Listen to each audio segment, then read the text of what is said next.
Broadcasting from the business capital of the world, this is the Podcast Business News Network. Welcome back. It's Lisa Lane hour, or half hour, I should say. It's exciting to have her here. My teen life coach is back here in effect. That's myteenlifecoach.com. Lisa, you're looking beautiful as well. We got the blue memo today. We did, yes. Please introduce yourself, say hello, and I'm excited to work for today to work on what we're talking about. I don't even know, and I like surprises, so this is a good thing. Right? I've always got something to surprise you with. So, hi everybody. So, Lisa Lane. Gosh, I don't know how many weeks I've been with Jill now, but it feels like it's normal life. Yeah. And it's always so good to be with everybody. So, I'm from myteenlifecoach.com. I'm the CEO and the founder. And what we do is we work with teenagers, we work with parents of teenagers, we partner with them. Teenagers today sometimes feel like they have to breathe air underwater. Yeah. And what we want to do is give them the tools and the gear that they need in order to be able to do that successfully. But alongside with that, we actually work with the parents too, as a team, to help them also to continue to do their own personal work, continue to be educated, continue to be like on top of things, so that once we surface, everybody's survived the teenage years. Wow. And then then you're going to be doing like empty nest syndrome coaching. I know, right? Yeah. Yeah. It's amazing. So it's been an interesting week. Well, I want to hear more about it. Fill me in. So it's really interesting. So I just got off of the the mastermind, parent mastermind thing that we do every month. And the ADHD thing came up a lot this week. And specifically, this has not even got anything to do with what I'm going to talk about today, but I wanted to just mention it because a lot of conversations are going on about how companies and organizations don't onboard or create onboarding programs that are making space for adults with ADHD and ADD. It's not a very known or diffused concept, Yeah. So in terms of corporate, because there's the liability stuff, and then you've got to make concessions and things like that. So I understand the HR side of it, but the other part of it is also this ADHD stuff really affects executive functioning skills, like time management, organizing your work, just the day-to-day kind of stuff. So anyway, the mastermind group we had today was really interesting because we don't just have parents on there, but actually organizations, people from learning and development teams, they join that. And then I have young adults who join that as well. So it becomes this really interesting conversation between, business and parents and young adults themselves and stuff like that. So that was just like top of mind. But so anyway, next month, second week of December is when we'll do the next one as well. But I really wanted to talk about, it's kind of ironic, but I was going to tease you and say, oh, Jill, I'm really sad today. But it's not. It's SAD, which is seasonal affect disorder, which is that seasonal depression stuff. Yes, I'm like, what? I got it. Yeah. Oh, so as you can tell, I've got a bit of a cold at the moment. But last week, I really started to see in my clients, I had like 5 clients last week who were all like, I feel so depressed. Like, why is it when fall comes around, I feel so great? Like, So I was like, I didn't know. I thought maybe it was just an old person thing, but really it affects all of us a little bit. And I really thought about, where we are, how we've lived, how we grew up. So if I just use my own story as an example, I grew up in Durban, South Africa, which is like Florida. It's like living in Florida, but in South Africa, right? So I grew up on the beach. It was always warm. I never owned a sweater. I never owned any flip-flops. Oh my gosh, yeah. And so then when I came to the US at the ripe old age of 28 years old, I I real for the first time in my life got to feel that seasonal sadness thing, and I didn't know what that was really. I just didn't understand it. And so then when I started to research this topic for this week, I was like, when kids grow up in a certain state and then they move to another state, that kind of messes with you depending on whether you've had seasons in your life or not, right? So True. from season of the Ah, year and stuff. yeah. And then Yes. on top of that, Nat Geo Wild and National Geographic are like my geek out TV channels. So I always watch like Life Below Zero, or those people who live up in Alaska and the North Pole and stuff. Yeah. How those kids, learn to live in those ridiculously cold, icy circumstances, and then they know just how to flow with nature, with life. Like life has its birth and it's growing, and then it's falling and it's death. It's like so. And then I started to think about how that kind of messes with us as a society, as a Western society, Yeah. because we're not taught to accept that there is a summer of the year, there is that spring of the year. It's like we go as if it's spring all year long, right? It's always Yeah. busy, busy, busy. It's always one thing to the next, to the next, to the next. And we have these interesting little holidays and things that we pepper in between, but it really doesn't address what some teenagers, and I mean adults, anybody for that matter, what we go through from that season to season phase that really does affect us biologically.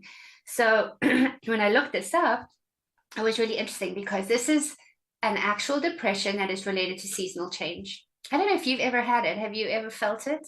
No, I mean, we have the daylight savings time type of thing, so I feel weird driving at night. It's so dark so early, Yeah. but no, I haven't. I've You've never had been a New that. Yorker. No, I have. No, this is Okay. interesting. So yeah, so I feel it because I grew up in one really typical climate, and then I came to North America, right? And you've always been in New York, right? Yeah, always. So yeah, Right. I don't have that. So you're used to that. So yeah, that's really interesting. So for kids who have done a lot of moving um, to different climates and or different cultures, even what happens when their seasons start to change is their energy starts to, like, now I can feel for me, for example, and I can see it with my kids, that it saps their energy and they become a little bit more moody.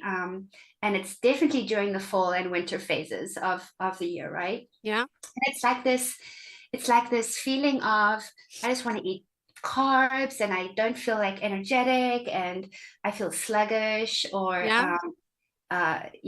concentration kind of wanes a little bit, stuff like that.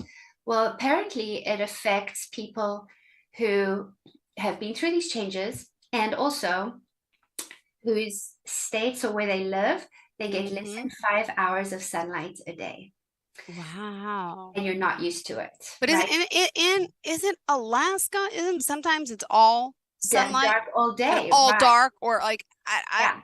that's crazy. Right. So can you imagine if you had to I move there, that like you would feel this, kind of Yeah. sad feeling, right? And then I think of my brother who lives in Norway. So he goes from Southern Africa and he lives like by those beautiful northern lights. Okay. Yeah. So Oh he my experienced gosh. this deep winter feelings, right? And then they also say that it starts at around age 13. So when the younger you are, the more adaptable we are. We just kind of go with the flow of stuff. But at age 13, especially if kids naturally tend towards depression or sadness or moodiness and stuff like that, it tends to come up a little bit more. So now, of course, the big nerd in me goes, oh, I want to know why. So our circadian rhythms are integrated into us as we grow up, right? So Yeah. New York, your circadian rhythm knows when your sleep hormones need to come, when they don't, all of that kind of stuff. But when your biological clock gets messed up, like you can feel it a little bit with daylight savings time, but when you've moved, like, or you're in a completely different environment, Yeah. then your melatonin levels, your natural melatonin levels go up in your brain when the sunlight goes down. So less sunlight, more melatonin, meaning it's more sleepy feelings, right? and your serotonin goes down, which are the Yeah. feel-good feelings, right? And because you're not getting sunlight, your vitamin D levels go down. Yeah. So if you just think about your body that way. So of course, those who are living furthest from the equator, that if they're not used to it, that really can start to mess with you. So what this looks like in my clients at the moment, the ones that I'm working with, is Yeah. it's like, I don't want to hang with my friends. I just Yeah. want to stay home. I just want to Mhm. stay in my bedroom. And then, of course, when they do that, they might be on social media a little bit too much, or True. Yeah. they don't really want to study. They just want to watch TV. Then they get nervous about tests, and now stress levels start to rise, or anxiety levels rise, because we're wanting to quote unquote hibernate, right? We want to just like pull in and just like cuddle up and hibernate, whereas the rest of the world is like going on. Yeah. We're going on like nothing's happened. So these teenagers that I'm working with, the parents are like, what's going on? Why suddenly they're so moody? Why are they more snappy with me? Why, is there this like feeling of like like a PMS feeling in the house all the time kind of Yeah. feeling. And then also, it's like she wants bread all the time, or, these kinds of things. So it's because Oh, it's so funny. their nervous systems are actually heightened. And it's because Yeah. they've moved from very sunny places to places where maybe there are 4 seasons of the year. And then culture plays a huge role, because, like I said, society trains us to not listen to our bodies, right? Society says it doesn't matter how tired you are, you need to be at work by 8 a.m., right? It doesn't matter if you have these different vitamin D / melatonin, blah, blah, blah, all those kinds of things. That our culture and our society dictates what's okay and what's not. So when people do the following things, it's just kind of like, here's your to-do list of how to kind of beat that stuff. When you can get that right, and you can get sunlight for at least minimum 30 minutes a day. That's minimum, right? So minimum 30 minutes a day, you've got to be outside or get some sunlight. And then that sad feeling, that seasonal affective disorder will start to go down, right? So here's one of the things that I have been doing, working with teenagers, and I think this applies to all of us. In fact, I have to do it with myself because I had so many moving changes in my lifetime. But for me, when it comes to the time of fall and winter, the word integrate comes into my life. Integrate. Okay. So integration, when you look it up, it will tell you it's about form, coordination, and blending. Okay. So if you think about that, and you think about when you slow things down a little, so, the leaves are falling off the trees, getting colder, these are opportunities to journal more. These are opportunities to do a little bit more reflection and remembering. That's why Thanksgiving is at such a perfect time, because you are remembering what has happened this year, what have I achieved this year, what did I get through this year, etc. So that integration, reflection, remembering, like literally remembering your body, like putting all the pieces back together again, is really, really cool. And so I try to turn it around and say, well, there's no need for you to allow that to get you down. This is actually a beautiful opportunity to pseudo hibernate, listen to your body, but also like make it work for you, right? And so, of course, you know me, I always go back to self-care. Everything we do goes back to self-care. So these are the foods to eat when you need to lower that seasonal depression stuff. It is like salmon and trout. So it's interesting. So listen to this and then think about like Alaska and, all the different states and the different seasons. It's kind of interesting just to see the correlation. So they recommend like salmon and trout, berries like the blackberries and the blueberries, the beans like your black beans, green beans, and so forth. They talk about rice more than anything else in terms of the grain family, right? So more rice. They talk about dark chocolate. They talk about tea more than coffee. And then they talk about, when they talk about like veggies and stuff, they say dark veggies, like the dark stuff, dark leaves, dark veggies, right? In terms of color. So when you think about that, just group of food, and you think about like soups and like Thanksgiving meals and stuff like that, it's like, yeah, that it makes sense why people are drawn to that, right? Yeah. And then, you know, taking the time to actually do those reflections and to do that integration of yourself, and not to feel, which is what happens with these teenagers, they feel guilty. They feel like they can't keep up. They feel like, I'm not able to keep up with everybody else, because their body is telling them one thing, and their mind is telling them another. And then you've got the school is telling them one thing, you've got society telling them another thing, and their bodies are just going, something's happening and I don't know what to do with that. True. Right. So then of course parents are like, oh my gosh, like, oh, they're getting depression, now we've got to get them on meds. Yeah. Like, no. So here's my little slogan for the week. It's like, don't medicate, integrate, right? Don't worry, it's just seasonal, it will pass. But use this time for integration, use this time to really reflect and eat well. And it's okay if it's more carbs, but let it be the right kind of carbs, right? Yeah. So anyway, that was like a version of me, like doing my own self-care. And then it's also interesting, right? Because this time of the year is when I get my cold every single time without fail. So it's interesting how our bodies will adapt and move and shift based on the pressures and the stuff that are out there for us. And teenagers don't have the wherewithal yet to really think that through. And parents are so busy just trying to survive through stuff that, they don't always feel like it's okay to stop and integrate, right? Yeah. So who knew? Who knew? That was really interesting when I learned about that. Wow, integration seems to be the word of the day, learning to integrate in so many different ways. Really? Well, no, I was just thinking the concept of my own personal life, right? I'm single, I have 2 boys, but my boyfriend has like 4 kids and they don't live with him. But I was talking to somebody else who literally had to integrate their families the other day for the first time. There was 3 kids and 2 kids, and so they're integrating. So the word of it's when you hear the word, and it just it's so weird that you're talking about integration, because I'm thinking about my friend who now her stepkids are moving in. It's like it's cool, it's different, but it's a whole like adjustment. Yeah. And that's like stars aligning too, right? It just means that when that comes up multiple times, it's like, stop, pay attention.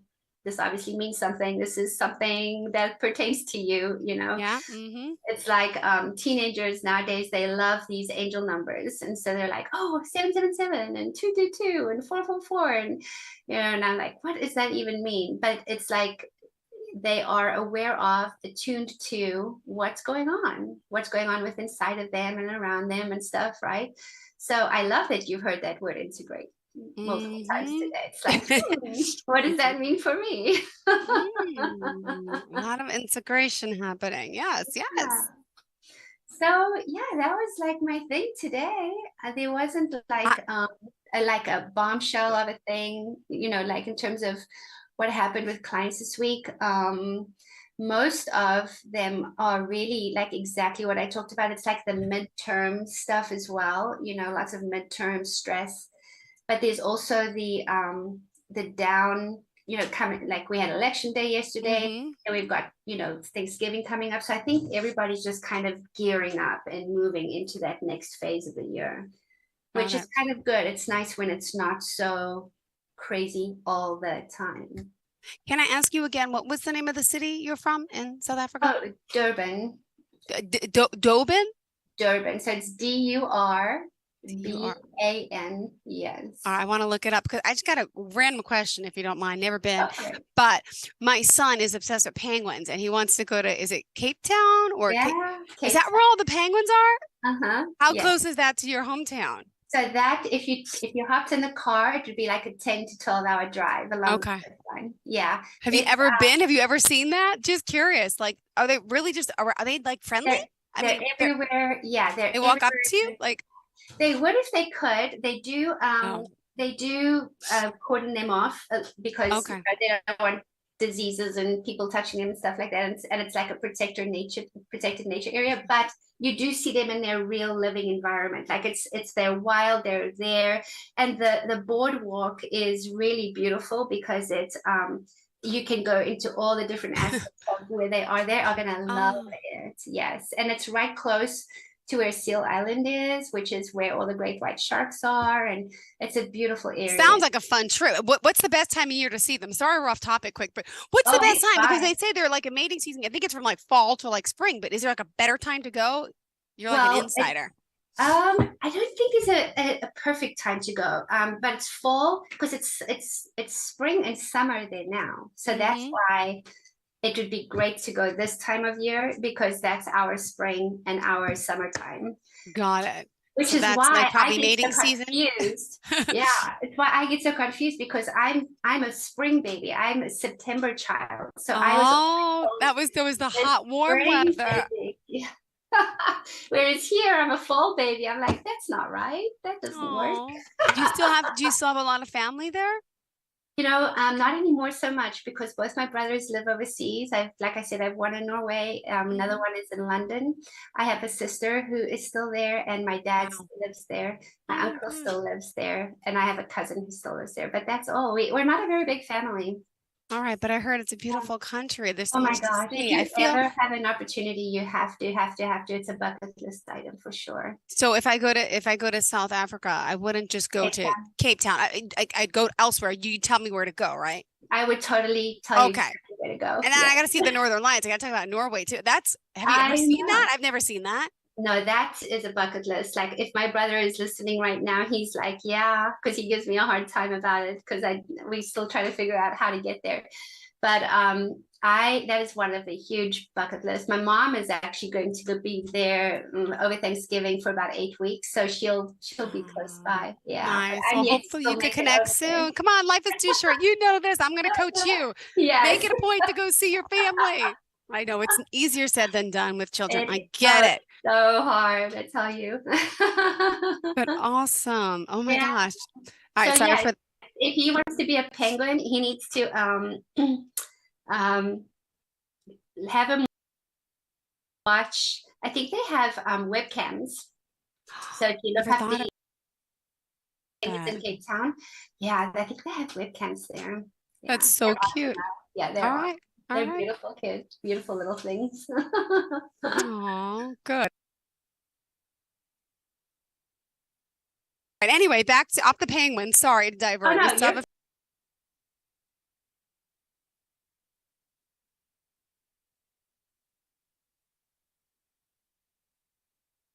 just a few minutes left. But what else yeah. did you want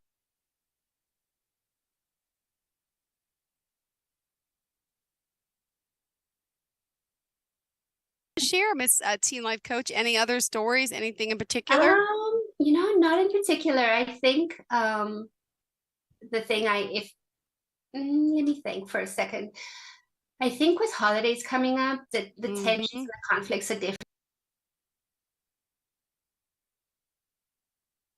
start coming up a little bit more. So next week I'll probably talk a little bit more about how to, get through the holiday times with as little conflict as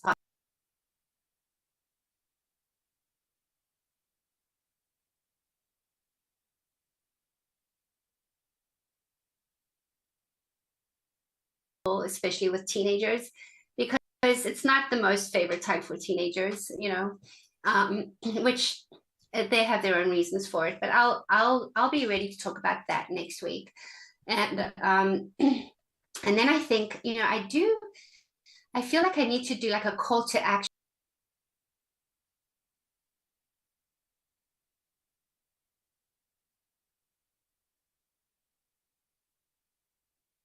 for people who are listening, like organizations talking about how they're onboarding young adults with ADHD and even just the Generation Z onboarding because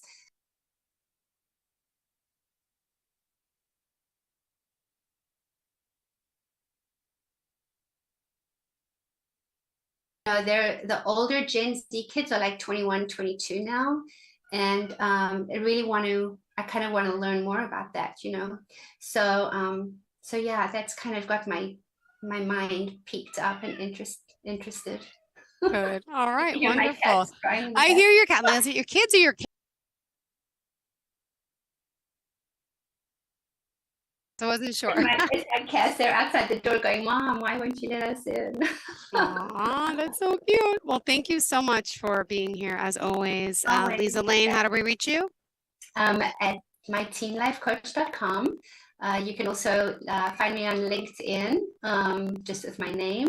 And we're on social media, My Teen Coach, Coach Liesel, Google. Great. Perfect. Thank you so much. Pleasure having you here. Looking forward to the next time we get to speak, okay? Absolutely. And I'll see you soon. All right? Maybe I'll be ice skating with you in Times Square. Who knows? Yay! Sounds like a plan. And then I'm going to meet you overseas to go visit your brother in Norway, inviting myself and Let's to go. do that. Thank you. Let's Have a do great day. that. Seriously, life is so short. All right. Have a great day, sweetheart. Bye-bye. See you soon. Bye-bye. Bye. Are you looking for even more of the podcasts and hosts that you love? The Podcast Business News Network is proud to announce that you now have even more ways to listen live. Check out the MyTuner Radio, online radio box, and Simple Radio apps on iOS and Android, or find us online. Search for Business News Network on mytuner-radio.com, or search Podcast Business News Network on streama.com and onlineradiobox.com/US. Take your podcast on the go and don't miss a minute of the action.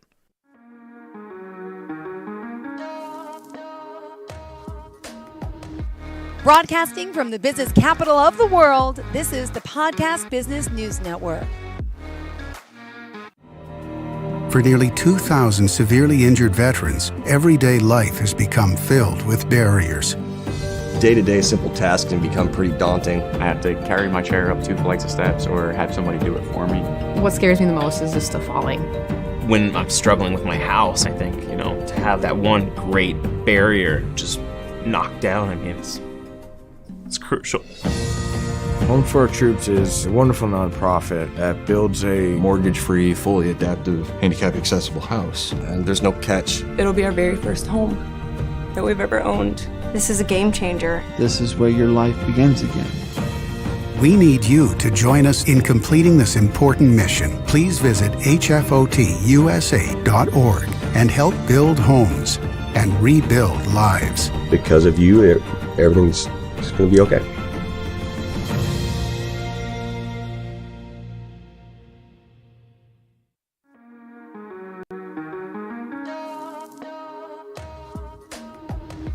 Broadcasting from the business capital of the world, this is the Podcast Business News Network. Michael Timothy Bean here joining us again live on the show. Excited to have him here from beautiful California and soul-expression.com. That's the website. Soul Expression is the name of his company, and he's a spiritual counselor and a healer and so much more. I'll have him say hello and do the proper introduction. Go ahead, Michael. All right. Hi, Jill. Thank you again so much. My name is Michael Timothy Bean, and I'm a psychospiritual counselor. Been trained in energy medicine and emotionally focused therapy for my work with couples, and looking forward to the conversation today. Beautiful. Website, soul-expression.com.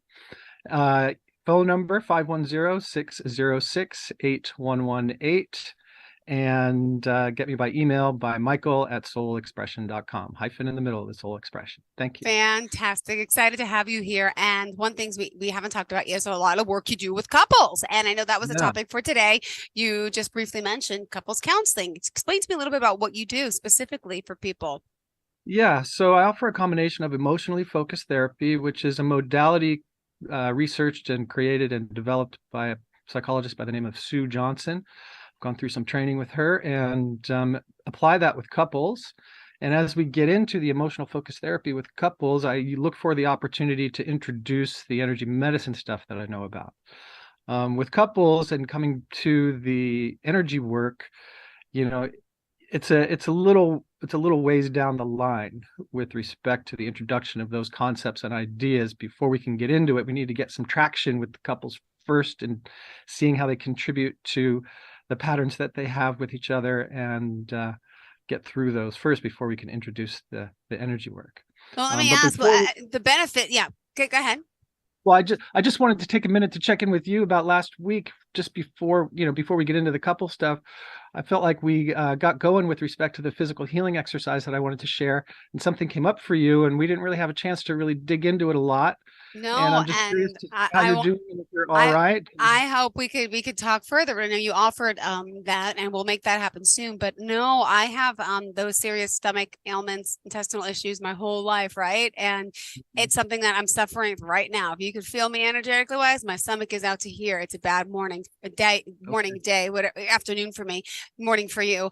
It hasn't been so good. It's been the same. So yeah, I suffer with chronic bloating and pain, and what is it? Doctors don't know. People like yourself may know. There's stuff in there. I don't know what type of entities are in there, or candida, whatever you go, or yeast. There's stuff going on in my stomach, my intestines, my GI tract, whatever it is. I say stomach because it's just a general area, but it doesn't have to be. As soon as I eat, I bloat. So it could be anywhere from the esophagus down to the stomach, to the intestines, you name it. But no, there's really hasn't been any relief. It's still something I've been suffering with. But thank you. And thank you for offering to want to help. Any advice?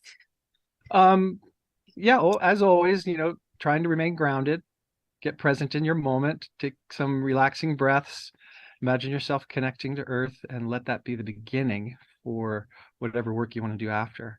Always from a grounded place is that. And then the advice would be, to be mindful of how your body works, right? And then apply whatever energetic tool that makes sense to you, right? So you could do an objective detachment like we did, a gifting back of energy, of the possessive force of that.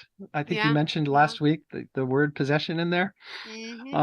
So there are a variety of techniques, and I'd love the opportunity to work with you outside of this if you're willing to see if we can find you some relief. Thank you. I appreciate that. Really, I do. Yes. And I give you permission to look into that further. And I would love to speak to you privately. But again, everything we talk about to me is an open book. I don't care what it is or what you find or what you think. You have my permission to talk about it. And I'm open to. So well, cool. Thank you so much. I'll reach glad out. You're doing okay. I was just concerned we dug a little deep and didn't really have a chance to go further. And just thank you. Hi.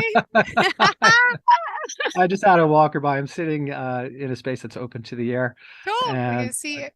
I hang my art on the front of my house, and two passersby just commented to me how much they liked it. So forgive me for the introduction. No, that's interruption. Okay. Yes. So tell me about this couples relationship and you working with couples. Tell me, explain the process. Right. So first of all, some people who know me out there would go, what, this guy talking with couples? Well, yeah, I am. I've learned a lot in my life over the course of the time that I've had with various partners, and have been, obsessed myself with couples and my own resistance to commitment and that kind of a thing. And recently have really been digging into that for myself and understanding that I have the ability with my experience and new awareness with this training that I've had and the energy work that I do to be of service to couples. And so I'd like to share the interface between energy work and couples counseling, in particular emotionally focused therapy. Perfect. And the title of it, emotionally focused therapy, implies, and it's about, looking into the emotional state of people who are in relationship in the moment that we're working together. And the basic premise is, and it's the same with energy work, what is needed in this moment for me to feel safe, seen, comfortable to express myself, comfortable to offer my full self-expression, etc. All the things that we talk about in energy work is really what we're doing in couples work, so that people who are in conflict with each other and really don't know how to get out of it can have an opportunity to be seen by their other partner, or to be seen by their partner, to feel heard and safe, to be able to take the hard step of being radically honest about whatever's going on with them, and actually risking the impact of that honesty and how it might affect the relationship, right? And so that's what's necessary in couples counseling, is getting to the point where somebody can feel honest to the point where they're so scared that they might end and blow up their world from the honesty, and yet that's exactly what's needed to get out of them in order for the true, good, committed work to continue. right? Mm-hmm. And so, yeah, this emotionally focused therapy stuff is all about looking at our contributions to our attachments with each other and whether or not we have what are called attachment wounds. And we look at the emotional needs in the moment and how they relate to the various attachment wounds that there are, and bring those things out onto the table. And I facilitate conversation between two people in relationship about what it is that they need in the moment, right? Which is exactly what I'm doing in energy medicine and energy work with them, and translating their expression of their need, calling it out for them. Okay, I'm hearing what you're saying is you're feeling very upset by this. You feel stuck, and I'm guessing that you're not feeling safe. Is that correct? Yes or no? You know, we have a conversation about me labeling or naming that emotion. I like to say, you know, play the emoji game, right? If you were to look at your partner or anybody who's in an emotional state, are you able, as somebody who is learning how to be in service to somebody else in partnership, to identify what their current emotional state is and name it and offer some compassion and some holding for it? And, you know, I'm not saying that all men can't, but many men don't necessarily have the wherewithal to consider things like that. And so what I offer is, all right, check out your phone. If you were to check out an emoji on your phone to see what what is coming up to you with respect to the visual of that emoji and how it might relate to that particular person. I play the emoji game. And so it helps people to identify emotions, name them, and to see if they can hone their skill on feeling the feeling state of their partner, right? And it goes both ways for men and women.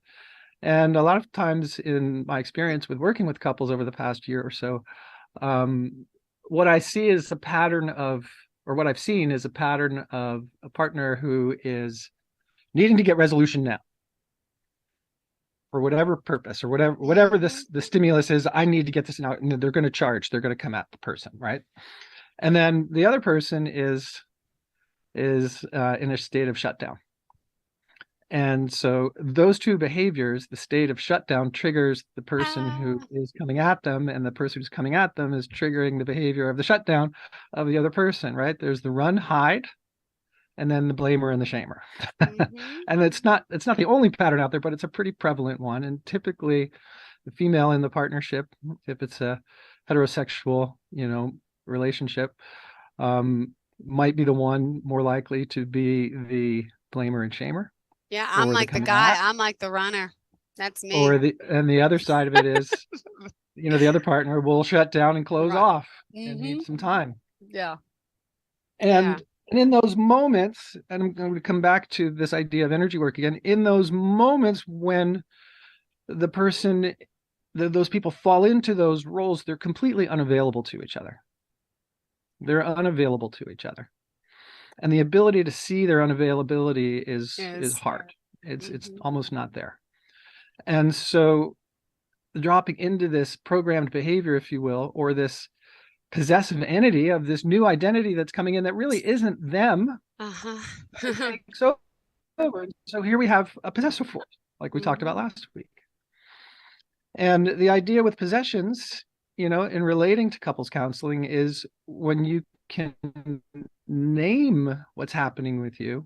Oh, I'm experiencing this shutdown thing. I know I'm shut down. I'm got to protect myself. I'm going to put on my tortoise shell, and that's it. I'm nothing more can happen. Are we there? You're frozen. I hear you, but your picture's frozen. And now I don't hear you. Okay. Excuse me. You were frozen. Okay. Uh-oh. All right. Sorry, a little technical glitch here. I'm sorry. It's your energy. We're good still? Yes. Yeah, I'm fritzing out the computer. So what was I talking about? Sorry about that. So these patterns, these possessive forces. And so one of the things that I've discovered in working with couples is that we can treat that dropping into that flooded state, right, where you don't have the ability to work with skills, you don't have the ability to do really anything. It's now not the time. Oh, I see you're in a flooded state. You're coming at your partner. You're shutting down. Let's talk about a skill to practice. Doesn't happen. Oh, So instead, I've you're been breaking up. coaching my clients on looking at the things that come up and see if they can identify a body sensation that occurs right before, and then name it and use it as a precursor to their, or as a knowledge, like that is the precursor to them checking out. Yeah. Right. And when they check out, they're gone. We got to wait. We got to give some time. We got to let that happen. We got to relax. We got to ground. We get present, back to the moment. And then we can talk about what happened there in that moment. So this EFT is all about in the moment work with a couple, their emotions and asking what it is that they need in that moment, and facilitate, or one person in the couple asking the other, what is it that you need in this moment?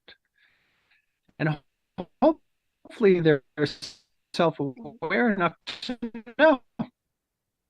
Yeah, But you're if they breaking don't, up. and if they're not, then we guess Okay. the example for the other person to do the same in the future. Maybe play the emoji game and see what we get, and see what comes up with the person who is, the couple being asked that question about what they need. But what I'm getting at is when we drop into that spot of being, out of body, dissociated, not present, totally agitated, unable to connect at all, defensive, offensive, all of those things, it's a possession. Yeah. And if one can get attuned to the process that their body goes through prior to that possessive force coming in, they can name it and give it a separate identity, if you will. Give it a part of them that's a possessive, make it a part of them that's a possessive force. And it's been working really well in my practice, right? And so, for example, I don't want to use the actual names that this couple that I've been working with has, but let's call it, Samantha is the person who comes out, where my female client in this couple, Samantha is filled with action, she's filled with immediate judgment and can,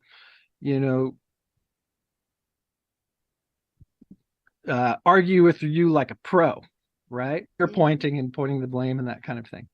And then the other guy, the other person in the partnership, the male partner in here, he turns into a little boy version of himself, Johnny, right? And Johnny just shuts down, closes off, and feels sorry for himself and wants to get out of there, but knows he can't. And, so when Johnny comes up, Johnny triggers Samantha. Johnny makes Samantha bigger. Samantha makes Johnny bigger.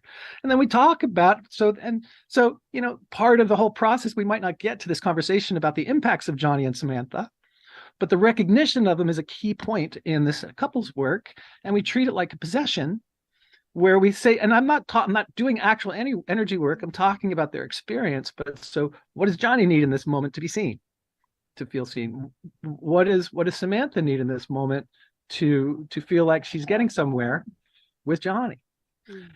And, we talk about the history of Johnny and Samantha. We talk about when they first came around, how they became so prevalent. We dig into past experiences, past traumatic events, past situations that made a person feel unsafe in relationship or whatever it might be. And I'm finding a really nice and pleasant intersection with respect to this emotionally focused therapy, possession, getting present, being open and clear and free of each other's energies. We do some emotion so they can be free and see each other with new eyes by the end of a session.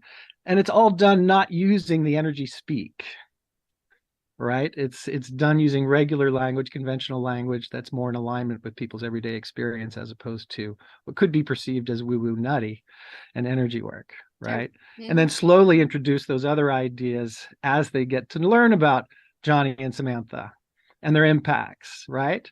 And so we do some possession work and get rid of Johnny and Samantha. And then slowly over time, in continuing sessions, we learn about the needs of Johnny and Samantha and how we can reintegrate them. When is Samantha appropriate to show up? When is Johnny appropriate to show up? And I find it to be a really useful set of tools and really powerful with respect to couples therapy, because now they know that Johnny and Samantha, while part of themselves, they can have more control over them by naming them, identifying the place where they're disrupted in their bodies as a signal when they're going to arrive. When I was going through some counseling myself, my counselor shared that that sensation in the body could be called signal anxiety. And it's that signal anxiety that's the provider of the information that something is going on with you and that some transformation might be changing that could take you out of the present time moment. And I turn that into signal affirmation. Anxiety is kind of a negative connotation for me. And for me, that signal anxiety is an opportunity to do the opposite that I would normally do and sink into that triggered place or that flooded place and see it instead as an opportunity, a signal affirmation. Oh, here's my signal about turning into Johnny or turning into Samantha. And I'm going to transform that into, what would Michael do here? Yeah. Thinking about myself and, putting myself in that situation and bringing myself back in, as the remote. So I got the trigger signal in my belly. It happens right in my solar plexus. I know that triggered version of me is about to arise, and I can choose. Then I have that moment of choice before it takes hold to do something different. And so it's really interesting to me how my experience with the energy medicine work is really being effective with respect to the couples that I've been working with. In particular, like I was saying, related to noticing when a person is about to repeat that pattern, right? And of course, it takes a lot of time. People are stuck in their ways and their ways of relating. They're committed to getting help, but still it takes a bit of time. It's not something that happens immediately, couples counseling by any means, especially when there's trust issues that need to be rebuilt and safety to be considered and to be reaffirmed and that kind of thing, and the various needs. And so, when you're working with couples now, do you prefer that they're together in a space while they're Zooming with you, right? This is virtual, or are they separate? How does it work? Do you need to talk to them? Yeah, and the standards of EFT, we do a couple of sessions together. The first one's typically get to know, hear the story, let them talk, try and get a handle on what's happening, and then maybe do a little bit of work about identifying triggers and that kind of thing. And then subsequent sessions would be digging in a little bit deeper, seeing how they behave with each other, and then we'll have one session each individually. And usually it's in the individual sessions where I can be more explicit with the energy work, or offer an opportunity to have guided meditation, to do an objective attachment from the partner, to have them feel like to have them get the sense of what it's like to be autonomous within the relationship in a metaphorical way, and to offer the opportunity for them to think about something that they're grateful for with their partner, and shift the narrative away from harm done to yes, harm's been done, and that's why we're here. But let's talk about gratitude a little bit and start to bring in the good things, and start to bring in the things that we're happy about and the things that we want to look forward to, and the way things used to be and that kind of thing. And, and so in the one-on-one sessions is where we can offer the experience of having that present moment awareness, and then bringing in the spirit of the other person to have a spirit conversation, to metaphorically say what you need to have to get off your chest, and then have them have that experience of doing that in a safe container, and then encouraging them to do it together when we come back together. And so the energy work is woven into the couples counseling without being explicit about it, and we get explicit about it in the one-on-one if the client is open to it. And either way, I'm always doing the energy work, providing my own container, holding space for the couple or the person who I'm working with one-on-one, being open, listening, right? Asking open-ended questions, being the model for what they can do with each other. And so, yeah. And normally, how does it work? I mean, how long do you commit? Does it take to actually work and to figure things out and to work on each other fix, is it changing each other, or you can't change each other? What's the word? Right, Um, because well, I don't. Well, we talked about service to self and service to others last week with respect to the possessive forces and black and white magic and spells and hexes and that kind of thing. Or maybe that was the session before. Yeah, it was. Yeah, a while ago. I remember. So, yeah, it takes. How long does it take? It takes some time. It takes some time. There might be some real mind shifts, some real attitude shifts that are required to get to a point from I'm right and you're wrong to, oh, I understand what your experience is with me. Yeah. I want to make amends, and I want to do what it takes to see, sense, feel, and know you, as opposed to insisting that I'm right and you're wrong, right? And so that might be a tough nut to crack sometimes. But, with modeling and practice, and having the experience themselves, that feeling seen is really great, and then learning that a commitment to grow together, a commitment to be together, and a commitment to stay together requires this seeing, sensing, feeling, knowing of the other person. Yeah. And breaking that pattern of I'm right, you're wrong, and I'm going to fight for it is what that's all about. And that breaking of that pattern is challenging sometimes. And with a skilled facilitator or a skilled counselor, I like to think I'm a skilled counselor, you hold space for that and facilitate it, and try and intervene in a way that's respectful so that no more harm is being done, and then offering the opportunity for them to relax, take a break, chill, and then model what do you need in this moment? I see you're really agitated.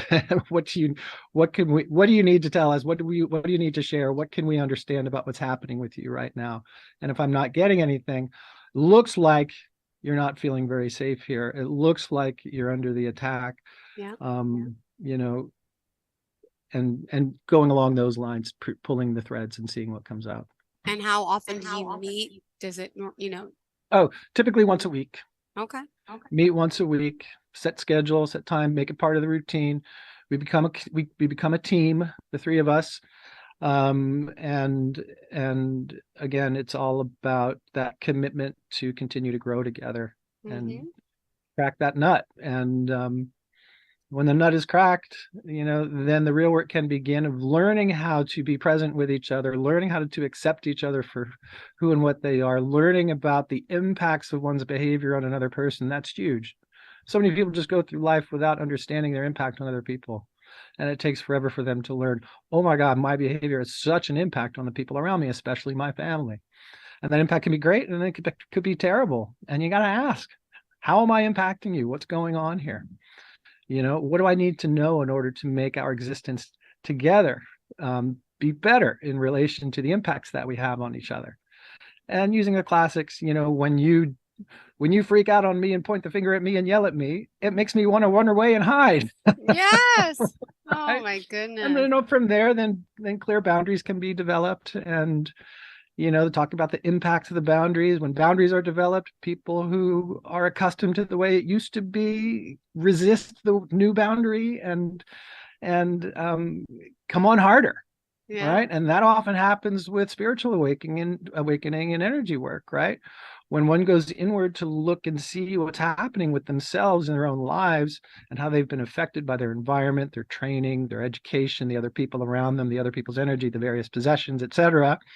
Clearing all that stuff There's so out, much to it. Yeah. right? Clearing all that stuff out, you finally get to the point where you're like, oh, this is me. This is who I am.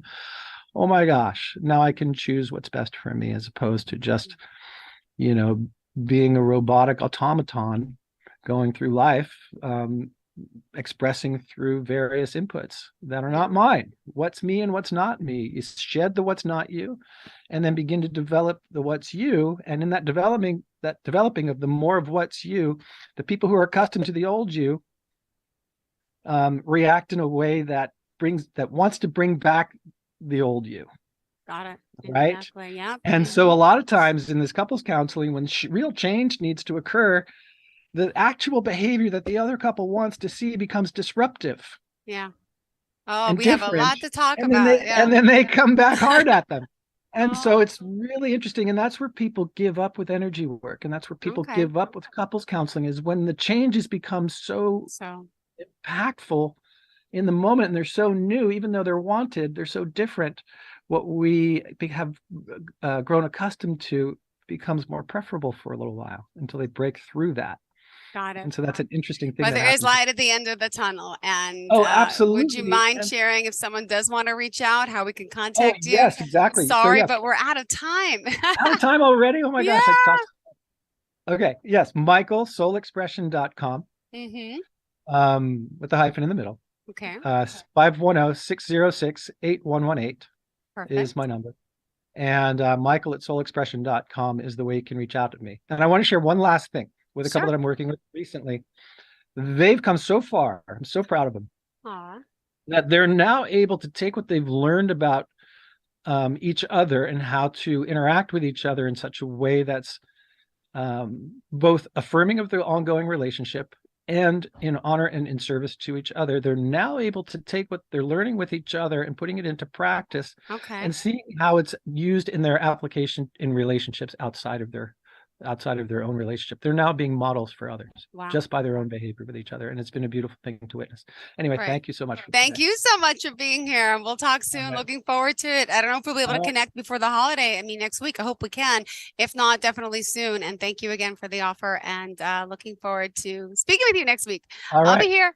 Are you looking for even more of the podcasts and hosts that you love? The Podcast Business News Network is proud to announce that you now have even more ways to listen live. Check out the MyTuner Radio, online radio box, and Simple Radio apps on iOS and Android, or find us online. Search for Business News Network on mytuner-radio.com, or search Podcast Business News Network on streama.com and onlineradiobox.com/US. Take your podcast on the go and don't miss a minute of the action.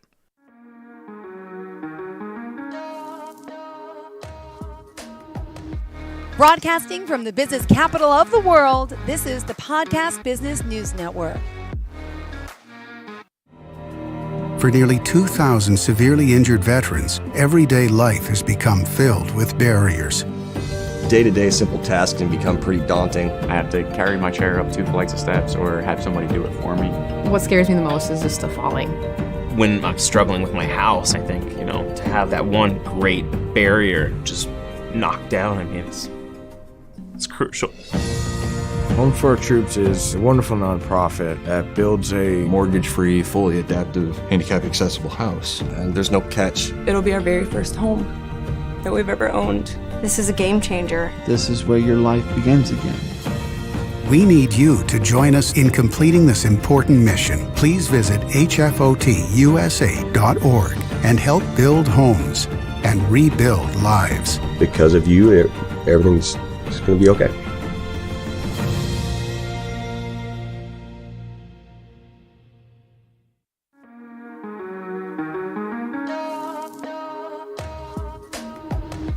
Broadcasting from the business capital of the world, this is the Podcast Business News Network.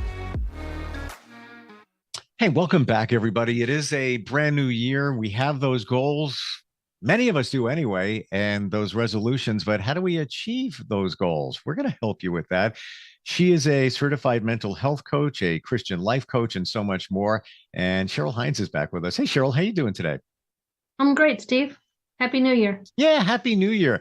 I just found this, and I wanted to share it with you. A poll leading up to New Year's found that 37% of us are planning to make resolutions this year. 17% of us said that they might. And here are the top 10 resolutions people are making for 2023. Save money, be healthier in general, work out more, eat better, lose weight. So interesting, 4 of the top 5 are about our health, right? Number 6 on the list, try to be happier in general. And we've got pay down debt. Number 8 is improve your mental health.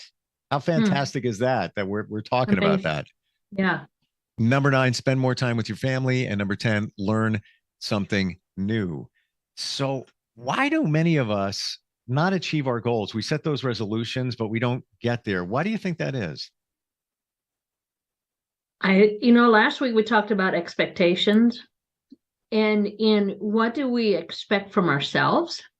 I've learned a long time ago, I don't set goals intentionally the first of the year because I know me and I know that I'm not going to do very well with them. I set goals throughout the year and then I work on reaching those goals.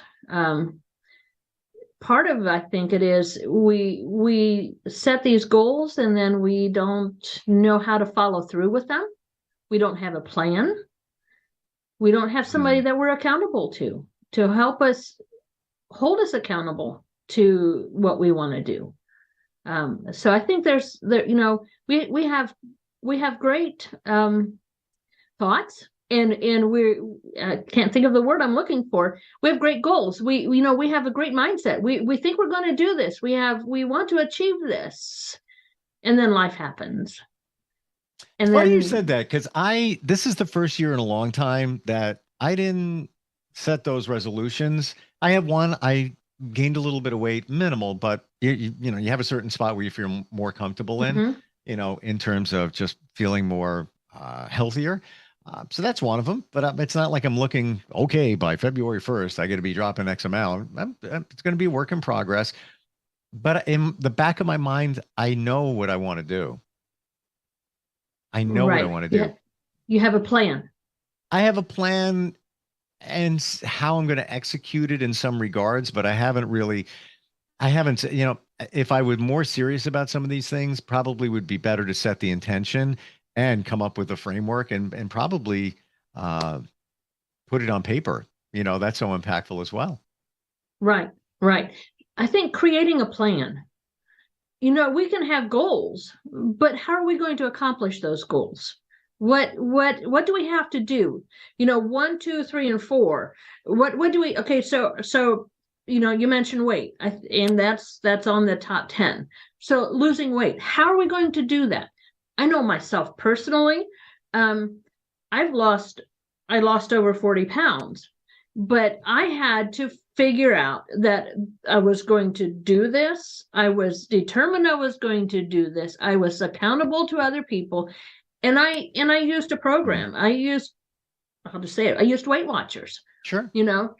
And I had to do that in order to know what I was eating, how much I was eating, and in order to achieve my weight loss. So setting those goals, I knew I wanted to lose X amount of weight, setting that goal, but how was I going to do that? And I think that's a lot of times why we fail at setting when we set our goals. When we have a goal, we fail because we don't plan. I think there's a saying out there that if you fail to plan, you plan to fail. Yeah, I forgot about that one. Yeah. It's so true.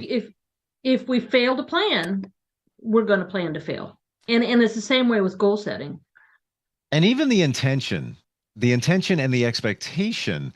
What are the reasonable expectations? If somebody's thinking that, this year I'm going to lose 40, maybe not the most reasonable. Is it possible? Of course. A lot of work. I don't know how long it took you. You didn't share, in that 40 that you lost. May not have been a year, maybe take a little bit longer than that, but everybody's different. So somebody may say, right, I'm lucky if I could do 10, in 6 months. Right. I think it's reasonable expectations on ourselves makes a big difference too. Exactly. And I like that. Reasonable expectations. We talked about that last week. If we set the goals and it's not achievable, and then we're going to plan to fail. I would love to go walking, but I know me. And I know that if I don't have somebody that I can walk with, I'm not going to walk. So I could set a goal as walking every day, for half an hour every day, or 3 times a week for half an hour. I don't have a plan in place, so I might as well not plan it because I know that it's not going to be accomplished. And I think it's that same way with so many of us that we set these goals every year, New Year's resolution. and it sounds great, but how are we going to achieve that? And I know with sobriety, you have to have accountability partners. You have to have a sponsor. You have to have somebody that you communicate with, that you reach out to. So if you're talking about wanting to achieve sobriety, in whether it's a chemical addiction or whether it's overspending or whether it's anger or whatever it is, if you don't set a plan, and then you don't have those people in place to help you walk through to your journey, you're gonna have a struggle, a lot more struggle than what you would have in the first place. So having that accountability person, like I said, to walk every day or a couple times a week, it's not happening. So I don't even set a goal to do that, because I know that I'm not going to do it. And I think what you said there, Cheryl, is so powerful that you can't do it. I mean, we can do anything we want, but it's not one of those things that, well, that's going to come easy. If you don't have the partner, if you don't have all of that with you. I mean, I have a friend lives in South Carolina, and she walked every single day, maybe half hour, lost a lot of weight and got healthier. But she used to walk with people as well. And it kind of became a social thing. If you don't have that infrastructure built in to achieve your goal, like you said, and that was part of her plan. Yeah, every night we're going to have, a healthy dinner, and then we're all going to take a walk, around the neighborhood or whatever it might be. Right. Yeah. And, when I lived overseas, I had different women that I walked with, and it was great. But it was, I knew that they relied on me, and they knew that I relied on them. So every morning at 7 o'clock in the morning, or whatever time it was, I don't remember, it was many years ago, I met with them, and I would go over to their house because it was easier for them. I had older children. I would go over to their house and we would walk. But we relied on each other and depended on each other to help us to achieve what we wanted to achieve. And so that's why it's so important, I think, when we set goals. How are we going to do that? What is the plan we have in place in order to set the goal, to accomplish the goal? I can easily say I'm going to go walking every day, but I don't have a plan. Right. And so I might as well not plan it. And so it's that goal setting every single day that we have. What are we doing? How are we going to do it? What is the end result that we want to have? Looking at a big picture, not a small picture. And then what happens, Steve, so many times is when we set this goal and we have this resolution, and we have this New Year's resolution, and it's this huge thing, and then we fail at it. Then what happens? We then think that we go back to the thought of, yeah, I can't even keep a simple New Year's resolution to quit smoking, or to go on a walk or to lose weight. And then we feel like we failed. So, I think we have to have those things in place in order to figure out how to do that. And that goes back to having different mental mindset as well. I think it was number 8, and building mental health. Yeah. Better. It was improve your mental health. Improve your mental health. Yeah. So how are we going to do that? I mean, what exactly does improving my mental health look like? That's a really good point. When we think about that, maybe some of us would have an answer. Others may not. Only you can define it within yourself. But if you don't know what the answer is, maybe you should talk to somebody like you, to figure out. Right? Yeah. Right. I mean, what do I want to do? What do I define? I'm starting to work not only as a Christian life coach, but as a certified mental health coach, but I'm also working now as a recovery coach. So I've got a lot of hats. And the girls that I'm working with right now, they come from a women's 1-year rehab here in the northern Indiana area. And every one of these girls because it's a women's, so every one of these girls that I'm meeting with, or ladies that I'm meeting with, one of the things that they have talked about is low self-esteem, low identity. That falls right into the reason that they did the addiction to begin with. That falls into why, the hurts of their past that led them to the addictions. I mean, we've talked about this before. Nobody wakes up one day and says, okay, I'm going to be an addict today. I'm choosing to be an addict. So that mental health, what is it that you're struggling with in the mental health? Are you struggling with self-esteem, your identity, with work, with family? What are you struggling with in the mental health aspects of life that you want to change?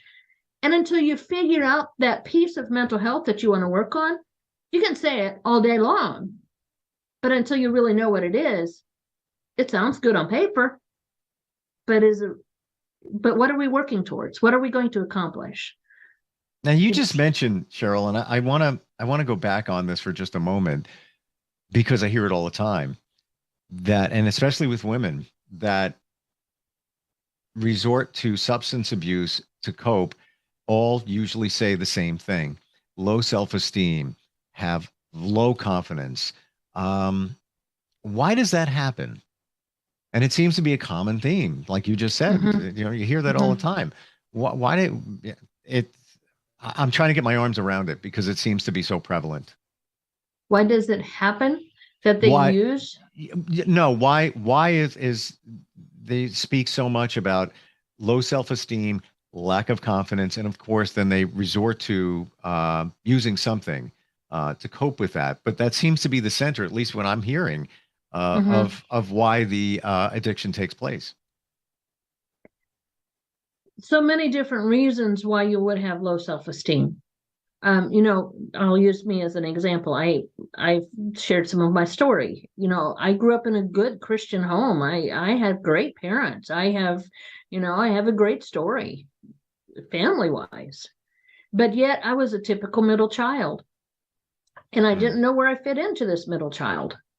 And so my parents didn't know how to speak my love language. They didn't know that, they didn't know anything about love languages 57 years ago. So they didn't know how to meet me where I most needed to be met. So for me, my self-esteem was built around the fact that I didn't know where I fit in. I didn't know who I was. I didn't know my identity. I didn't know my gifts, my strengths, my abilities. So for me, that's my story. But so many of the women that come from addictions have a different story of abuse, have a different story of abandonment or neglect, or they're that abusive part of it, the put downs, the name calling, or they grew up in an alcoholic or an addictive home. And so they see how other people coped with their addictions. And so they think, oh, well, that's what you do when you don't know how to handle life. You turn to a substance of your choice. So there's so many different reasons that we can point to and unpack, because not every story is the same. Do you think for you in that situation, being the middle child and the dynamics with your parents, do you think it was something that was in your subconscious, like something deep seated, and it kind of fueled you along the way as you grew up? Possibly. See, my older sister is not even 2 years older than me. And then my brother came along 11 months after I did. So, I didn't have that time on my mom's lap, I guess, per se. She didn't intend to. She had 3 small children under the age of 3. And so, she had a 2-year-old, 11-month-old, and a newborn. She did what she had to do, and she did the best that she could. But I was that middle child who unfortunately got pushed off the lap. You know, and not out of hate for me or just, you know, love, anything. It was just life circumstances. My mom always said that I always gravitated towards men. And I think it was because my dad stepped in and he filled a place that my mom couldn't because of where she was at. Not, I mean, just as a mom. And so dad took, you know, he filled in that gap. And so I think subconsciously, not even knowing, could very well be that it had something to do with, at the age of 11 months, feeling and sensing that there wasn't space for me. Now you said that again, you gravitated toward men, relationships with men as you were growing up as a result of your father stepping in. So I'm guessing it was more, you felt comfort there because he's the one that gave you comfort. Is that what he did?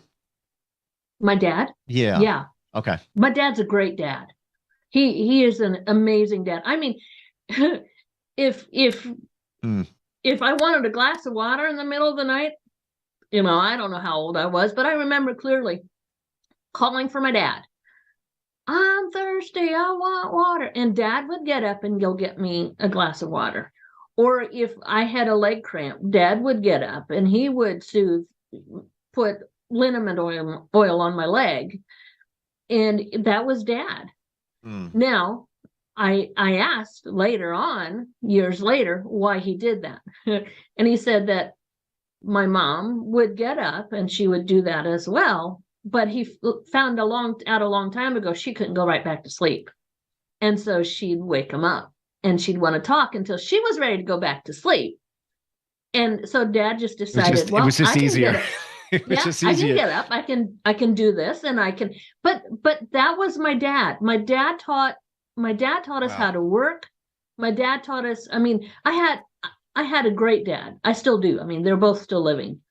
What an interesting, I'm fascinated here, Cheryl. What an interesting situation, because your belief was that your mom wasn't giving you the attention and focus in that situation. And maybe there was other situations involved and that it was your dad doing it.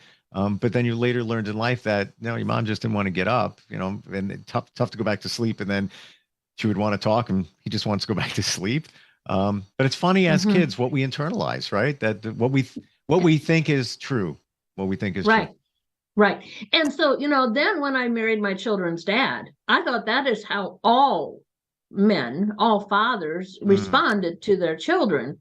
And I very quickly realized that is not really how all fathers respond to their children.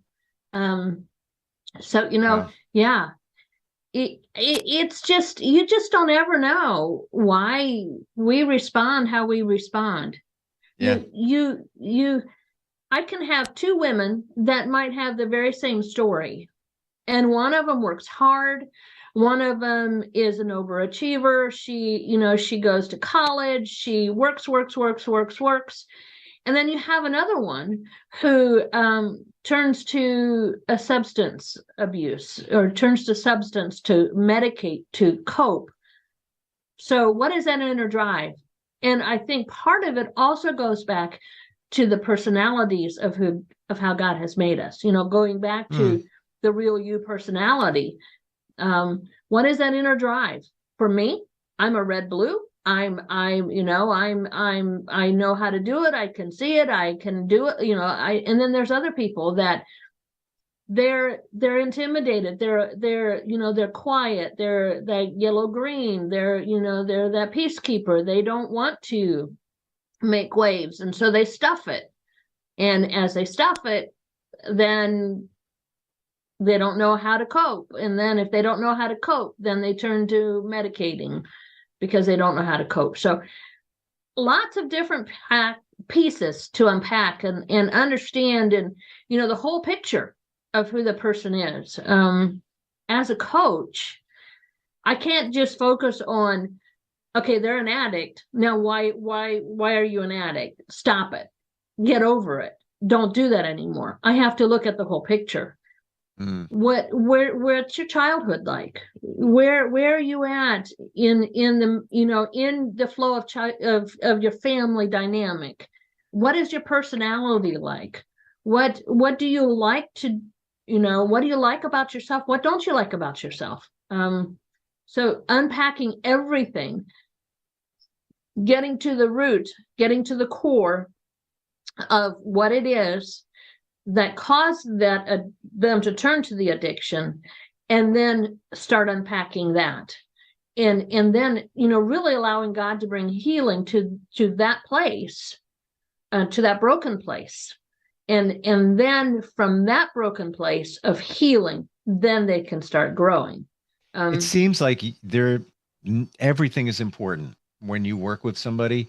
Every little detail. It's almost as if you're like a CSI investigator. Really? Never thought about it, but yeah. But it's like you're looking for clues and putting them all together to come up with what led to that situation. But again, Right. every little thing is important when you Right. work with somebody. Right. That's why as a coach, we're taught to have intuitive listening.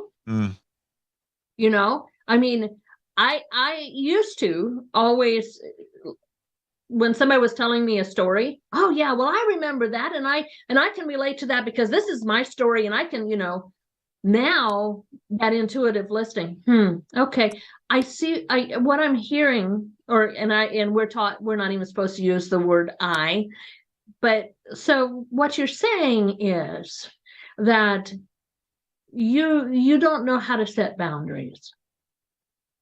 What about setting boundaries is hard for you? What about setting boundaries frightens you? And then they might say, well, I'm afraid, that they're going to get mad at me. So it's not as much the boundaries as what it is the response to you when you set the boundary. Yeah. Okay. So, and then talking about, can you control? Can you you're powerless. Can you do anything about the responses that they're going to give you? No. Okay, so in essence, what you're saying is you're powerless over the responses that somebody responds to you in regards to, but you're not powerless over the boundary that you have to set. It's like that totally unpacking of that gives them that aha moment of realizing, wow, it's okay to set a boundary. It's okay to set a healthy boundary. And I can't control how they're going to respond to that healthy boundary. It's on them. It's on the other person, how they respond, not on me. But you know what? It's all there. And I look at it also as if it's like watching a TV show and they're shooting it all this way, but then you're the camera focusing in a different direction, making them see it in a different way. Like, oh, I didn't even think of that. Oh, I didn't even think of that. Right. It's like yesterday, one of the gals that I was talking to, just asking her questions and how, where she got to, where she's at in life. And one of the things she was talking about was low self-esteem. And she made mention of something. And I said to her, I said, wow. I said, that is amazing. You accomplished something. And her countenance changed because of her never really thinking about the choice she made was a good choice. And she was thinking about making a good, positive change. And she never thought about that was a good choice that she had made. Wow. It's redirecting that thought process. Like you said, taking the camera from one point of view and directing it to another point of view and having her look at it in a totally different perspective. And I told her, I said, I'm so proud of you. And she said, for what? I said, well, look at what you've accomplished. Look at what you've done to better yourself. We should all do that, Cheryl. We should all, even the little things that we overlook because we're on autopilot, those things that we've accomplished, maybe big things, maybe in 2022, that because you went through a situation and maybe it took a while, that you don't realize what you did. But, you know, when I'm thinking of them right now, it's like, I'm gonna be blunt, like, holy blank, actually did that, got through that, moved past that. Right. And I'm gonna share with you, you know, getting divorced. My daughter is 14 and lives with me, and I'm the dad that gets her the glass of water. Okay. Just like your dad. Yeah. Because when you said that, Yeah. I'm like, yeah, that's me. You know, in the middle of the night, you know, she can get up and get it herself, but I'm fine getting it. It's okay. It's Yeah. okay. And you've accomplished that, Steve. Yeah. Look at you. Look at you go. That is an amazing thing that you're doing for your daughter. And you are setting a memory for your daughter that she will always cherish. And it ain't done So yet. There's a long No. road ahead, but yeah. Yeah. But you know, taking that divorce in that broken spot of your life, and I'm sure, just like any divorce, it's had challenges, it's been difficult. But taking that camera and, you know, turning it around and thinking, I've done this, I've accomplished this, I have set this goal. I have, you know, you and I had talked about something a couple weeks ago in regards to your daughter, and you're the one that was looking for that for her. And I don't know if you remember that conversation or not, but there was, you're the one that was looking for that. You're the one that understood that she needed to have that. And so good for you. You know, if we can learn to shift that camera from that, well, I didn't accomplish this, to even it's a small thing, I've accomplished this. What that does is that builds on that self-esteem, that builds on that confidence, that builds on that. If I can do this little thing, I can do this thing that's a little bit bigger, possibly. And what that does is that also helps build the mental mindset. It also helps build us in a place of confidence and renewing of our thoughts, our minds, our bodies, our spirits. You know, it's focusing on the glass half full, not half empty. Celebrate the little wins. Celebrate the little wins. Even the littlest thing. Your day could be just like, it's okay, just another day. And then you could have this little thing that pops up that, worked out really well. But in perspective, it's like, whoa, that was actually pretty good. That felt good, you know? And it's the little stuff. We're out of time. I wish we had a little more time. actually overtime. It's a year. It's go time. It's 2023, and unpack that stuff with you. What's your website again? insightlifecoaching.coachsolutions.cc. Yeah. You make people feel good too. You really do. I try, you know, I would love to just have anybody call me. I have a phone number, 574-501-3361. Reach me on my website. You know, let me walk a journey with you. Yeah. Let me help unpack some of the truths of your life and focus on those positive things, and possibly unpack some of the ugly things too. And I'm glad you said that. Yeah. Oh, the mistruths, the things that you have in your head that you believe to be true, but they really aren't. But you've been carrying them on the backpack, you know, for all this time, and it's time to unzip that thing. And it's 2023. Lose some of that stuff. It'll be lighter. Be easy to walk around. Cheryl, always a pleasure talking with you, and look forward next time we get together. Are you looking for even more of the podcasts and hosts that you love? The Podcast Business News Network is proud to announce that you now have even more ways to listen live. Check out the MyTuner Radio, online radio box, and Simple Radio apps on iOS and Android, or find us online. Search for Business News Network on mytuner-radio.com, or search Podcast Business News Network on streama.com and onlineradiobox.com/US. Take your podcast on the go and don't miss a minute of the action.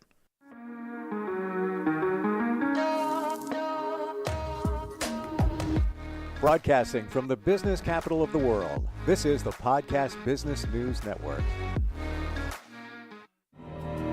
For nearly 2,000 severely injured veterans, everyday life has become filled with barriers.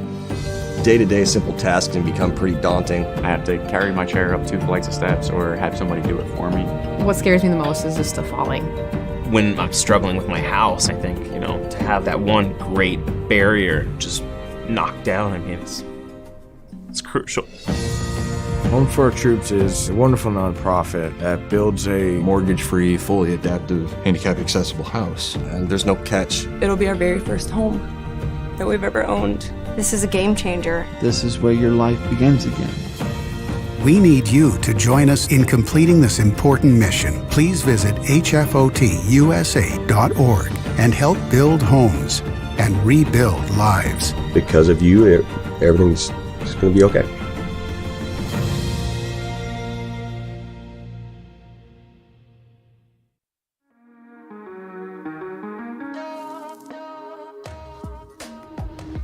Broadcasting from the business capital of the world, this is the Podcast Business News Network.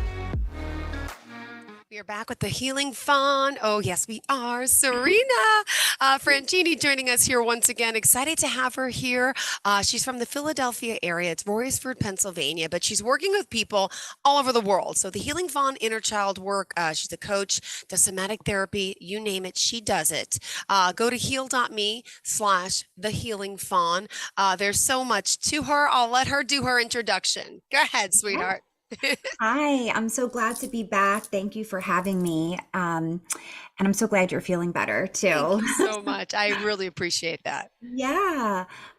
So my all my services, all the different packages and services that I offer, inner child work, somatic therapy, nervous system regulation, you can find at heal.me/the Healing Fawn.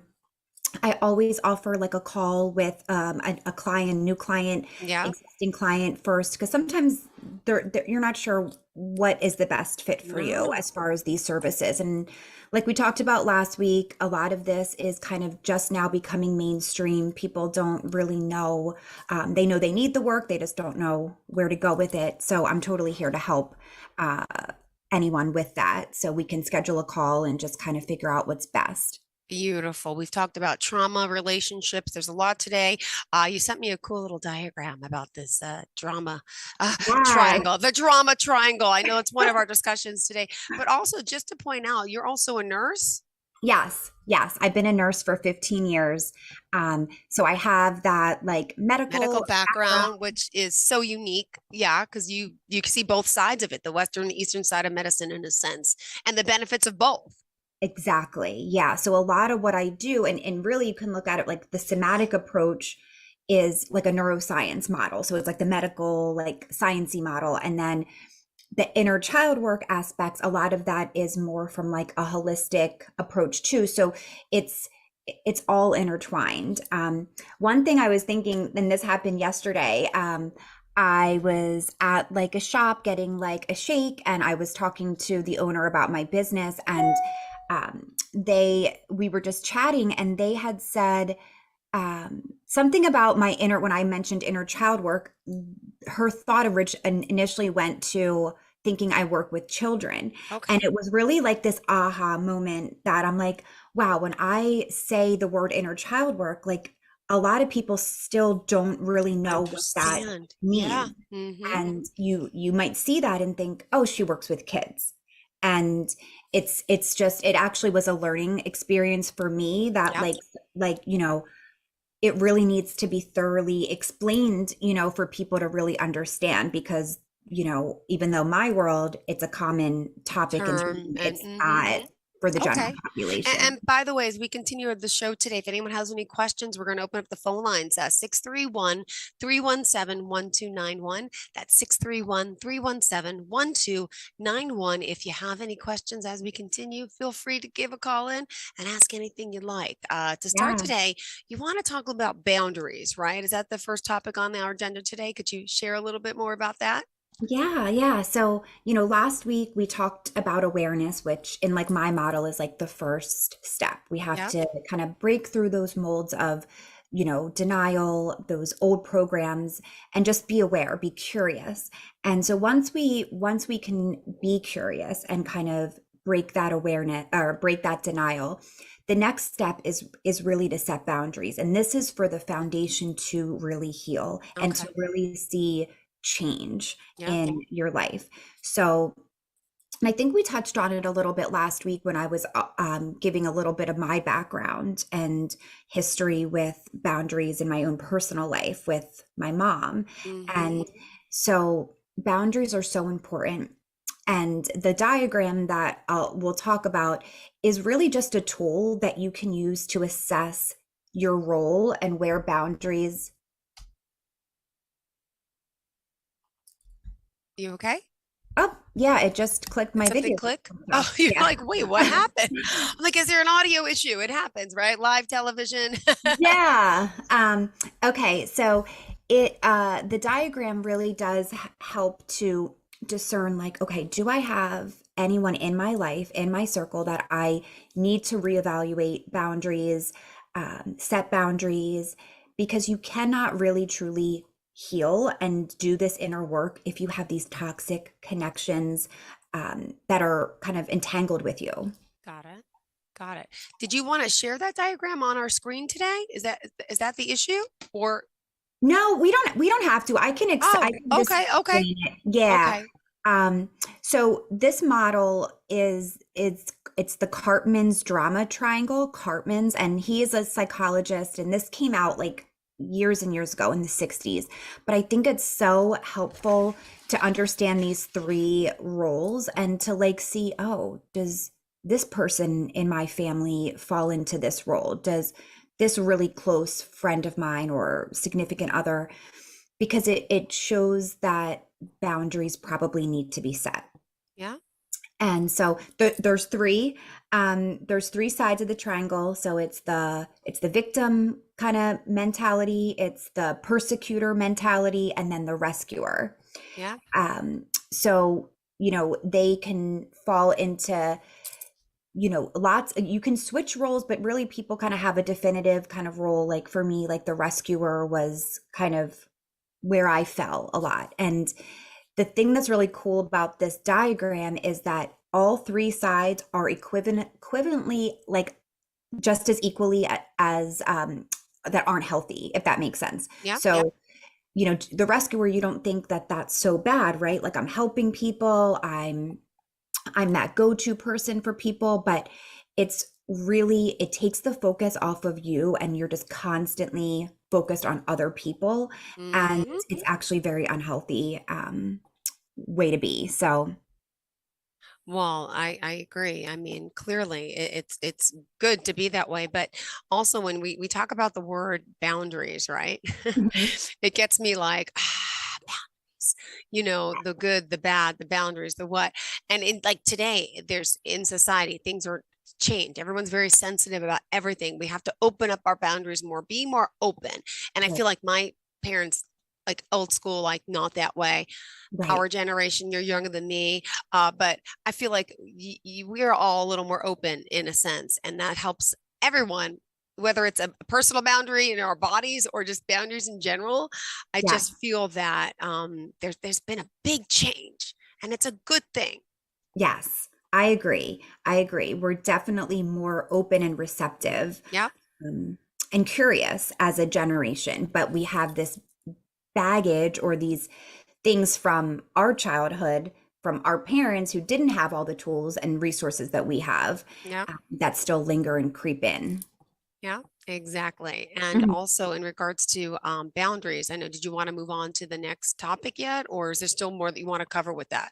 Well, I just wanted to kind of point out that, with these three potential roles, and people can look up this diagram. It's like, you can Google it and it will pop right up. But, the victim mentality is where someone really, it goes to you to solve their problems. Their issues are your problem. So when you have family members or friends or significant others, they have an issue and they come to you and they expect you to solve it. Yeah. That is very draining, and those people keep us in this unhealthy cycle. So to evaluate that, do you have people in your day-to-day life that are expecting you to solve their problems for them? The persecutor is the person who is quick to judge, points the finger, it can be critical, judgmental, but never really looking at themselves. So to think about, in your life, do you have people like that are, criticizing you, critical of you, judging you, but never really take a look at themselves? And then, we kind of mentioned the rescuer. So it's just to kind of just think about that. And when you're trying to set boundaries, does anyone fall into these categories? And if so, boundaries may need to be set. And that is something I work with my clients on, is like specific boundary work around specific relationships, because it's hard to set them. It really is, especially if this is your family member. It's like very hard. So I really work with people on that kind of as like the second step in my model. Yep. And you gotta let everyone be who they are and own it and know it, but sit back. I have a sister that's, I love her, she's my sister, but there's things she doesn't understand about me and my work and my parenting, and then she likes to judge, and it just made me so sick after so long, where now I don't tell her as much, I don't talk to her as much, I still love her as much. Right. Still hurts me that I can't be as open, but it's better for me and for my children by not sharing as much, or those types of things. So you'll learn to, like, didn't you say like with your mother, right? Like, yes, your boundaries, and you have to. Like what you're doing, with your sister, like I can't be as open, or I can't, share these particular aspects of sad. You can't be yourself, but you could be yourself amongst other people who you can trust and who are safe, like emotionally safe. Yeah. And the other thing I wanted to point out with this model too is, like, if you think about it, the one thing all three have in common is that no one's focused on themselves. They're focused on something else. Like the persecutors focus on other people, the rescuers focus on other people, the victims focused on other people to help them. So a big part of healing is where you're just invested in focusing on yourself. And it's not about, putting your energy and focus into other people. Got it. Absolutely is. Good point. Boundaries, boundaries, boundaries. And that drama triangle. Wait. Yeah. Right? Because there's a lot of drama. Yes. Yeah. And I think, like, like you said, with setting boundaries with your family members, it can be really hard. But it's healthier. And a lot of times people will see that those relationships change, but they actually can have more quality to them because these boundaries are set. Like, I know for me with my mom, like, I actually, because of all the boundaries, I can enjoy the little bit of time I do spend with her. It's more infrequent. We don't talk as much, but that component is that has been removed has actually helped those interactions. And again, don't forget the lines are open, 631-317-1291. If you have any questions. In the meantime, just remind us how we can reach out to you directly with any questions. Yeah, of course. So my website is my website's up and running, thehealingfawn.com. And that's where you can actually get to my coaching site to schedule from the website. Okay. So we connected those two. Thank God. That was like a whole to do, but we're there with that. My direct scheduling link is at heal.me/thehealingfawn, but you can get to it now from my actual website, thehealingfawn.com. That's also where you'll see my t-shirt line with all my healing types of positive, inspirational workbook. I mean, she's an author. She does everything. Yes. Workbook, my digital downloads, everything you can find there on my website. And then on social media, the Healing TikTok. Fawn. By the way, I checked out your video. I know we're going to talk about that too. I don't know if you're ready for it yet, but yay. Awesome. About unresolved childhood trauma, in a sense, how it affects us. Can you share a little bit about the latest TikTok video?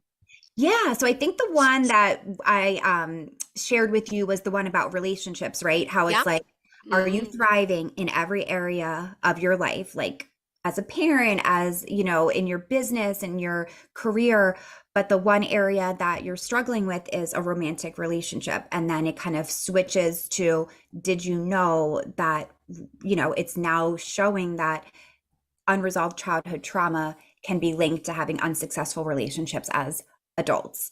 And that's kind of, yeah, right. Me too. Guilty. Yeah, absolutely. I own it, but it's so true. Yeah, me too. Me too. And I think it's very common, but trying to just get it out there that, like, you can have successful relationships, you can, and it's possible, and it's never too late. Yeah. But really, you just have to get in there and do some of this inner work, because it's stuck in there. And these patterns, even if, as much as we try to tell ourselves we're going to do things differently, you're going to think differently, you're going to choose differently, we're wired that way. And we have to kind of get in there, into the body, into the nervous system, and shift things in order to see real change.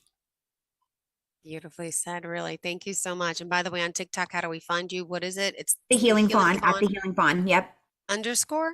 Or it's just At The Healing Fawn. No, for TikTok, there's no underscore. On Instagram, it's The Healing Fawn underscore. Good. I was just getting confused. Awesome. I know, all these little different things. No, it's so true. So there's so much like unconscious stuff that we don't realize that is affecting our lives on a daily basis. And you say, for example, in that triangle, you say each player begins by assuming one of the three typical roles. And could we talk a little more about the three typical roles that we usually assume? Well, it's not six, it's three. I'm like, yeah. Well, yeah. So that was like the victim, persecutor, and rescuer. So those are like the three roles that you can assume, or other people in your life. So it's again, just something to think about when you're starting to do this work. Do I fall into any of these, or do I have people very close to me that are falling into these? And that's where, okay, we do, yes. So let's work on setting some boundaries so we can proceed with this work, this healing work, in a way that we're going to be successful at it. Because you really can't, if you have these people close to you, you're not going to be able to thrive in your healing journey by being criticized, by being judged, by being the rescuer and saving people and the fixer. You just aren't going to be able to thrive. Guilty. I'm the rescuer, the fixer. I was the adult in my parents' relationship, trying to be the adult and take care of everyone else and try to teach them that they shouldn't be arguing, they should do this. And I became the fixer. So then I find myself in a pattern with relationships as an adult, finding men. But it's so crazy. It's so happening unconsciously, because like then after years go by and you get away from it, it's like now you see it like, oh my gosh, here I am. I took this little rescue cat and he was adopted. He has all these issues. I want to help him, not realizing it. Like, oh, he's angry. He's jealous. What? He's like my father. What am I thinking? Like, yeah, you just sometimes are attracted to that person who needs help to be fixed. Right. It's fascinating how unconscious it is, right? And yeah, I think your explanation is so common with women today and in our culture. Like that's, and it's beyond unconscious, because a lot of times we are conscious of, okay, I'm not going to date this kind of person. I'm totally not looking for that at all. I want someone who's got it together. I want someone who's, A, B, C, D, we have our lists, right? But it's so unconscious that you don't see it. You don't see it. It's this like almost familiar feeling that we don't know why it feels familiar. It feels good.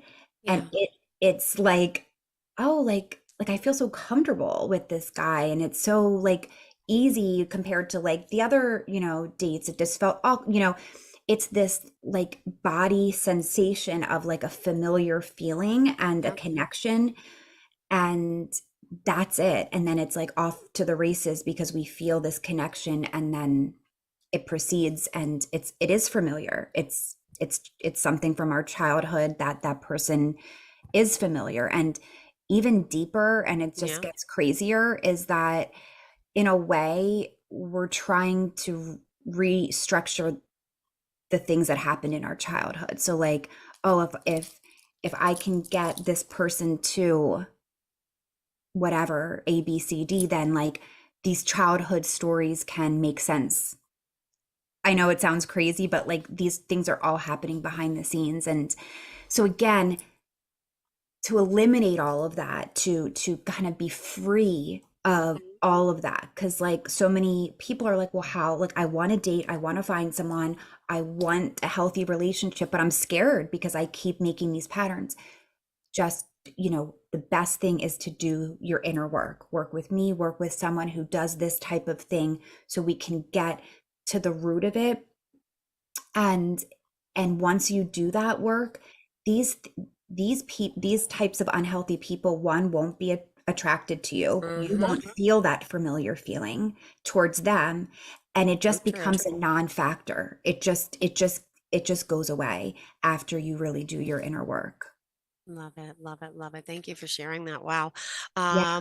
Also, we still have 10 minutes left in the show. What else did you want to share? Because we covered a lot and we still have more time, which is even better. Yeah. So let's see.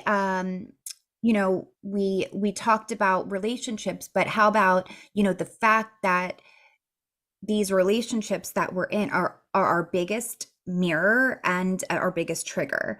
So, that's what relationships are for us, a mirror to see the parts of us that need work. Yeah. And I think that, in relationships, to be able to work with each other and to be open and curious and know that we all have things that trigger us, and to be able to see, if you're in a relationship, the sides of your partner who might be being triggered, and to understand why. So like one of the sessions that I do is like a couples session where we actually look at each person's role when they were a child, and kind of work through like having the partner look at their partner as like the 6, 7, or 8-year-old them, and understanding like why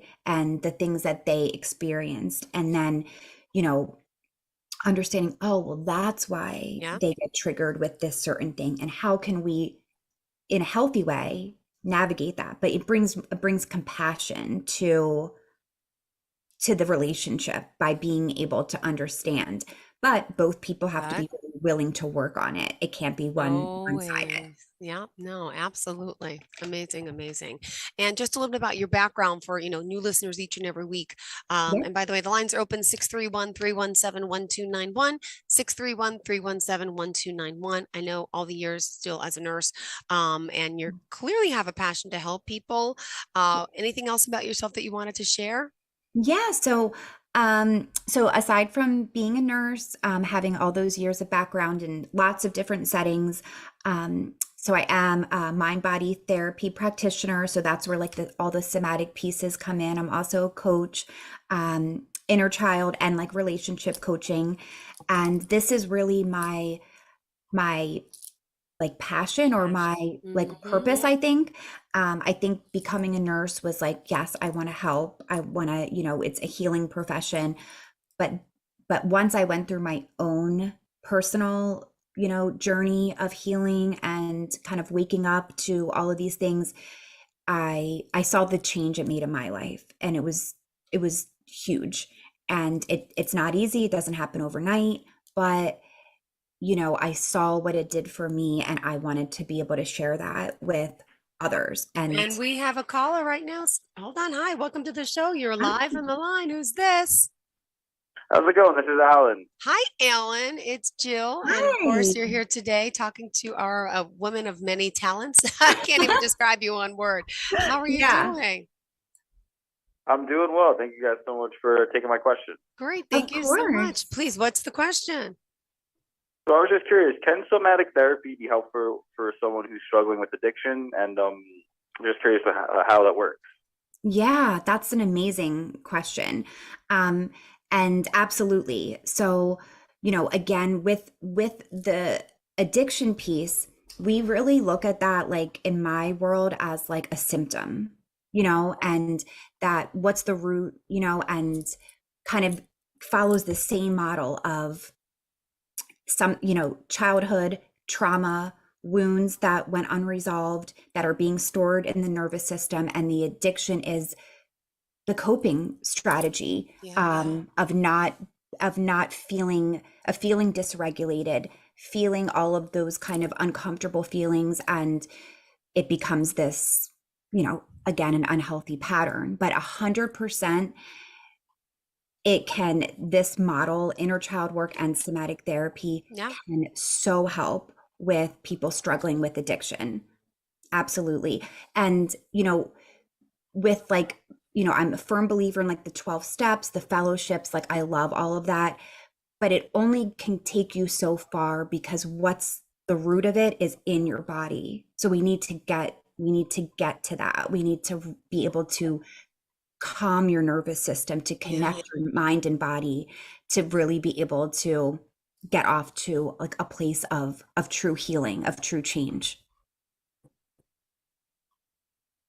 Does that answer your question? Yeah, thank you so much. Yeah, of course. Did you have anything else? Was there anything else that you were curious about? What are some strategies that you use for somatic therapy? What are your methods? Cool.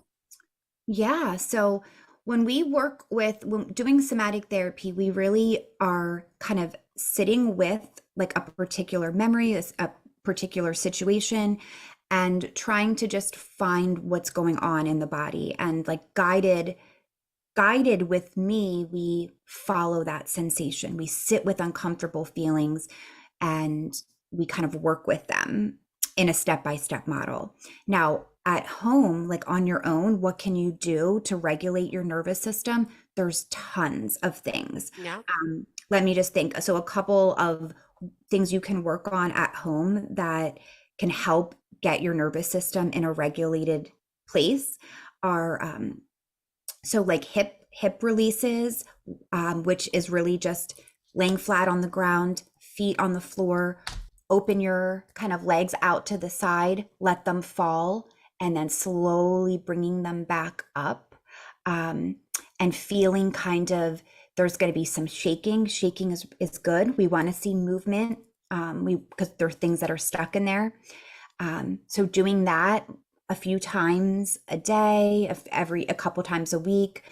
Rocking is another really good nervous system regulation tool. So any type of rocking, we'll do on the ground, feet up in a ball, holding onto your legs and rocking back and forth.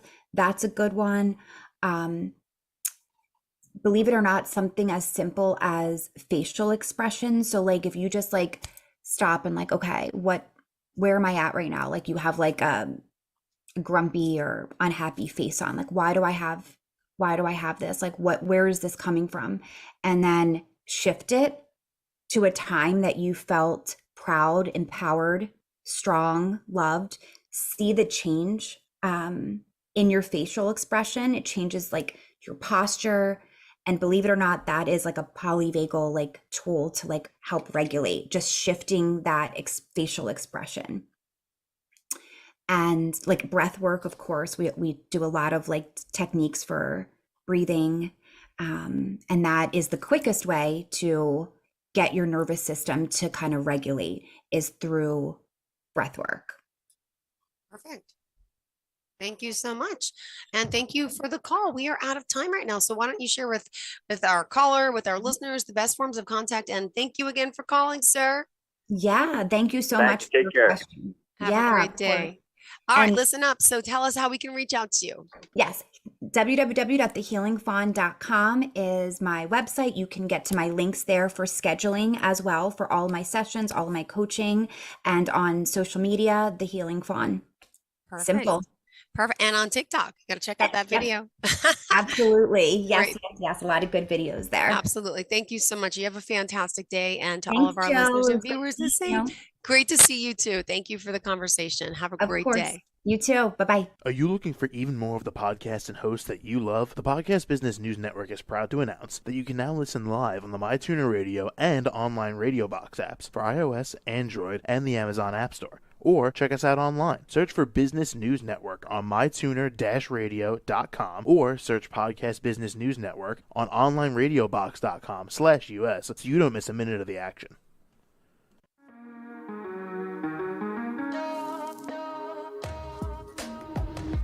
Broadcasting from the business capital of the world, this is the Podcast Business News Network.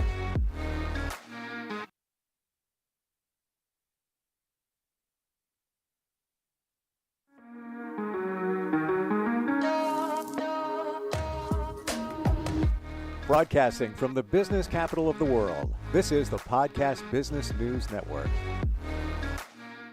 Where we live, where we work, so important. And the functionality of those places is so important. And that starts with somebody like this gentleman right here. He's an incredible architect and CEO of John Riggio Architecture. Mr. John Riggio is back on the show. And John, welcome. How are you today? Okay, great. How are you, Steve?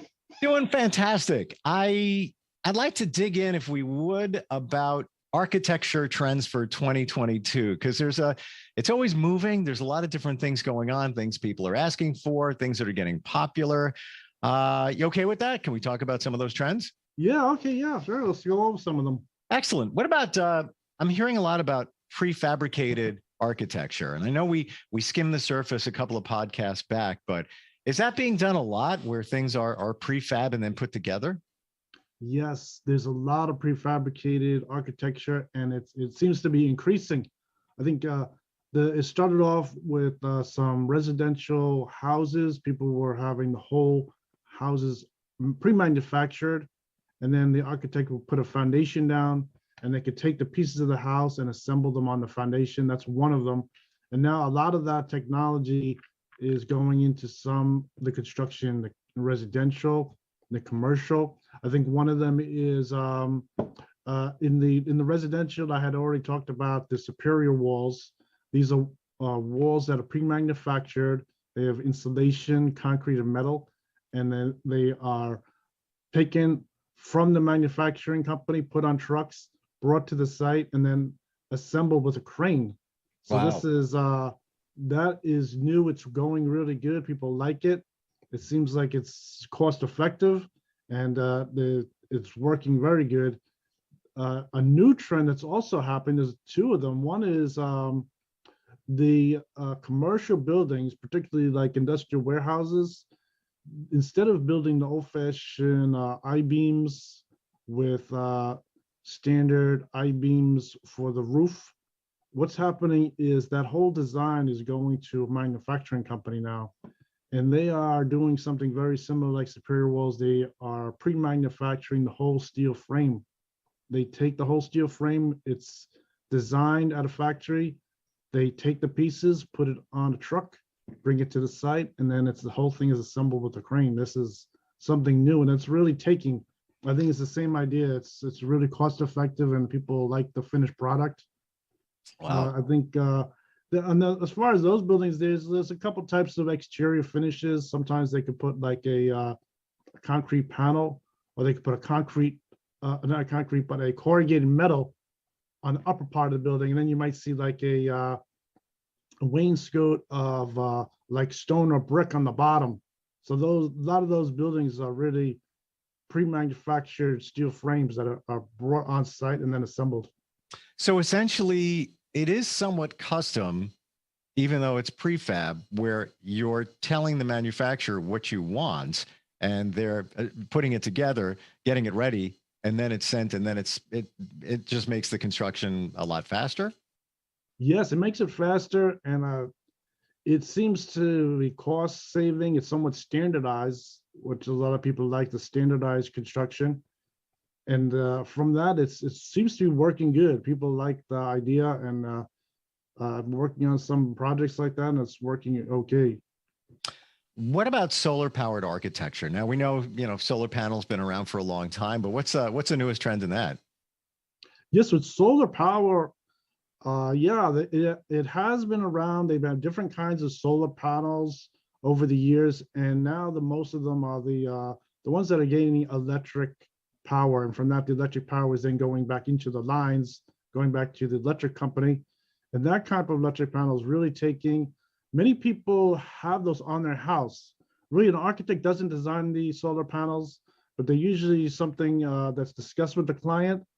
Sometimes I'd have to provide for a space maybe where they're going to put a electrical panel box where they're going to put their panels on the roof, things like that. So that's a consideration in the design, and also the structure of the roof. If you're going to put panels on the roof, that the structure is going to support some of those panels. So that's one consideration. And there's different kinds of the electric panels, and that's usually installed by a company. I think the most really like advanced style that was really a solar panel that looks like it's a roof shingle, and it's put onto the house. So it looks just like a roof shingle, but it's really a solar panel. That is like the newest kind of panel I've seen. But a lot of them people have is like a panel, maybe it's like 2 feet by 4 feet they're putting on their houses, and they connect them together, and they're going to a electric box that is supplying electricity. And I think people are happy with it. They like to put these solar panels on the roof. It's saving them a lot of money.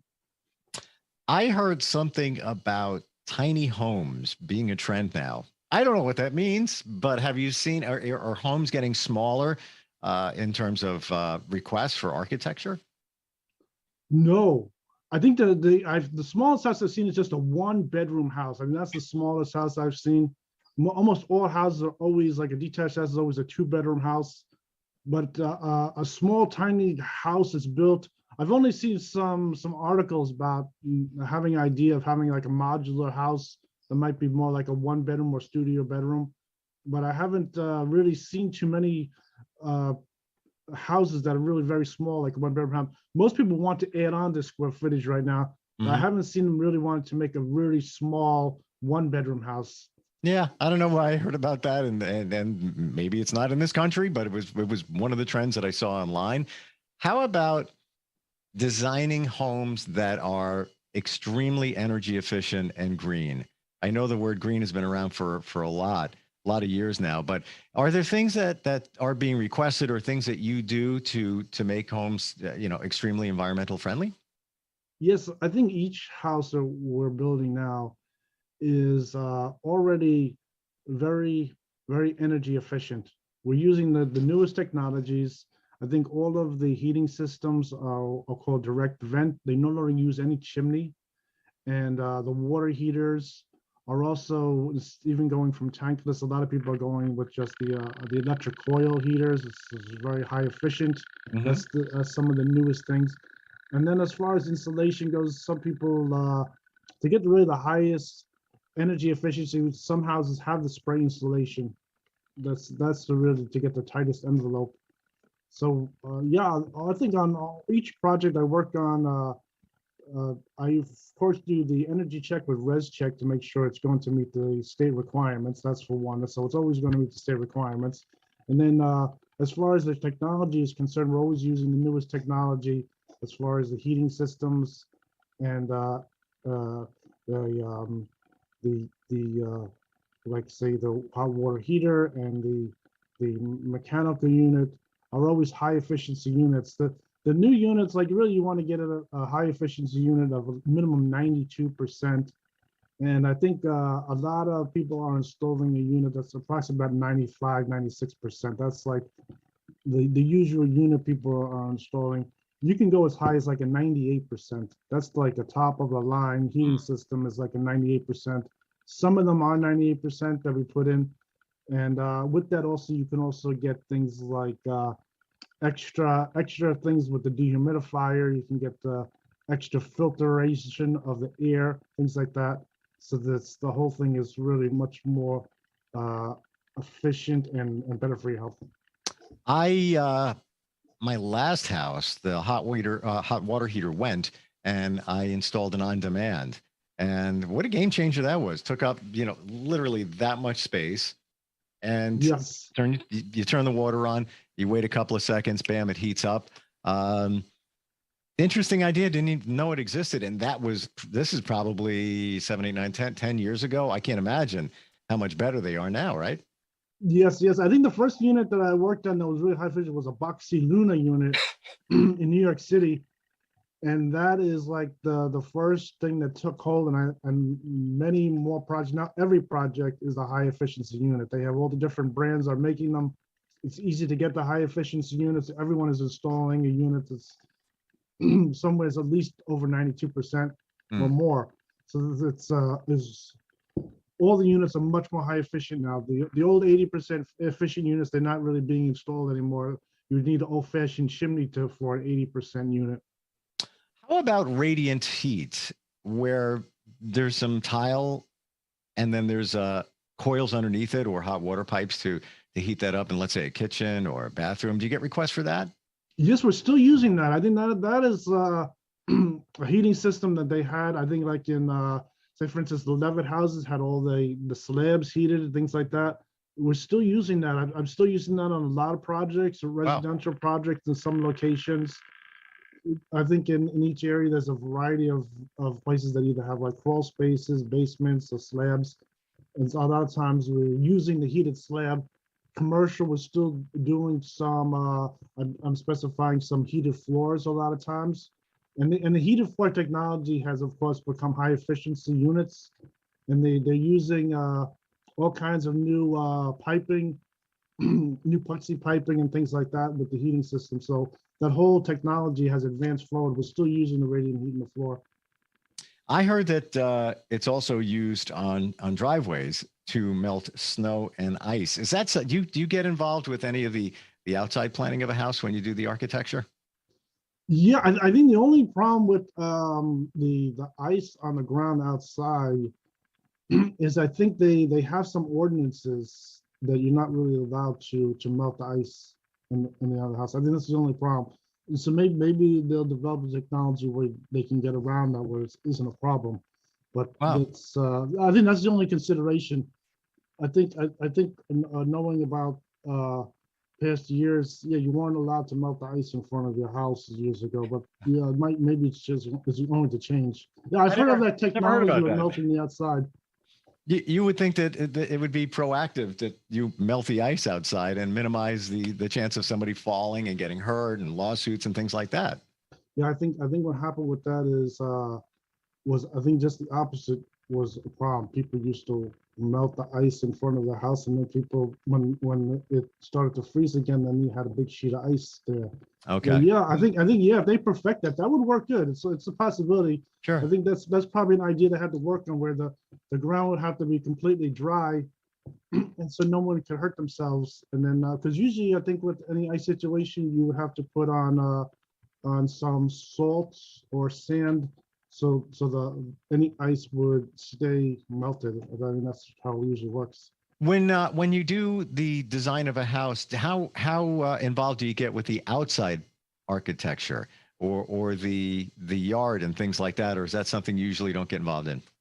I do design some front yards for either residential or commercial. I think right now what is specified is something called Allen block.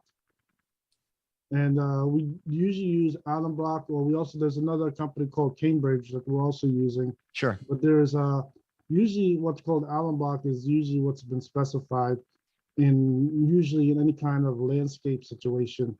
So I think as far as myself, stamping something as an architect, if we're working on a new driveway area, the ground is sloping, usually I'm going to specify things like Allen block. If it's a big, heavy retaining wall, the standard is always like a 12-inch poured concrete wall, and that's usually the industry standard.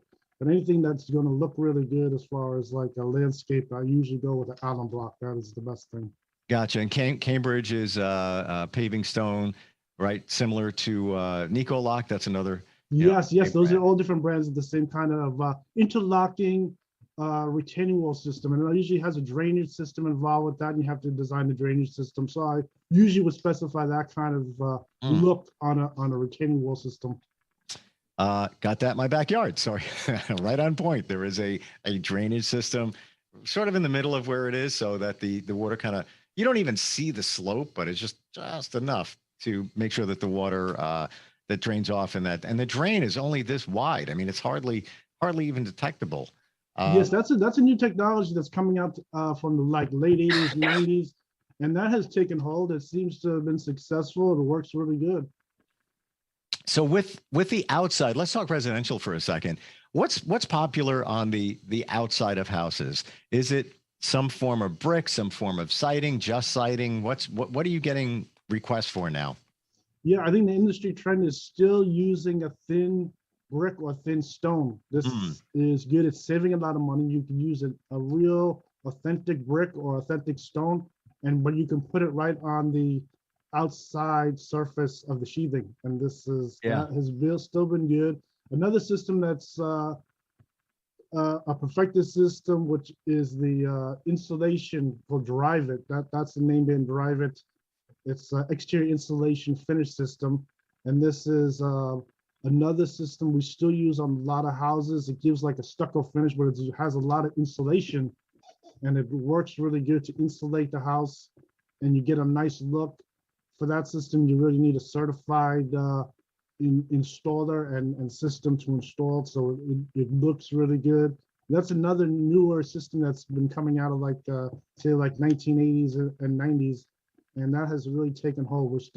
I'm still specifying a lot of Drive It on houses, and all the time on commercial buildings too. I love the look of that stone on the front of a house, and I moved into a house. There was siding. Didn't want to have the expense of putting what you're describing on, so there's siding that looks just like stone, and I have it on my house, and from a if you're right up to it, you can see, oh, well, all right, wait a minute, that's not stone, but you can't even tell the difference. And for a fraction of the price of actually having that call it veneer stone put on there. Yeah, there's a few varieties of the stone. Some are coming in sheets. They have them that are in sheets. You put up like a 4x8 sheet. And then the ones that I'm talking about are smaller. They're put up more individually, like a authentic brick or stone. Right. And they usually would use a similar type of like a mortar cement to put this on the house, and it works good. I had this thought. I was driving through Maryland by the water, Ocean City, took a road trip Memorial Day weekend, and so many houses. I mean, by the water, you have major challenges. I'm sure you're in New Jersey. You deal with that too. How do you get around that? Is it just let's elevate the house? Yeah, there was a situation from the last big storm that just happened over here with the water. A lot of basements flooded. I think it was really on the news, seeing that there's some basement walls caved in and things like that. And I'm working on a few houses. The foundations were flooded in. So I think the first design consideration is to get rid of the idea of living on the ground level and just having all the living areas on upper floors. So that is the new way of doing it. I'm working on a number of jobs like that, and it seems to be working good. So what we're doing is the first floor, the ground floor, we're just keeping as like a garage area, some recreation area, and taking all the living space and trying to put it back up to the first floor. Really, so it come out to like 2 floors plus the basement level. In a situation like that, if you haven't done that from the original build on the house, is that something that you can do at that point? Can you lift the house up? Is that even possible?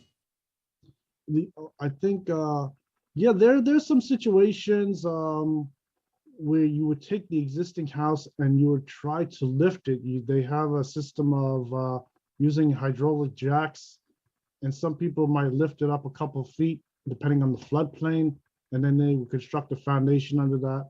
Yeah, that is a possibility. I've worked on a number of jobs near the floodplain areas over here in New York and in New Jersey with the flood areas, and that's always consideration, is to lift the house up. So that is, and then some of those things might involve getting what's called a FEMA letter. You have to get a letter from them to get their approval for the height of the finished floor and things like that. We're talking with licensed master architect, Mr. John Riggio. You can find him at johnriggio.com, John Riggio. And architecture trends for 2022. What are some of the other ones that stand out in your mind that you get requests for, or you're seeing a lot of, John? Oh, okay. Well, I think there's new technology. As far as new technologies is concerned, like smart buildings is, I think each house that we're building is becoming more of a smart house. They usually are including things like video doorbells, security alarm cameras, and then all these things are connected into one central control area. A lot of times it's put it under the stair, and they might have like a little video monitor with your Wi-Fi and things like that. And then, so that's one new trend also that is included in construction, new construction is having a more of a smart house. So how does that play out for you when you're designing the house? You have to make sure that you have room for the wires, I guess, in the chase of the walls to make sure that, I mean, a lot of stuff is wireless. I love wireless, but I love wires too, because it's when it's hardwired, you don't have to worry about it. You know it's always going to work. Yes, we do have to show on the plan. I would usually show, like, say, a Wi-Fi room where they would have all those different systems where they'd be located. And I think that's also like with sometimes people like to put more sophisticated audio. They put in things like a theater room, and we show the location of the theater electronics, where they're going to go. So a lot of times they have things like that in the houses too. Oh, that is my envious point right there, the home theater room. Have you designed some? Do you get requests for that? Yeah, I think the home theater room is pretty basic. They have different kinds of installers that already know what they're going to do as far as putting up a video screen, some movie seats, and the audio system. It's somewhat standard. So the room I would show, it isn't something like a new invention. It's sort of a standard room that people would usually have, and then they would have to get an audio company to put all these different things in the room. What's in the years, and you've been doing this for a lot of years, what's the most unusual thing that somebody has asked for? And you think of anything, and stick out on your mind that they said, yeah, can you design this? Anything that comes to mind? Anything unusual? No, not really. All right, I'm going to ask you an odd question because I saw this in a movie not too long ago. A safe room where if, somebody's just afraid that something might happen in life and it's just a room that is completely sealed off. Has anybody ever asked for something like that? Do you ever have to design something like that?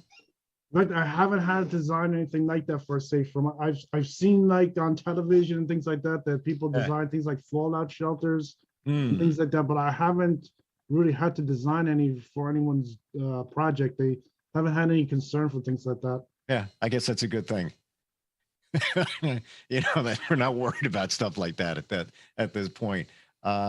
Any other trends? What about, somebody told me something about floating architecture. I saw that somewhere. What would that be? Does that stand out in your mind? Have you ever heard about floating architecture? In fact, I don't really haven't had to really work on too many floating architecture. I think the only floating architecture they have right now that people are sort of looking at is the open stairs. They have open stair treads. And so a lot of people are starting to slowly trend to like a curved stair, a curved main stair. Some of the curved main stairs are open. So they have, like, you see just like the treads, and some of them are open. So that is a trend that's slowly coming about with some curved stairs. So the area between the stair going up and the stair going down, they're getting rid of the wall. So it's that is like a floating trend. Yes, is the main stair. Well, I'm trying to get it's starting to open up more, where it's just open and it doesn't have any walls between, like, the stair going up and maybe the stair that would go to a lower level. I'm trying to get a view of that. That's wow. That's like talk about open concept. That is completely open in going from upstairs to downstairs. Yes, that's the newest trend that's slowly coming about. And I think the next thing is maybe just to open up the whole tread altogether, where you just see the tread and you would have like a main stringer that would hold all the treads together. That's like the design trend is heading. So does that mean that, let's say the stair, you have one stair, two stair, three stair, usually you have a wall here or I'm not sure, what you would call that. Is that just all open? Is that what you mean? Yes, you're removing the wall. The wall isn't structural anyway, so they're removing the wall. You just have the stringer for the stair that supports it, and then the rest of it is open, so it has a floating look. Gotcha. Was that big in like the 70s or the early 80s? I'm seeing visuals of that, maybe on TV, that there were a lot of stairs like that. Yes, they've had other trends like that in the past. Yeah, where the stairs have been open. Yeah, so I think that trend is coming about usually with a curved stair. That's the how it sort of looks. A curved stair that doesn't have any wall underneath it. That is the new trend that is slowly coming up. I have a few jobs that are starting to get constructed with the curved stair like that. Is there still on the residential side? I know you do a lot of commercial work as well, but on the residential side, do people still ask for the classic Victorian home, wraparound porch? Is that still popular? Yes, I think usually that situation is only coming about in an area where there's like a lot of historic houses, landmark houses, where we really make the house look more like an historic house instead of say like a contemporary house. And I think the only consideration with that is the value of the house. Just going through some recent things is the house the whole house looking very expensive compared to just a simple looking house. Gotcha. So that's the only consideration. But I don't have any mind really designing a period house that would match landmark. I've worked on a number of jobs like that. It's a fun thing to do. You're matching the historic standards, so that isn't a problem. But usually, that's only usually is coming about in really more like a historic area. So I'm just a final question here, and this would be my style. Tropical, in colder weather climates. Do you ever get any requests for a house that has a more tropical look to it? No, I think a lot of things that really. I'll be your first. I'll be your first one. I'll be your first one. Yeah. What about in terms of that type of architectural roof, a Spanish kind of look to it? You don't do anything like that? I haven't got requests. I do some houses like that. Yes, I have there's a nice house on Long Island where we use the Ludwicki Spanish clay tiles. They're very heavy tiles, and we did the whole roof with that.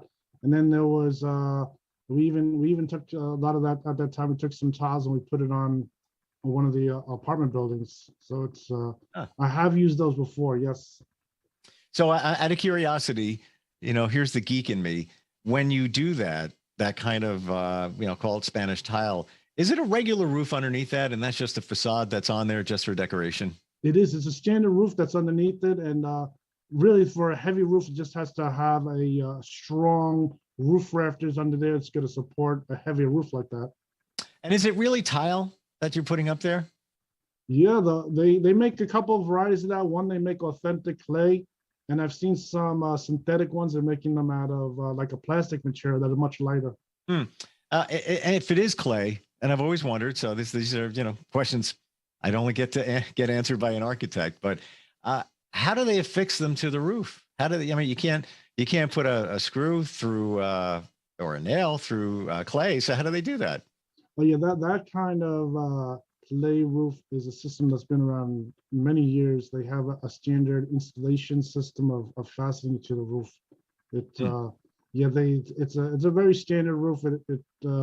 It holds on there without any problem. It isn't something difficult to make it work. Fascinating. Yeah. It's funny when we think about all this architecture, this is our lives. Like, we live in rooms, we live in houses, and somebody's got to put that together and come up with a concept. And that would be somebody like Mr. John Riggio. You can find him at John Riggio, RIGGIO.com is the website. And we're just about out of time, but great talking with you, John, about the trends, architectural trends for 2022. And I hope we can get together sometime again real soon. Great. Thanks, and it was good talking to you. Thank you. You too, John. All right. Are you looking for even more of the podcasts and hosts that you love? The Podcast Business News Network is proud to announce that you now have even more ways to listen live. Check out the MyTuner Radio, online radio box, and Simple Radio apps on iOS and Android, or find us online. Search for Business News Network on mytuner-radio.com, or search Podcast Business News Network on streama.com and onlineradiobox.com/US. Take your podcast on the go and don't miss a minute of the action.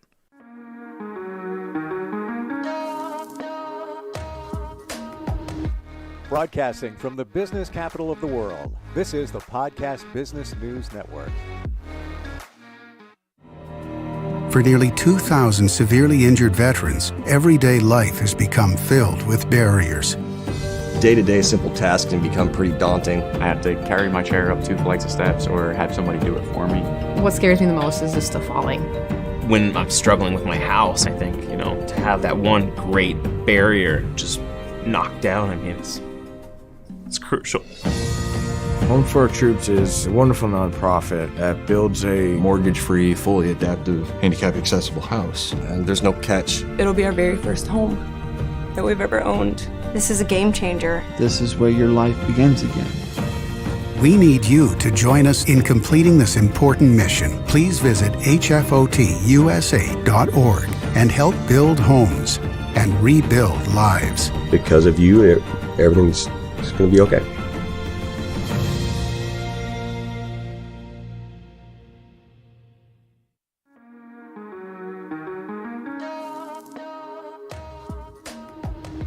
Broadcasting from the business capital of the world, this is the Podcast Business News Network. And we are back with our hypnotherapist, I should say, Dr. Kevin Richardson. How are you, darling? I am great. How are you doing, Jill? I'm doing well. It's a pleasure to see you again here today on this beautiful Monday morning. Early morning for you, 8 o'clock, 11 o'clock for us in New York. Where are you based out of again? Desert Hot Springs, California. Lucky you to be Kevin Richardson. Please say hello to your listeners today. We're also doing a live Zoom for those of you that don't know. That's why I can see how bright and cheery-eyed he is today. Looks like you got some good news. Did you get really good sleep last night or something? I guess I did. It shows you're glowing, or you got a facial. Yes. My secret's out. That oil of Olay is wonderful. I do use oil of Olay, by the way. I do. I get it from Costco. It's amazing. The Regenerous, the red can. So, yes. Say hello, introduce yourself, and then we'll get started with today's topics. Good morning, all. My name's Dr. Kevin Richardson. Mm-hmm. Yay. 1 week new. Just kind of a baby doctor, I guess. A young doctor. I'm a hypnotherapist, and I look forward to helping people. And I practice all over the world through Zoom, and I'm able to do house calls to the local areas. Unfortunately, I can't go to other states. That's a little far to commute. But through Zoom, I can go anywhere in the world, and I look forward to helping folks.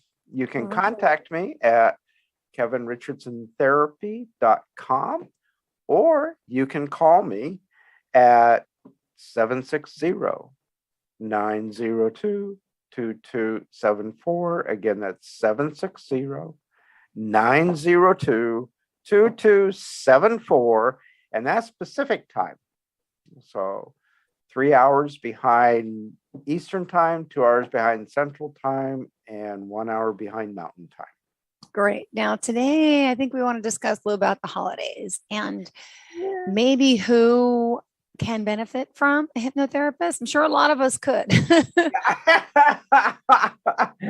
I'm kind of biased. I think everybody could use a hypnotherapist. Want to talk a little bit about the holidays. In my other life as an occupational therapist, I work with a lot of the geriatric population, and that's been my specialty for many years. And I have found over the years that, Christmas is really for children and for families. And that's a time where people get together and they have lots of family, lots of friends, and they buy all these wonderful gifts for their kids, and everybody sits around and watches the kids open up the gifts, and it brings great joy watching the children's faces just light up. Well, there are those who no longer have the family, where they're the last of their family. There are those who are infirmed and unable to go anywhere. There are those who have lost most of their family. And so Christmas time for some folks, while it's joyous and wonderful, it's also a very lonely time Mm-hmm. because Christmas emphasizes family Yeah. and it emphasizes bringing people together. Mm-hmm. And so there are those who are alone on Christmas. And there are those who have lost family members. It just struck me that we've now reached, with the COVID virus, we've reached a milestone of 800,000 people have passed away. And now in Kentucky and Illinois, we've had 40 tornadoes, I guess, over the weekend. Wow. Unbelievable, right? Just unbelievable. And so for those folks, Christmas is really not on their radar. They're dealing with other issues. And so some of these other issues are dealing with grief and loss of property, loss of friends, loss of relatives. And so they have a different view of Christmas at this time. Instead of being joyous, it's reinforcing the isolation and reinforcing their aloneness. And so hypnotherapists can help. We are trained in how to help folks with grief and loss and sorrow. And through hypnosis, we're able to help people work through their grief and their loss and help people reestablish new traditions. And that's the joy of this, is helping folks establish new ways of celebrating however they celebrate the holidays, whether it be Christmas or Yom Kippur, Ramadan. It's helping folks identify new ways. There are some ways of establishing new traditions. And maybe one thought is, if folks have lost relatives during this period of time, set aside a time to where, as a family, you can gather and go through the old family photographs, reminisce, think about the wonderful times that you had with your family. Think about the wonderful times. Talk about the family traditions. Talk about the people that have gone before us. Bring their life back through conversation and through pictures, and establish a warm feeling through talking about the fun times. Talk about the times that they meant to you and what they meant to you. And maybe this is the time to talk about what each other means to one another. Tell everybody every day you love them. Every day. Every day. Let your family know that you love them. And because you just don't know what's going to happen. You don't know. But hypnotherapists can help you through visualization, through imagery, through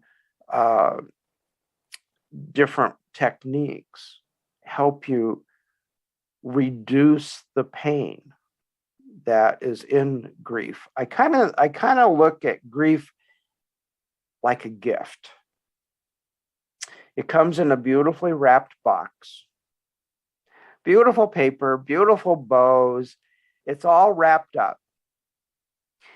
And then you unwrap the gift, you open the box, you take the grief out of the box, work with it, and then put it back into the box, wrap the box back up, put it back up on the shelf.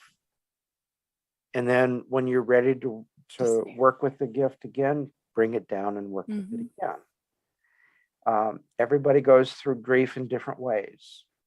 Everybody goes through grief in their own way. Yeah.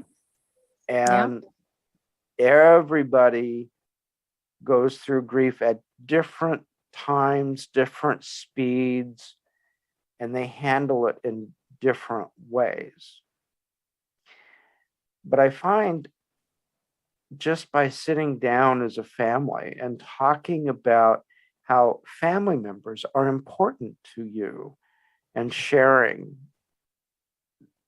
honest feelings about one another and how important they are in your lives, and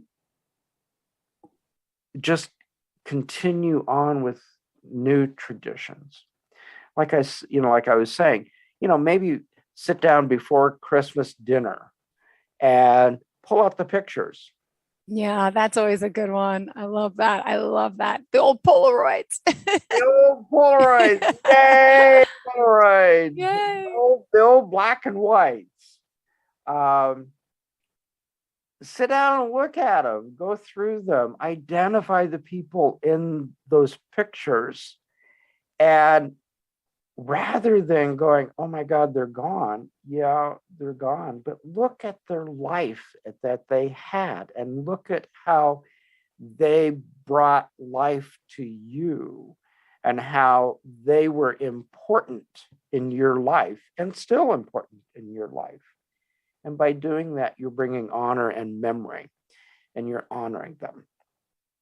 And then when you're done, put it away. Then celebrate Christmas. And you're doing Christmas a favor because now you have a warm heart and you've shared your love with your family. And that's what Christmas is about, is sharing the love.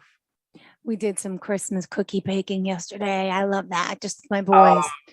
But that was just me and the boys now. But the truth of the matter is sometimes the holidays, so you get I sit down at the table and then Aunt Nancy's talking to Uncle Joe about this and that, and then it becomes a little chaotic. It could get stressful at that table. As we know, we just had Thanksgiving.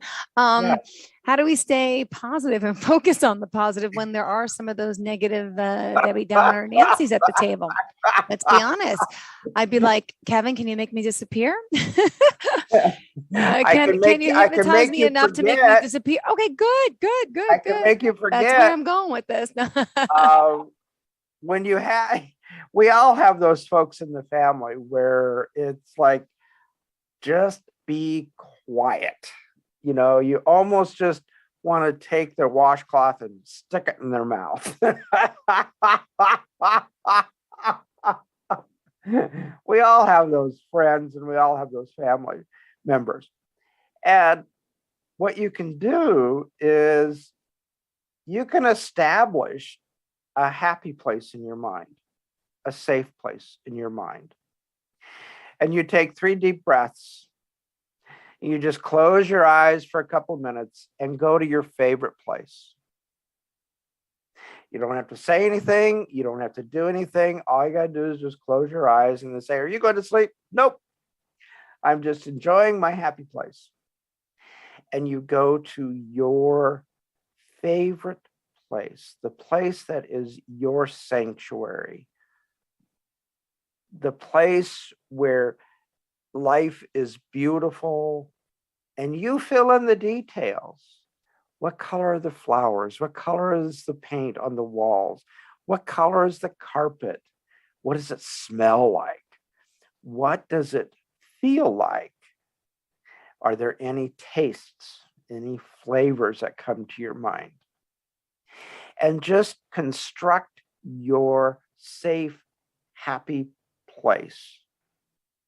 And then when you're at the table, at the dining room table, and your family members are just going rah, rah, rah, rah, rah, rah, rah, rah, rah, and they're talking politics, and you have one that's a Republican, you have another one that's a Democrat, and then you have one that's an independent, and then you've got one that's not anything. and they're all discussing the politics, and you're just sitting there in the middle of all this going, help. Take a deep breath. Take 3 deep breaths. Breathe in, breathe it out slowly. Close your eyes, and then just go to your happy place. And just go there and stay there for how long you need. Okay. And then you can go there for 10 seconds. You can go for the 20 seconds. You can go there for 40 seconds. And it helps to bring the blood pressure down. It helps to bring calmness and peace back. When you're going to your happy place, when you inhale calm and peace. Inhale that. Exhale tension. Exhale anxiety. And then it helps to bring you back to center. And then you can come back and you can go there as many times as you need through the dinner. Awesome. Thank you. So that's one way of surviving families. Families are a blessing, and they're sometimes a curse. So sometimes establishing a happy place, a place where you can go. Also establish a time where maybe you can go into the bathroom and close the door and lock the door and be there for 10, 15 minutes and just relax, just chill. And no one's going to come knocking on the door for you. And that gives you a timeout. Take your time out. Give yourself an opportunity to time out. And you don't have to say anything. You don't have to do anything. All you do is just get up, go to the bathroom door, lock the door. And that's normal behavior. I mean, that's what we normally do when we go into the bathroom. We usually lock the door. And that gives you an opportunity just to be private. And you can go into your own self-hypnosis. You can count yourself into self-hypnosis. And how do you do that? Yeah, tell us. Well, Remind us. Remind me. Well, girlfriend, just between you and I and no one else, you just take a deep breath, count backwards from 5 to 0. And as you're counting backwards, 5, 4, 3, 2, 1, 0. And when you get to 0, that always means deep sleep for the purposes of hypnosis only, and only with your own self-permission. And then envision or picture in your mind a beautiful place, whether it's a garden or your favorite room in the house, whether it's a place that you used to go to as a child that you loved to go to. Picture that. Bring up that picture. Fill in all the details. Fill it in with your favorite plants, your favorite flowers, your favorite trees. I know. Does New York have trees? I don't know. Plenty. I live on Long Island, so yes, there's plenty of trees. Even in Central Park in the city, there's trees. But good point. Yeah. Good point. I get it. I get where we're going. Yep. Yeah. So all the pictures I've seen of New York are just all these high rises and concrete. So fair question. Actually, I've been to Upper New York. So I've been to Corning, New York. Got it. Okay. And it's beautiful. Plenty of trees. Plenty of trees. You know, lots and lots of trees. Yeah. But just enable yourself to pull yourself away from the family and go into self-hypnosis. Count yourself in, do your own envisioning, vision what you want, envision the feelings that you want. When you breathe, inhale the feelings that you are looking for. If you're looking for peace, calm, and serenity, when you breathe in, think those words. Say those words to yourself gently and softly. You don't have to say it out loud. You can just say it to yourself. And then just close your eyes and just kind of just picture yourself floating away to your special place.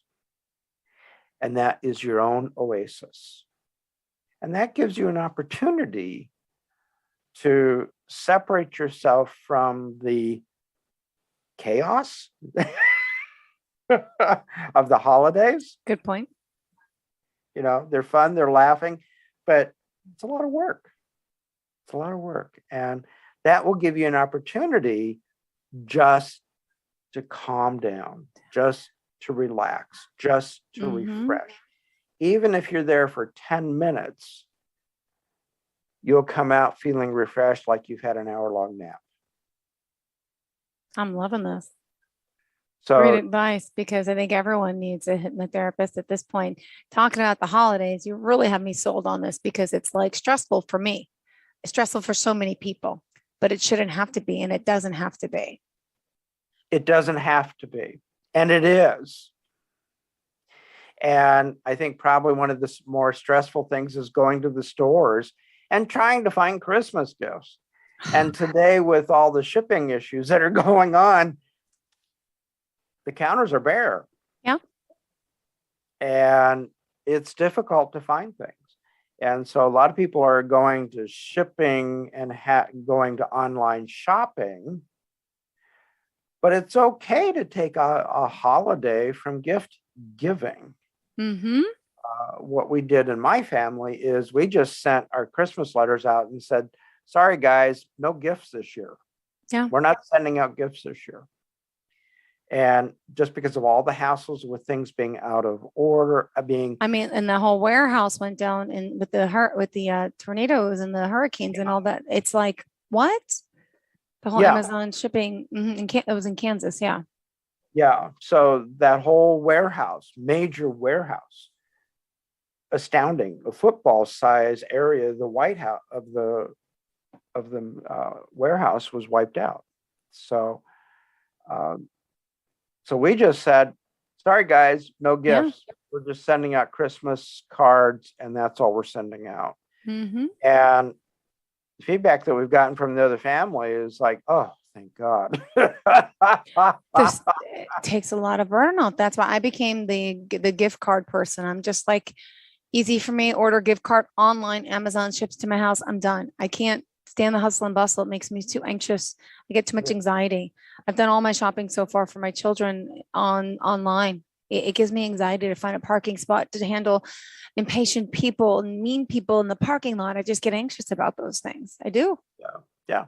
I do too. I do too. And I find that if I have to go to the store, then before I even go into the store, I close my eyes and I go to my happy place and I center myself.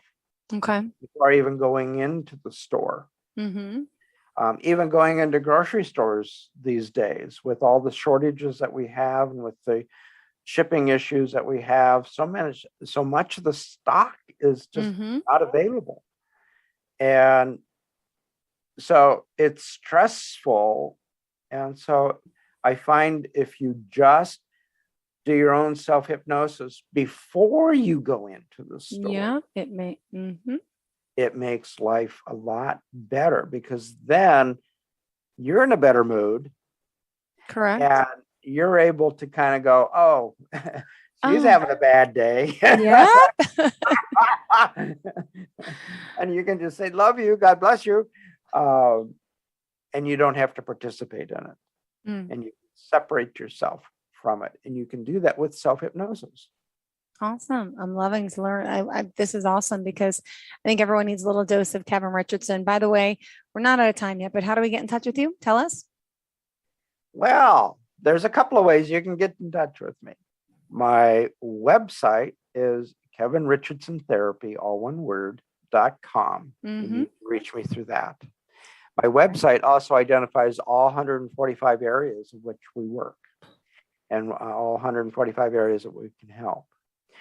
And my phone number is 760-902-2274. Again, the phone number is 760-902-2274. Now, don't everybody rush to the phone. Hello. Don't call now. Give me a few more minutes with us. We have 4 more minutes, guys. Don't call yet. So give me a call. And so what happens after you call me? We talk for a few minutes. We kind of identify what are the issues that you're wanting to work on. Then we set up a time where we go on Zoom and we do a Zoom call. And then at the initial interview, we go through what the issues are that you want to work on. And then we do the hypnosis. So it's like a half hour of interview and kind of getting to know you a little bit. And then it's about a half hour of hypnosis on the first session. And then we establish what the routine, how many more sessions we're going to be doing. And we identify our approach to helping you with achieving your goals. So it's quite painless. Mm-hmm. Actually, it's a lot of fun. My clients all tell me that you're just born to do this. And just a reminder, he did have a fear of public speaking. You would never know. Amazing hypnotherapy helped cure him, and look where he is now. And I need to follow up on your patient, the one that she wasn't able to walk without fear. I mean, what's going on with her? Just a recap, if you don't mind. She fell, hit her head, severe fear of falling, which is a syndrome. It's an actual syndrome. And it does happen to a lot of people, but it's also very debilitating. If it gets out of control, people won't even ever get out of bed. They will become bedbound, and they do it themselves. She was becoming bedbound. So we're on our 6th session. And last week, without me, the physical therapist, we were unable to schedule our time together. The physical therapist went and saw her and got her up and walked. And they walked about 20 feet. Wow. Which is absolutely incredible. Mm-hmm. Because before we started the hypnosis, she would not even sit on the edge of the bed. So it's helping her accomplish her goals. And it's helping her husband accomplish his goal of getting her out of bed. Beautiful. And so now she tells me she's getting out of bed in between sessions. I don't know if she is or not, Mm-hmm. but she tells me she is. And the physical therapist is sharing that it's easier for her to get out of bed than it was previously. Wow. She still gets a little anxious, but that's understandable. But it's not the sheer panic. Yeah. She's not having panic attacks. Good. So it does help folks. So if you have family members that have fear of falling, fears, phobias, we can help. And it really does make their quality of life so much better. And it makes the quality of life of the folks that love them so much better. So it is just so cool to watch. My biggest thrill in life is watching folks get better Mm-hmm. and watching folks achieve their goals. Beautiful. Thank you for being that guy for us. Dr. Kevin Richardson, tell us how we can reach out to you, please. Website, kevinrichardsontherapy.com. Phone number, 760-902-2274. 760-902-2274. Perfect. Well, thank you for being here again, for enlightening us again. And congratulations. So it's officially only a week now? Yeah, it's been about a week. Doctor, how does it? You got the business cards changed, right? Not yet. We're working on it. All right, good. Well, happy holidays, and we'll see you next week. And to all of our listeners, the same. Thank you for being here.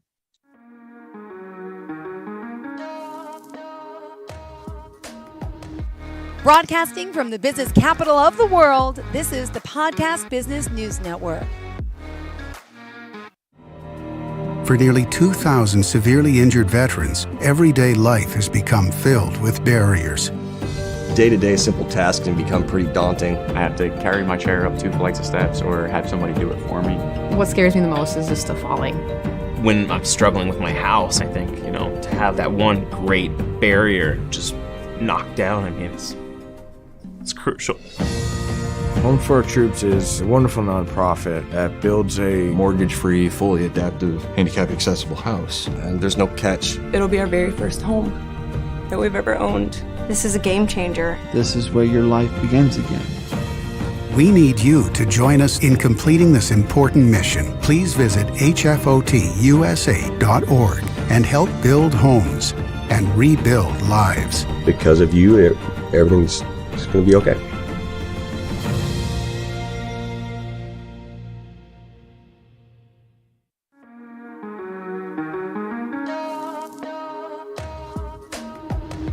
Broadcasting from the business capital of the world, this is the Podcast Business News Network. Last time we got together, we briefly talked about some of the shows that you do. And now I'm hearing more about those shows that you guys do a lot of different hypnotherapy shows. Tell us how that goes, how that works. I mean, I have a visual in my mind how it might go, but do you really hypnotize people at shows? Yeah, so we do a couple things. We do demonstrations. So last week, I actually went to our community college that I also work for. I traveled to one of our campuses and I did a demonstration for the nursing students, the nursing staff, and talked to them about hypnosis. And so we just do kind of like I'll call it a gradual, progressively relaxation, kind of like what I did with you. But then they get into all kinds of other questions, which were interesting about how it can apply to healthcare. But it is also April, and in our area, in our state, and in the Midwest, we have proms. So a big thing about having a post-prom party is to hire a hypnotist. So my 2 siblings and my nephew and I, and actually this year my niece is helping us out because we have so many we have to split up on some weekends. We do post-prom shows for the students at the high schools. And we kicked it off last weekend. Wow. So you have you're a whole family of hypnotherapists, right? Yeah, when I started this, I never dreamed, I had no interest in stage shows, none at all. And we would go to different trainings and people said, it's really a lot of fun. And so we decided, I do training for a living. I have for the last 20 years for a college. So I'm used to being in front of people and it wasn't that far of a stretch for me. So we started doing it and it actually is a lot of fun. I've had different times where I've sat up on the stage and my nephew and I, we do the stage part. So we co-hypnotize on stage. And then one sister does all our sound and the other one does all of our photography and videography and stuff like that. So but there's different times I stand up there and I'm just looking and I'm like, this is just freaking cool. The fact that we get to do this together and it's a lot of fun. So before we dig deeper into hypnotherapy and how it works for anybody that is not a believer in it, tell me about the stage shows. Like what exactly is transpiring when you're up there? So usually the kids come in and for most proms, it's the highlight of their post-prom party. And just like the other night, we were at a gym. And so we talk a little bit about what hypnosis is and isn't, some of the myths. And then we give them suggestibility tests. And one of the things is we'll have them hold their hands together like this and focus on their hands. Mm-hmm. And we'll have them focus on the back of their knuckles. And I'll just give them suggestions about, you can't get your hands apart. No matter how hard you try, they're stuck together like glue, and give them those suggestions. And you'll have some people that if they're concentrating, they literally cannot get their hands apart. So they're sitting here like this, their knuckles are white and you can see it in their eyes. So then just like the other night, there was a gal in the front, a young lady in the front row. And so I went up and I said, you can't get them apart. And she's sitting there staring and she's just shaking her head. So then I do a rapid on her. So I just push her hands down and give her suggestions. She's out just like that. So then that gets the crowd going because they're like, what just happened? And then so we have 20 chairs that we set up and then we'll eventually call more people up to fill those chairs, and then we take them through an induction, and then we have little skits, and they're just funny skits. Like one, they're on a beach, it gets really hot, and then it gets really cold, where they have to snuggle up to the person next to them. Oh, the person smells really good. Oh, the person smells really bad. And that's just, so we start out, it's a very light level of trance, so you do kind of that hot, cold, and the smell, and then we go into their goldfish swimming around and hiding from a shark, and just they go on a fishing adventure and go over a waterfall and have canoe races, and they're exotic animals, and there's just different skits that we do, and they're just fun. That's just, I love it. I really do. In terms of, especially the hands gripped together. Do they appear to be out? You know, like completely, or they're like, we're talking right now, like I'm looking right at you with my hands, you know, would it be just like that? Yeah, they're looking at us, but we do the suggestibility test because we want to find good subjects, because there might be anywhere from 60 to 300 people, depending on the size of the school. And I know that sounds small compared to East Coast or other areas, but we're looking for really good subjects, because you want people that are animated and they go under easily. And like,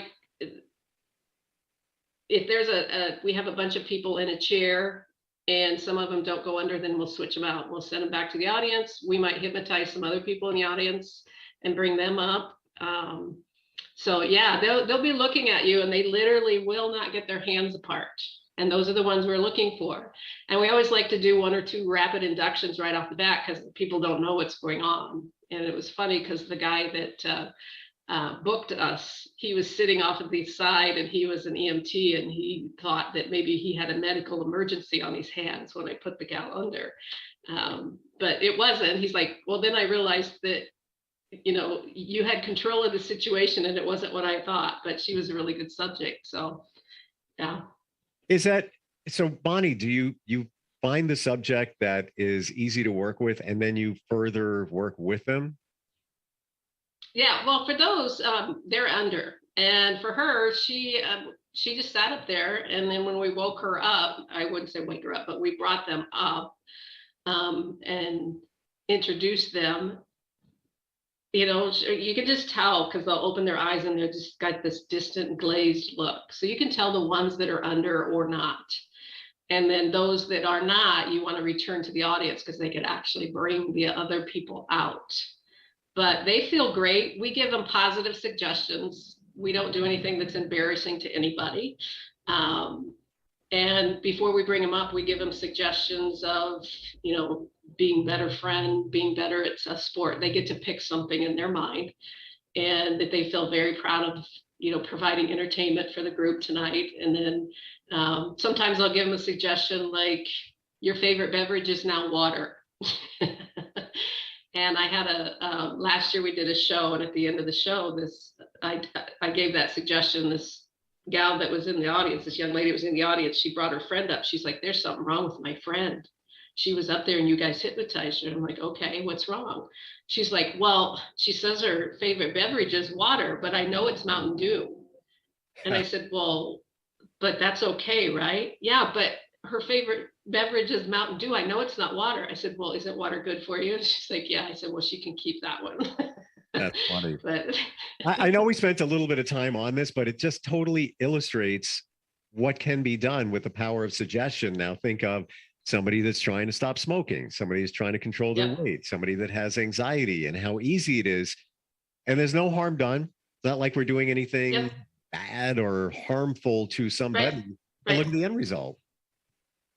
Yes. I mean, we've had students that we always make sure that they come completely out, because some of them go so deep that they're a little groggy. So we stick around and make sure that they come fully out, because you can get what you call a hypnotic hangover, where they're just, we just take them down and we count them out more slowly, and also tell them about the energy that they'll feel like they've had a good night's sleep. And there's a few proms that we left where the student, you know, they're tired, it's the middle of the night, and they're just running around, they're laughing, they're having a good time. And one of the sponsors came up and were like, we're not sure if this girl's okay or not. Would you check on her? And she's just having a great time because she feels like she's had a full night's sleep and she's laughing and having fun. But those were the suggestions that we gave her. So there was nothing wrong. Yeah.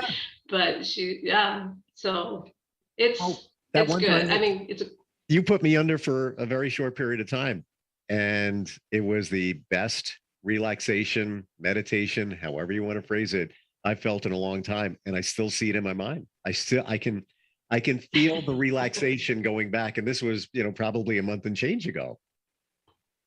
yeah, and you remember it. Sometimes when people go Yes. deeper, they don't remember, what all you told them, or we've had a few shows where, again, your conscious mind always protects you, so it won't let you do anything goes against your more ethical beliefs.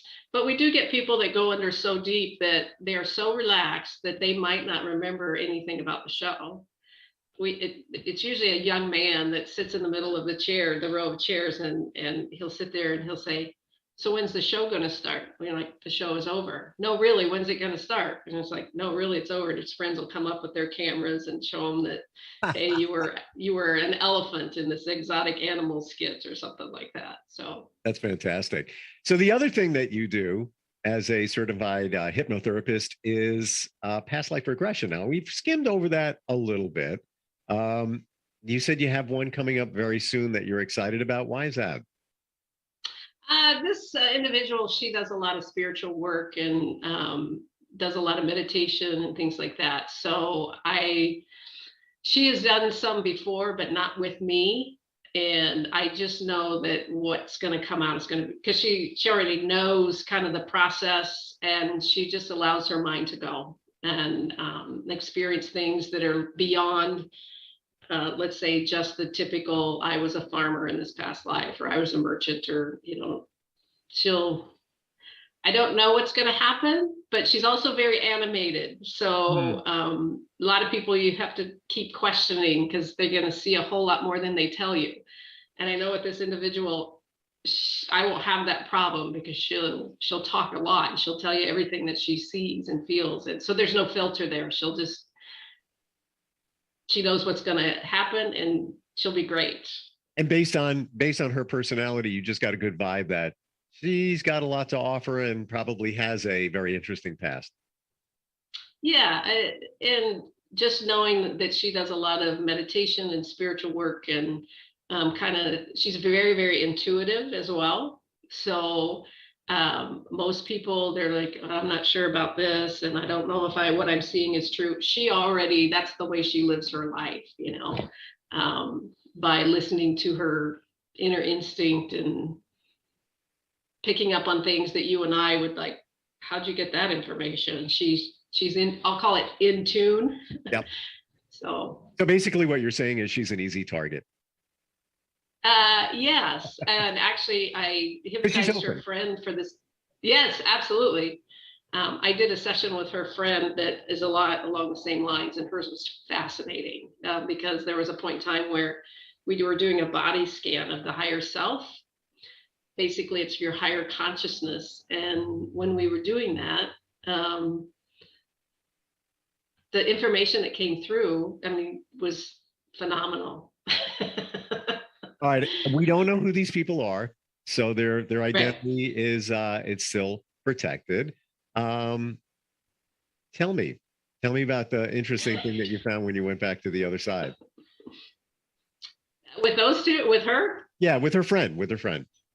Okay, so we put her under, and usually when I get people under, we go to 1 to 3 past lives. Well, I got her just a couple steps into a past life, and all of a sudden she's in the future, and she's describing things in the future. And she's talking about being like in a merchant, but it's not like old time merchant. It's like more, it's in the future, and the colors and things. And she said the different people that different nationalities, and not only of this earth, but elsewhere. But then all of a sudden her voice changes and it becomes very robotic. Now, if you were to listen to her voice, it would sound like kind of creepy because it was so robotic. But as I'm sitting there looking at her, I'm like, this is not Tammy anymore. as her first name. And all of a sudden, the information that comes through is just very specific about things that she can do and will do and what's coming, like how she can better tap into her intuition, things about her property that nobody else would know, what she senses, messages that have come to her on her property and at other times, which she validated later.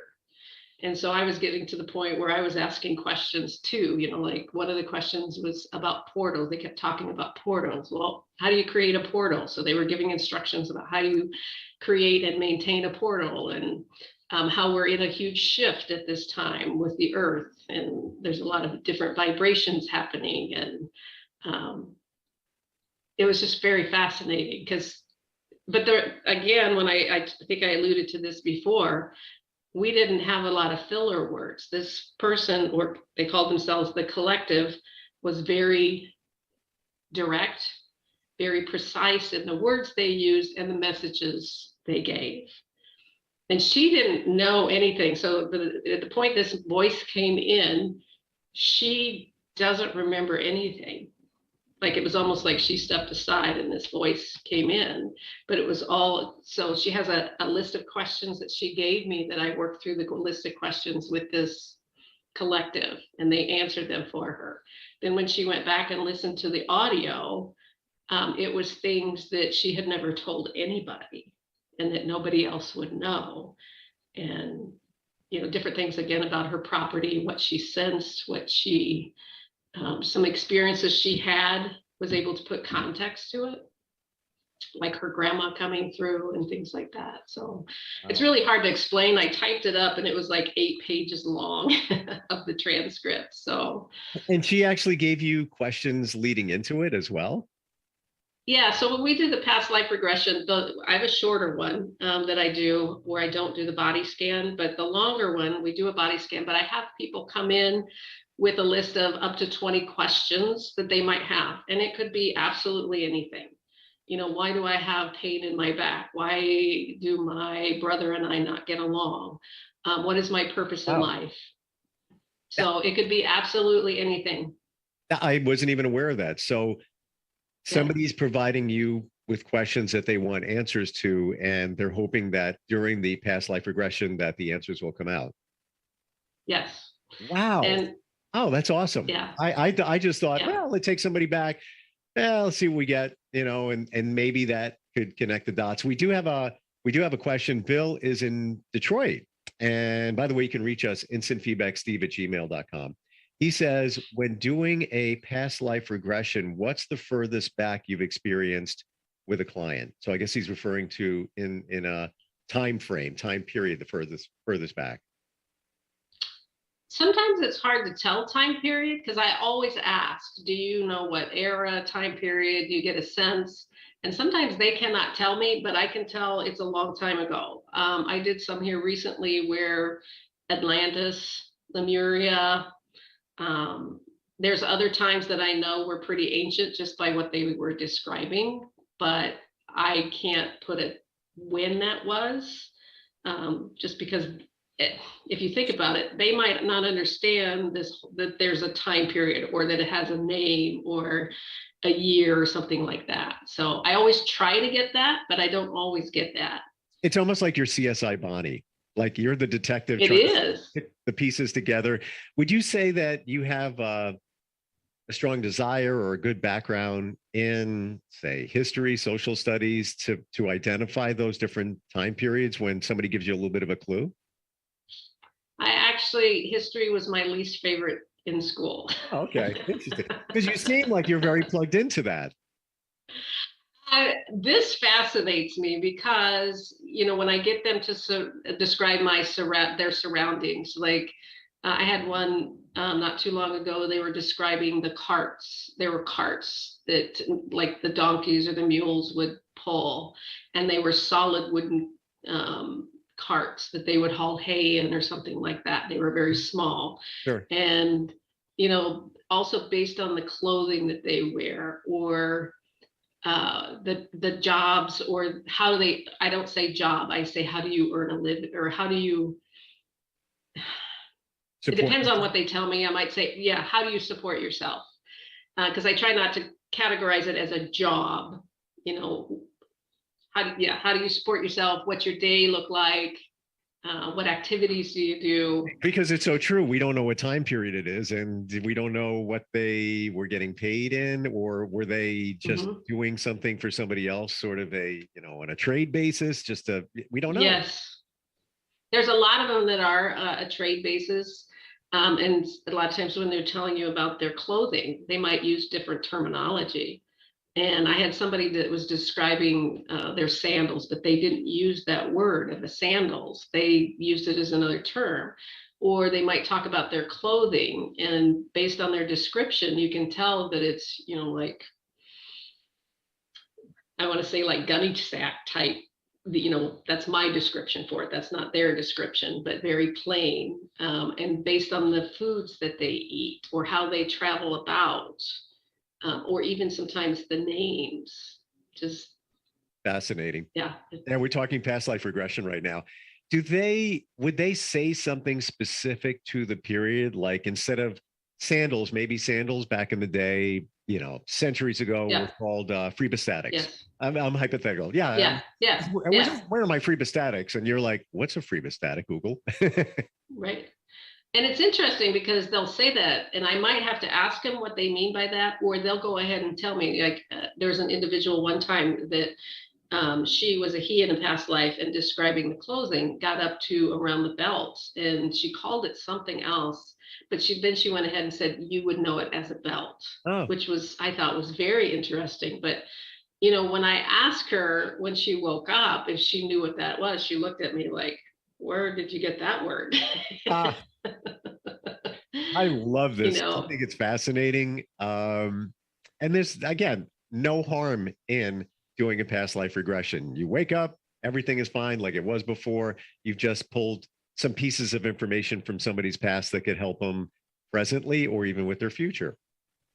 Absolutely, because like I said, I think I told you that I had, there's a woman that I went to high school with, and she brought her daughter in, and I was just looking, because her daughter suffers from hypermobile Ehlers-Danlos syndrome, postural orthostatic hypertension, Raynaud's, and chronic pain. And she was taking nerve blocks and all of this kind of stuff for the pain. And it came time for her next nerve block, and her mom was worried that she had missed it. And she's like, I don't need it, I'm fine. And she says, since I did my past life regression, I feel good. And it's just like, this is serious business. And I just followed up with her not too long ago, and her daughter just got into Drake University, and she's still doing good, making better choices, life choices, but a lot of her pain has subsided. So she has a twin brother that wants to come down. Now, I can't promise any outcomes, you know, like she experienced, because everybody's situation is different. But part of that body scan is you have so much ability within you to heal yourself, because a lot of times, that we've talked about this before, things that you carry over from a past life or even this life can surface as ailments or disabilities or things like that. So part of the past life is to be able to take those and release them, or shed some light on what it is, so that you can release and let go of some of that stuff. You've enlightened a lot of us on that, because my perception was it was more a dealing with up here, not necessarily a medical condition, but makes perfect sense that, you know, you take somebody back, and it could be a generational type of situation that they're carrying a medical condition. And fantastic for that one girl that just by past life regression, she's feeling better. That's so cool. Yeah, and you know, I hope it lasts, you know, for the rest of her life, but I have no way of telling that. It's just, you have a bit, you know, sometimes you'll just give people time. So when we do that body scan, I'll ask a question like, where in your body do we need to go next? And they might say, you know, my feet. Okay, let's go to your feet. What are your feet telling you? And some of the stuff they come out with, and I'll just make something up, but it says that I'm afraid to move forward, which is a lot of the feet. You don't want to move forward. So therefore it's hard to walk. So, what do you need to do to release that? And they might be able to tell you, and you just give them a little time to, ask them, do they want to resolve that today? And if so, you give them time and they can figure out how to do that. Wow. And they don't even have to tell you. Is that when we say move forward, do they mean necessarily that, moving forward with life, but it's reflective on the feet? A decision, life circumstances, fear of the unknown. Maybe they're getting ready to, they don't like their job, but they're too afraid to make a change. Sure. So fear of moving forward. A lot of times that shows up in the extremities. Throat. A lot of times when you see things in the throat, it's because you're not speaking your truth. Like people, let's say you have somebody that clears their throat all the time, and it usually comes back not speaking your truth, not being heard type things. So do you think that, we just have a second here, but I'm curious, do you think that goes back to chakras for anybody that, is connected to? Because Absolutely. There is the throat chakra. There's all different, there's 7 main ones. Yes. It's all connected. Wow. Yeah. So cool. Bonnie, tell everybody, I know you I try to remember all of your websites. You have so many different ones. That's okay. Yeah. Share them with us, please. So h3hypnosis.com. That's just for our hypnosis or stage shows as well. And wellness.net. And that also has our hypnosis stuff, but also other classes and services that we currently have available and will in the future as well. Because my goal is within the next year, probably starting in January, to launch a whole bunch of classes to help people learn how to be more intuitive and tune into some of this, other realms, understanding, teach people how to do crafts, whatever it might be. So I have a whole list. Wow. Your feet aren't stuck. They're moving. Yeah. I got to slow down a little bit, maybe. I know you've been traveling for work a lot lately too. But Bonnie, great having you on. And for anybody even questioning hypnosis, it's so beneficial. Helps so many people. Reach out and at the very least, learn some more. Bonnie's here to enlighten you. And the past life thing we talked about today, super cool. Like, we've skimmed it before, but just learning some of the stories and what it's done for people is it's amazing. And one day I'll be on your table because I want to know. Awesome. I look forward to it. Like, why wouldn't you want to know? Was I a monk? Right. Colonial times. I don't know. I love the 1800s. I don't know why. Maybe there's a reason why. Yep. I don't know. I'm sure that you were there. Otherwise, you wouldn't have that as strong a connection to that. Yeah, I can watch 100 movies based on the 1800s. I just find it fascinating, that time period. But all right, Bonnie, great talking. You were there. Yeah, maybe we'll find out. We'll talk to you again. Yeah. Thanks a lot. All right. Thank you. Take care. We'll be right back. Are you looking for even more of the podcasts and hosts that you love? The Podcast Business News Network is proud to announce that you can now listen live on the MyTuner Radio and online Radio Box apps for iOS, Android, and the Amazon App Store. Or check us out online. Search for Business News Network on mytuner-radio.com or search Podcast Business News Network on onlineradiobox.com/US so you don't miss a minute of the action.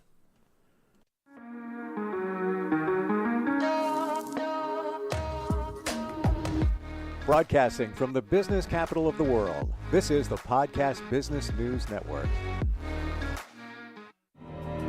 For nearly 2,000 severely injured veterans, everyday life has become filled with barriers. Day-to-day simple tasks can become pretty daunting. I have to carry my chair up 2 flights of steps or have somebody do it for me. What scares me the most is just the falling.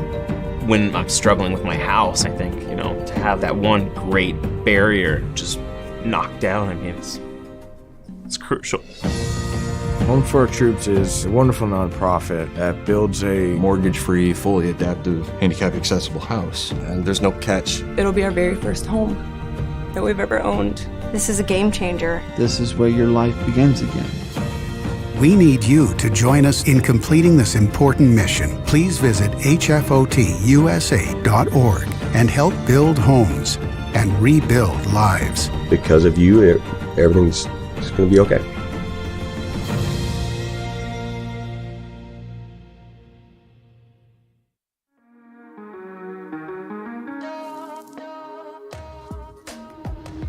Broadcasting from the business capital of the world, this is the Podcast Business News Network.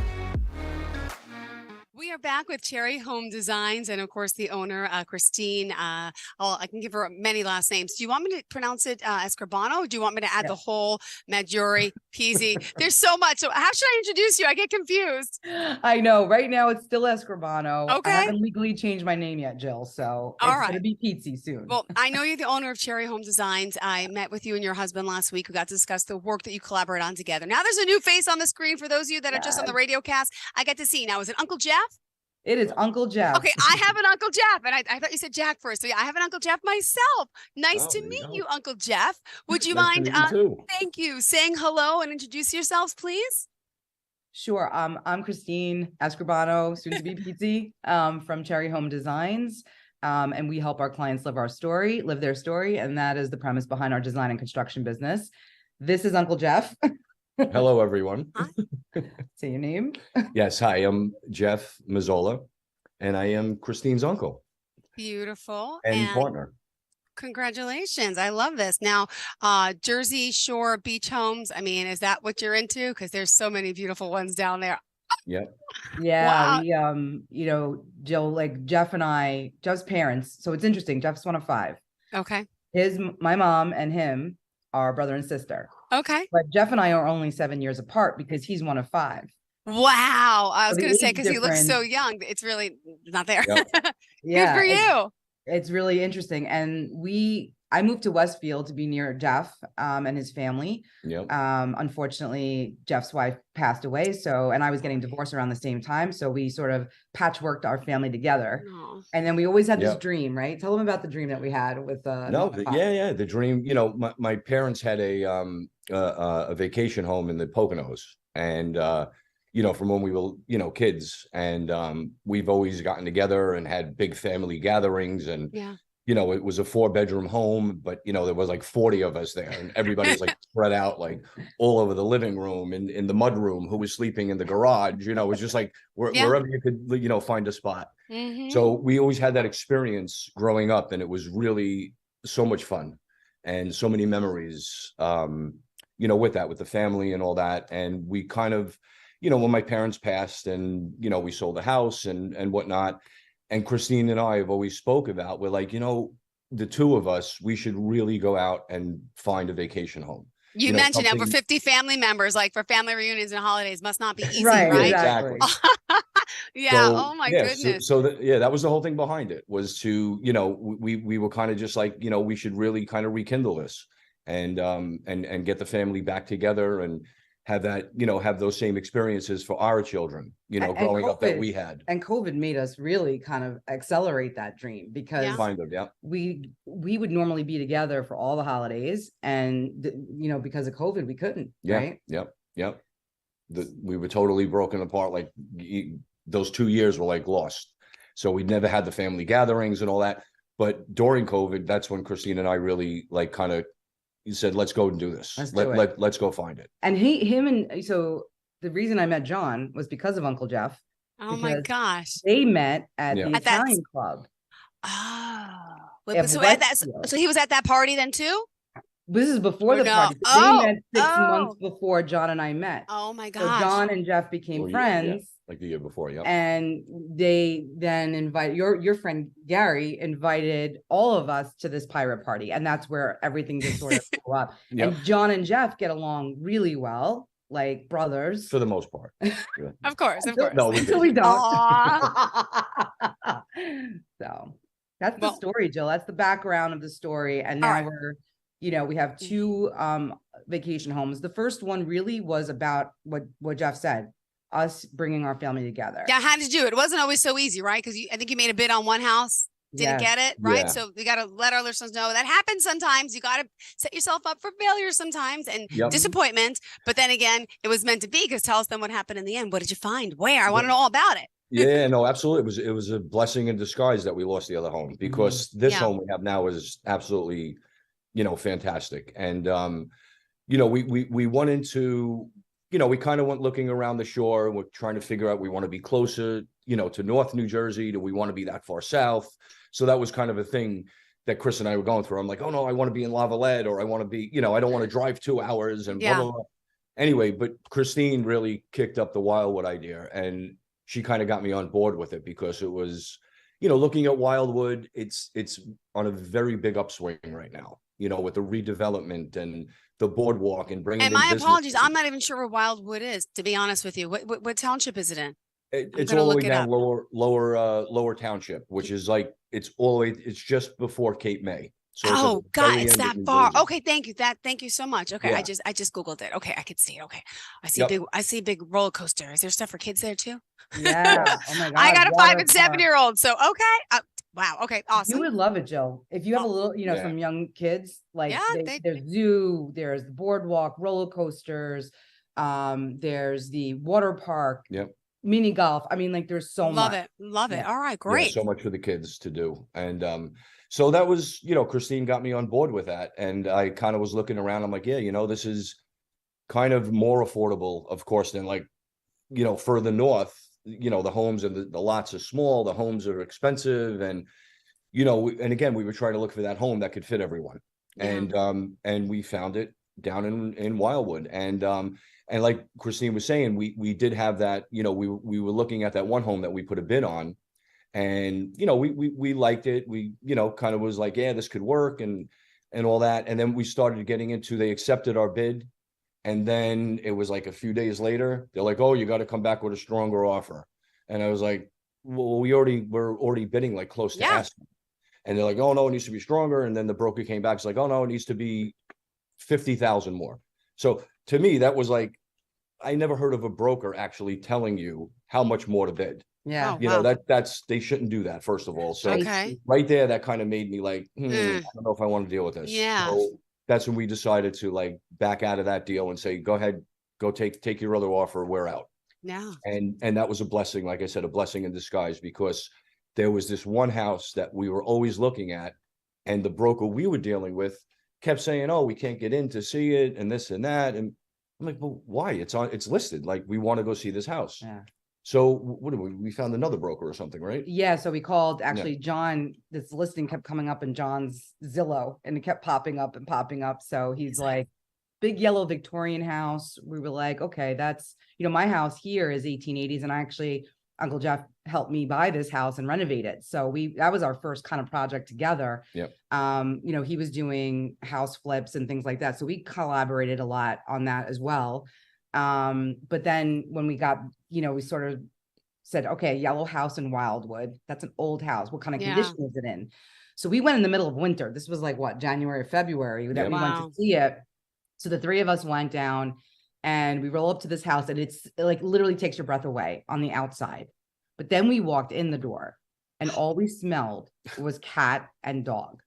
And the house is like amazing flow, beautiful, but it was so packed with things, couches and furniture and plants. And dogs. Definitely was a minimalist. Like it smelled like a zoo. It literally smelled like a zoo. Oh my gosh. So we were walking out around, and I was getting excited. And then we walked in the backyard and we saw the outdoor. Now, very rare to get a 3-lot property 3 blocks from the beach, Jill. Like we were 3 blocks from the beach and 3 consecutive lots. So the house, the outside really, I would say, is what sold us. The inside needed all the work. Okay. A lot of cosmetic. As far as that, like we changed the flooring. We did, we painted every inch of the house. Yeah. And Christine, with her design background and all that, she really influenced the whole flow of the house, with the design and the, color scheme and the furniture and, all of that. And she did a great job on it. I mean, the house looks absolutely beautiful. And, so we just, it was, the thing with this house, and we had a budget to stay with. And that was the thing, like with Christine, I'm like, we can't spend, I don't want to spend over this amount of money and blah, blah, blah. And we're going to have this kind of, mortgage and insurance and this, and I want to keep the costs. Expenses. Yeah, kind of keep it down. This house was like probably about 200,000 above what we were looking to spend. Wow. So we kind of were looking at that. But you need to know that I'm like, I love to spend money, and Jeff never wants to spend money. So that's not true. That's a debate. It's a debate. It's a healthy. That's like a husband and wife thing. Is John that way? Isn't that like right? It's usually the woman wants to spend. I agree. Yeah. Okay. Oh my gosh. I spend money on. Yeah. I mean, I'm frugal. Yes, frugal or cheap. He's like, what? Oh God, just good. Told me cheap on a podcast. Yeah, she did. She did live on the air. Everyone knows that Jeff is cheap. He's very thoughtful about how we spend, honestly. Like, and it's good to have that counterpoint. It's good to have both, because then you keep each other in check. All right, good. Because Christine is buy, yeah, and he's no. No. And John is do. build. So John's like in the middle of this then. Oh my God, it's the perfect trifecta, because Jeff and I are on the opposite spectrum, and John sort of sits right in the middle. Sometimes him and Jeff align, sometimes me and John align, but John also has a little extra with me because I'm his wife. But yeah, mostly he's going to align that way. So for the most part, it's 2 against 1. Yeah, you're pretty loud though. You're good. I love it. You guys are so cute. So, my goodness. So that's. I'm sorry. I said, you guys are so cute. You're adorable. Thank you. So going back to that, so we're looking at the house, and it's probably 200,000 more than we want to spend. And I'm like, oh, we can't, we really want to keep the cost down. And that's kind of how the idea came about. We're like, okay, you know what? We could purchase the house for this price point, redecorate it, redesign, whatever, with Christine coming in and spending X amount of, money to do that.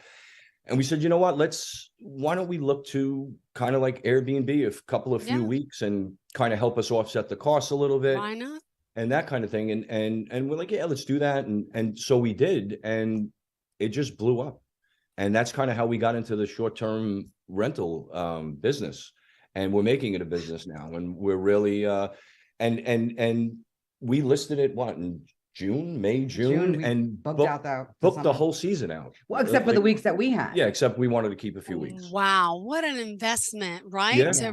Wow, that is so smart. I wish I had your talents and skills to do that, because I'm not handy. I'm not handy at all. But a lot of my friends are, and they buy these homes and they fix them, and I'm like, wish I could do that. I know it's a lot of work, but it's so rewarding. And if you love what you do, and then at the same time, you're going to get your money back. I mean, renting out the home like that, 3 blocks from the water, I could only imagine. We'll keep in touch, because maybe I'll rent it out. I mean, you probably don't rent it out in the summer though, when you guys use it all summer, or you do?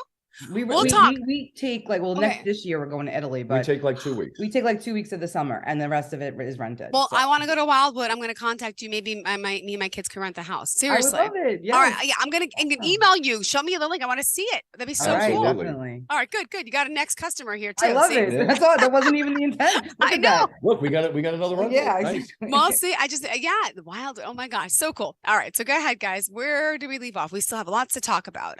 By the way, let's remind our listeners how we can reach out to you. Website, phone number, email, social media. Yeah. So that our business, the vacation rental business, is called Casa di Amici.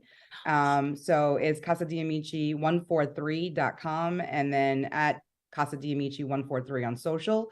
You could also reach me through Cherry Home Designs at cherryhomedesigns.com, and also follow me at Cherry Home Designs.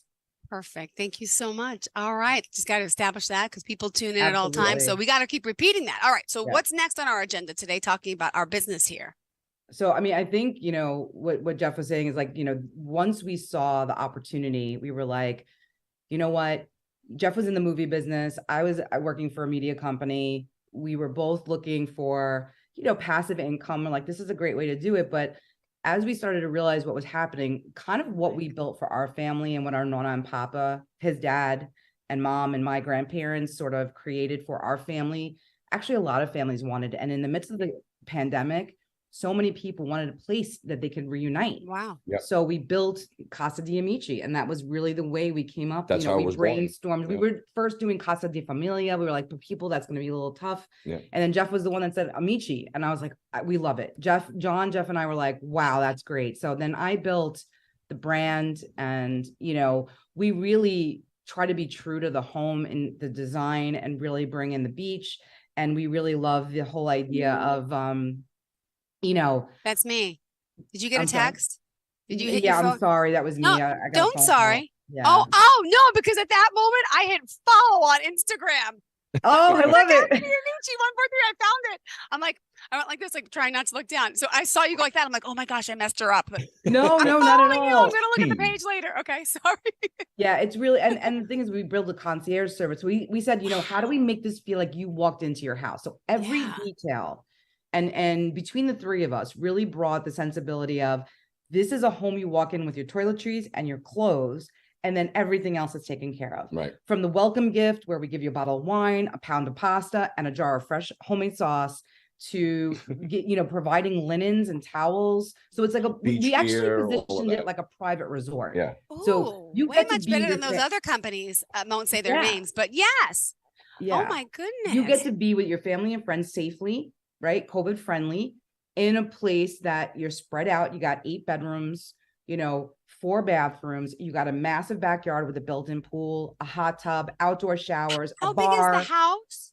4,200 square feet. Oh my gosh. It's got, oh my goodness. I can't wait to look at it. Okay. Oh my gosh. So, and it's honestly, like when John and I got married, we hosted our family there. So now we have people coming to celebrate, 50th anniversaries, 50th birthdays, bachelorettes, actually hosting their family for a wedding they're having in the area, like John and I did.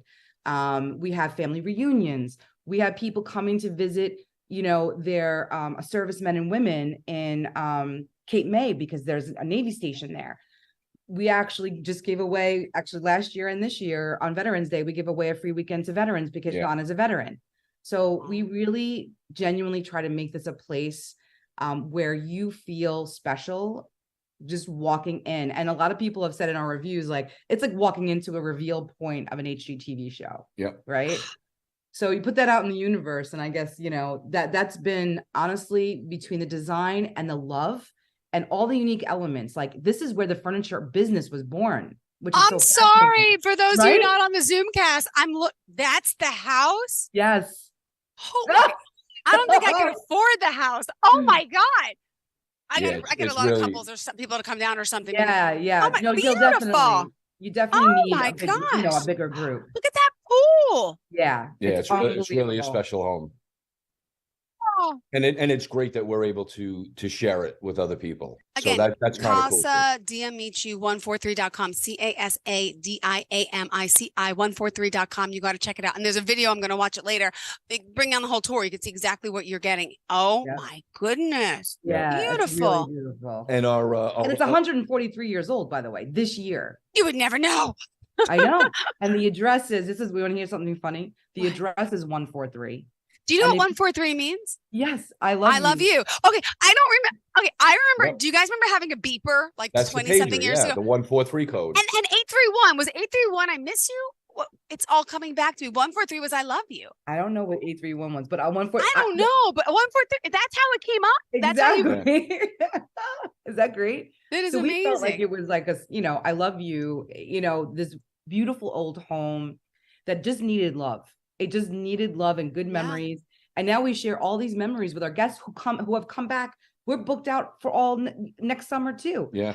And we rent in the off season because people come for Thanksgiving, for Christmas, Valentine's Day weekend, bring a bunch of couples. Like we open our home and we use it a lot. Like we go down there a lot, but we love to share it. And honestly, we become friends. At least I'm the customer relations person. I actually become friends with a lot of the people. Yeah. And they're just amazing. They treat our home with such respect. Love. Oh, that's amazing. We That's really great. No horror stories yet. I'm just saying, no horror. No. I mean, we've had a couple little of minor stuff, but nothing that they've disrespected the home. Yeah. Do they? Some people take spoons and forks. I've always wondered about that. Like, how do you go back? Who goes in the house afterwards to count to make sure that all the towels there, all the linens are there? Who has that? We have a property manager. We have who does all that to make sure everything. Shout out to Becky and Rusty. Yes. Yeah, because that's got to be difficult. I mean, every now and then they misplace a spoon, but then after a while they use the whole set. I always wondered about that. Okay, good. So the property manager there's goes a few in things here and there, but nothing major. Nothing has really been nothing taken. major. No televisions. No, No. Okay, good. You know, it's funny when we did our I did a lot of research, and Jeff and John, we all did our research because we each have a distinct role. Jeff is the chief revenue officer. I'm the chief design and marketing. John is chief operations officer. So we all took a very, between the skill sets that we all have individually and then collectively, like we really balance each other well. So we really try to bring all of that expertise to the table to make it business, hum. Yeah. And we also challenge each other, which I think is actually there's healthy debates, I would say. For the most part. He's going to elaborate on that. Healthy. Yes. Some are not so healthy.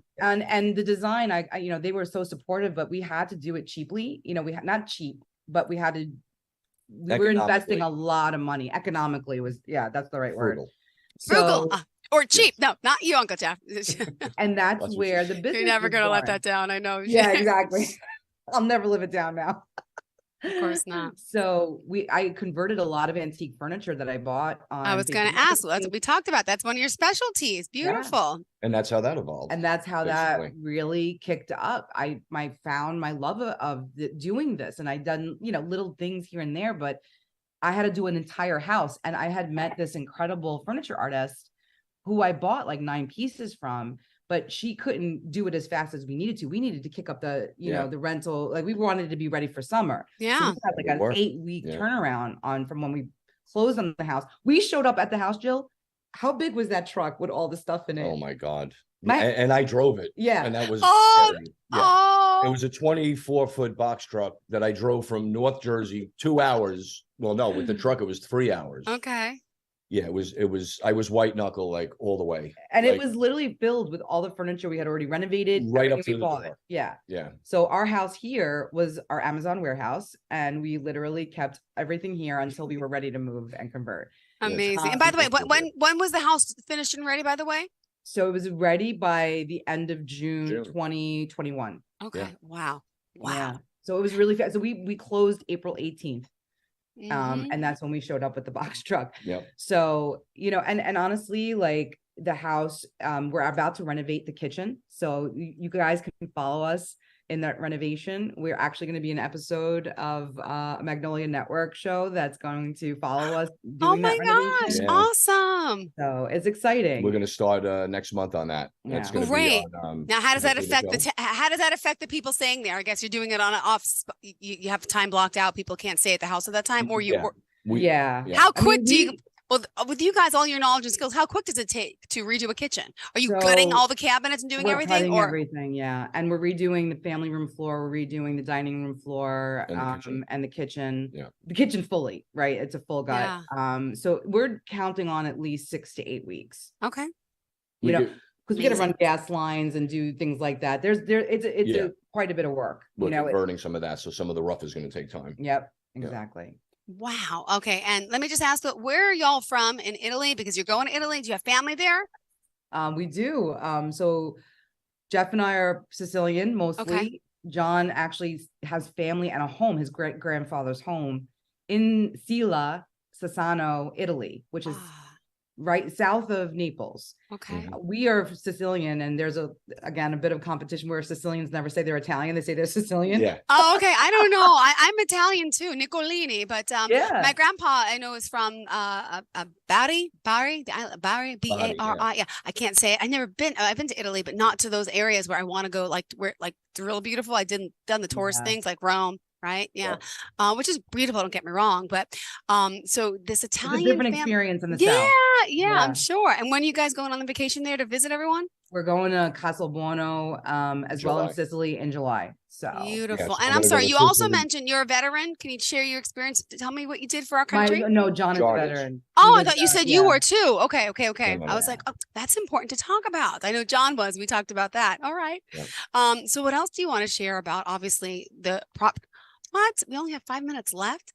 This is what happens. It goes so quick. What else do you want to get in the next few minutes? Go ahead. Go for it. With Casa di Amici, I said, we this kind of evolved, organically, that we started this business. And then, we were like, let's go look for other stuff and let's scale this up a little bit. So we went and purchased another home this year in Cape May Courthouse.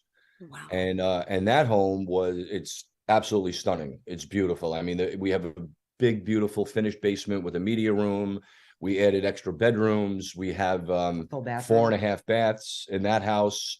That could also sleep about 24 comfortably. And the house was really a great find. But we, with the backyard, we had a complete blank canvas. There was nothing. There was like steps coming off the back. Wow. Nothing was touched. So we went in and said, okay, let's make this a resort. So we went in and we fenced off the property, which is a full acre, which is a crazy amount of fencing, but it privatizes it. We added a 40-foot Grecian pool. We put it with a spa, an overflow spa that stays on all year round. Wow.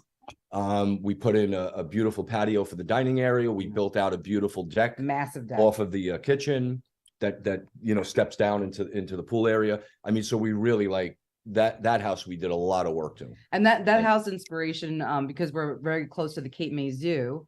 And we're the offshore town of Avalon Beach and Stone Harbor. This is a little bit closer, Jill, than Wildwood is, right? So it was the Cape May Zoo. So all the rooms are inspired by the Cape May Zoo animals. So we have the peacock suite, we have the lion's den, the lioness suite, the swan suite, the monkey lounge, and which is the whole basement for the kids. And so Cape May now courthouse, is that on the same website as Casa Amici? Yes, or it is. Okay, good. We'll look at that too. Do you have any favorite memories from Wildwood that you want to share? Oh my God, so many. I mean, could we talk about the first vacation that we had with the family when we we took everybody down for the 4th of July. Wait, what are you going to bring up? No, nothing. I was like, wait, I was drinking too much, but no. Yeah, probably. Every good story starts that way, right, Jill? So we brought our whole family down for the first time, and the kids, our own family, like literally it was actually overwhelming. Because we had just bought the house and we had just finished all the design and everything. And that house, all the rooms are inspired by beaches that we love. So we have the Maratea suite from Italy, the Grace Bay suite, we have Poodle suite. So, every room, I take color inspiration from different things. And in this case, we saw all of this work, like it was just like chaos. So the kids became the children of the corn. So that was a great memory. Amazing. And now they're all known as the children of the corn. Yes, that's their new nickname. Yeah. That's great. I mean, a great memory for us, honestly, now is having our whole family there for our wedding, and that house will always be that place for us. Beautiful. Well, thank you for joining us today here and discussing all your ventures, and nice to meet Uncle Jeff. And again, if someone wants to rent out these homes, could you remind us how we can reach you? And then, of course, we'll talk more next time about Cherry Home Design, the fact that you have your own company and you're doing interior, exterior, you could do everything as well. Tell us the best forms of contact for all of you, please. Absolutely. So you can reach us for if you want to rent a casa, go to Casa Diamici 143.com. You can email us at casadiamici143@gmail. If you're interested in interior or exterior design, you can reach me at cherryhomedesigns.com or follow me at Cherry Home Designs on social. Follow me back later. And so you're the same, right? You're linked. Yes. Perfect. All right. Follow me back and we'll talk next. Oh, no. Thanksgiving. Happy Thanksgiving, guys. Happy Thanksgiving, Jill. We'll talk in 2 weeks. Okay. I'm taking my boys down to Nashville, Tennessee on Tuesday. So I won't be here. I love Nashville. Me too. One of my favorite spots. So first time for them, except my son was 6 months when I took him, but we're going to have a good time. Nice little hang out at the hotel, do Christmas stuff, because that's what's important for them. It's like an amusement park, the Gaylord Opryland Hotel. Are you familiar with the Gaylord Oprylands? Amazing. So anyway, that's what we're doing. And are you going to the house for the holidays, or what do you have planned? We're actually going to the house for the Cape May Christmas parade, right? Ooh, weekend of December. Yeah, all right, good. Yep. All right, we'll talk then at our house. All right, we'll talk in 2 weeks. Wishing you all the best and pleasure to meet you. Thank you so much. Are you looking for even more of the podcasts and hosts that you love? The Podcast Business News Network is proud to announce that you now have even more ways to listen live. Check out the MyTuner Radio, online radio box, and Simple Radio apps on iOS and Android, or find us online. Search for Business News Network on mytuner-radio.com, or search Podcast Business News Network on streama.com and onlineradiobox.com/US. Take your podcast on the go and don't miss a minute of the action.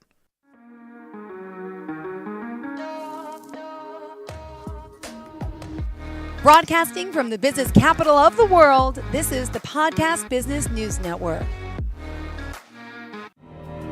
For nearly 2,000 severely injured veterans, everyday life has become filled with barriers.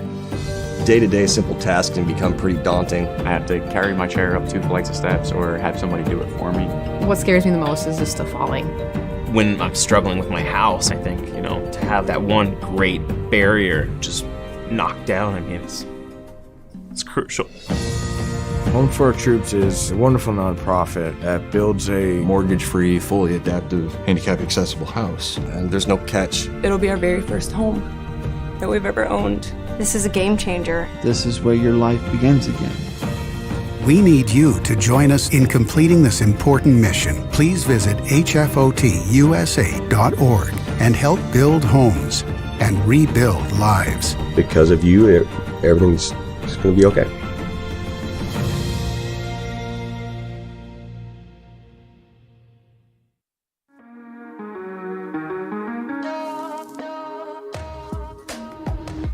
Broadcasting from the business capital of the world, this is the Podcast Business News Network. In bed with somebody. Right. And it kind of quickly goes into Jason, who loses his job, his lifelong dream, so to speak. He was doing this, he was working in security. He's always worked in security, as is my friend, has always worked in security. And he started out with this company. And the book opens up with him losing his job. So being best friends, he contacts Trevor and lets Trevor know, hey, I just lost my job with, his name was Don Vernon. I just lost my job with Vernon, and he was depressed. He was upset because he thought this job was going to go on forever. He was like the operations manager, and his boss just basically cut him off the knees. So when Jason meets up with Trevor, Trevor feels bad for his friend. So Trevor is going to sit around and find a way to, shall we say, entertain him, make sure that he kind of forgets how depressed he is. So that's when he introduces Jeanette. And that's where when we introduce Jeanette to the storyline, where Jeanette is a high-priced hooker. Which he doesn't know at the time. Which he doesn't know. One of the deals that Trevor made with Jeanette is that you have to pretend that you are just meeting him, happenstance in this bar, you like him, and you want to date him, or you want to go out with him. Gotcha. And she's not allowed to tell him that she's a hooker. Well, you would think that Jeanette down the road would, as they got closer, tell Jason, by the way, just so you know, I'm a hooker. But that never comes up for some reason, and that was all by design. So Trevor gets a little miffed at Jeanette down the road, because Jeanette comes to him for advice because she's the one that hooked them up in the first place. And she's kind of like, well, Jason wants to have a relationship. What do I do? It's like Trevor's saying, well, you probably should come clean and tell him what you do for a living, so he knows. Well, he'll dump me, that kind of stuff. So she started falling for him.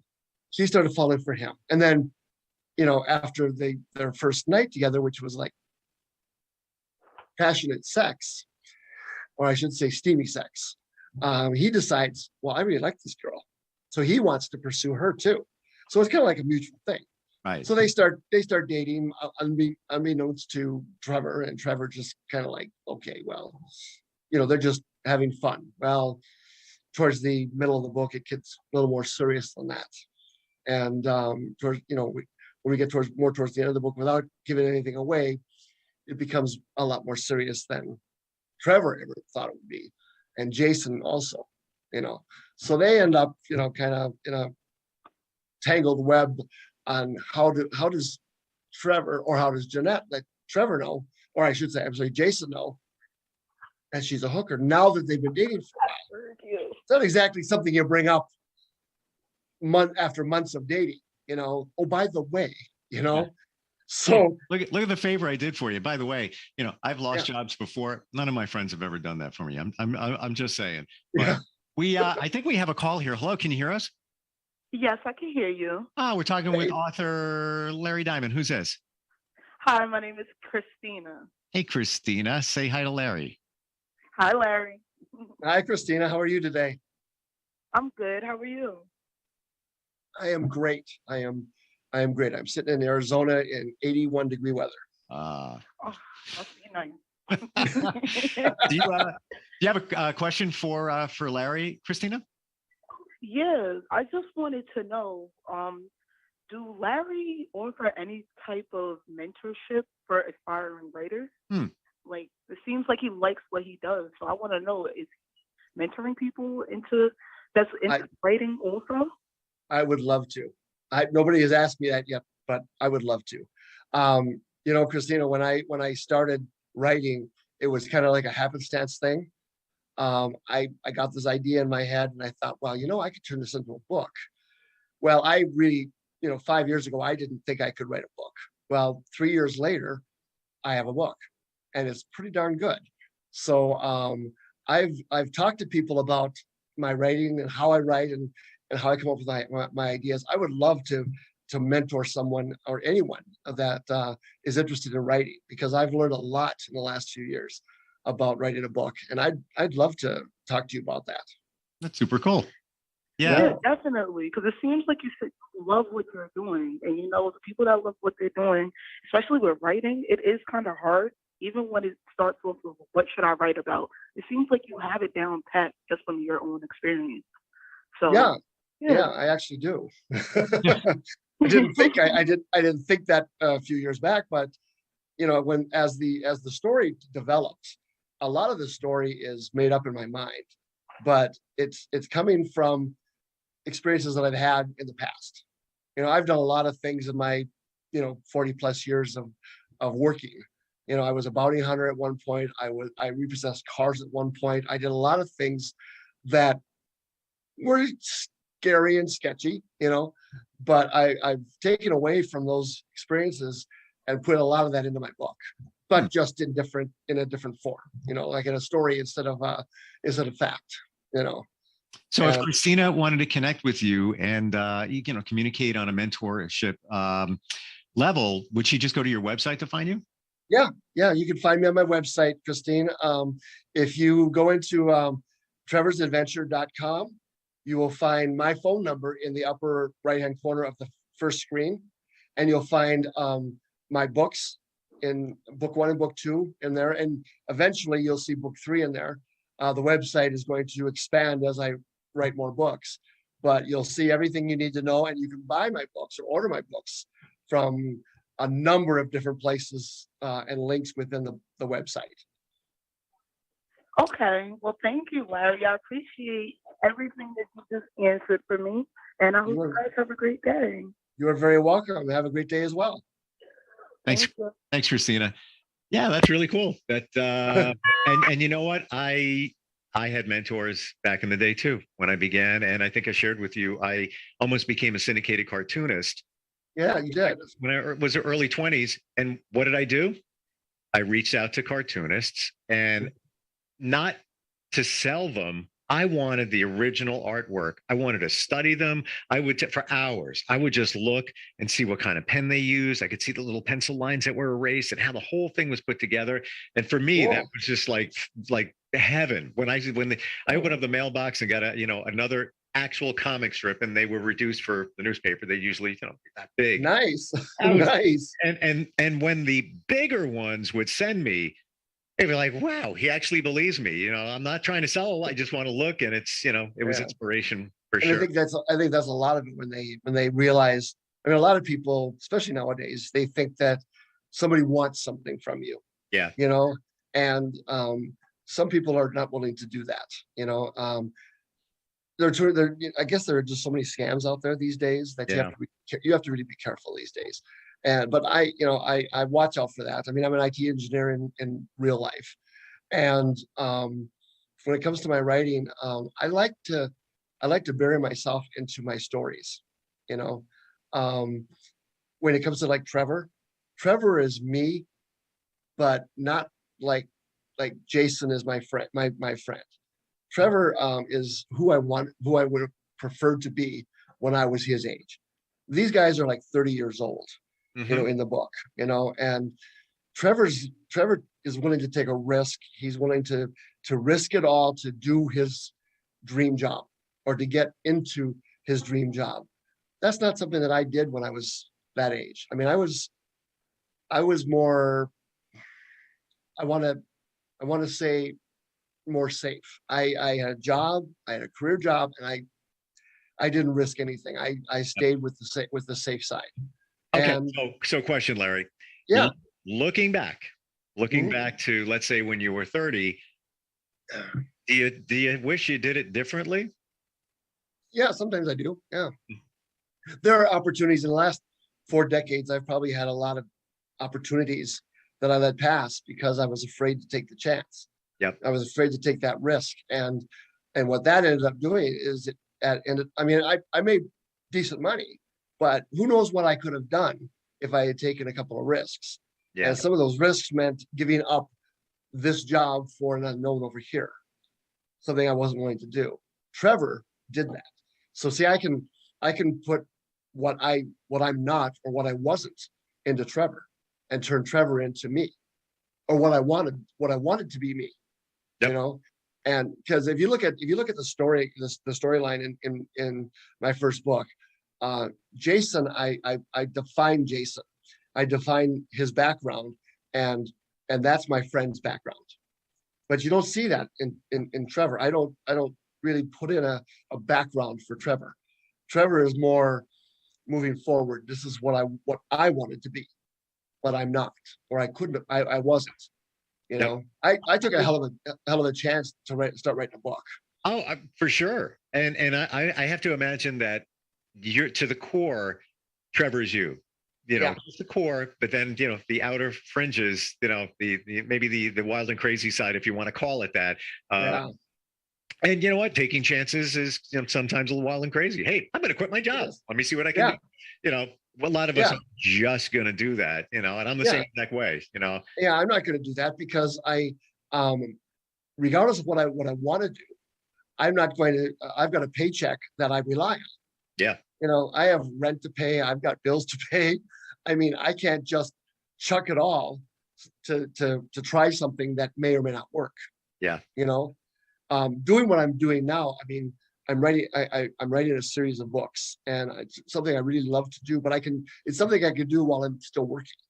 So question, you know? I find it fascinating, the whole writing process, Larry. Mm-hmm. Where do you do your best writing? Is it, you know, kitchen table? Is it just a den? Is it, I got to get out and go to the beach, or where? Actually, where I'm sitting right now at my kitchen table. I sit at, I've got a study because that's where I work. That's where I do my job.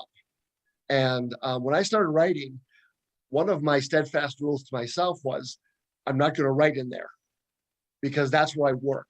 I sit there 8 hours a day at my computer doing my job. Right. and I don't want to do that. I don't want to sit there for another however many hours working on my personal computer just because that's where my computer is. I've got a laptop.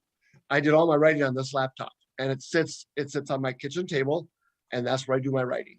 I totally get it, because in my mind, thinking what you're thinking in the den area, that's work. When I'm writing in the kitchen, not work. It's not work. Fun.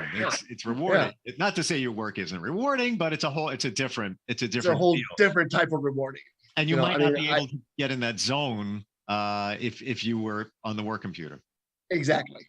Yeah. Exactly. I when I'm in my den, I'm in work mode, and I'm an IT engineer, and that's what I do, but for 8 hours a day. Yeah. And when I'm off of work, I move into my living room or into my kitchen or my dining room where I'm sitting today, and I'll work on my books in here. And this is where I wrote both of my books. And this is where I'm writing my third book. And how ironic that we're talking about it and you're in the same spot. I'm in the same spot. You want to reach us and talk to award-winning author Larry Diamond, 631-319-6275. We have another call. Hello. Okay. Hi, my name is Stacy. How are you? Hey, Stacy, how you doing? I'm doing okay. How are you? I'm great. I'm talking with, and yours as well, author Larry Diamond. Say hi to him. Hi, Larry. How are you? Hi, Stacy. I'm good, thank you. How are you? I'm doing okay. I have a question. Sure. I was just wondering, like, what gives you inspiration for your books? Like, are they based on true stories? Like, are they fiction?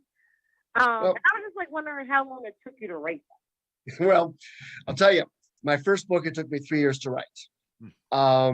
Really? Well, a lot of things happened to me during that 3-year period. I was riding a motorcycle. I got knocked off my motorcycle going 60 miles an hour and ended up banging up my whole left side of my body, and that took a long time to heal. I fell at a lake and broke my left wrist in 5 places. I'm left-handed, so everything that I do starts off with my left hand. So I was kind of handicapped from that. And but as far as the stories are concerned, they start out as stories that are in the back of my mind, things that I've done in the past. But then what I do is, by the time I get to the end of the story, it's completely different from what I started out as. So I let my imagination run wild with me, basically, and I come up with a story. It's weird because I don't really have an ending in mind typically until I get to the ending. But like my second book, when I wrote my second book actually took like 6 months to write, as opposed to the 3 years it took me to write the first book. And the reason for that is because when I started writing my second book, it was right when the pandemic started. And I was basically housebound. Everybody was housebound. And I got tired of watching TV. So I sat down and I said, I need to write another book. And that took about 6 months. And that book, I had the ending before I even got to the second chapter. I knew what I was going to end up as. What's that? I said, oh wow. Yeah, that's different. Yeah. But the irony is that when I got to the end of the book, I completely changed it. So the end of the book was never ended up to be like the ending of the book that I started off with. And I kind of did that with my first book, with the incident at the historical museum. That storyline had a different ending when I was thinking about it in the beginning of the book. I was introducing the characters to the reader, and then when I got to the middle of the book, I kind of had an idea what I was going to do, and I wrote it as such. But at the end of the book, I had an idea what I wanted to do. But when I got to the end of the book, I thought, you know what? I'm going to put a real twist on this.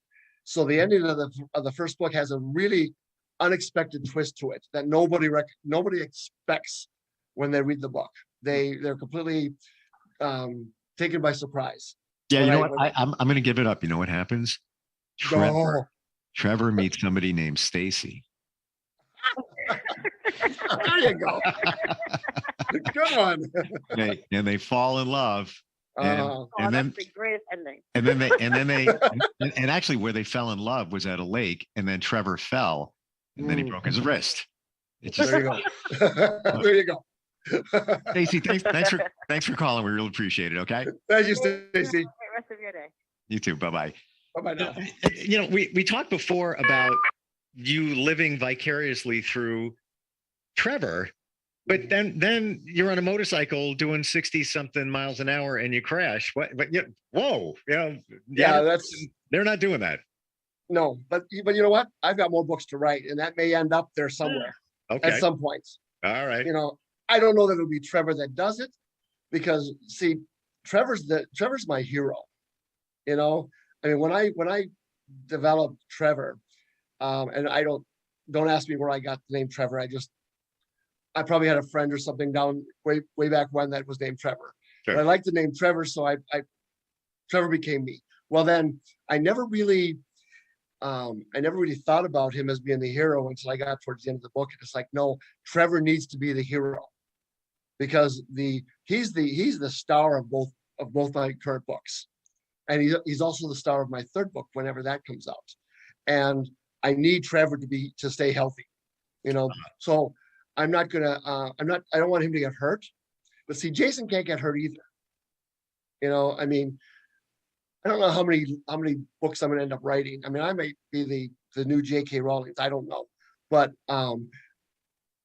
when I wrote these first two books, Jason and Trevor are best friends, and they are sharing adventures together. And in the first book, Trevor saves Jason, then Jason saves Trevor, and it's they're there to back up the other. And that's the way my friend. That's the way my friend. I have a question based on that. Yeah. Do you think at any point, based on their characters, they would ever have a riff? Yeah, actually, when you get to the end of book one, you'll find a very big riff. Okay. Between the two of them, they do solve it, but there is a definitely a rift between the two of them towards the end of the first book. And I'm not gonna. I bring that up. I think about that, and this is how my brain works. You feed it things, and things come out. And right. My best friend, we've been friends since junior high, and we didn't have a riff, but when I was married, back in the day, my ex turned out that she wasn't a big fan of his, and I got off on her side of the fence, and he and I lost track of each other, even though we lived, a couple of miles away for like 3 or 4 years. And I still remember the day calling him up. I'm like, "Hey, dude, this is ending over here. Can you meet me at the Applebee's parking lot?" And then ever since then, and I'm talking, we're 25 plus years. Yeah. We're friends, and that will never happen. But that's why I was wondering, about those guys. Yeah, and over the years we have had our little rifts. I mean, I've known my friend for 30 plus years, and we've had our little spats in between. I mean, there was a period where he wouldn't talk to me for months, and then all of a sudden, one day he reaches out to me, and it's been fine ever since. Yeah. But I mean, that just happens between friends, especially when you've been friends for so long. You know what that's called, Larry? That's called a relationship. Yeah, exactly. Exactly. There's always, like that every once in a while. Yeah, and we've had a relationship for more than 30 years. So there's going to be conflict in there somewhere. It probably made us even closer when I made Jeanette.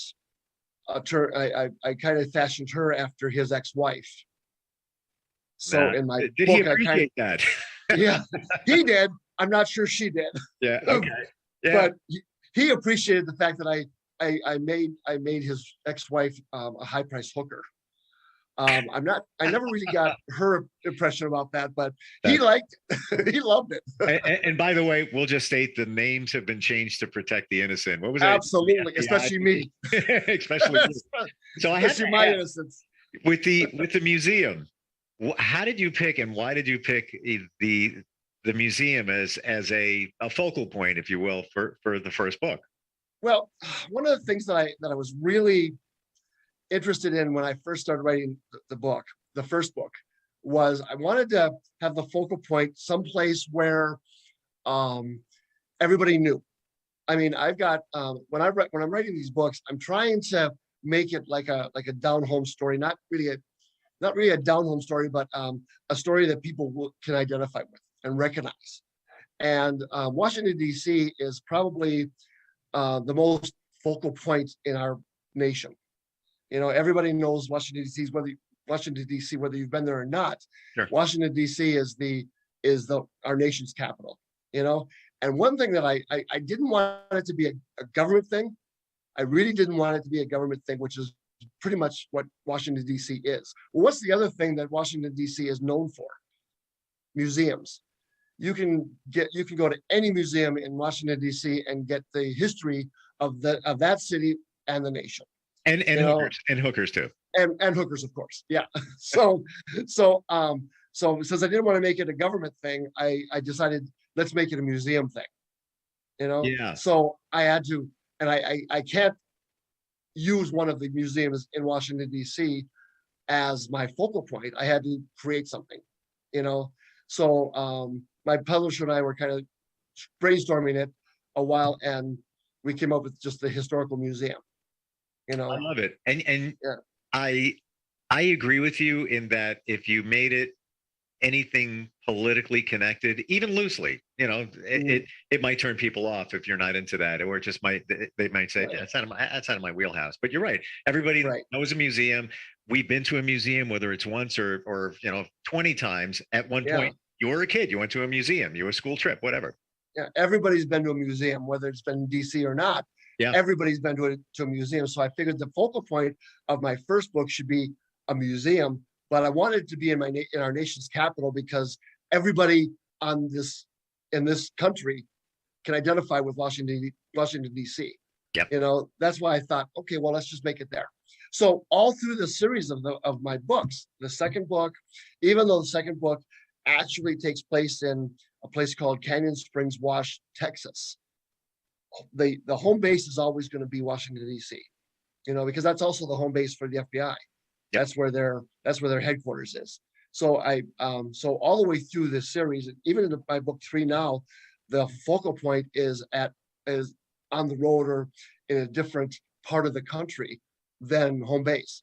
But every chapter is pretty much connecting back to home base where Washington DC is, and that'll probably be the continuation of my series. I don't know how my current book, the third book, is going to end.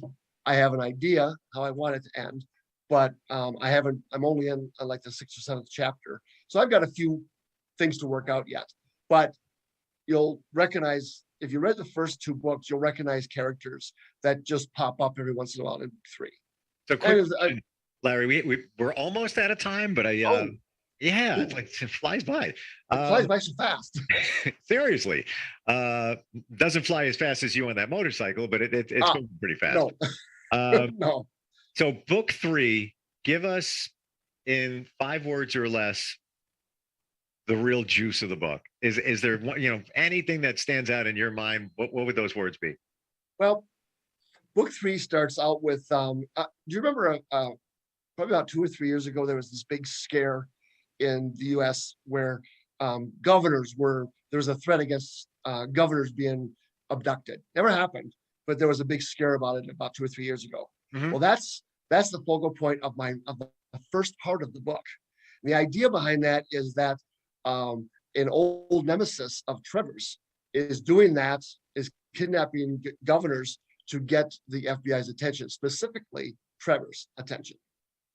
Wow. And that's how the book is starting, and he actually smiles up into the camera of one of the capitals of where he grabbed one of the governors, and smiles into the camera just so that Trevor would know that it's him that is doing this. And then once Trevor was on the case, then he stopped doing that, but he still hangs on to the governors. And I haven't figured out how that's going to end yet, but maybe a governor or 2 might, die or something. I don't know yet, but that's funny. It's so great. You have the flexibility to write the story like we all do in our lives. Exactly. And just what you're saying just now, it sounds like a movie to me. I don't know. I'm just, going there. I'm just saying, when I'm reading these books, I'm seeing it in my mind as a movie. Yeah. But sometimes you have to picture that, the end result. The name of the first book you wrote is Incident at the Historic Museum. And do I have the other book, Canyon Springs Wash Murders? Mm-hmm. Yeah.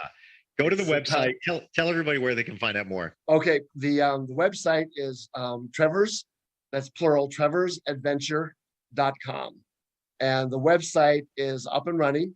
It's got my first 2 books in there. As I write other books, they will be in there as well.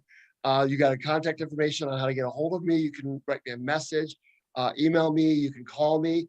And then there's a page about me that kind of just tells you my background, where I come from and whatnot, the Twin Cities of Minneapolis, basically. And my blogs. And I'm trying to keep up on the blogs, but I'm also trying to write and work at the same time. So, but all the information is there, and there are links all over the website where you can click on and get to Amazon or my publisher and buy the books directly. Fantastic. Well, Best of luck to you. Look forward to talking to you next time. And I'm telling you, these stories never get old. I'm being very honest. It really doesn't. And I'm not an avid book reader. I'm getting back into it. Yeah. But I got a couple of books you can read. You know what? Very inspirational. I tell you, Larry, great talking to you, and we'll catch up next time. Yep. All right. Thanks, Steve. Thank you. And we'll be right back. All right. Are you looking for even more of the podcasts and hosts that you love? The Podcast Business News Network is proud to announce that you can now listen live on the MyTuner Radio and online Radio Box apps for iOS, Android, and the Amazon App Store. Or check us out online. Search for Business News Network on mytuner-radio.com or search Podcast Business News Network on onlineradiobox.com/US so you don't miss a minute of the action.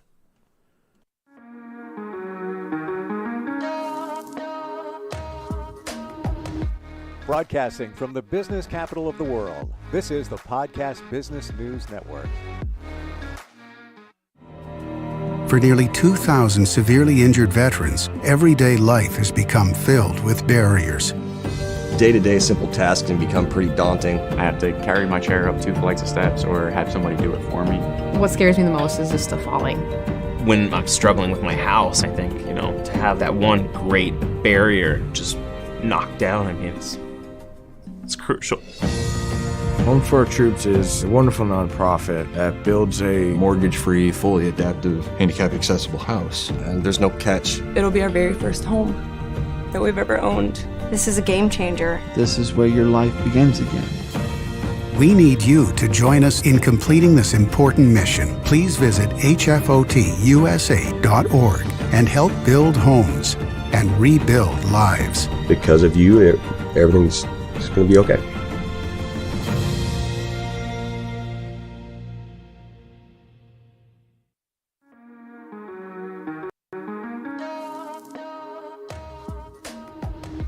Broadcasting from the business capital of the world, this is the Podcast Business News Network. Lisa Lane joining us here once again, our expert parents, children, teenagers, listen up. She is a teen life coach. She is myteenlifecoach.com, and she's helping families and children all around the world. How are you? I'm great. How are you today? I'm doing well. Thank you. Please introduce yourself to us. You look gorgeous today. I don't know if you guys are just on the radio side of things or if you're on the Zoom, but you look great. It matches your whole a logo there. Oh, the wow. teal and blue. Very nice. Thank you. Thank you. That was not intentional. My name is Lisa Lane. Hi, everybody. And I am the founder and the CEO of myteenlifecoach.com. I'm the faculty member of the Youth Coaching Institute, and I am a mom of 3 teenagers and young adults as well. And what we do is we use evidence-based research to equip both teenagers and their parents to help the kids really become successful adults and get to their next stages in life and deal with some of the challenging things that, don't necessarily require therapy, but, needs to kind of work in order to get them to the next level. Fantastic. And at myteenlifecoach.com, where are you based out of specifically? We're based in Georgia. We serve the world. We have clients in Egypt, in Canada, Europe, and then all over the US. Great. And what did you have in mind for us today? I mean, you work with so many people. Last week in particular, we got to talk to my sister. Not everybody may know about that, but she has a teenager with special needs who's now going through puberty, and he has learning disability. He's got anxiety. He's got some issues, but we love him to death. His name's John Anthony. And so we did get to talk to them, and believe it or not, I spoke to my sister. I saw her later that day or the day after, and we talked about it. I don't think she's talked to John yet, but I want her to about talking to someone like yourself, whether it's you or not. Right. But my sister said you were just a sweetheart. You gave her a whole little bit of a different perspective to work on things. And I'm seeing my sister later, so I'm going to talk to her more about it, because if you can elaborate kind of what happened and what you picked up as well. Yeah. Well, what I realized is, parents, they come from a particular perspective, and they come from the parent perspective of, am I doing a good job? And it really is from their inside world outwards. And sometimes it just helps to put that aside and try to get into the shoes of whoever you have in your life that is an adolescent and understand what it looks like from their perspective.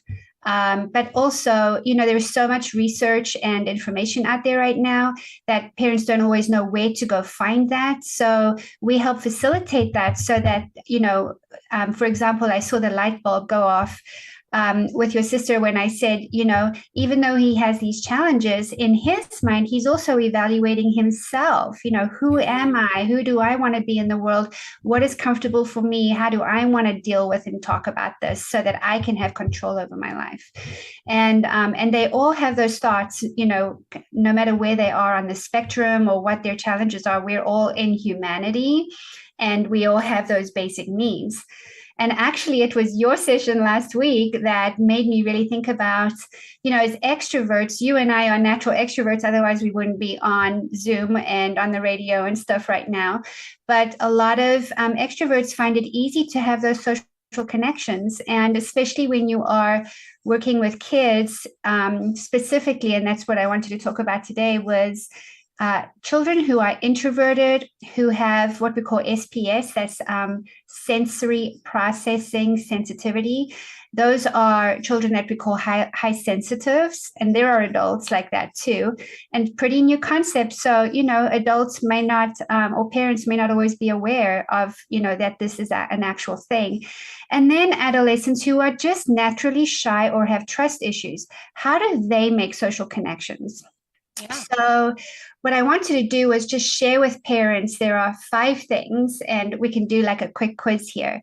If I were to say to you, which one is more important, food and shelter or social connection? Yeah. Which one would you say? Well, food and shelter, clearly. Social connection comes later, but I feel different these days, and people are going to say different things. Like, what? No, that's right. Clearly, So it is on the 3rd level of, everybody knows Maslow's hierarchy. Social connection is on that 3rd level hierarchy.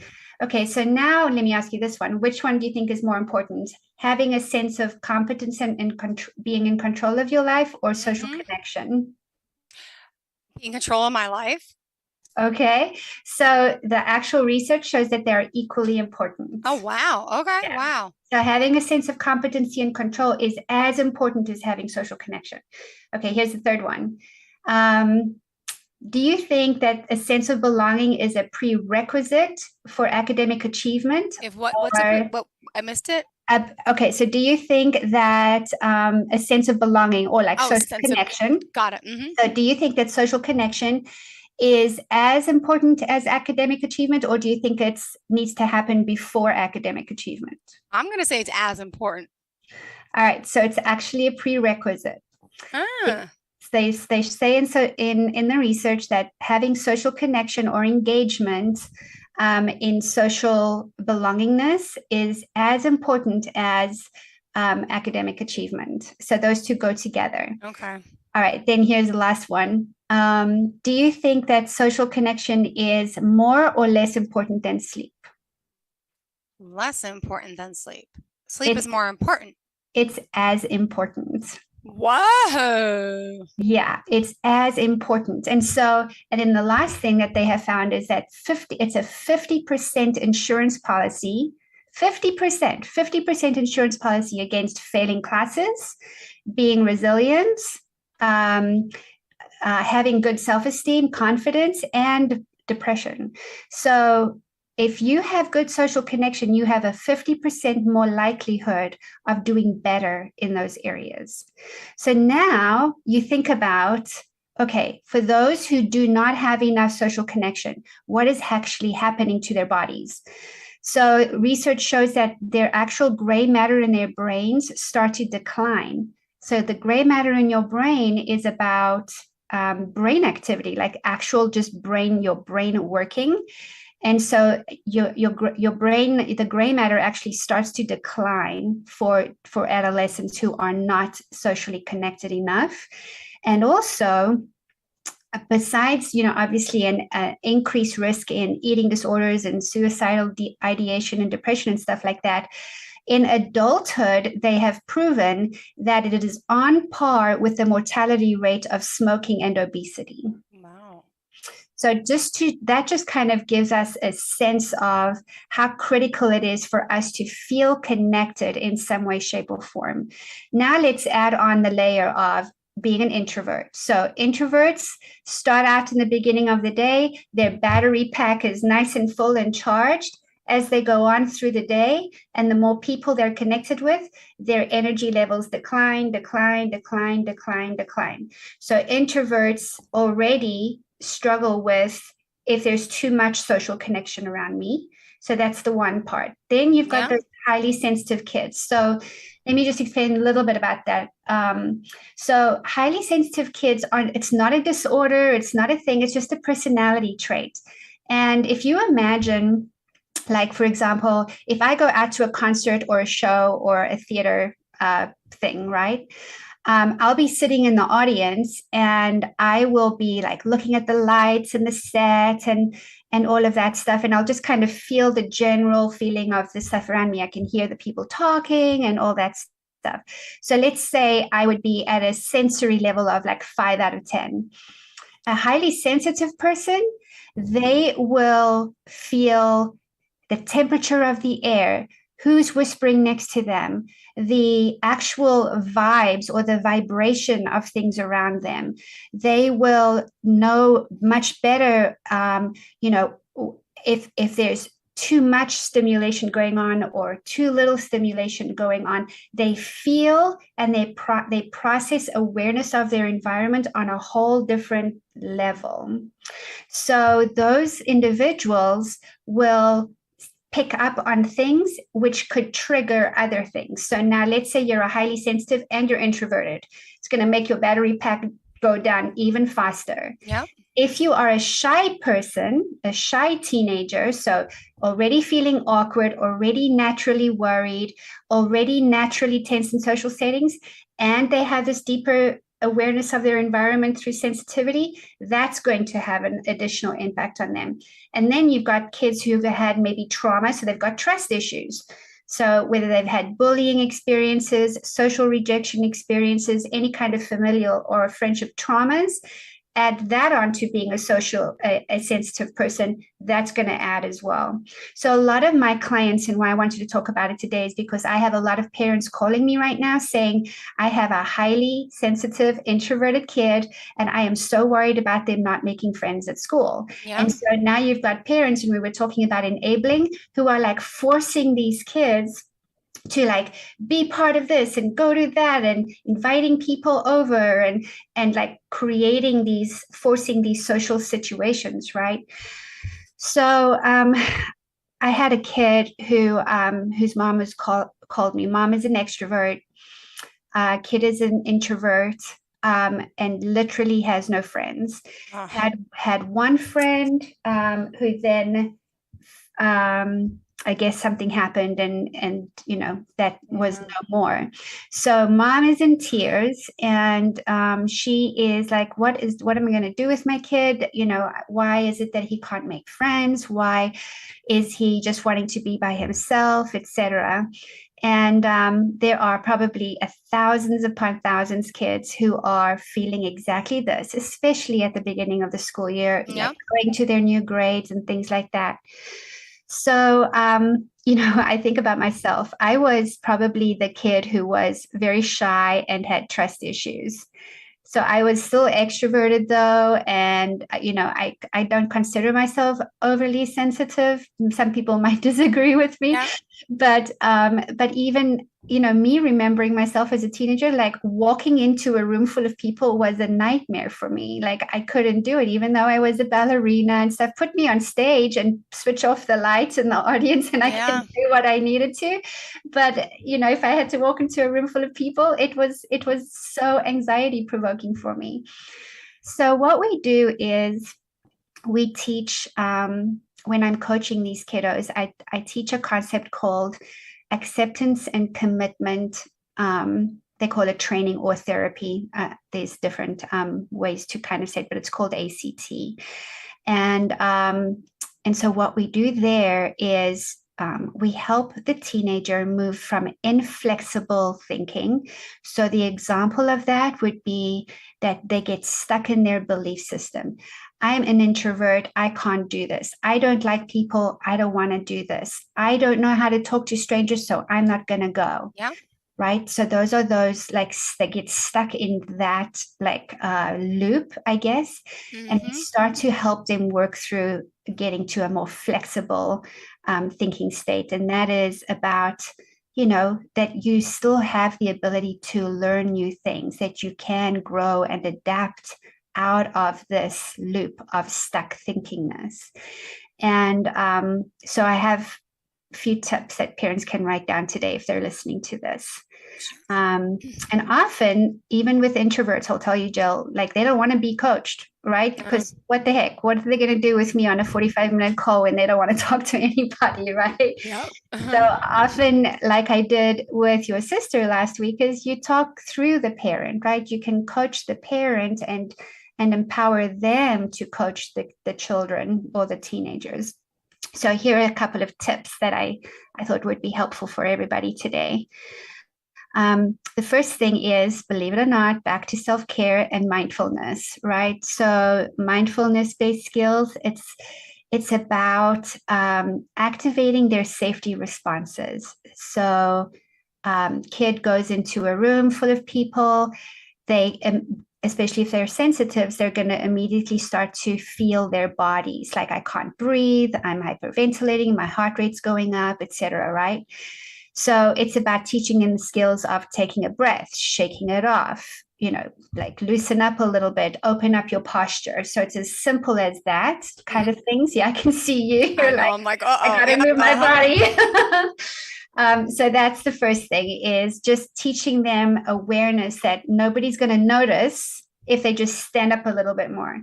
I have a trick that I teach kids like this. I say, if you're going to walk down the 6th grade hall, I want you to imagine that your body is 8 inches bigger all the way around you, and that nobody can enter that space. And so you are larger in your energy field. So when you're walking down the hallway, stick your earphones, even though you're not allowed to play music, just put your earphones in your ears. It doesn't have to be attached to anything, and create this breath of largeness so that when you are walking down that hallway, no one can touch you, right? Awesome. Like Yep. I can't be touched. So I call it like I want you to bubble up, leave the bathroom, get out of that toilet stall, bubble up and make your energetic larger than life.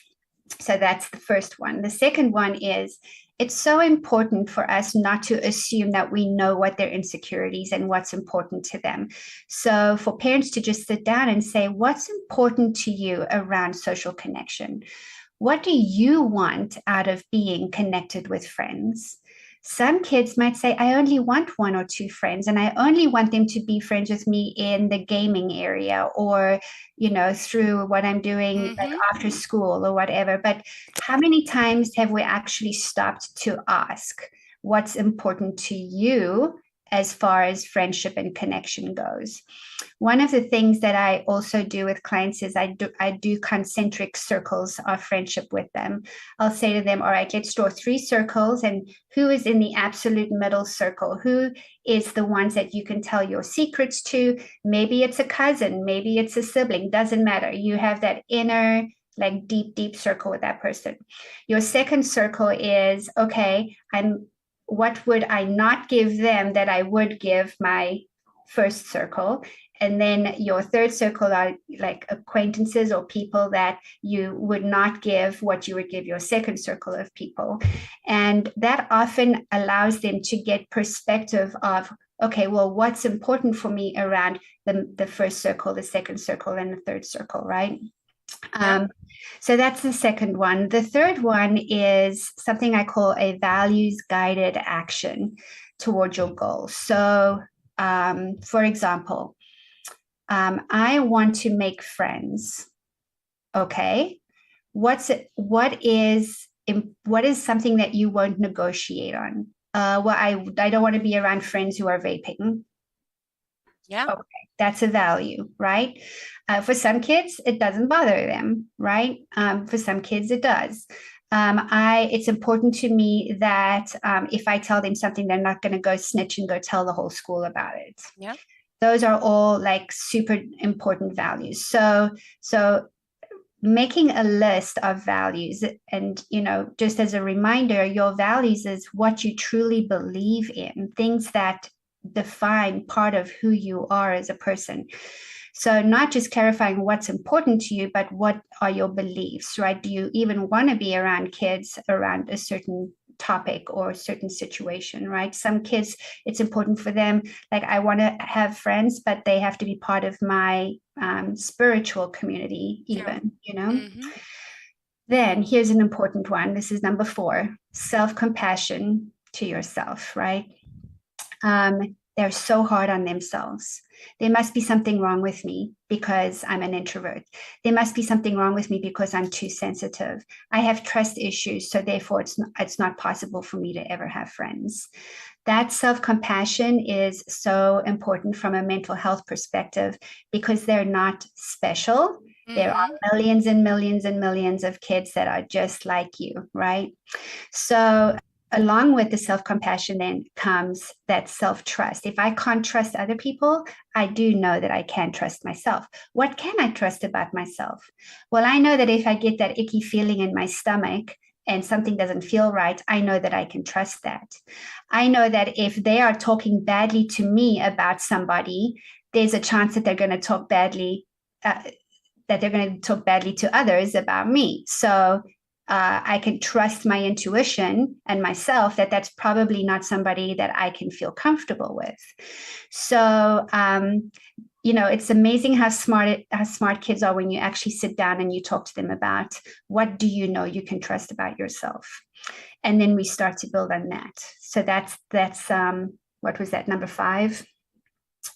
So the last one is, actually there's 3 more. Then the next one is social activities that involve physical activity. So introverts who are doing sports, yay. Highly sensitives who are going to yoga or meditation circles or in some sort of academic group, yes, that's great. Kids who are shy or who have trust issues, who are able to be in a theater activity or something where there's something physical going on and they are learning as part of the curriculum to do some trust-related stuff. Yes, absolutely. So engage physical with the social activity, kind of combine those two together. So that's one that parents can feel like they have good control over.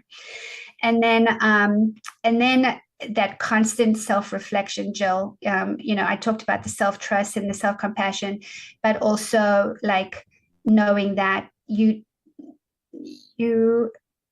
are not mean or short or rude just because you speak in shorter sentences. So the social skills on how to actually get people to understand who you are on a kid level or on an adolescent level. Often I will have these particular kind of kids. The parents will say to me, they do so well when they're with other adults. They have more adult friends than they do adolescent friends. Yes, because they know how to communicate. It's easier for them to communicate at that level, but it's different to have to learn the teen language, like how do I communicate with my peers? And in those cases, often I'll say, okay, what can we apply from, you work so well with adults, how can we apply that now to like what you do every day? Because there are kids who can relate to you on that level too. So those are like my tips for those kinds of things today. And those are things that parents can help with. It's not something you always have to go and buy, coaching packages for or anything like that. And of course, there's a spectrum of complication based on that. Of course. Wow. Thank you for sharing that. And just curious, how has your week been? Could you share any experiences this week in particular with some clients without mentioning their names, but some things that maybe our listeners can resonate with? Yeah. So the pattern between my high schoolers and my middle schoolers and college kids. So the middle schoolers have higher anxiety in general. I have experience with a client this week who had COVID and couldn't go to her first few days of school. So her anxiety levels were higher because she was worried about that fear of losing out thing, right? And that she would be like behind. So from a middle school perspective, it's so important for them to feel like they're getting that edge in, because middle school is already so hard. So in general, I would say parents can expect that, the middle schoolers are going to just generally feel higher anxiety, as well as your freshmen in high school. Freshmen in high school, they're excited because they're now with the big kids. But they also feel like, the very tiny fish in a very big pond. So most of my anxiety moments is like they missed class, they couldn't find the class, they got lost, and then they didn't know where to go, and scheduling, some of the class schedules weren't figured out. So a lot of it was around the logistics, getting control over my environment and my logistics, like, the whole social connection thing hasn't even entered their sphere yet. And then in my college kids, great excitement and happy to be back in a normal college year, not COVID, not half online. That's gotta be different, yeah. Just like lots of social activities going on. And like, honestly, when I see their faces on Zoom, I'm like, oh my gosh, where is the other person I've been working with? Like, they're glowing. They're so excited about stuff. So yeah, those are the kind of the trends with that. And then, of course, with the parents, some of the parents that I'm working with, just relief that they can start to take care of themselves again now that the kids are back in school, and kind of get back into that routine and the schedule. So yeah, that's kind of been the trend.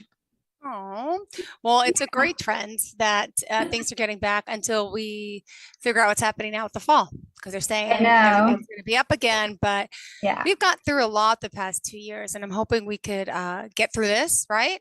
We will. Yeah. Resiliency. That's what I was going to say. Like, the resilience is so much higher already.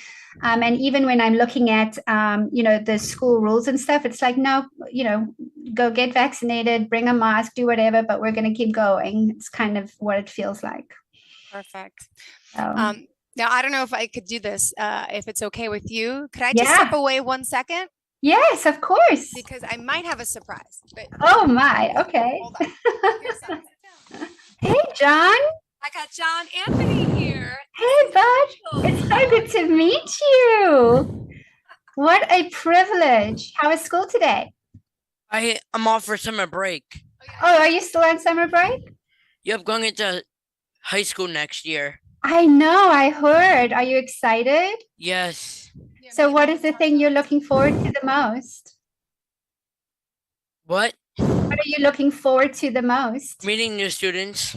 Uh-huh. Yeah, lots of new friends, right? Yep. And what's your favorite subject going to be, do you think? I wanted to do like earth science. Okay. Tell me why earth science. Because I like the space. Ah, I got you. Okay. Well, I'm really hoping that you and I will get to chat a little bit more sometime down the road. Okay. But good luck, okay? Thank I hope you. it goes well. All right. All right, Tyler, have a great day. Have a great day. Awesome. Take care, John. Thank you. Oh, what a surprise, right? So oh my gosh, you just made my day. I didn't know what time. I couldn't arrange it, but like I tried, so at least a little high. I didn't want to say anything. You made my day, because like that face to the everything we talked about, it's like, oh my gosh. No, he's good. He comes here sometimes and he helps me work, and he likes talking to people. He likes operating the board and stuff, right? Yeah. Oh, I love it. Okay, go down, say bye. She can't see you. You got to go. So that's John, and I'm glad we got to do that. Thank you so much for letting me do that. Yes. Thank you. That was such a highlight. Thank you. Good. Well, thank you. If you want to reach out to myteenlifecoach.com. Yes. And we'll talk soon. All right. Take care of you. Thank you so much. You too. Have a great day. Bye-bye, hon. Are you looking for even more of the podcasts and hosts that you love? The Podcast Business News Network is proud to announce that you now have even more ways to listen live. Check out the MyTuner Radio, online radio box, and Simple Radio apps on iOS and Android, or find us online. Search for Business News Network on mytuner-radio.com, or search Podcast Business News Network on streama.com and onlineradiobox.com/US. Take your podcast on the go and don't miss a minute of the action.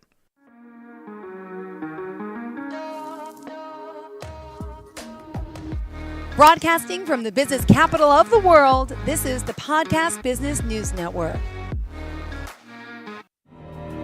For nearly 2,000 severely injured veterans, everyday life has become filled with barriers. Day-to-day simple tasks can become pretty daunting. I have to carry my chair up 2 flights of steps or have somebody do it for me. What scares me the most is just the falling. When I'm struggling with my house, I think, to have that one great barrier just knocked down, I mean, it's crucial. Home for Our Troops is a wonderful nonprofit that builds a Mortgage-free, fully adaptive, handicap-accessible house. And there's no catch. It'll be our very first home that we've ever owned. This is a game changer. This is where your life begins again. We need you to join us in completing this important mission. Please visit hfotusa.org and help build homes and rebuild lives. Because of you, everything's going to be okay.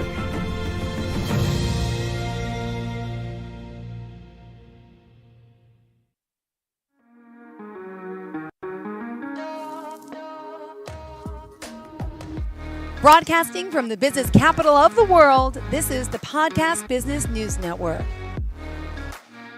And we are back today live with our friend, Mary Jane Fulham. Excited to have her here, and we have a very special guest as well. For those of you joining us today, we just want to point out she's the founder of Myofacial Wellness by Jane.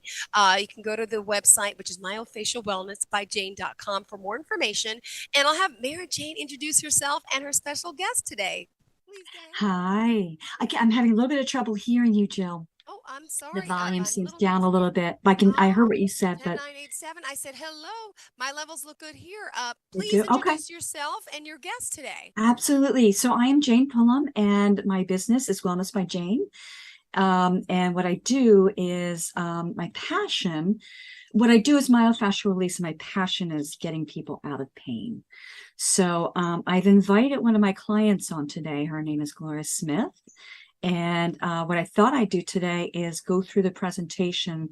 I have a PowerPoint presentation that describes, what is fascia, what is myofascial release, and why is it so important.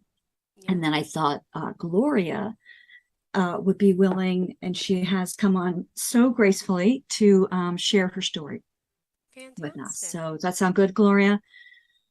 Perfect. And Gloria Smith, is that your name? Yes, it is. Great. Gloria, please tell us a little bit about yourself, where you're from, and of course, how the two of you connected, and we'll get started on the work that she's been helping you with. Okay. I am in Montgomery County in Pennsylvania. I hate to admit that I am 75 years old. I have had numerous upper body surgeries due to two major medical problems. I had breast cancer that was diagnosed in 2001 and had severe radiation damage that really came on me between 2004 and 2007. I dealt with the ramifications from that damage. And then I had subsequent second reconstruction surgery as a result of the damage that was caused by the radiation.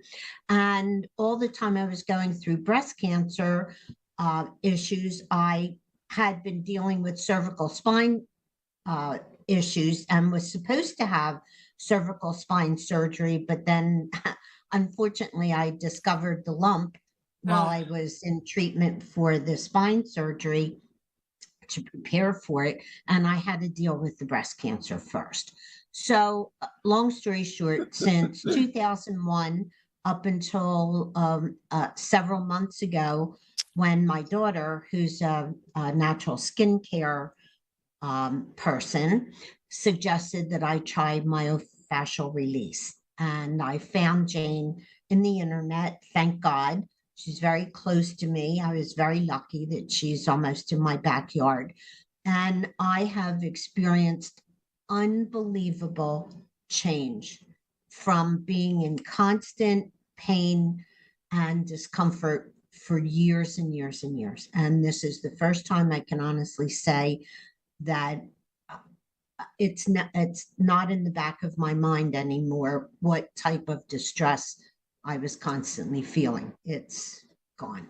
Wow. Yesterday you were saying that you didn't even bother complaining anymore because it was such a high level of pain that you had every single day, and you wondered what it would be like just to have someone else's problems, someone else's physical problems that would be a relief. Yeah, it was something that was just always in the back of my mind, but I thought it was something I was going to just have to deal with, and I had dealt with it for years and years. I am only sorry that I didn't jump on the myofascial release bandwagon long before. And that's what everyone says. From what I've been learning, it's so true, but not everybody knows. And I'm so glad we have this awareness here that I get to speak with her, get to speak with you, and thank goodness your story. Unfortunately, I apologize for the pain that you're in, but the fact to know that this is helping and can help so many people. At all? Okay, continue. Go ahead. Sorry. No. I feel like this is a public service announcement because I know this goes out to people way beyond who would come to me. But so I just want to throw in, if you're listening or watching or whatever, and you're not near Jenkintown, Pennsylvania, near Philadelphia, go on to myofascialrelease.com, go up to the right and go to locate a therapist. And you will find therapists all over the world that do this. And it's so powerful. It's gentle, but powerful. But you also came in with some dizziness, and then tell her about how you weren't. It was like an open wound for 2 years with the reconstruction. Yeah, the breast cancer radiation that I had on the left side, that was done in 2001, and I had 8 weeks of radiation, 5 days a week.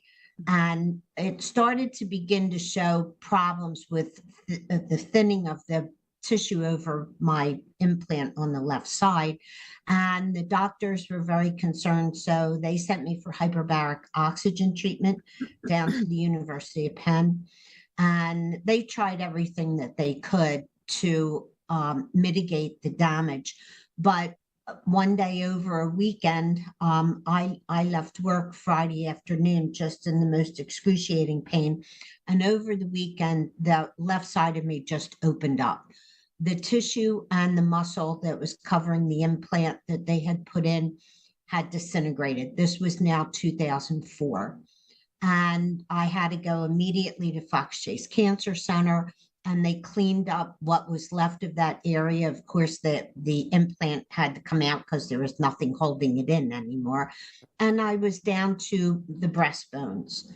Can you imagine for that? 2 years, I had an open wound that was stuffed with acetic acid and gauze to hold back infection.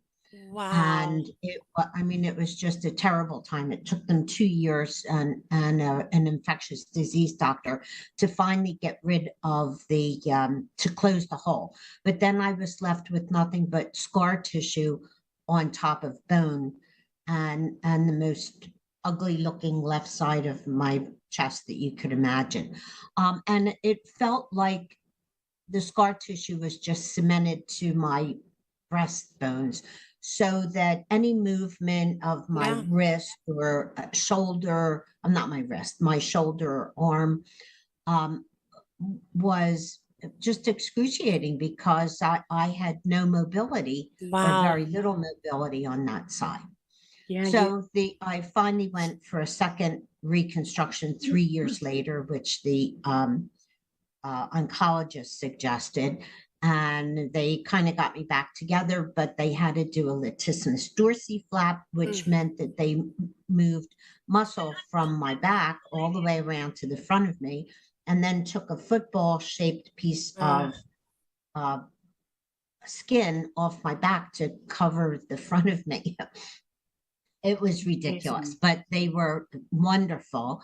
And what I was left with after that was constant discomfort and pain, which I just felt like I had to deal with. And I dealt with it for years up until a few months back. And it was absolutely only the first couple of visits that I could feel an immediate change. And you used to say that when you got in the shower, it felt like you still had something on you that was binding you, because the fascia when it shrinks down, it literally, that 2,000 pounds of pressure, that straitjacket effect that it does is real. So she get in the shower, she has nothing on. She feels like she's got like a really tight bra on, is what you said. Yeah, yeah. I remember thinking it must be like babies feel when you have an infant and you put them in a receiving blanket and you wrap them up real tight like a papoose. And oftentimes I would get in the shower and I stopped wearing a bra because there was absolutely no movement in my chest area. So there was nothing I really had to support. But I would get in the shower and I'd have to look down to make sure I remembered to take my top off or whatever, because it always felt like something was binding me. So tell her about how the dizziness left you. Or share it, if you feel like it. Yeah, I just thought it was a matter of getting older and I was feeling a bit imbalanced and just uneasy. I had an uneasy feeling of the imminent, possibility of falling because of this unsteadiness that I had. And because I always go for regular checkups, the doctor thought that I had, orthostatic hypotension. But that's related to blood pressure issues. And I checked my blood pressure regularly. And that was not the case because my blood pressure was always, within range.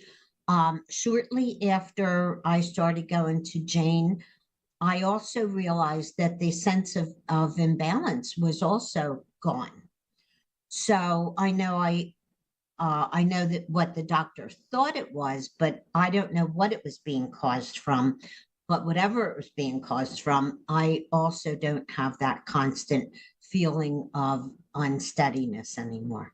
So imagine this tightness breakdown here. Isn't that crazy? Yeah. Going up your neck, it goes into your brain. Fascia runs into your brain too. And when it's shutting down, it's pulling on everything, pulling on your inner ear. It's pulling on everything. I thought, now, Jane. Yeah. Tell them about a few weeks ago when you tried to grab when you were working on my head and tried to grab I can right now grab this and I can pull the skin away. Wow. Before I couldn't. So I was doing a pull right here just to open up the cranium. And sometimes it pulls behind the eyes and it relieves people of headaches. And I couldn't even grab a hold of it. And then the second time my skin was all so tight, and now I can lift it away from my forehead. And you're pain free. I mean, could you share the experience, what it was like when she came in and how it was to work with her? I mean, this is an amazing testimony again to the work you do, and that could be helping so many people. Jane. Oh, I thought that. Could you share what it was like when she came into your office and what she was experiencing? Yeah, you're so waiting for her to share it. Oh yeah, yeah. Well, she kind of did. I want your take, and now you as the professional working on her. Yeah, so I'm thinking, okay, gosh, we have a lot of things going on here, and I hope I can help her. And I know sometimes there's a healing crisis where you get a little worse before you get better. And so I have to prepare people for that. And so you're always crossing your fingers, not crossing your fingers. I know what to look for. I know what to do. I know to follow my intuition and let it guide me. And I am thinking she has a lot of things, not just the neck. So she actually, she mentioned she had surgery here, but she has a, is it called a cage? Cage. She has a cage in her neck, and I have a picture of it. I'm not sure if I'm going to get to the presentation today or not, but she has a picture of it, and she has two cadaver vertebrae. So this cage, you think, well, how much can I actually change in the neck? The pain that was, she was feeling a lot of pain, and she was also bent over. And what started happening is, even though there's a cage there, we were able to open the fascia and allow her to stop being pulled forward by working here and then everywhere, really everywhere. And it took the pressure off of her. And then when she came in, I thought, I swear you're standing up straighter. And what did you say your daughter said? My daughter, who was always very aware of the curvature of kind of my spine, I was thinking it had something to do with osteoporosis or whatever.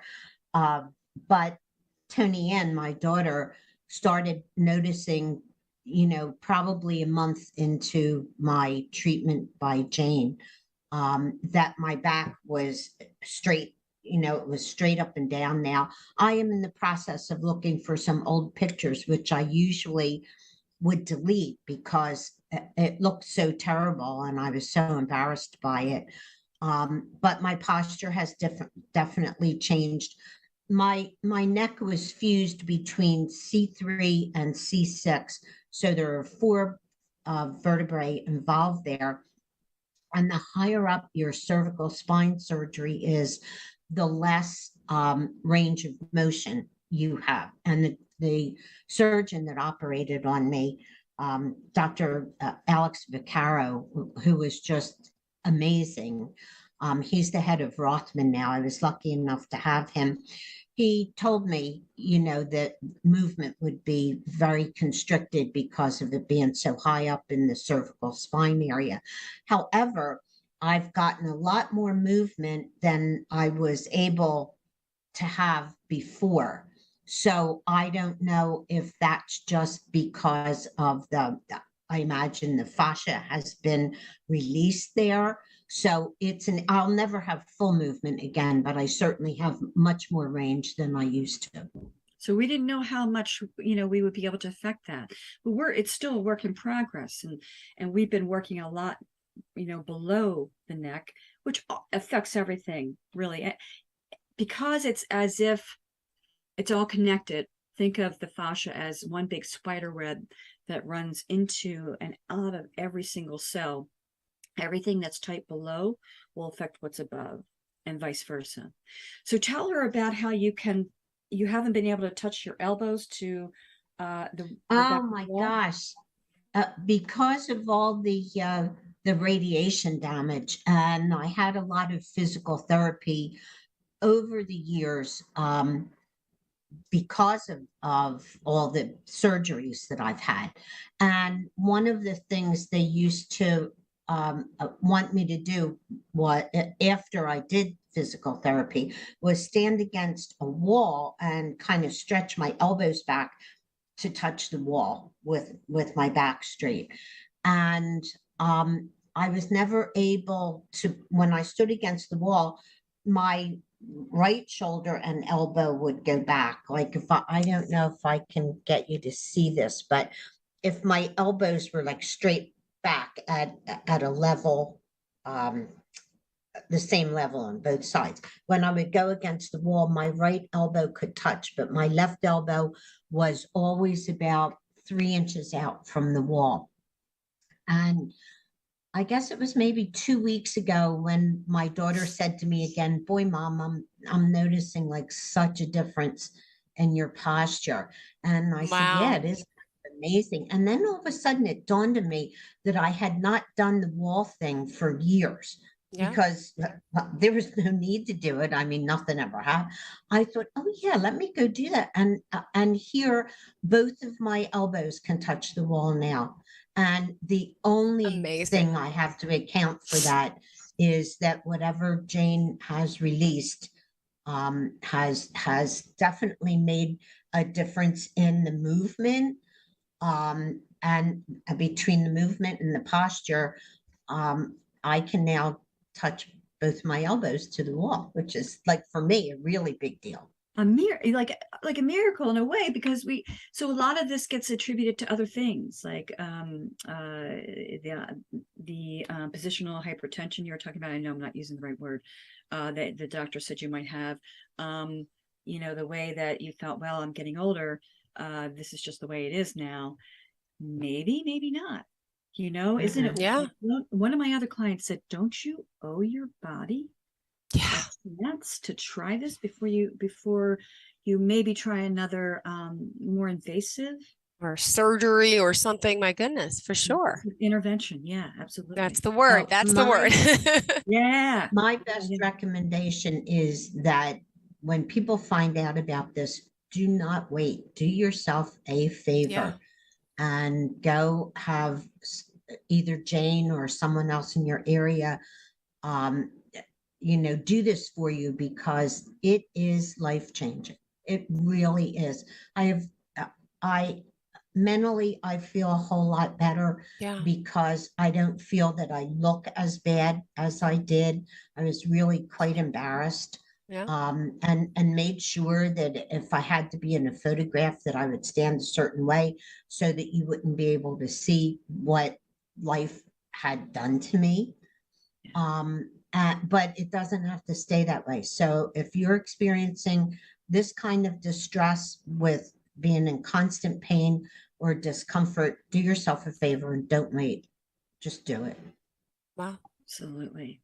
Thank you, Gloria. Thank you so much. How much time do we have left? I was thinking about showing the video. We have, well, actually, you know what I'm going to do for you, if you don't mind me looking down 1 second, we have, I do have an 11. So we have 6 minutes left. Yep.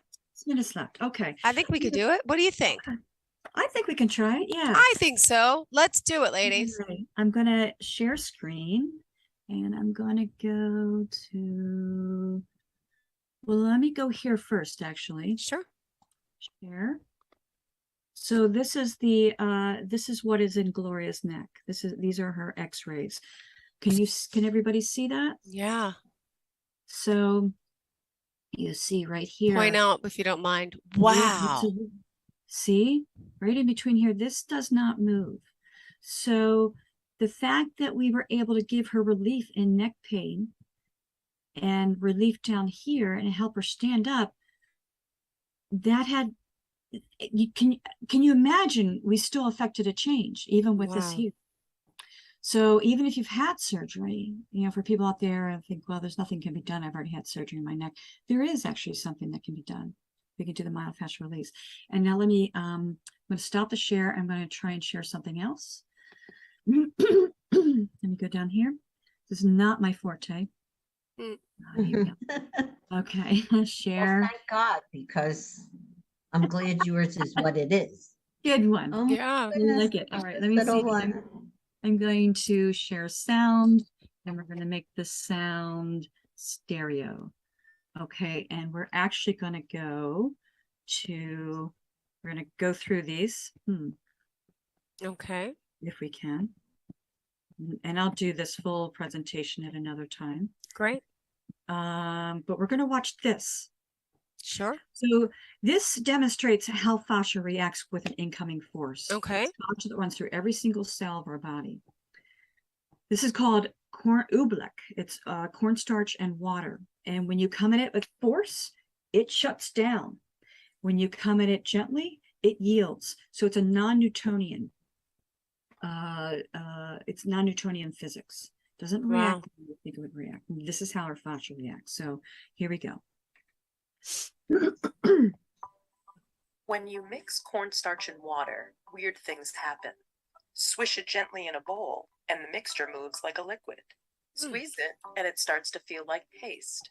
Roll it between your hands, and it solidifies into a rubbery ball until you try to hold that ball in the palm of your hand, and it loses its structure and dribbles away.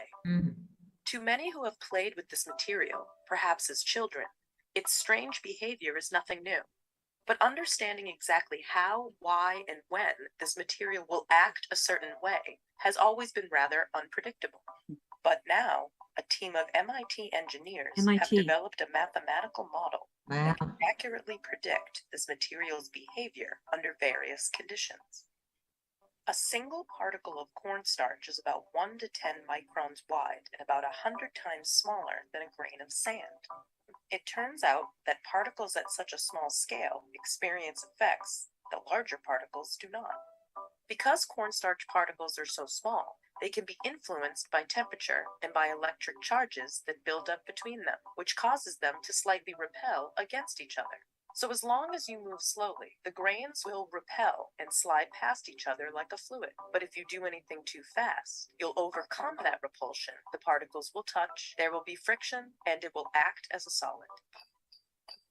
The researchers incorporated equations into their model to describe the effects of particle repulsion and the speed at which the material is deformed, to predict whether it would behave as a solid or a liquid under various scenarios.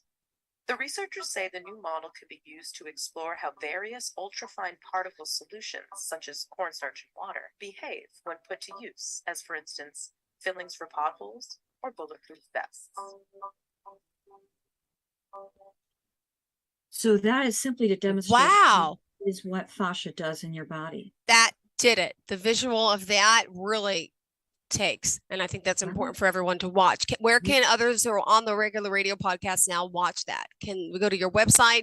Do you have that somewhere you can link it up for them to see? I will have it on my website, and the next Thursday I plan on doing that presentation first.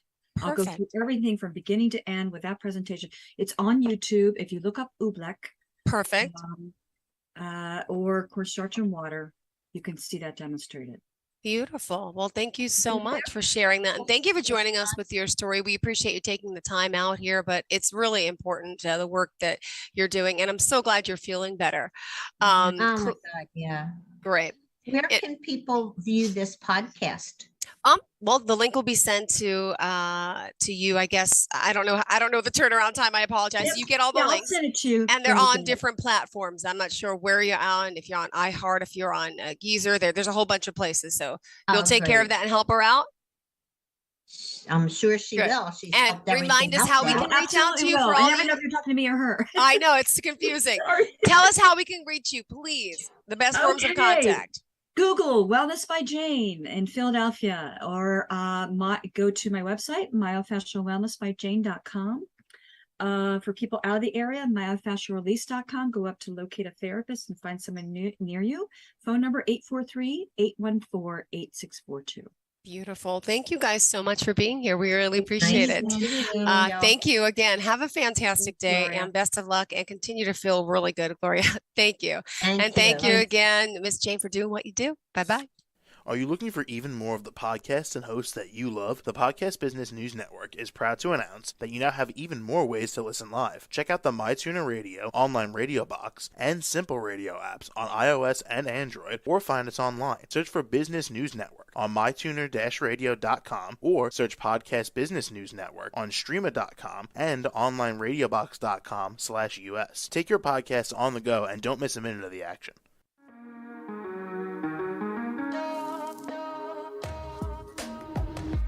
Broadcasting from the business capital of the world, this is the Podcast Business News Network.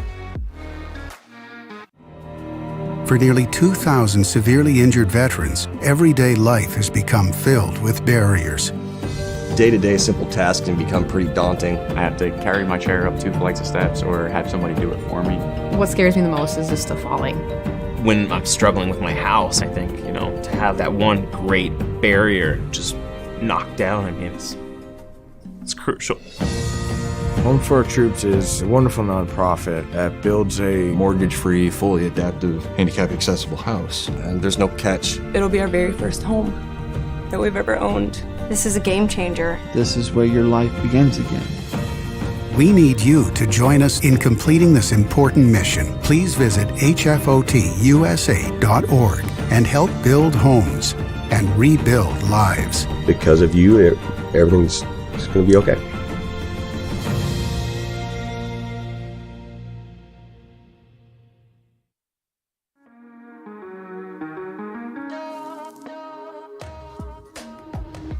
Broadcasting from the business capital of the world, this is the Podcast Business News Network. All right, guys, thank you very much. I am here with Timothy Grossman. Now, Timothy, I've done some reading about Timothy's life, and very interesting. We'll get into that. But what Timothy created down there in Lexington, Kentucky, which is my old stomping grounds, is a source of wellness. First of all, let me welcome Timothy to the program. Timothy, welcome to the program. Nice to meet you. Nice to meet you, Casey, and thank you for having me. So I understand that you dealt with a lot of challenges early on, and that brought you into meditation. Can you talk to me about that? Yeah. Well, as a child, like my father had died when I was 6, right? And that was pretty tough. And my mother was out of the picture. Not. It wasn't her fault. It wasn't her choice, but it was just the family dynamic at the time.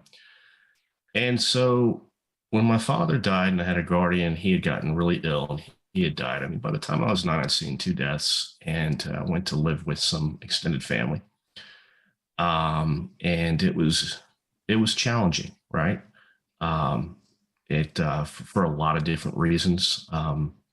There was a lot of verbal abuse, some physical abuse, a lot of ridicule. By the time I was about 14, I had gone to the gym, started working out. I was really angry. I was doing everything I could to just work that out.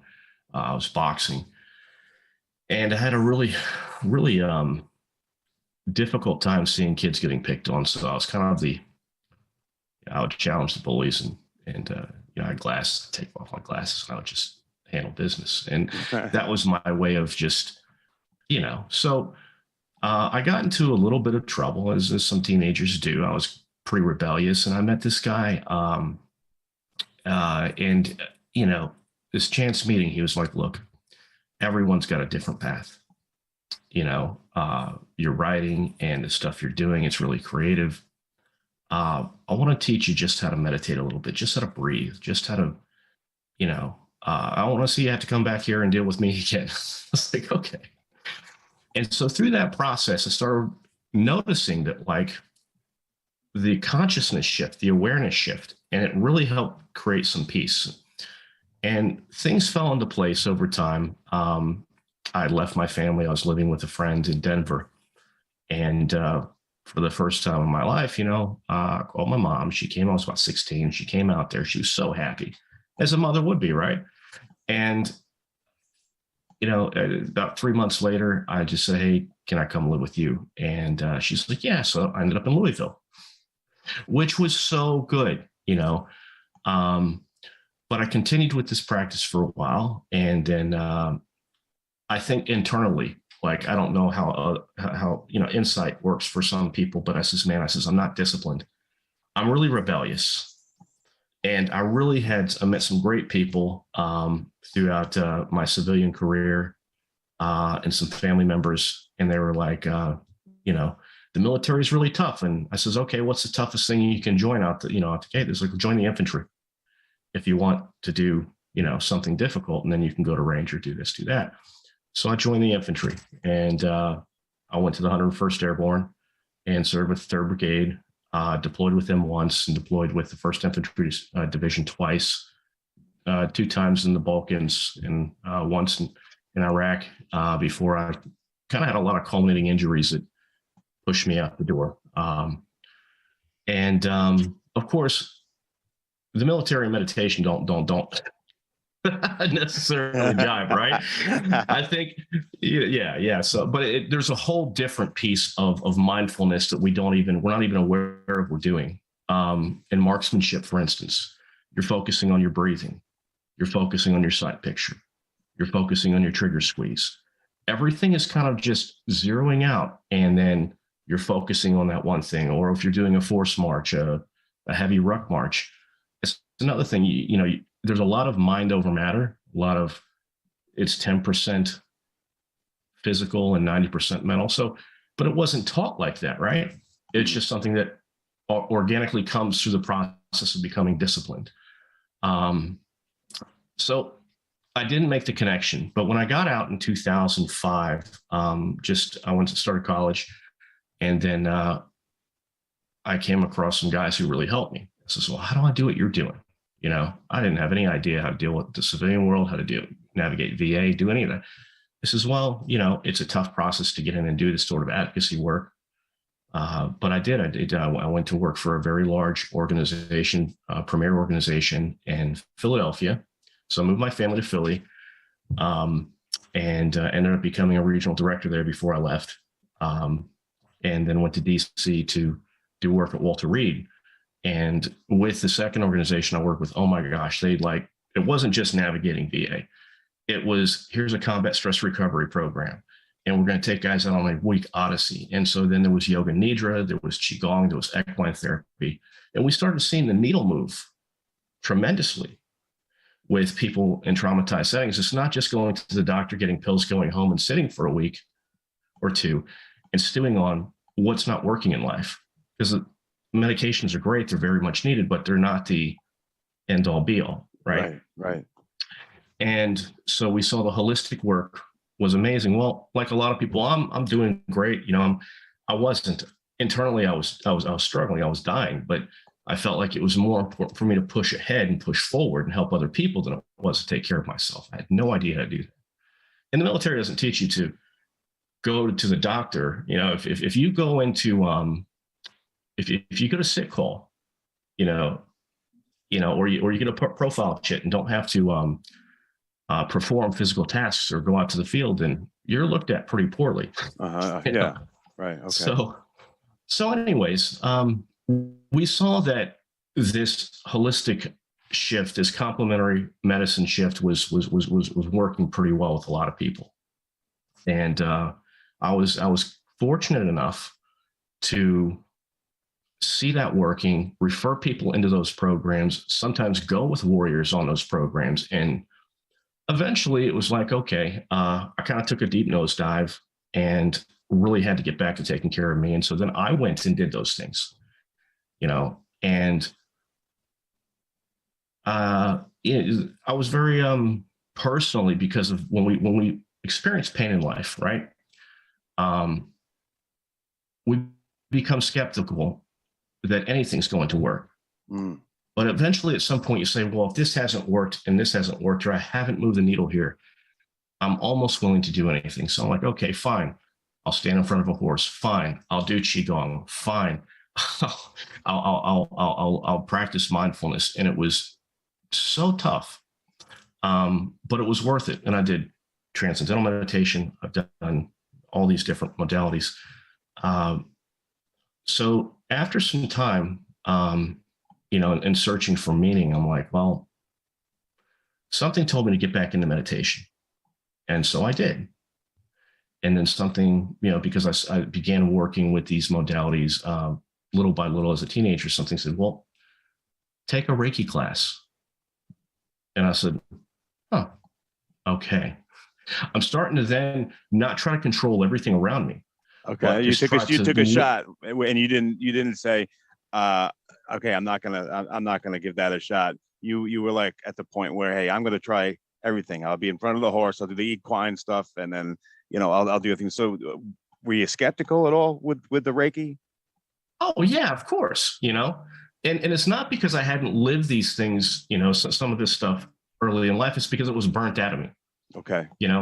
As a child, it's like we have this wonder. As a teenager, we have this idealism. We get into our 20s, we go to college, we carry it through, and at some point we begin to find our voice. But there's so many different layers of trauma that happen throughout that process. And that can kind of stamp things out. And so, yeah, but after I took my first class, I was like, wow, something shifted. And I'm not sure entirely what, but this is giving me breathing room. Even in concert with meditation, it's like they're mutually inclusive instead of exclusive. And there's a reason for that. If you look at the history of how this Japanese practice was developed, they were inextricably intertwined. You can do one without the other, but you really deepen the ability. And so what Reiki does is it kind of broadens one's awareness. A 15-year-old told me this. He's like, well, I felt like I was with blinders on. and I was just only seeing here. And then after the class, I feel like I'm seeing, you know, like I said, okay. I said, cool. I says, I love that. You know, I've worked with this with veterans. I'm not and I think it works great with trauma. We all have trauma in life. Yeah. You know, your socioeconomic status doesn't matter.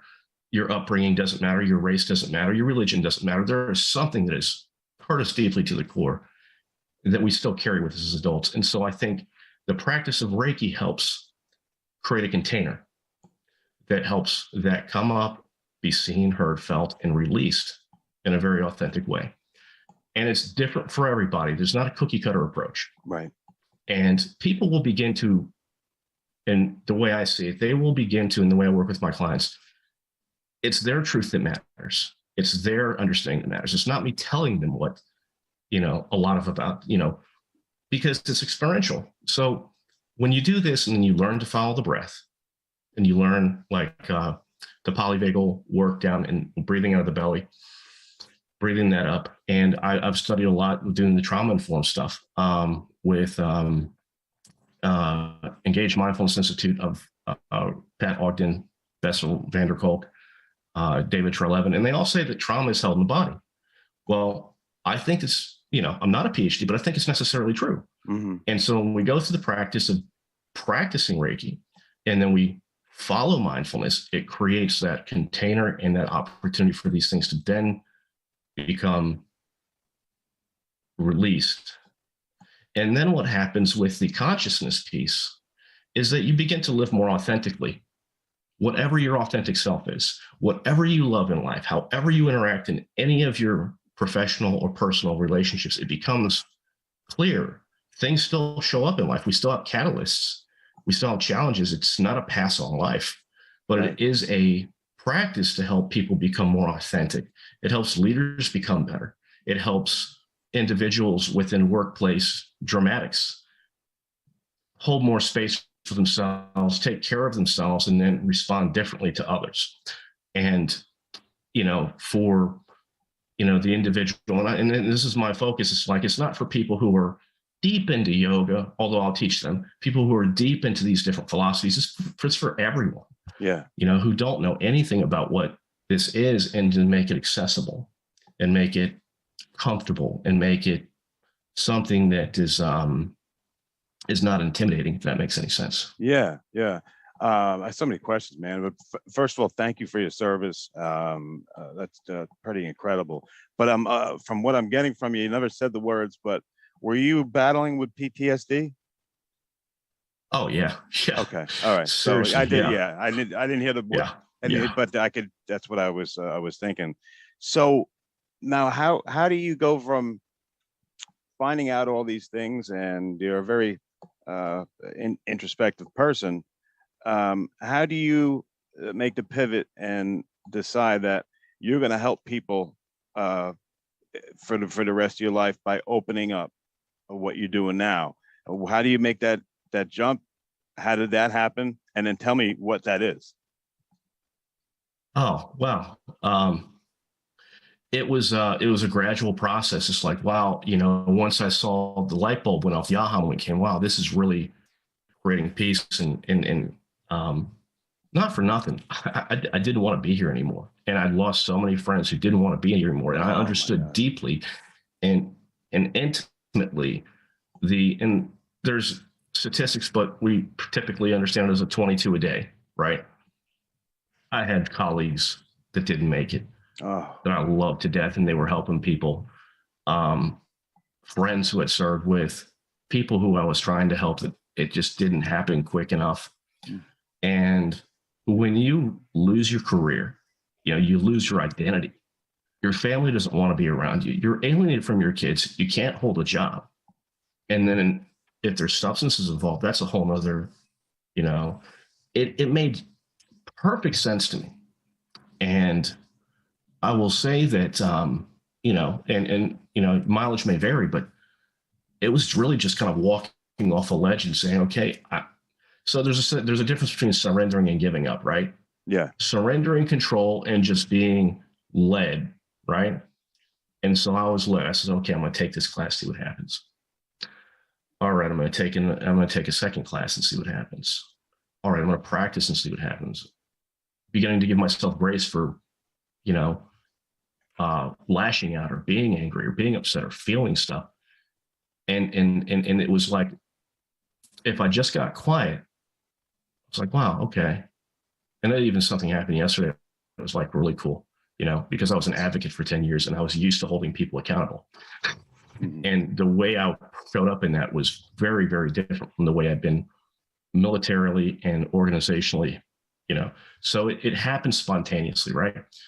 And then I worked with I worked with friends, family. I worked with some very, very, like myself, skeptical military people who had a lot of stuff happening in their life. And like, Tim, like, this is, whatever you're doing, this is amazing. This is great. I said, okay, cool. And so, yeah, sure, there's fear walking into opening up to the world, but I've got clients who are doing great. And it was a decision. I've been a trainer since I was a sergeant in 2002 and 3. I've worked organizationally in building programs. I've worked at very high levels as far as creating these things. So I want to teach people. If this helps move the needle for people, everyday people from all walks of life, get some space to be better in their own lives, then it's worth it. You know, and it's not something where I mean, sure, if you want to sit after Zabaton, you want to sit on a meditation mat, awesome. If you want to sit in your chair, but you can utilize the practice of Reiki even if you're driving. It's just an intention. Just if you have to walk out of the room out of a very tense board meeting or a very tense interaction with a coworker, or, you know, you get cut off, it's just after you've done some practice with it, it is like a light switch. And that's how I see it. So if it can help people, and I think we have a lot of things going on in the world that people need help with. We just went through an 18, 24-month pandemic. People have lost people. People have been cut off. And there's so many layers of anxiety related to that. So if it can help people live a little better, I'm happy to do it. Gotcha. And how do people get a hold of you? So you can get a hold of me at asourceofwellness.com. I work with wellness centers in Lexington, but I also have an intro to Reiki class with mindfulness and get involved. It's like a 4-hour, it's like half of a regular class, because I have to teach to International Center for Reiki Training Standards.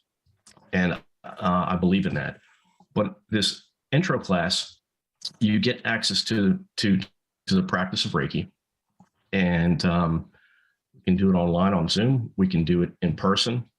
I think always sometimes, if you're like organizationally, if you're in an organization or you're in a leadership position, try it out first with a few people, see how you like it. If it works, then you kind of implement it going downstream and give people the opportunity. But also with groups. So it's one-on-one and groups. It's both. Yes. Yeah. Okay. All right. Teaching, awesome. I can do a group if it doesn't matter how many. and you could be in international. You could help people. It's through Zoom, so you can have anybody, you know, as long as they speak English, I guess. Right. Yeah. Okay. Well, you got a bunch of people that have questions for you, buddy. Mr. Producer, got time to take any questions? Yeah. Okay. So people want to ask you some questions, guys. I'm speaking with Timothy Grossman, and Timothy has created a source of wellness. And one more time, Timothy, how do people get the best way to get a hold of you? Just, I know it's monotonous, but people tune in and out, so I want to make sure they know. A sourceofwellness.com. You can also reach me. My email is info@asourceofwellness. That'll get our global email box, and then we'll work from there. And I'm super excited to be able to reach out and help people. I think that it's so needed, and I think it will lead us to a trajectory of deeper interactions with each other, ourselves, and in all walks and aspects of our lived experience. Got it. Yeah. Well, there's nobody more qualified to be doing it than you, Timothy. I mean, that story is pretty amazing, man. All right, let's go to you, people that want to ask you questions. Mr. Producer, what do you got, buddy? We have Ryan in Dallas wants to know, how does it make you feel when you help someone have the moment of clarity that you had? Good question. Oh, well, that just hit me in the chest, man. It's like anything you do. First, you have to walk through that period of doubt. Like, am I really going to move the needle for anybody? And it's the same way when I was writing, and doing stuff administratively. But when you see somebody and you've either completed a session with them or you've seen the growth within a day or two, I like using, I like metrics. I learned a lot about metrics and about showing impact. So I also do like a survey you can take, and then it's for you, and then after you've done it for a while, say 30 days, take another stab at that and see if you feel different, see if it's moved the needle metrically on your wellness scale. But when I actually see the shift in somebody, that is a greater gift than there's nothing better than seeing somebody walk their own path of healing and feel more empowered and honored. That's like money. I mean, short story, real short. I took a guy, and I've also asked some people if I could use their story, and they said yes. You gave yeah. Thanks for that, Timothy. Yeah. You don't have to use names, but Yeah. I'm gonna love to hear this. Please let me hear. But there was this guy, and he was severely injured in Iraq, and then there's some other things happened to him. He was assaulted and suffered like a lot, and so the first experience I had was taking him on a shark fishing trip. And this guy was a Navy guy. And he was panicking. He was losing his mind. He was like, oh my gosh, I can't. He said, I'll only go if you go, Tim. So I went with him, and my bosses, they're like, yeah, if this is going to get this guy out here, do it. And he was out there spotting turtles on the ocean. He caught the most fishes. I puked all over the boat, like outside the boat. I don't have any sea legs. I don't mind rappelling from helicopters and all that stuff, but I'm an ocean guy. So, that was really great. That was like, and it totally changed his life. And like I said, this is where I really began to witness the holistic space. But even just recently, guy comes in, and it's been like, we've done two sessions. And he's an IT guy. He's like very cerebral, very left-brained. Very smart guy. Yeah. Yeah, very smart guy. Like all of us really skeptical, like, what's this, going to do for me? I'm like, okay, just, we'll see. And he's like, wow, everything's going so much better. He's like, my wife sees it. I feel better. And, Viktor Frankl said from stimulus to response, that space is where freedom lies. And that not only applies to each person with an external, but also to the self, what we tell ourselves. And cognitively, we know, well, if I talk trash to myself, I'm gonna feel bad, but how do I stop doing it? That's the other thing I think, is that there's slight shifts. There's very incremental. The human mind can't turn on a 180 on a dime. There's a lot of integration that has to take place, is the way I see it. So watching people shift and seeing people feel better and seeing people find peace, of their own understanding, not of what I'm telling them. I do very little philosophizing. I have a lot of philosophy, but I don't want to infringe on someone else's free will. So, but watching them shift is beautiful. And, it's, like I said, you can't put a dollar sign on that. That's awesome. Wow, guys, I've been speaking with Timothy Grossman. Timothy, really interesting, great information, great stories, great emotion, man. Thank you so much. And I want to thank everybody who wrote. I'm sorry I didn't get to everybody, but we're completely out of time. But Timothy, real quick, just tell us where to get a hold of you one more time. And it's a pleasure to meet you. And I can't wait to hear what you got to say next. Thank you. Okay. So you can reach me at asourceofwellness.com. My email address is info@asourceofwellness.com. Please don't hesitate to reach out. If you have questions, if you're just like wondering what it's all about, I'm more than happy to take the time. We can set up a Zoom, we can consult, we can traverse back and forth. I'm just very happy to have the opportunity to be with you guys, Casey, and to, just share a little bit. I think it's I'm very humbled for the opportunity. Well, we love having you, Timothy Grossman, everybody, and we'll be right back. Thanks, Timothy. Are you looking for even more of the podcasts and hosts that you love? The Podcast Business News Network is proud to announce that you can now listen live on the MyTuner Radio and online Radio Box apps for iOS, Android, and the Amazon App Store. Or check us out online. Search for Business News Network on mytuner-radio.com or search Podcast Business News Network on onlineradiobox.com/US so you don't miss a minute of the action.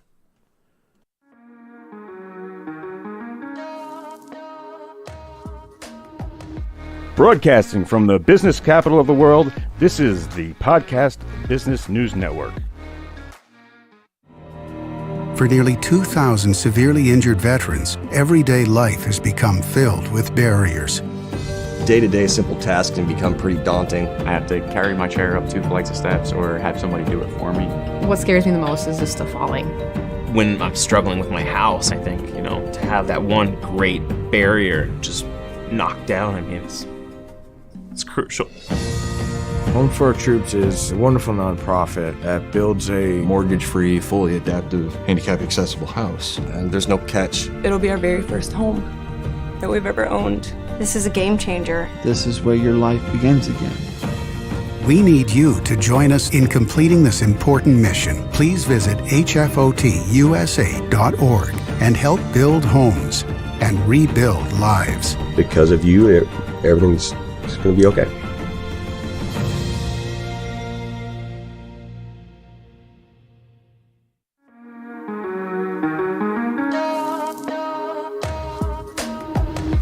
Broadcasting from the business capital of the world, this is the Podcast Business News Network. Hello, everybody. I am Ross Morasso, and welcome to the show. My guest today, Sue Woodruff, owner at Sue Woodruff Emotional Freedom Technique out of Portsmouth in the United Kingdom. She has a very interesting story to tell, as well as interesting takes on wellness that have been very effective not only for her, but also for her clients and patients. Sue, welcome to the show. Thank you. Nice to be here. Now, if I was to say to you, what does it mean to be well, as a human being? How would you answer that? That's an interesting question, isn't it? Well, I think well is when, to some degree, it's when we're comfortable in our own skin, wherever we are, because sometimes our bodies are giving us challenges. Sometimes our bodies are talking to us and we're not listening. Sometimes we are listening. Sometimes things happen in our lives, and has happened to me in my life that's given me a lot of problems that I've had to deal with physically. But if I'm happy in my own skin, then I'm in a state of wellness as far as I'm concerned. And even if in the end of the day, at some point I end up in a wheelchair, it'll be down to me to make sure that I can be okay with that, and then I'll be well, even if I'm wheeling myself around. I'm trying to make sure that doesn't happen to me, but it could. Now, and it was supposed to, but it didn't. It hasn't right. yet. That's what I wanted to ask you about. Over the years, various doctors or medical professionals have told you that you would be wheelchair bound, but it seems like you've been able to stave off the demons for much longer and beat expectations. So give us a little bit of background of when that started, for you to get bad news from the doctors. Well, it started when I had an accident when I was 12, and it carried on from there. I had accidents. My parents, the best one in the world, took me to a surgeon. And of course, if you go to the surgeon, you get a surgical solution. If you go to a plumber, you get a plumber's answer. So if you go to the electrician, you get an electrician's answer. They chose to take me to a surgeon. So the surgeon came up with a surgical solution, and they said that it seemed the best thing at the time. It all sounded entirely reasonable. So they said yes. I was 16 by then, I think, by the time we got to the surgery, and I didn't know any better, and I said yes. And the rest, as they say, is history. From then on, that was the end of my sports. I was very sporty, no more sport, and it's been a challenge. A lot of things in my life have been a challenge. After that, I couldn't run, I couldn't kneel, I couldn't squat. I could walk upstairs, but down was a huge challenge because they took my kneecaps out. And once you've got your kneecaps act as pulleys, so your muscles don't work anything like as well. So walking downstairs has been a huge challenge. So, and then they told me by the time I was 20 and they'd finished all this, they said, well, you'll be in a wheelchair by the time you're 40. And I'm 64, I think. Yes, 64. So I, 24 years on, I'm not, and I had a really bad accident. Again with the same knee that I had the first accident on. 3 years ago, I was taken out by a dog, and it's made what were challenges even bigger challenges. And now I actually can't walk downstairs at all. But I'm still on my feet. I still get out. I still get to the shops. I still can drive, although not a long way. I can drive. I can move around. I can see people. I can work. And with no kneecaps. With no, I haven't had kneecaps since I was 20. No kneecaps since you were 20. So at some point, did you have to start to think to yourself, I don't know if these doctors are really going to be able to help me. Like I got to start taking matters into my own hands here. Oh, definitely. I had to take matters. I knew I had to take matters into my own hands because as far as I was concerned, the surgeons had wrecked my life. Because I don't think they only took my kneecaps out because of the first surgery they did wrong, in my opinion. And I've been told by other medics that they did it wrong, but of course the medics kind of cover each other's backs, and this is all such a long time ago. It's all water under the bridge, but the consequence of everything that happened to me was they took my kneecaps out, and that's been so since then. It was like, yes, I have to take responsibility. I have to work really hard, and I've done everything. I've been to everybody. I've done everything. I've been, I've homeopathy, acupuncture, Alexander technique. I've swum. I did a lot of swimming when I was younger. I did everything. But the thing that helped me the most that I found eventually was Bowen. And let me ask you about that for a second here, if I Yeah. can. So I hadn't mentioned, but people can find you at suewoodruff.co.uk. And you spell your last name RIFFE, because not only have you taken matters in your own hands, but you're now extending your hands out to other people for their own health and wellness, right? Yes. So explain to us what this Bowen technique is. Bowen technique was created by a man called Tom Bowen in Australia, and the Bowen technique is huge in Australia and New Zealand and in Eastern Europe. It's very big in Eastern Europe. I don't think it's so common in the USA, and it's getting bigger and more better known in the UK. It's a very gentle and non-invasive technique. You essentially just challenge a muscle very gently and then roll over it with your thumbs or your fingers. So it's not like you don't get sort of the bone cracking you might get with osteopathy or a chiropractor. It's a much gentler technique.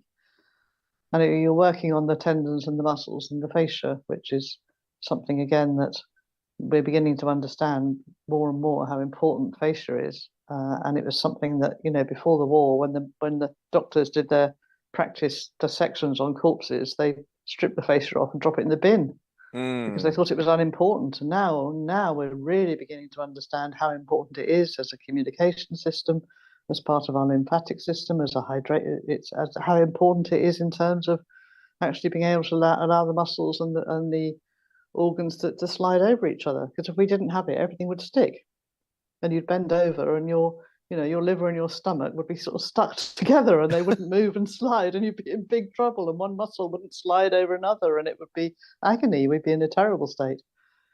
So the fascia covers everything. It covers all. It's a huge membrane, covers all the organs, covers all the muscles. Every fiber of every muscle covers our tendons, covers our muscles. It's massive, and it's, as I said, you have world symposia on it now. So we begin to realize how important it is, and we're working on that. So one of the parts of the fascia that I was much more common for a lot of us, we hear about plantar fasciitis, right? So like around the fascia around our heels and bottom of our feet. Yes. So this fascia, when we damage it, how or are stressing it or whatever, so we have if you pull a muscle, they say, okay, you're anywhere from 2 weeks to 8 weeks, depending on the pull. For our fascia, what is, and I know everybody's different, but what is at least like a minimum expectation when you have this sort of injury of getting it healed? And if you start to notice issues with your fascia, like tell all of us, how concerned about that should we be? Well, you probably won't really notice unless you've got something like plantar fasciitis. And there are things I can do that really help with plantar fasciitis. And I have helped people a lot with it. Most people don't really understand that they've got a problem with their fascia. And a lot of it, part of it is about dehydration, or parts of it get dehydrated and then it gets a little bit sticky. Not that you would notice, but I notice when I put my hands on somebody, I can feel it. So I start it moving, and then once it starts to move again, when you drink it, rehydrates. And it's really important that we keep it hydrated. So that's why people sort of talk a lot about drinking enough water. I'm never quite clear what enough water is, but I do know it's important that we drink water. I was going to ask you about that, right? Because some doctors, you hear this 8 cups a day, and then you'll hear some stories saying that, there's not one size fits all, and then doctors there generally isn't, no. Right? Drink when you're Absolutely. thirsty, but no, actually not, because a lot of people don't feel thirsty, but yet they need to drink. That's quite a common thing, that people don't notice that they're thirsty, and sometimes they misinterpret it as hunger. So whether you feel thirsty or not, do try and drink 2 or 3 glasses of water a day. And if you drink more, fine. You can overdrink. You can take too much water, like anything. So I don't like to tell people to drink 8, 10 cups. I don't want the responsibility of telling people to drink 8, 10 cups of water a day. But I do say to them, drink water. Start your day with a drink of water. Have another drink of water at lunchtime, and another drink of water in the evening. If you've got 3 drinks of water in you, plus your other drinks that you have, you're probably going to stay fairly hydrated. There are people who would argue with me over that and say that I should be saying that you've got to drink lots of water. So with you say water, what about non-caffeinated beverages? Do those count towards adding water to your body? It would depend whether they've got sugar or what they've got in them. So if you drink water with some lemon in it, fine. If you drink a herbal tea that you're not adding sweetener or anything else to, I would say, I'm not a purist. I'd say yes, that counts to your hydration. Okay. Now the Bowen technique. So summarizing this, and I realize that it's this is just a high level view, but you were saying you work to stress the muscles, but much, much less than you normally would, certainly in a workout routine or even with many other medical rehabilitations. Some very stress. light touch. Okay. And then there's like also a light massage with your thumbs that's done in a certain way.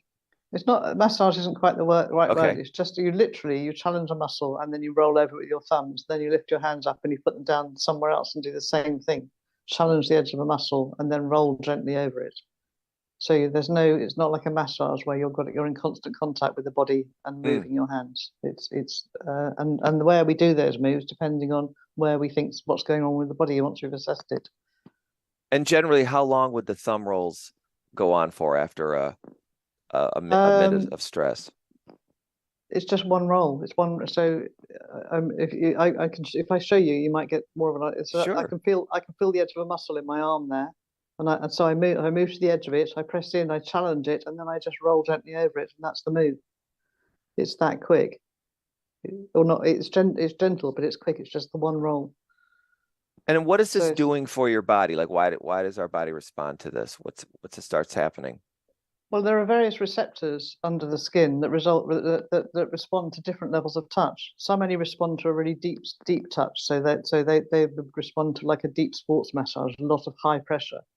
But there are sensors under the skin that actually respond to very light pressure, and those are the ones I'm activating. Those are the ones I'm working with when I'm doing Bowen. It's the light touch works with these particular receptors, and it always feels to me when I'm working, it's almost like I'm plucking a guitar string. So I make the move in one place, but it flows down or up the body.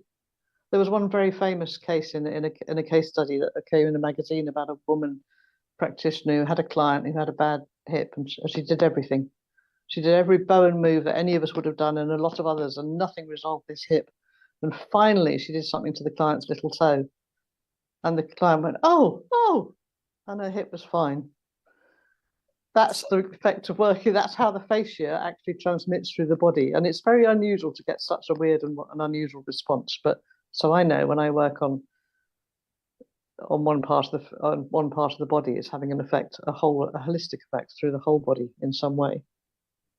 And then if people do this with you, and I know everybody's different, but generally, how long would it take for someone to start noticing some results? Usually people feel some difference after the first session. If somebody comes in with they've had an accident and it's an acute condition, then maybe 2 or 3 sessions. If it's a chronic condition, like I've got with my legs, it would do me good if I could go and have a session. I don't have the time or the money to do it, but I would like to go and have Bowen every sort of 2 or 3 weeks. But for just to keep me going, because of the distortions in my body, because of what's happened to it. But for most people, when they come and have Bowen, sort of 3 sessions, I think, for an acute condition. So someone comes with sciatica, 2 or 3 sessions. I would expect to get it fairly clear. And if people are then, if it's injury based, but sometimes we just generally live lifestyles that are causing, micro damage to ourselves on a daily basis, right? So once the issue is resolved, if people return to a healthy lifestyle, not return to, but let's say start one, right? Yes. Can they expect for that issue to stay gone, or does Bowen become something that you think can fit into a lot of our lives just as part of general wellness? I think it would be something that would be great to fit into your life as part of as a general wellness, and have a Bowen session every 6 to 8 weeks to keep everything running, just the way you might wash your car every 6 to 8 weeks or whatever. But I don't think you have to have it. And once you've solved an acute condition, there's no reason why it should come back unless you do what caused it. Do the same thing again, as it were. So if you hurt your back because you lift badly, and I sort it out, and then you go and lift badly again, there's nothing I can do about that. You're probably going to come back to me. But if you learn how to lift properly, then you shouldn't get the same injury. Okay, so it is not just a therapeutic treatment. It actually assists or can be the cause of total cure. Yes, it can be, yes. But in conjunction with your body also healing itself.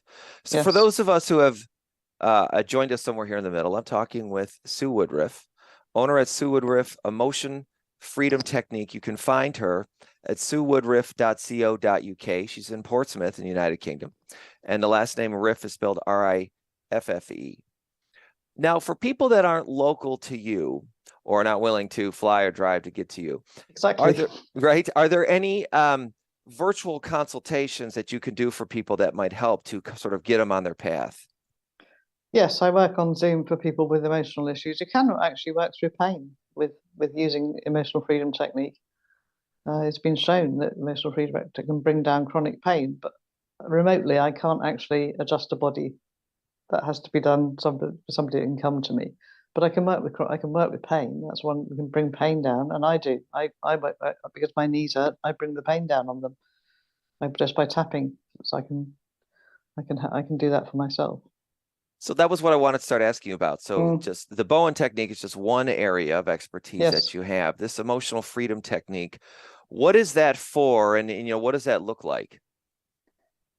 The emotional freedom technique is when we tap. It's often known as tapping, and you're tapping on. If you know the meridians that flow through the body that the Chinese acupuncturists use, you're working on those main meridians. You're tapping on certain points on certain meridians, and as you tap, how or why it changes things, I cannot tell you. I know it does, and I know we have clinical markers that we can look at that show us that things changes. So like people's cortisol levels, which you can measure in their saliva. If you measure that before and after somebody's tapped, you can see that those levels of that hormone, it's a stress hormone, have come down. So there's definitely there's definitely measurable physiological response that you can see when people tap. But you can tap for yourself. You can go onto YouTube and find people tapping for, tapping. You tap along with somebody for anxiety, and you can do that, and it's great. Find it, use it, do it. But if you've got an issue you can't resolve on your own, then you need a practitioner with the skill and the training that I've had in order to actually get to the core of the issue, rather than, as I said, some things respond very well.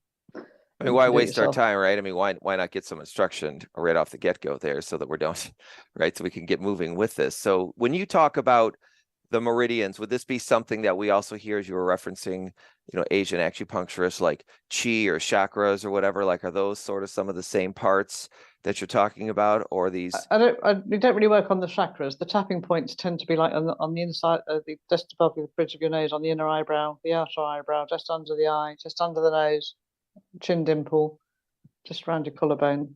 That's part of the sequence. So they're very specific points that you tap on with your finger very lightly.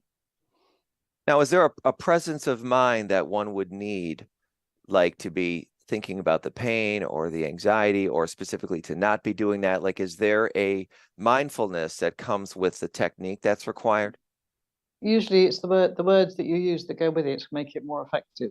And we usually start with a setup statement where you tap on the side of your hand where your little finger meets your palm, and you tap there, and you start with a setup statement that starts like, even so. Let's suppose we were dealing with anxiety as a for instance. So even though I'm feeling really anxious, so that's the statement. That's your problem. I'm feeling anxious, and then you put a positive in, and the positive might be I accept myself.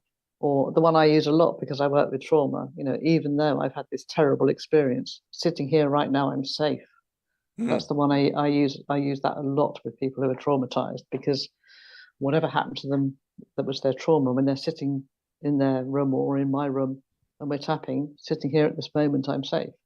But you always put that positive in after you've put the problem statement in. So let's go back to the anxiety. Even though I'm feeling really anxious, I accept myself. Sometimes it used to be said, I love and accept myself. But the first time I ever said that to a client, she ended up in a heap on the floor, because her whole issue was a extreme lack of self-worth. And so when she tried to say I love myself, it was quite a severe reaction. So I don't tend to put that in. I just go, I accept myself. But I feel my way with that one before I ask anyone to say I love and accept myself. And then we just start tapping around the points. All this anxiety, all this anxiety, all this anxiety, all this anxiety. It can be as simple as that. All this anxiety. And then it might be this anxiety in my stomach, if that's where someone's feeling it. It's often in the stomach, but they might feel it in their chest. All anxiety in my chest, all this anxiety in my chest. And as you tap, it comes down. This starts to look to me as a technique. I remember during COVID, a line I read in one of the articles that was sort of like a debriefing type of article after COVID. Yes. Where it says, the body, and it was discussing how we all seem to be going, a little nuts. And the final summary of the article was like, look, during COVID, we all got tested and a lot of us failed. It's so this comes down to part of what you are talking about, of like self-regulation, right? Yes. Of like, and for lack of a better term, handling our own stuff. Our own stress, yes. Right? What are you seeing out there in the world, whether it's your patients in your community, because this is something, it's part of your career, right? To be dealing with this. So you have a filter and a lens to be able to see this probably a lot more presently than most of us do. What do you see going on in terms of humans and self-regulation these days? I see that it's got dramatically worse since COVID, actually. I think that the effects of it are still playing out. There's been so much stress, so much fear, and there are still people in so much fear. There are people. I go to the gym twice a week. This is please don't take that I go and do weightlifting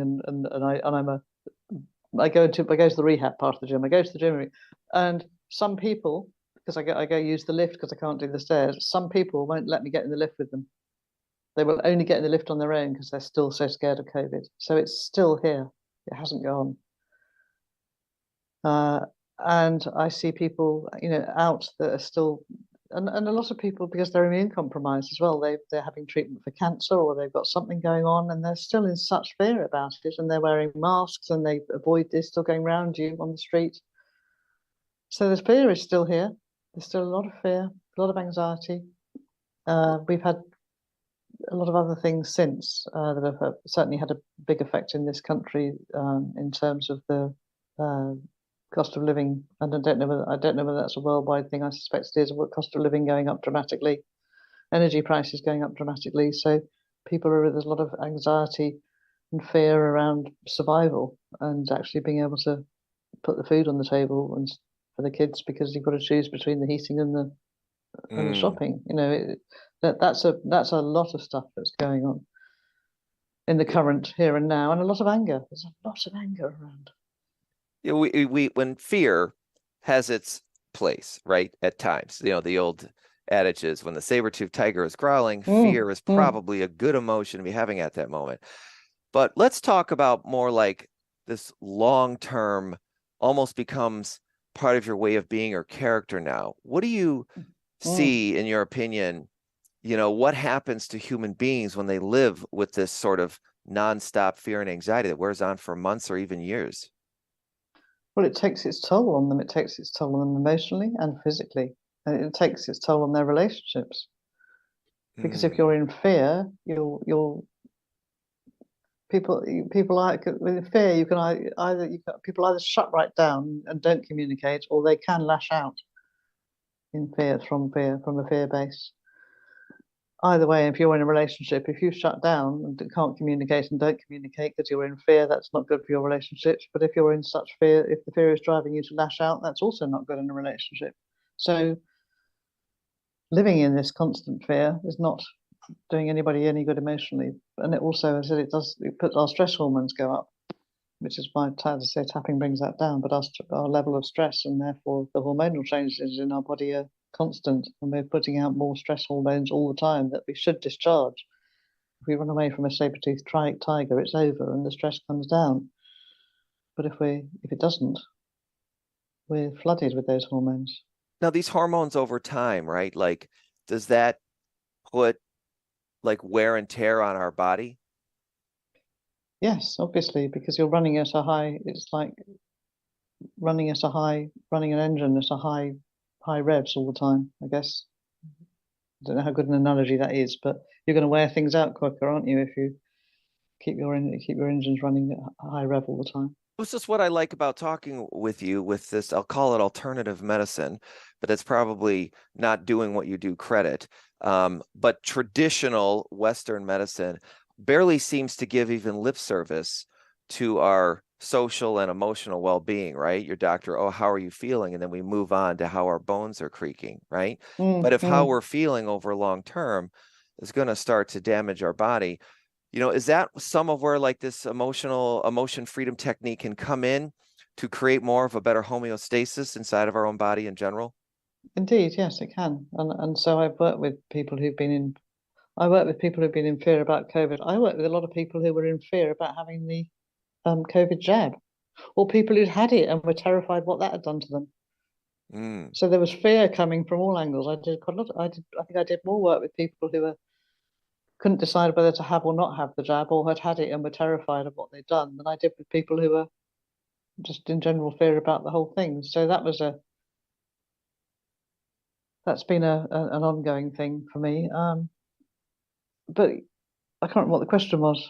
Well, it's just inside of the emotion freedom technique, being able to return our body to a general state of balance. Yes. So if I work with somebody and I bring that fear down, apart from anything else, at that point they can make a better decision. So fear, just staying with fear, and if you're in fear about something, you can't make a good decision, can you? You must know that. I know that. If I'm terrified about something, I can't make a good decision. I need to be in a calm place and state to make a good decision, a better decision. And for a lot of people that were umming and ahhing about whether to not have the COVID jab, the thing was once we brought the fear down, and I worked with them a lot to bring the fear down, and if you do, it's okay, and if you don't, it's okay, and being in that place from their point of view, of me not being judgmental at all, and not pushing them one way or the other, because they had enough people out there pushing them one way or the other. It wasn't my job to push them one way or the other. My job to completely accept that they were in a quandary, but bring the fear down, and then they were in a better place to make the decision about whether they were going to have it or not have it. And some people had it and some people didn't have it. But it was coming from a place of them being in tune with what they wanted and what they needed, rather than being in a state of fear, pushing them and pulling them one way or the other.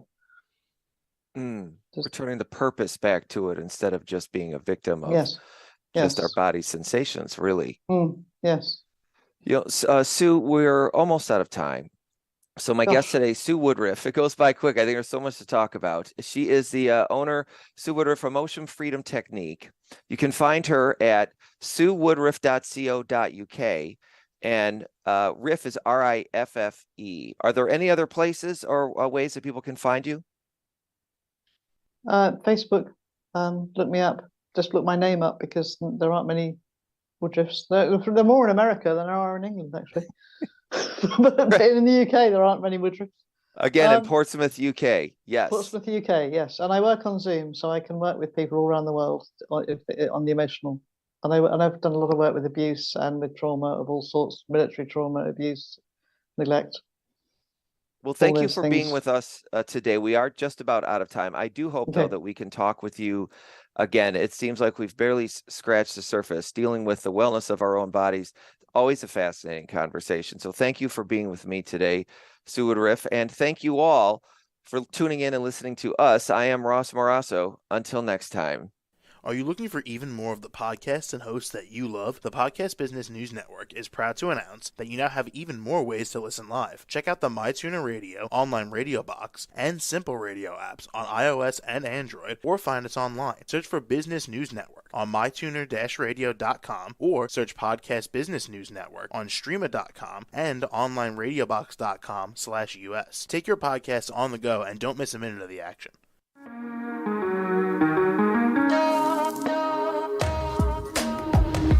Broadcasting from the business capital of the world, this is the Podcast Business News Network.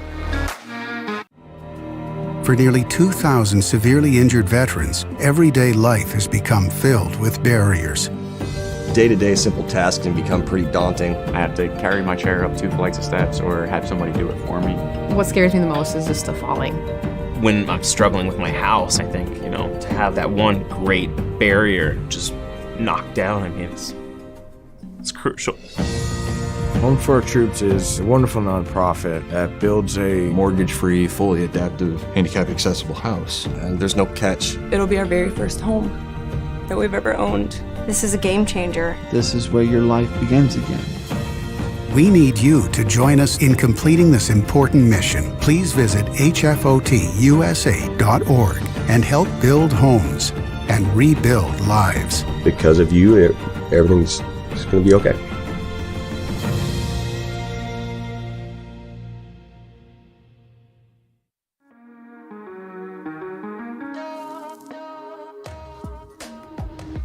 Broadcasting from the business capital of the world, this is the Podcast Business News Network.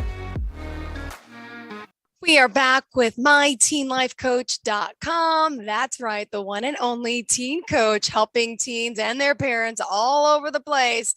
Liza Lane, welcome to the show. How are you? I'm really good today. Thank you, Jill. Please introduce yourself to our listeners again. Of course. My name is Liesl Lane, and I am a professional teen resilience coach and the founder of myteenlifecoach.com. And here we use evidence-based strategies to help our teenagers today to thrive, not just to survive. And we do that by really building a close, warm relationship with our clients and use structured, pro-social, tailored strategies like help them get ahead. And by the way, as we continue the conversation, we're going to open up the phone lines in just a minute. 631-317-1291. If you have any questions, 631-317-1291 as Liesl continues the conversation. So tell us about what you do. Where did you want to start for today? I ask you that. Yeah, thanks for asking, Jill. You know what I thought I would do today? I know last week we did kind of just a general introduction into how I got into the business and all of that kind of thing. And I thought maybe today we can talk about like what is being a teen. I think that's kind of a cool way to start. Yeah, I agree. What is like to be a teen these days? I don't remember. It's been so long. Right. So when I first started working with the youth, as I told you last week, I was definitely a corporate person. I was never planning to work with youth, even though I had 3 incredible kids of my own. But I realized that the type of work I want to do needed to be life-changing. And I just got burned out in corporate doing that. And I think I remember telling you how I combined my dancing career along with my industrial psychology career. So when I started to work with these kiddos in my nonprofit, I really started to become very passionate about how does the teen brain work? Because, when I grew up, there wasn't that much, the knowledge and the research was there, but, we didn't have the internet. We didn't have those kinds of things. So you had to go to encyclopedias or libraries or speak to professors to find out what it was like to be a teen or parent a teen. And nowadays we've got all of this information at hand. So I've kind of put it in a nutshell for us today. Great. So I think maybe to start, and interrupt me if somebody calls in. Absolutely. But I want us to think about, your 7-year-old, for example. Good memory. Yep. 7 and 5. Yep. Yeah. And, what is his name? Do you remember?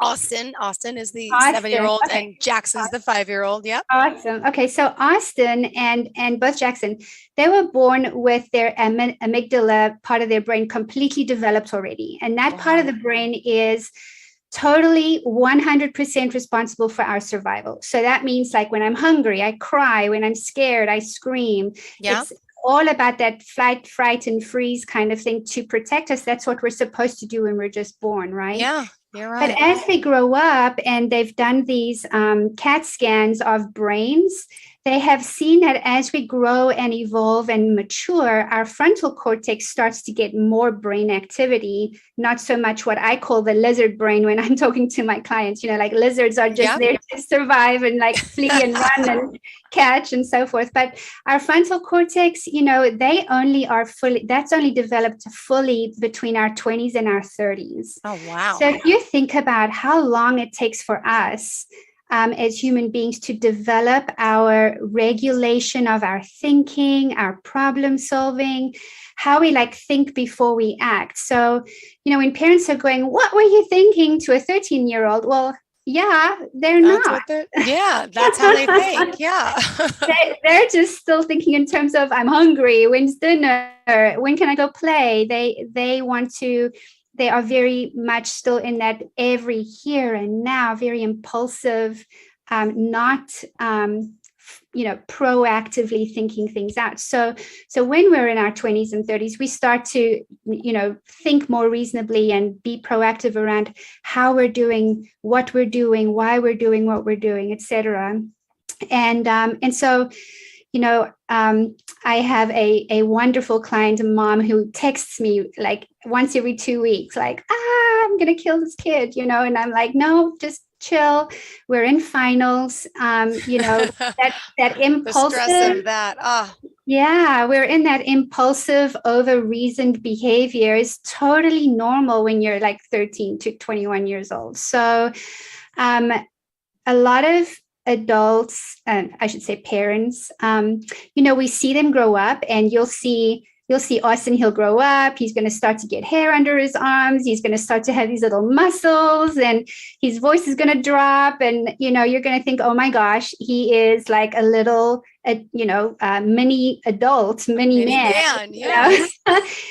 But he's not. They look like adults. I have a 16-year-old and a 19-year-old daughter, and they are taller than me. They're gorgeous. When they've got their makeup on, it's like, oh my gosh, I don't want these kids to walk down the street. I don't want people staring at them, but they do. They look like adults, but we have to remember they are not adults. That executive functioning part is really still trying to develop, and that comes out when they're under stress and when they want to try to find themselves. So yeah, that's one of the biggest things that I find myself really like, when I'm coaching a teen, I'm also coaching the parents. I feel like we become of course. So yeah, that's the start of it. You want me to go on? Yeah. Can I ask you one quick question about, for example, a teen? Okay. My son is 7. He's normal. My nephew, not to say he's abnormal, but he's on the spectrum, right? So he's going through puberty right now. And he's got the hair, he's got the urge, he has the questions, and he looks like, it's just bizarre. It's hard to handle and deal with because he's also a little inappropriate, doesn't know when not to bring it up, and talks to his aunt about sex all the time, and I guide him right back to his parents, and his parents are fine with it, but he has questions and he's curious. He wants to touch and feel, and I try to teach him boundaries. But as a teen life coach, have you worked with adolescents maybe that are a little maybe on the spectrum, or I don't know how to say it the proper way, different. Yeah. And so, I have a personal theory that we're all on the spectrum in some way, shape, or form. Oh, for sure. Yeah. But yes, we do have kids who have been born into this world as sensitives, or they have a higher functioning brain, but more sensory from a, they're sensitive to their surroundings.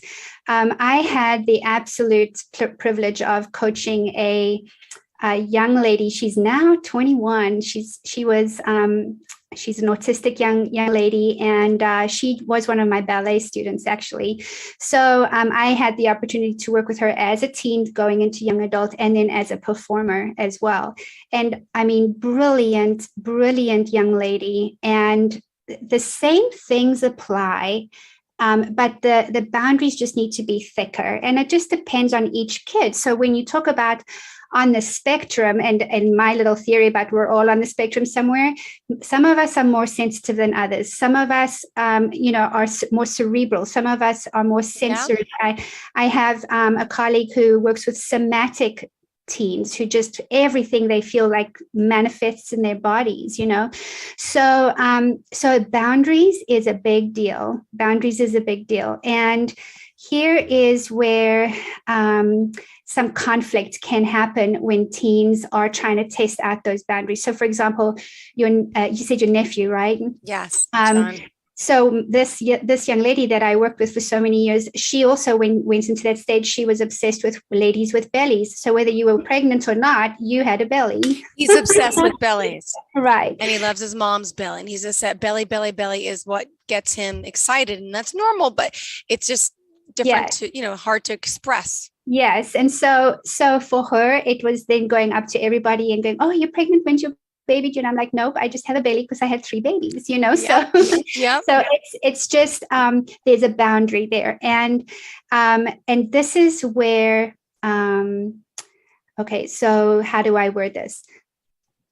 A parent grows up with the child creating those boundaries. So you're like in the parenting phase where you direct the boundaries. Okay. When they become teenagers, their boundaries start to play a role. And so in their development, what they're doing is they're starting to test and work with what's my perception of the world. How do I feel about what I've been taught versus what I believe and what my values are? And so they will push and pull, just like when they were toddlers testing those boundaries. They're doing the same thing as teenagers, except when they're teenagers now, with that reasoning starting to play, starting to practice itself in their brains. I like to encourage parents to respect their boundaries and to listen to their boundaries. However, you're still a guide. You're still a coach in many ways in terms of how to help them practice the executive functioning and, be safe to themselves and to other people as well. So they still need help with listening, all of that. But now it becomes a negotiated boundary. Like, I just got back from a final, Mom, and I need a nap. But the rule before was no naps, homework first, then. It doesn't work like that with teenagers. So you have to let them express what their needs are, to assert and advocate for themselves, but then also remind them of what is safe, what is good, what's healthy for you, what isn't. And that's kind of negotiating with that impulsive part of the brain, Yeah. So I always say that if I could do it over again, even though I would do everything all the same, but I wish I knew more about the teen brain before I became a teen mom, a mom of teenagers. Yeah. So from that perspective, it's like, they're going to question things. Teenagers are arguing all the time. Why must I do that? I don't have to do that. Why these chores? I just want to go. I just had finals. I just want to go have fun now. Why do I have to stay and clean my room? All of that kind of thing. But that is their high stress increases their reactivity. Same thing with your nephew. When he's in a highly sensitive environment, or there's a lot of noise and sound and stuff like that, his high stress reactivity is going to start to react. Oh, yeah. And because he's a teenager, the hormones. He behaves inappropriately right away if there's too much going on. Yes. Right. So he'll curse, or he'll say something, or then it's Absolutely. And so Highly every sensitive. kid, Mhm. yeah. And so every kid needs a different level of coaching. If they're highly sensitive and it doesn't take much because, they don't want to experience the stress of the change, then usually they're, pretty coachable. But then you've got kids who are, highly active, or they're more dominant in their personality types, because personality plays a role too, right? And that in and of itself will kind of give the parents feedback as to how assertive, how do I start to negotiate that role with my kids. So also with that sensory thing and being more sensitive to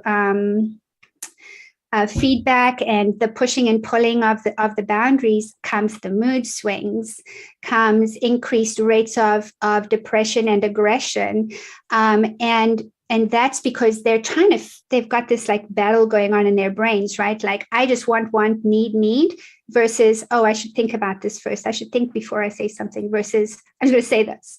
So they've got this like internal kind of fight going on in between them. Got it. Yeah.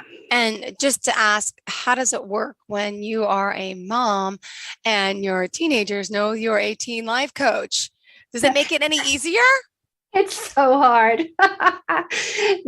So we have a rule. When I had the dance studio, the rule was I need mom or I need dance teacher. So then I knew I had to put on whichever hat. So now we've just like migrated that to this business. So when they need coaching, I am literally sending them out to other coaches, because my job is to be mom first. However, Got it. hard. I get into that role, or I've seen 8 clients that day, and then we have our little scuffle in the kitchen while we're trying to cook dinner or whatever. And, they will very quickly hold me accountable and say, listen, Mom, don't need the coach right now. Can you just be my mom? That's sweet. But that was our agreement, right? That was me respecting their boundary, and them also, educating me about their process at the same time. Got it. And by the way, let's just point out best form in all forms of contact, if you don't mind. Of course. The website is www.myteenlifecoach.com, and you can always give us a call at 770-235-8202. Perfect. Stand by. We have a caller coming in. Hi, welcome to the show. You are live on the line. Who's this? Hi, my name is Sandy. Hi, Sandy. Lisa Lane's here. She's a teen life coach, and I'm assuming you have a question for her about something related to a teen. Yes. It's actually my son. He's been getting into like a lot of trouble in school, and he got into a fight, and in the school he had fought back this kid who hit him first, and he's facing expulsion right now. But I'm like really concerned that his life is going to change dramatically, for like him being home now. But I think he needs like a third party to talk with, and I feel like he isn't really like open with me, because I feel like he's going through a lot, especially since like my mom had passed. Have you ever worked with troubled teens before? Hi, Sandy. Thank you so much for that question. Let me ask you, how old is your son? He's 17. He's 17. So did he just finish senior year or junior year? He's finished. He's trying to finish senior year this year. Okay, got it. So, all right. Yes, I have worked with troubled teens. Sandy, there's a continuum when it comes to working with teenagers, and I don't know the background or how your son has been through his school experience, but let me maybe just explain this to you. If you were to imagine a strong line, like a horizontal line in front of you right now, and on the left side of the line is a -10, and in the middle of the line is a 0, and on the extreme right side of the line is a +10. There's the -10 to 0 means that individual probably needs therapy. So if there was trauma in his past, if there are wounds or triggers that has consistently gotten him into these types of situations because he's unable to self-regulate his emotions, he might need to go into a therapy type of session. But if he has had a pretty normal childhood, he was able to have good friends, but maybe he changed schools and he didn't surround himself with what we call pro-social friends, friends that are like-minded with him, then you could pair him with a teen coach, and what we'll do is we'll actually work with him to build pro-social skills on, what type of people do you want to surround yourself with? Why would they trigger you? What can you do differently to not be triggered the next time? And just try to understand what it is about that environment that makes him hot, And so from a parent perspective, one of the things I would ask you to think about is he coaching material? In other words, he is, a well-functioning, good kid who's pretty good at school, and he's been consistent, and he's been in a stable home environment. That's a good candidate for coaching. But if there has been a troubled past for him, if he's had extreme trauma, then he would be a good candidate for therapy. Oh, okay. So do you do like grief coaching as well, or is it more just we do coaching. So I think a lot starts with that, because I think it was when that was my mom that he acts the way he acts now. So I don't think it's like something in the past or something. I just think it's really like grief. So I just wanted to deal with that as well. Yeah, so you would probably start with grief counseling, Sandy, and then once he has gone through healing through that trauma, that traumatic experience, then he would be a good candidate to come for teen coaching. Okay. Does that make sense? Thank you so much. Of course. I'm so glad to have helped you. Thank you. Thank you so much. All right. Have a great day. Thank you so much for the call. 631-317-1291. If you have any questions, 631-317-1291. And would you mind just sharing the website and best form of contact for you?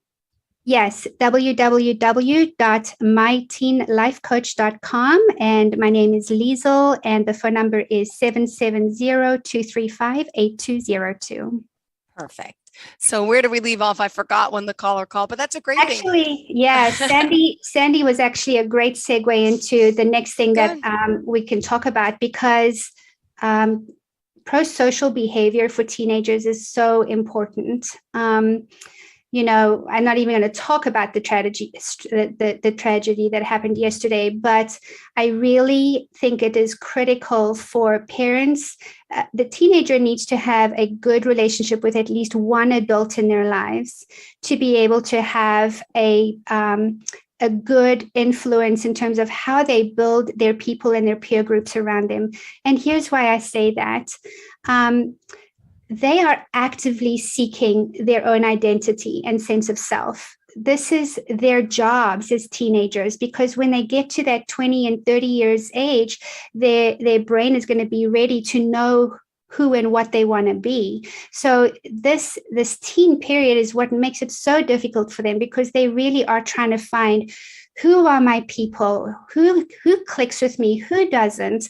And so from that perspective, understanding your values, what's important to them, what's not negotiable for them when it comes to making good friends, and then having a community around that kid to help them be influenced, both ways. They're a good influence and they're being influenced the right way. And it's these friends that are going to help form their identity as they grow older, up until into their 20s. They want less to do with family and they want more to do with friends. They want less to do with chores and tradition, so to speak, and they want to try new things and have fun, right? Fun in teenage years is exactly the same thing as when they were toddlers and they were playing with their favorite toy. But now it's about meeting people, going out there and having the confidence to surround yourself with the right people. When you do that, you have less likelihood to then put yourself in situations where your executive functioning can kind of move forward to that frontal part of the brain, and you're not just impulsively reacting to what feels good at the time. It might feel good to go out with certain kids at this time because it's a little bit dangerous and it's a little bit exciting, but they might be operating from a desert brain perspective and not really thinking forward, right? Yeah. So it's tougher when they are teenagers if they didn't have it growing up as elementary or junior school kids. So I always advise parents, the sooner you can get them into pro-social type of circles of friends so that they can learn what their values are going to be, what they want them to be, and then carry it forward is better for them. Well, thank you for sharing that. I appreciate it. And let me ask you, when you do your sessions, clearly I know the parents, we have a call coming in, stand by. Hi, welcome to the show. You are live on the line with Liesl Lane. Who's this? Hi, my name is Judy. Hi, Judy. Please ask any questions you may have for our teen life coach. Oh, okay. My question is, my daughter's going into her senior year and she's very anxious and she still doesn't know what she wants to do with her life as a career. Do you have any suggestions how I can help her? Oh, I love that question, Judy. Perfect question. No, she's not supposed to know what she's going to do. She doesn't have that in her brain yet. So don't put pressure on her, okay? Okay. What I want to say is there's a very small percentage of kids who absolutely know what they want to do so early on. It's not a common thing. And that is why when she goes into college, take a broader range of subjects, all the things that she's passionate about, that she loves, that she's interested, that makes her excited, and encourage her to get involved with clubs and many different social experiences, because it's through those things that she'll figure out what she wants to do. So she can have a directional, a general direction of where she wants to go to, but she does not have to absolutely know like 100%. Most kids changing their majors, 4 to 6 times before they're graduating. So flexibility is good. Letting her find joy in what she's studying is good, no matter what that subject is, because what we don't want is for them to get to the end of college and have like a sour taste in their mouth of, oh, I wish I didn't do it that way kind of thing, right? So unless a teenager absolutely knows, like, I want to be a lawyer, I want to be this, no matter what, they're going to start down that pathway, it does not matter. Let her take a good balance between science subjects and art subjects, or and have lots of good clubs and whatever her interests are, and let her experience it. Once she gets into her second and third year, then she's going to start to feel like she's got a direction. Okay, all right. Thanks very much. That was very helpful. You're super welcome. Good. Thank you so much. And if you want to reach out to her, it's myteenlifecoach.com. That's myteenlifecoach.com. Thank you for the call. 631-317-1291. You still have another question for Liesl, and I forgot the question I was asking you. It'll pop to me eventually. But anyway, what matters is well, we just have a few minutes left in the show. So how do you want to wrap up for today, in a sense? Yeah, I think, I think I could put an invitation out there if there are any particular things that the audience would like me to talk about as we meet on a week-to-week basis for the next few weeks. And they can email it to me at liesl.lane@myteenlifecoach.com, or you can just fill out the form on the website. And then you can give me a list of things you'd want me to talk about, because I can talk about all kinds of things. But I think my tip for the week for families would be, try not to judge your teen this week, and but help them practice discernment in terms of the decisions that they're making. And then next week we can talk about what parenting is like. We can talk about academic and career coaching, and we also have group coaching for resilience coaching coming up this summer. Yeah, so there is a group that's going to be meeting, and I'll be putting that up on the website pretty soon. So that will be a good summer activity to get the kids ramped up for fall again. Absolutely. Well, thank you again. And by the way, are you on social media? Or is that just for Yes. teens? No. I'm on social media. You could just type in my name and everything will come up.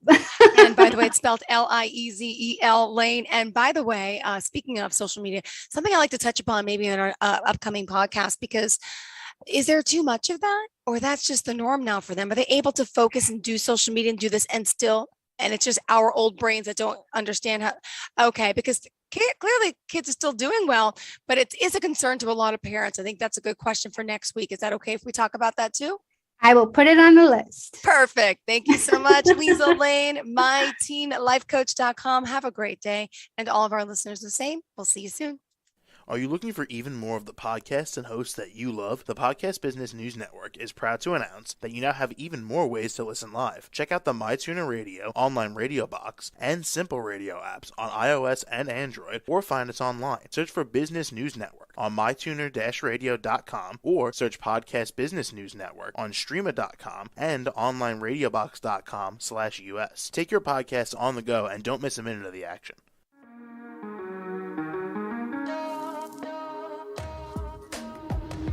Broadcasting from the business capital of the world, this is the Podcast Business News Network.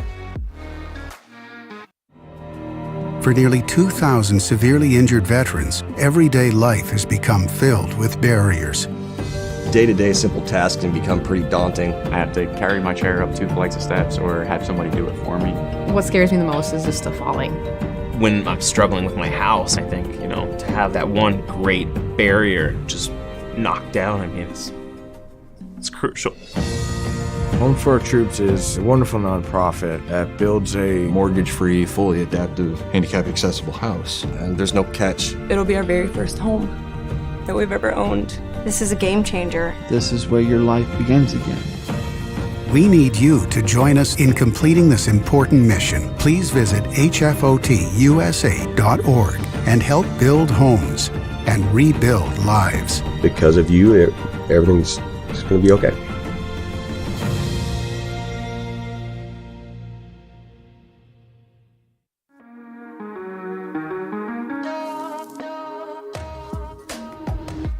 Broadcasting from the business capital of the world, this is the Podcast Business News Network.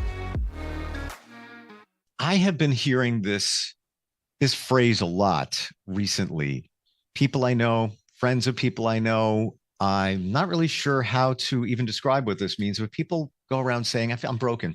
I feel broken. It's almost painful to hear somebody say that, because I don't believe anybody's broken, but that's how they're explaining it. And if you're thinking that's you or maybe somebody you know, we want to help you out with that and so much more. And that starts with a great life coach. And he's with us today. Andrew Dale joins us on the program. Andrew, welcome back. How are you doing? Great. How are you, Steve? Fantastic. Broken. What does that mean when people say that? Does that mean that they're stuck in life, that they're just, it's not going well for them? Yeah, quite often you hear that when they've had a really bad relationship breakup or something like that, where they've had a major event and it's stuck with them, and it can stick with them for many years and just compound on that. But the reality is we're never broken. We always have that soul inside. We get beaten up, we get bruised, but, broken, we can work our way back from that. It's, yes. So beaten up and bruised, yes, but broken, no. It's, we can definitely find that light inside us again and get moving. And a lot of it is to do with how we look at that event or those events, that have piled on top of us. We have to be real with ourselves and allow those events to pass as moments in time. We all have moments in time where things have gone badly for us, and they might be 5 years, or they might be a month, or they might be a day. But at the end of the day, they're a moment in time. Quick example, I had a bad fall off a ladder, 20 feet onto concrete. It hurt. Oh, whoa. And I rebuilt my shoulder. And during that journey, at one point, the bone was going bad, and there was looking like they were going to have to replace the shoulder. And, and it was a massive job to fix. And it took, first 6 months was hard, but really 2 years by the time I was up and running again properly. But, you know, at the end of the day, it's only one moment, you know, and I can look at that and go, well, that was stupid. You know, what were you doing up a ladder and why did it happen? But it was a stupid thing that I did, but it's past. So, you know, the shoulder works. I can't hammer a deck in anymore with a hammer, or my shoulder would literally fall off. Well, you know, it's funny how you describe that, Andrew. When we think of those situations that we're in, whether it's one that you were in, broken relationships, whatever, it is the biggest thing in your life at that moment. But when you take a look at your life, call it 80 years, it's a blip. You know, it's here and it's gone and that's it. But we center on it, and I totally get that. And then you look at, you know, I'm better going through it because of what's going to be here on the other side. Let's say in your situation, you're probably stronger in a lot of ways, more careful, more cautious in some regards as well, going through that physical situation. If it was a mental situation, you had something going on, it makes us stronger. Like we all, you know, you have scars. Every scar has a story. We have a story. Yeah. And it actually, it helped my snow skiing a lot, because I used to be a little bit more casual about falling over, and I used to fall over in some spectacular ways. But now I ski down the mountain and I never fall over, because, you know, it's a safety thing, you know. Yep. And so it has given me that 1% margin for error probably increased the speed down the mountain overall by about 10 or 20%, because I'm no longer having to dust myself off.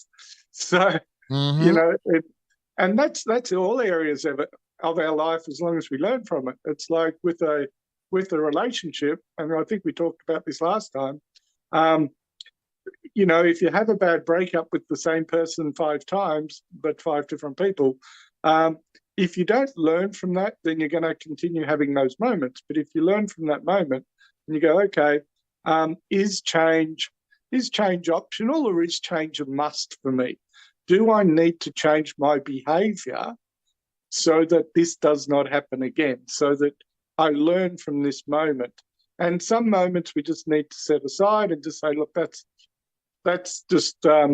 happened. We'll wrap that one in love and we'll let that one go. Others, you know, if it's a recurring event, we have to learn, and we have to be honest with ourselves. You know, are we prepared to accept the same outcome, doing the same thing again and again for the next 10, 15, 20, 30 years? Or is it really time to make a change? Is it a maybe? Is it like we're prepared to do this all the time? Or is it a must? I am not going to do this again. I'm not going to have that same relationship again, have that same event again. I'm going to make behavioral change, thought change, so that I end up with different outcomes, different people around me, different people that support me, people that know me better, people that know my heart and soul, instead of people that are being abusive to me. You know, it's all areas of our life. If we don't change our behavior, if we don't change what we accept, if it doesn't become a must have, and it just becomes a maybe, then we'll continue to allow that in our life. So we need to step up and make the change, make sure that it's on us. You know, it's on us to make changes. Most important thing you said, everything was important, but the one that stands out for me is, as long as we learn from it, when somebody comes to you, potentially wants to work with you, and you hear that maybe, but not the must language, or you're detecting that coming from them, how do you direct them? Because I know, you know, let's say relationships, didn't go well. I'm not doing that again. That is a hard must. Check that box, and that's that. But are we afraid of change? Why do we put a maybe on that? Maybe's easy, you know, like we can, an interesting example. It was a simple example, but it made a huge difference. So I was about a third of the way through my program once, and my client said to me, I just gave him a simple exercise. be grateful about 3 things in the morning, spend 10 minutes about, thinking of your outcome for the day. And there was dead silence. And I said, what's wrong? He said, I don't really want to do that. And I said, that's fine. It's your money. If you want to waste it, go right ahead. And his highest value was money. So he went ahead and did the exercise. It became a must because there was something in there that drove him. And in this case, he didn't want to waste his money. And by not wasting his money, he made the effort and he changed his life. But, how does that become a must for you? That's a simple example. But if we're only, if it's annoying, then we might put up with it. How does it become a must? How do you make it a must? And how do I make it a must for people? We get real. We see their vision, we see their goals. And it's a process, it's not like a direct mathematical thing, 1 + 1 + 1. It's not a straight line. It's a wave effect all the way through the program. So what that means is today you might have your vision down pat, you go away for a week or two, and you've lost focus because there's something else we have to find. And we find that other thing and then resolve it, and then you're back on track again. So it's the reason that we have apathy is because there's things in our past that let us get away with that. And so that's why it's a wave effect to move forward. You will find the initial, yes, I must do this. And then you may waver on that. And then when we dig down, we find out the reason you're wavering is because that's where you're really comfortable. All your life, people have been abusive to you and you find that okay. But when we go back and we find out why that's been okay to you, then we can move past it and say, all right, well, that's how it was as a child, but is that really serving you now? Is that behavior serving you? Is that drawing on the person of your dreams, or are you just going to attract the wrong person again? And that's, as I said, that's in work, that's your friends, that's your relationships. So, it's interesting. As you speak, Andrew, I get visions. I think of things. I apply it to situations that I'm familiar with in life, and it's interesting how you could be in a relationship with somebody, and they enabled you to be the person you were in that relationship. Let's say you were grumpy, grouchy, and they, allowed it, and you allowed them to do something. But when the relationship ends, you get out of it, and then you realize that, wait a minute, that's not really who I am. I'm starting to figure these things out. But it's almost like the camouflage of that situation allowed that to take place, along the way. Fortunately, they say we reevaluate ourselves in our lives every 5 years. So get a wake up call and see that there needs to be some changes within that. Do you find that when you talk to people? Yeah, absolutely. And the unfortunate part about what you just said there's a lot of people wait until they get out of a relationship before they reevaluate it and reevaluate their behavior and what's going on. There's nothing stopping you while you're in a relationship, reevaluating and saying, what will I accept and what won't I accept? And making those changes and bringing the relationship alive again. It's you can always blame the other person, and sometimes it is the other person's fault. But if you change your behavior and you expect them to change theirs as well, if they're prepared to grow within themselves, that partner may well step up and go, oh, okay, this is our new plateau. We no longer want to be broke. We're a lot of relationships end because of finance. And if you're the one, or if you're one of, it takes two to tango.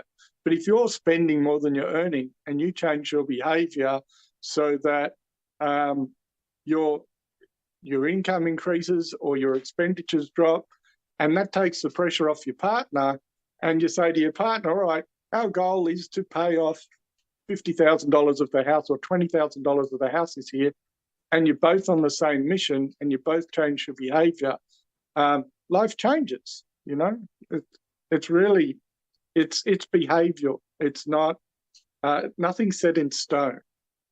So you seem to deal a lot with relationships, or maybe it just comes up in our conversations, but, and you have a lot of amazing insight within relationships. Is that one of your coaching passions? Yes, and it comes up with just about every client. It doesn't matter.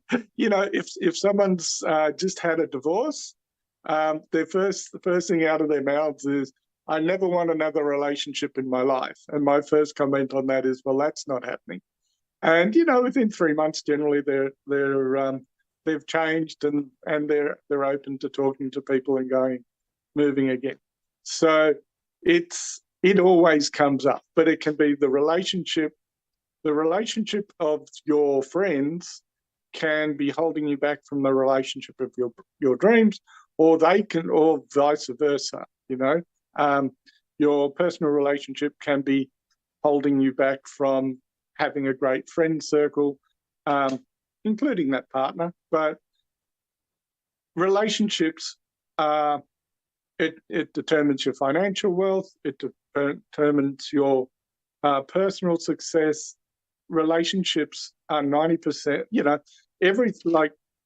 Relationships are 90% of what we do, whether it's including our relationship to money, which is, money's an energy. You can't just think of things as mechanical, because how does anyone become a billionaire thinking about $1 at a time? They can't, and energy is money and energy. If you've got the right energy and you're looking for opportunities, you're going to have a different outcome if you feel you deserve that money. If you don't deserve money, you will do all sorts of things to make sure that it's pushed away from you. It's so true. And somebody said a long time ago, and I always have this visual, and I try to think of it in this way, but we have relationships with money. Invite money over for dinner. Set a place setting. Money's sitting at your table right now and you're having a conversation with it, because to your point, Andrew, you have a relationship with money. And when we talk about relationships, you also have a relationship with yourself, right? Absolutely. That's the most important one. And it takes, that's actually the hardest one quite often. But as you get to a point where the better your relationship with yourself, the better with the rest of the world. And the less you need people, the more focused on yourself you become. The more you love yourself, the less you will put up with people in your life that are not serving your outcomes. And that sounds a little bit horrible, but it's absolutely essential. You've got to have people in you. You've got to love yourself, respect yourself, talk highly of yourself, so that other people follow suit. If you're a leader, you're leading other people to see you as who you are. It goes back to, early 1900s. The first thing everyone used to say, stand tall. It hasn't changed. Get out, stand up. And, by being taller, you're a different looking person from someone who slouches. You're also taller, and that's... You are so right about that. So right about that. And I've experienced it. And I'll give you a quick example. I have a friend, and she's also a trainer. So I used her for a period of time. And she would always say to me, you're slouching. What are you doing? Don't proud like a soldier. And sometimes it feels awkward physically, but also mentally, if you're not that type of person where you're like, here I am. But I've made sure sometimes in situations where I am just standing up straight and just, it's basically posture, but I've taken note of the way people react and perceive you, and you can actually tell a difference. You really can. And it's your body's then in alignment too. You're actually taking a lot of pressure off yourself the more you do it, because your body's in alignment. You are taller. It's a totally different stance, and it's very much people do, as you just said, people recognize that, hey, this person here means business. They're proud of themselves, and which is so important. People will treat you the way you're perceived, and it's. I saw a funny cartoon once, and it was, I don't know if you remember Hagar the Horrible. I'm going back a few years. Oh, I do. By the way, side note, I almost became a syndicated cartoonist. So Dick Brown is his name. He's the, I got you. Yep, absolutely. So the captain and the first mate swapped hats one day because the captain said, watch this, people will know I'm the captain no matter what hat I'm wearing. And so the next person to walk up looked at both of them. Okay, you dopes, where's the captain? Yeah, it's not just the hat. It was during everything else, but yeah, how you're perceived is how you were treated. Why do you think that many of us are shy to bring it, so to speak? Where, I think a lot of us don't want to have that perception that we have an ego. Everybody has an ego, but we don't want people to think that our head's inflated and we're walking around like this. I'm better than anybody else. It's not that, but why do we think that? Why do we have that fear of coming on too strong? Well, the reality is, by standing up straight doesn't necessarily mean you're coming on too strong as well. But I understand what you're saying. And it's like people's fear of having money control them. Okay, and I'll relate it back to money. When people say, I don't want to have too much money because I don't want money to control me. When you think about that is, well, how do you pay your bills? I struggle. Well, money's got control. So if your perception, if the people around you are uncomfortable with you being confident, that's probably because they're used to you not being confident. They're used to you being number 5 on the pecking order, and all of a sudden you're number 1 on the, you're standing up straight and you look like number 1 on the pecking order. What gave you the right to go to number 1 on the pecking order? And it's very important that you understand that those people will either step up or reduce their time with you because you're too uncomfortable for them. You can't change without making yourself uncomfortable, and people around you will either, the people around you who've always been there for you, have always said, no, you're being stupid, yes, this is great, will be there as you change generally. They will support you. Whereas people who are really comfortable with you being submissive to them, or in their eyes less than you, and they're not comfortable with change, they're going to fight your change, and you've got to decide if that behavior is really serving you. It doesn't happen. It happens a lot, but it doesn't happen a lot. If you've got the right people around you already, they will see that change and they will help you with that. They'll say, that's great, you've changed for the better. I really appreciate your new energy. Can I help at all? Whereas other people are going to say, you've changed. I don't like your change. Please go back to being depressed. Depressed is easy. Well, maybe they're comfortable and familiar with the depressed version of yourself, or if you're the Hagar the Horrible, nobody wants to be with you no matter what. Yeah. I do want to get to something before we run out of time, and that's also you help people sleep. So an interesting twist for a life coach, and you offer free audio. Can we go into that? Can we talk about that? Sure. So it actually started, I did the audio when my mum had cancer, and actually every night for a year, I helped her go to sleep. And And that's where the audio came from. And it made a tremendous difference to her. So I made the audio. And the funny part about the audio is I listen to it occasionally myself. And I really don't like listening to myself on recordings. It's a little bit weird for me. And anyway, so when I put the recording on, I have this conversation with myself about, I really don't think this is going to work. I don't like my voice. I don't want to listen to my voice. Next thing you know, I'm waking up in the morning feeling great. So it works on me. And so I found that it works on most people.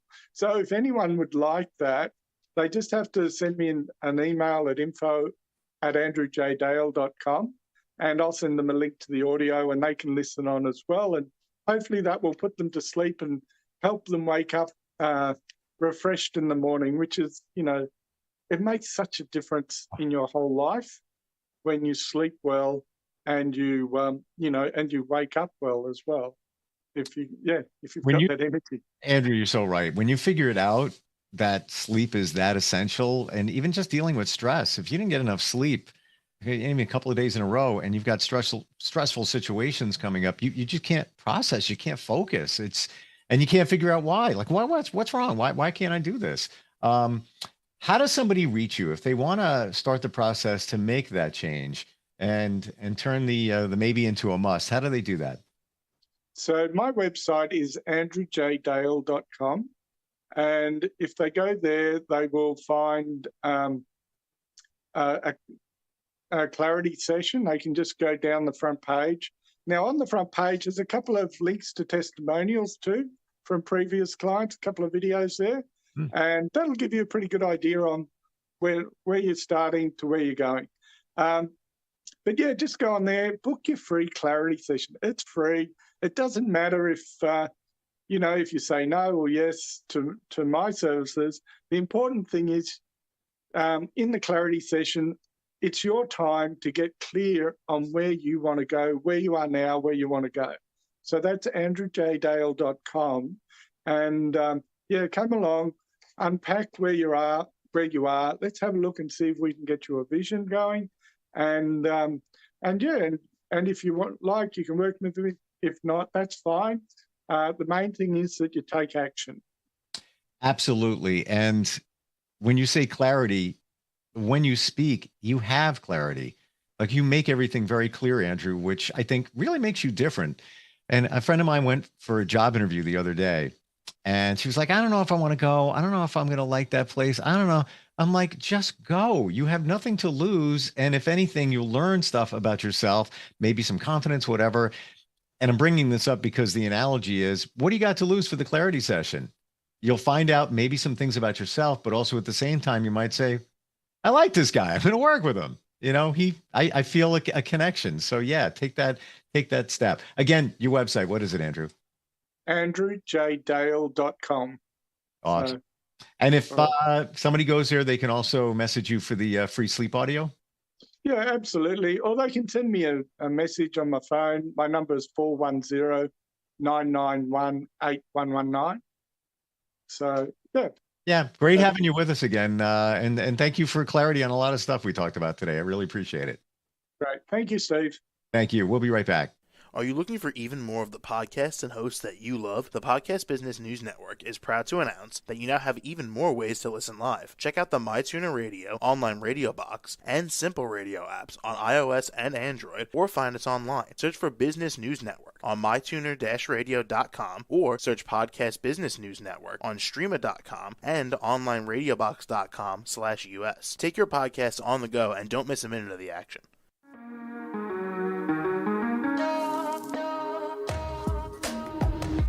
Broadcasting from the business capital of the world, this is the Podcast Business News Network. For nearly 2,000 severely injured veterans, everyday life has become filled with barriers. Day-to-day simple tasks can become pretty daunting. I have to carry my chair up 2 flights of steps or have somebody do it for me. What scares me the most is just the falling. When I'm struggling with my house, I think, to have that one great barrier just knocked down, it's crucial.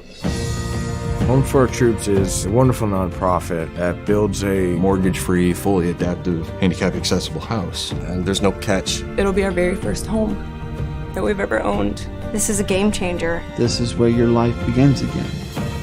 We need you to join us in completing this important mission. Please visit hfotusa.org and help build homes and rebuild lives. Because of you, everything's going to be okay.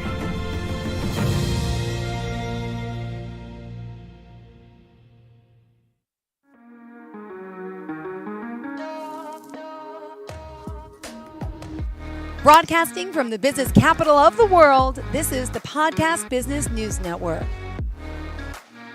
Jennifer Chapman joining us here once again from Just Commit Coaching. That's right, justcommitcoaching.com. That's her website. And again, it's all about commitment. We're here today talking to her, getting to know her further. For new listeners out there, don't worry, we'll establish who she is, but she really can help you in so many different ways. Please welcome Jennifer. How are you? Hey, I'm doing well, Jill. Thanks so much. Great. Tell me a little bit about your company and what you do. Yeah, so I created Just Commit Coaching really at the height of 2020, right? I was in sales at the time and the world shut down. So it was kind of my opportunity to kind of dig in and I felt pulled to this calling, right? To do something more. And so I created a business, a business that I coach my clients, that I help mostly women. I'm totally open to supporting men as well. And I'm starting to see more interest in men, but men and women that feel like they are just surviving and feel overwhelmed and burnout and kind of lost and want some of that clarity. And that are, I take them from surviving to what I call thriving in every aspect of their life, physically, mentally, emotionally, by embracing the inner warrior that I believe is in all of us. Beautiful. Well, thank you for sharing. And so you're helping numerous people with numerous things. Did you have an area of focus for today? What are we talking about? Because it always turns into something good. Yeah, I thank you. A lot of people right now, right? It's that time of year where it's like, I want to set some goals, but not just a New Year's resolution, right? Because it's not just about establishing something and then hoping that it sticks for 30 days. And then you kind of find out, in February, people kind of are already off track.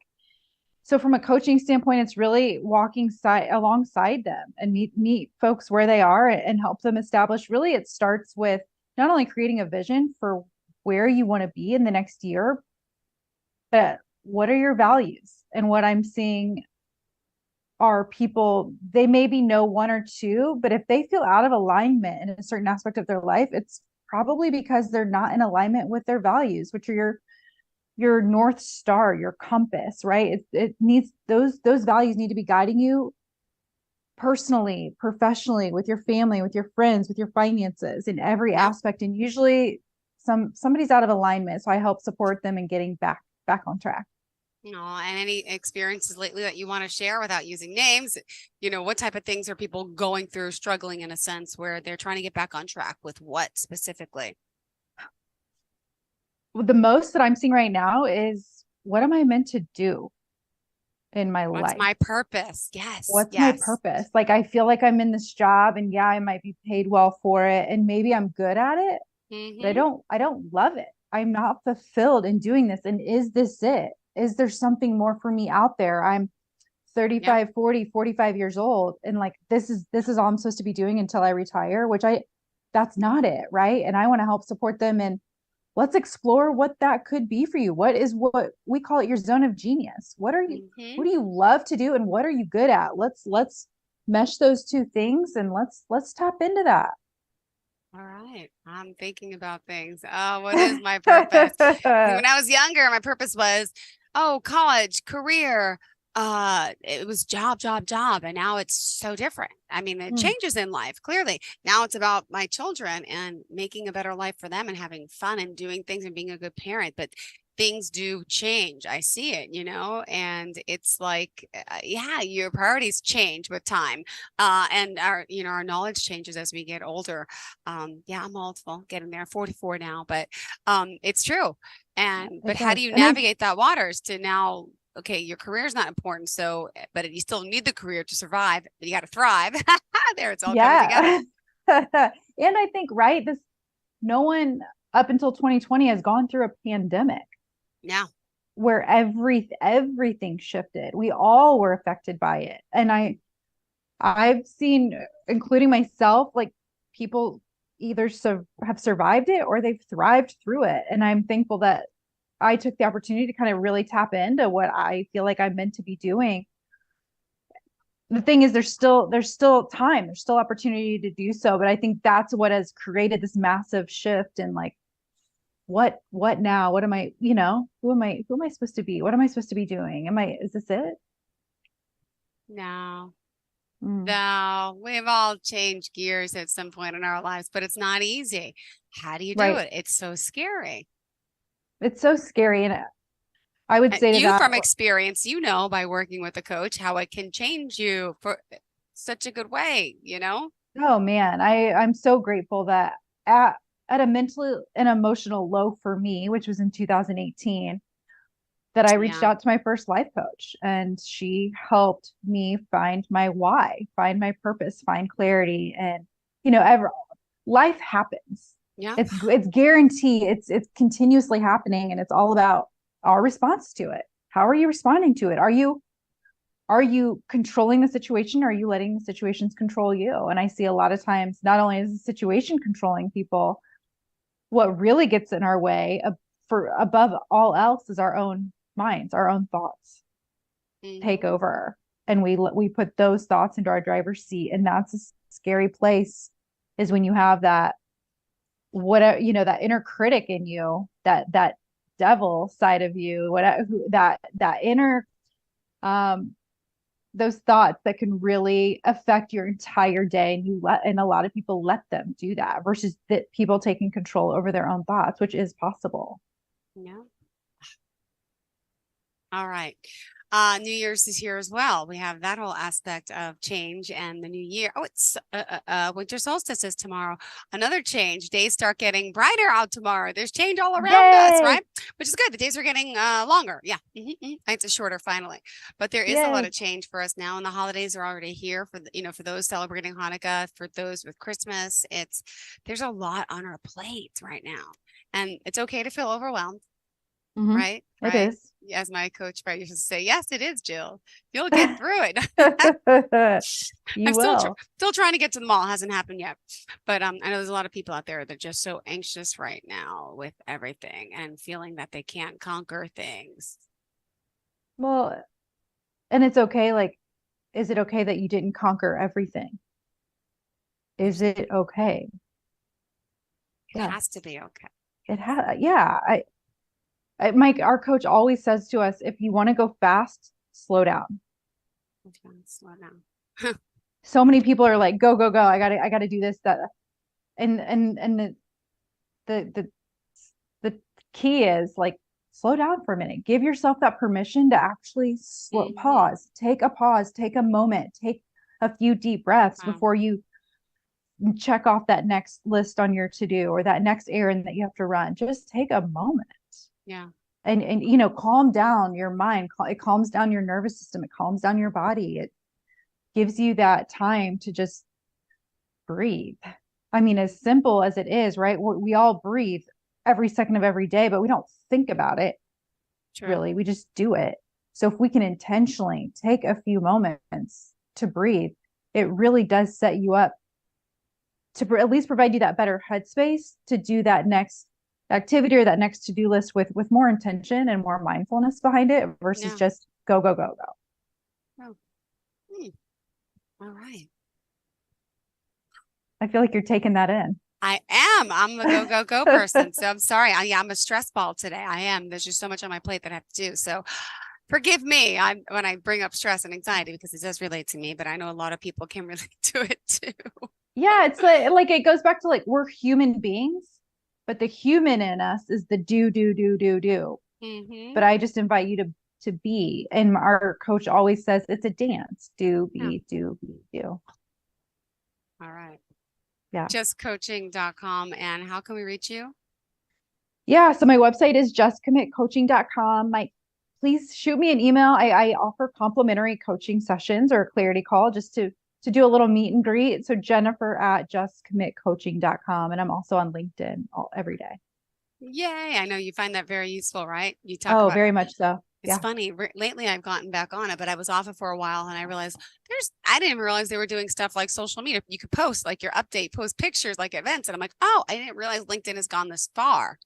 It has, and I love it. That's what I love about it, right? Like 7, 8, 10 years ago, I was recruited on there twice for 2 job opportunities. That was the primary focus then. Now it's evolved, and I love it because it brings kind of what I do into the professional space. I love to coach and speak to people that just because you have a title of an HR professional or you're in the C-suite or president of a company, I'm still talking to you all as human beings, who you are at your core, not necessarily what you do. And by you working on yourself at your core, that's going to show up in your professional world as well.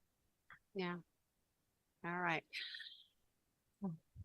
So what do you have in store? What's happening in your world with coaching now? So you're seeing people obviously want to make change, want to make that commitment, work, career, personal, anything out of the ordinary, would you say? Biggest, yeah, thank you for asking. The thing that I'm seeing a lot of right now and where I'm seeing opportunities, especially from a speaking engagement standpoint, when companies are looking for speakers, is I'm a huge proponent of, I'm very passionate about the word victim.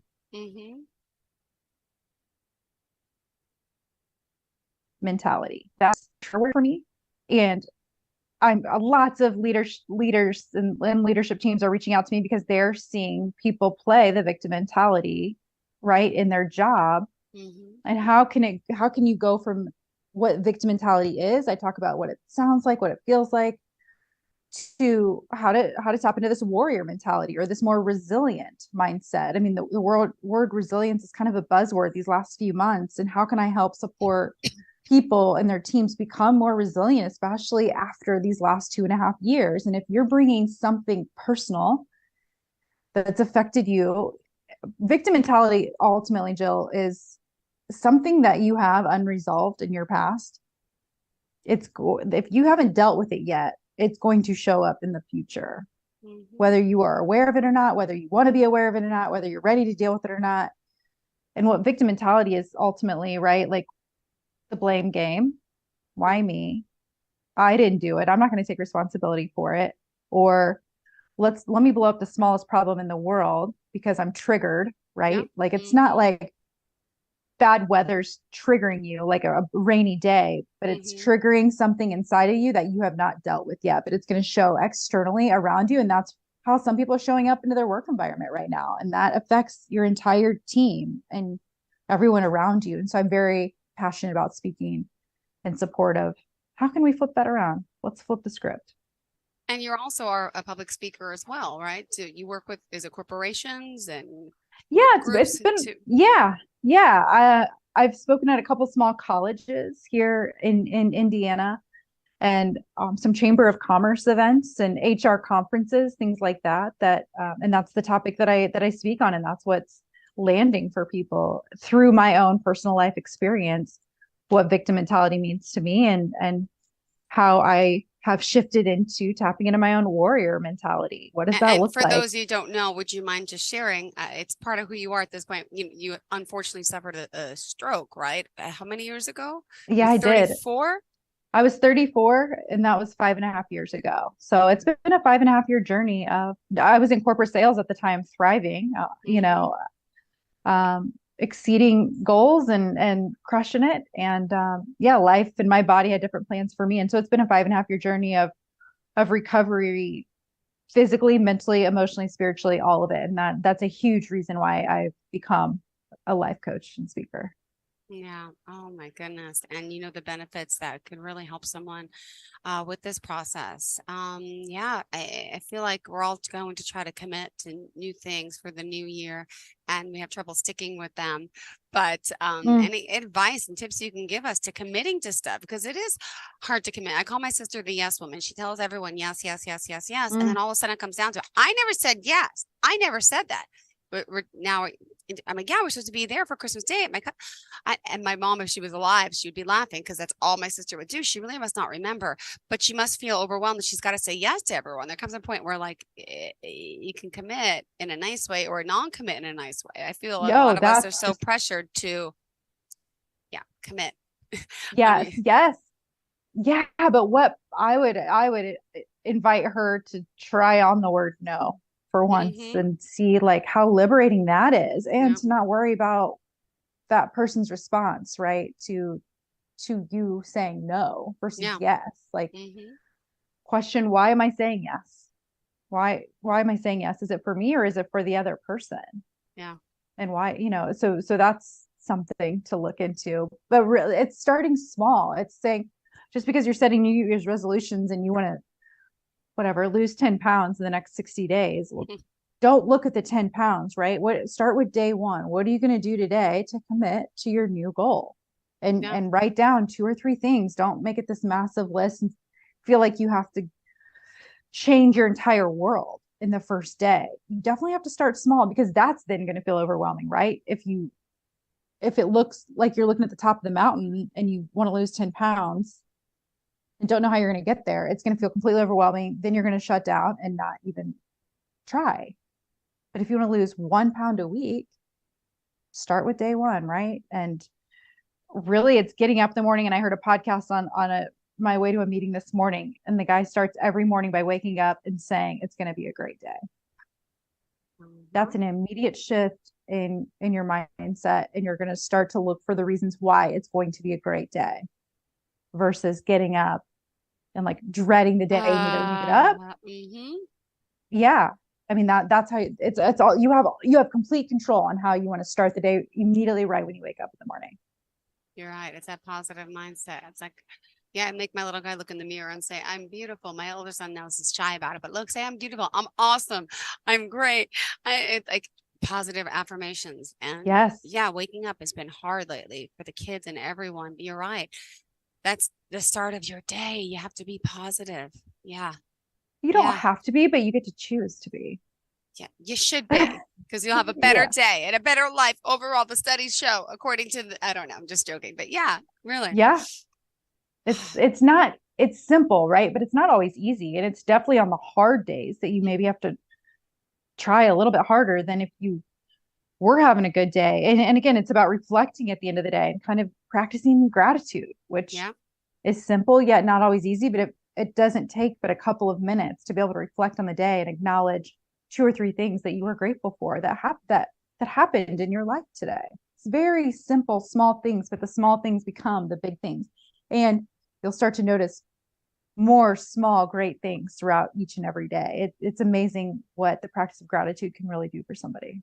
Wow. And let me ask you, walk us through the coaching process, how a coach like yourself could be beneficial. And people say, well, how do I talk? When do I talk? What is that like? Walk us through the coaching process, what it takes for this commitment, how long, and, explain it to us. So I either have a 3-month program or a 6-month program. The 6-month program is just a deeper dive into working together. But either way, we work 3 weeks on, 1 week off. So every week for 60 minutes, we meet and have a session. And then I'll typically give you a tool or some type of, little homework to do in between each session, just to try some things on, right? Everything that I share with people, it's customizable. Not everything's going to work for everybody. So it's just a trial and error. Like try something on and explore it for the week and come back, and we kind of share in those reflections each and every session. But the first part of the framework is an awareness piece. So it's really becoming aware of not only where you want to be, but where are you in relation to where you want to be, and what's going to potentially get in your way of reaching your goals. And then we start to explore, how has that affected you in your past? And it's a lot of these patterns and conditioning that we have obtained when we were kids. A lot of the time, honestly, by the time we were 7, 8, 9, we've developed all these behaviors and patterns that maybe we're not as aware of as an adult. But if we can look back, it's pretty amazing what shows up. Then there's an acceptance piece in all of this. It's accepting every part of who we are, self-love, Yeah. Self-compassion, self-forgiveness is a powerful tool, because a lot of times I'll see, thoughts are just thoughts, but then we as human beings are really good about making up a story behind the thought. What's actually true here, right? And really acknowledging the compassionate piece is powerful, because it's acknowledging, I forgive myself for buying into the misunderstanding that this, or I forgive myself for judging myself as this. And then we come back to the truth. What's your truth? Yeah. So the example I always use, and it's relevant to myself, is like, I forgive myself for buying into the misunderstanding that I should be further along in my business than I am. Yeah. But the truth is, I'm meant to be in this moment right now and nowhere else. I'm meant to be right here, right now. So powerful process. The third step in the framework in the coaching program is aligned action. So let me help you develop new aligned patterns and behaviors that you want to take moving forward, versus acknowledging what you did in the past and you didn't know maybe any better. Those patterns you were doing in the past, they were working for you in some capacity, or you wouldn't be doing them. That's the amazing piece, right? Like, it's this ego part of protecting us for maybe having a fear of failure. So maybe we wouldn't try something as hard because we didn't want to fail. Well, that maybe worked for a little bit, because you didn't, right? You weren't going to take risks because you didn't want to fail. So it's just as this protection mechanism of keeping us safe. But I'm going to invite you to explore, take new risks, try on new challenges to become a better version of who you're meant to be.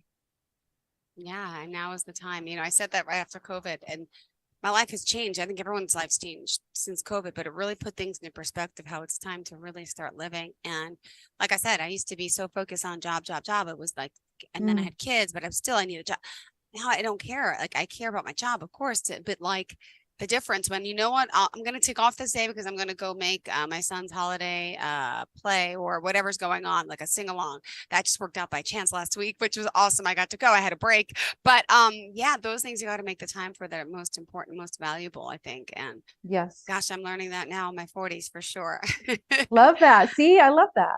And good. You work with women and men groups. Do you group coaching one-on-one? Yeah. Oh yeah. So we're I have a co-host, another coach that's certified in the same work that I am. We are launching our first group program next month, actually. And so information I promote it on LinkedIn, and also email me if you're interested in exploring what a small group. So we're looking for 6 people total. We have a couple, so there's a few more spots. So it's much more like interactive, engaging, not as deep dive per se, but it's a great opportunity to share in community and connection, and to be with like-minded individuals that we're all going through similar things in life, right? But we want to get to another level, and that's possible. So we do our offer. It's 8 weeks, an 8-week small group program starting next month. Awesome. Both men and women. Yeah. Awesome. That's right. We've talked about it. When next month specifically? The second week in January kicks off. Okay, good. Yeah. That's exciting. Excited. It is. I'm excited about it. Yeah. Along with one-to-one, obviously, if you feel more comfortable in just a one-to-one setting, right, versus a small group, and how comfortable are you in being vulnerable with others? But one-to-one's always a powerful process as well. So great. Yeah. Thank and you. What's happening in the coaching world? Anything new? Any client stories you want to share? Any? A lot of the feedback I've received from a couple of clients recently is just, it's them becoming aware of their own wisdom. Myself as a coach, like, I'm not here to give you any answers. I am simply here to potentially ask. I call them empowering questions, but it's for you to tap into your own wisdom. And so female clients have responded back to me when I ask, like, hey, what'd you walk away with from last session? It's their aha moments of like, yeah, this is my mission, my own personal mission statement moving forward. This is who I want to start to become personally and professionally. And they see the statement, they put it somewhere in their room or their office or in their bathroom. And I have them speak it aloud every single day to believe, like, this is who I am. This is how I want to live my life every day in every aspect. So they're simple but powerful aha moments that I love to hear from my clients. Positive affirmation. Yeah. I am. Like, I am this. I am enough. I am worthy. Woman, hear me roar. And I love Yes. that. Yeah. It's true. It's true. It's true. It's true. So yeah, some good momentum going into 2023 for sure. I'm excited. And do you have any plans for the holidays? Any advice for us? The holidays are coming up this weekend, right? Well, some in the height of it, I guess, if you're in Hanukkah, but Christmas is ours. That's this weekend. But what do you have going on?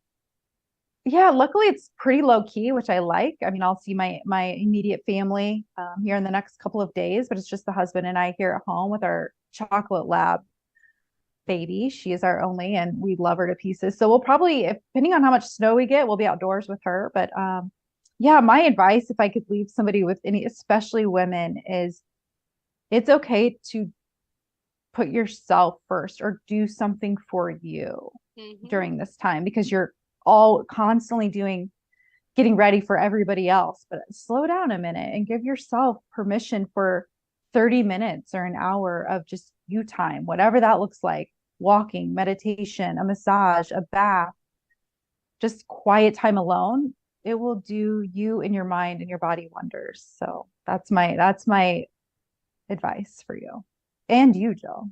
Thank you. You too. Aww. Yeah. Yeah. And yeah, we're almost, well, we have 4 minutes left, actually. We're not out of time yet. Anything else? I'm trying to think. I mean, this is your show, but I'm having trouble thinking today. What else did you want to share with us?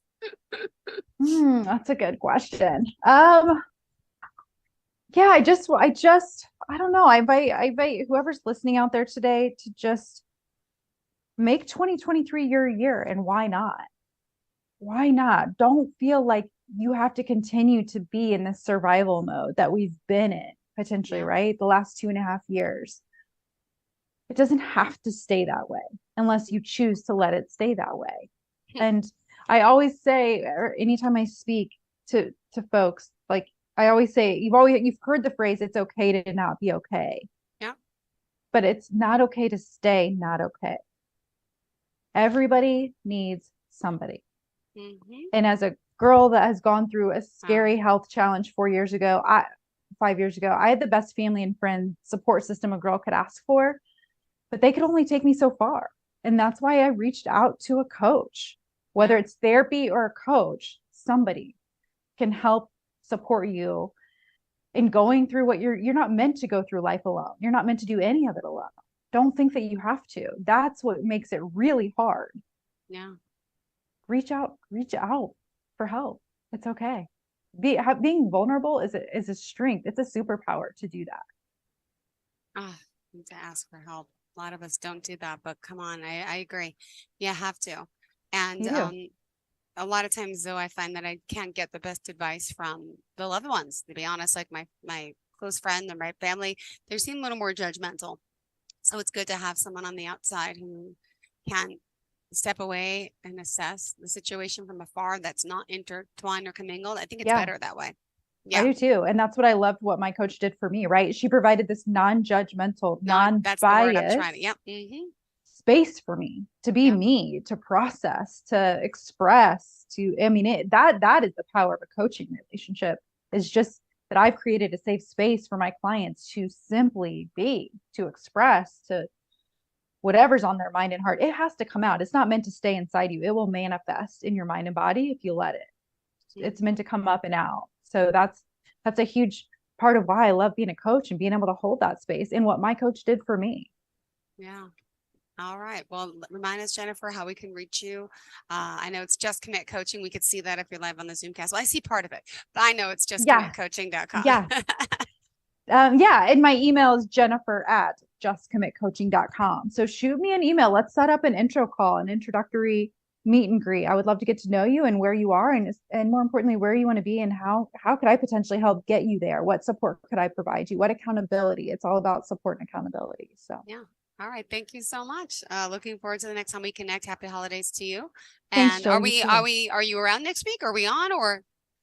I am here. Yeah. Okay, good. I'll see you then next week. I know a lot of people taking off for the holidays, but no, we don't. Not all of us. We'll be here. All right. Have a great day. Thank you so much. Jill. And Bye-bye. enjoy. Bye-bye.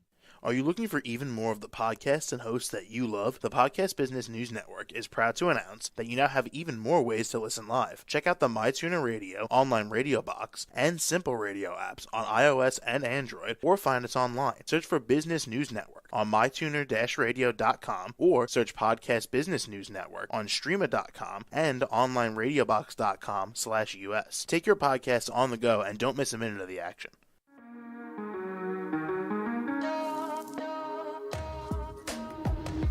Broadcasting from the business capital of the world, this is the Podcast Business News Network.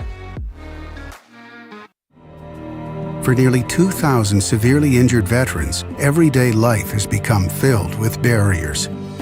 Day-to-day simple tasks can become pretty daunting. I have to carry my chair up 2 flights of steps or have somebody do it for me. What scares me the most is just the falling. When I'm struggling with my house, I think, to have that one great barrier just knocked down, it's crucial. Home for Our Troops is a wonderful nonprofit that builds a mortgage-free, fully adaptive, handicap-accessible house. And there's no catch. It'll be our very first home that we've ever owned. This is a game changer. This is where your life begins again. We need you to join us in completing this important mission. Please visit hfotusa.org and help build homes and rebuild lives. Because of you, everything's going to be okay.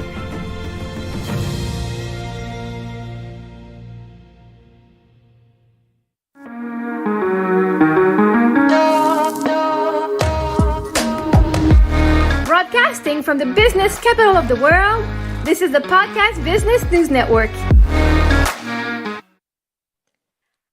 Good morning, you guys. For me, it's still morning. Good afternoon or good evening, wherever you are on the planet. I am live now recording, but I'm not live when you're going to listen to me unless you're on Instagram right now. I am live from Montreal, just on the south shore of Montreal. So Brossard, I will shout out to Brossard people. I am Mary Eve Mongren, and this is Me Time Podcast. No, I do not have a nice introduction to introduce my show. I've not been that creative yet. I just go with the flow.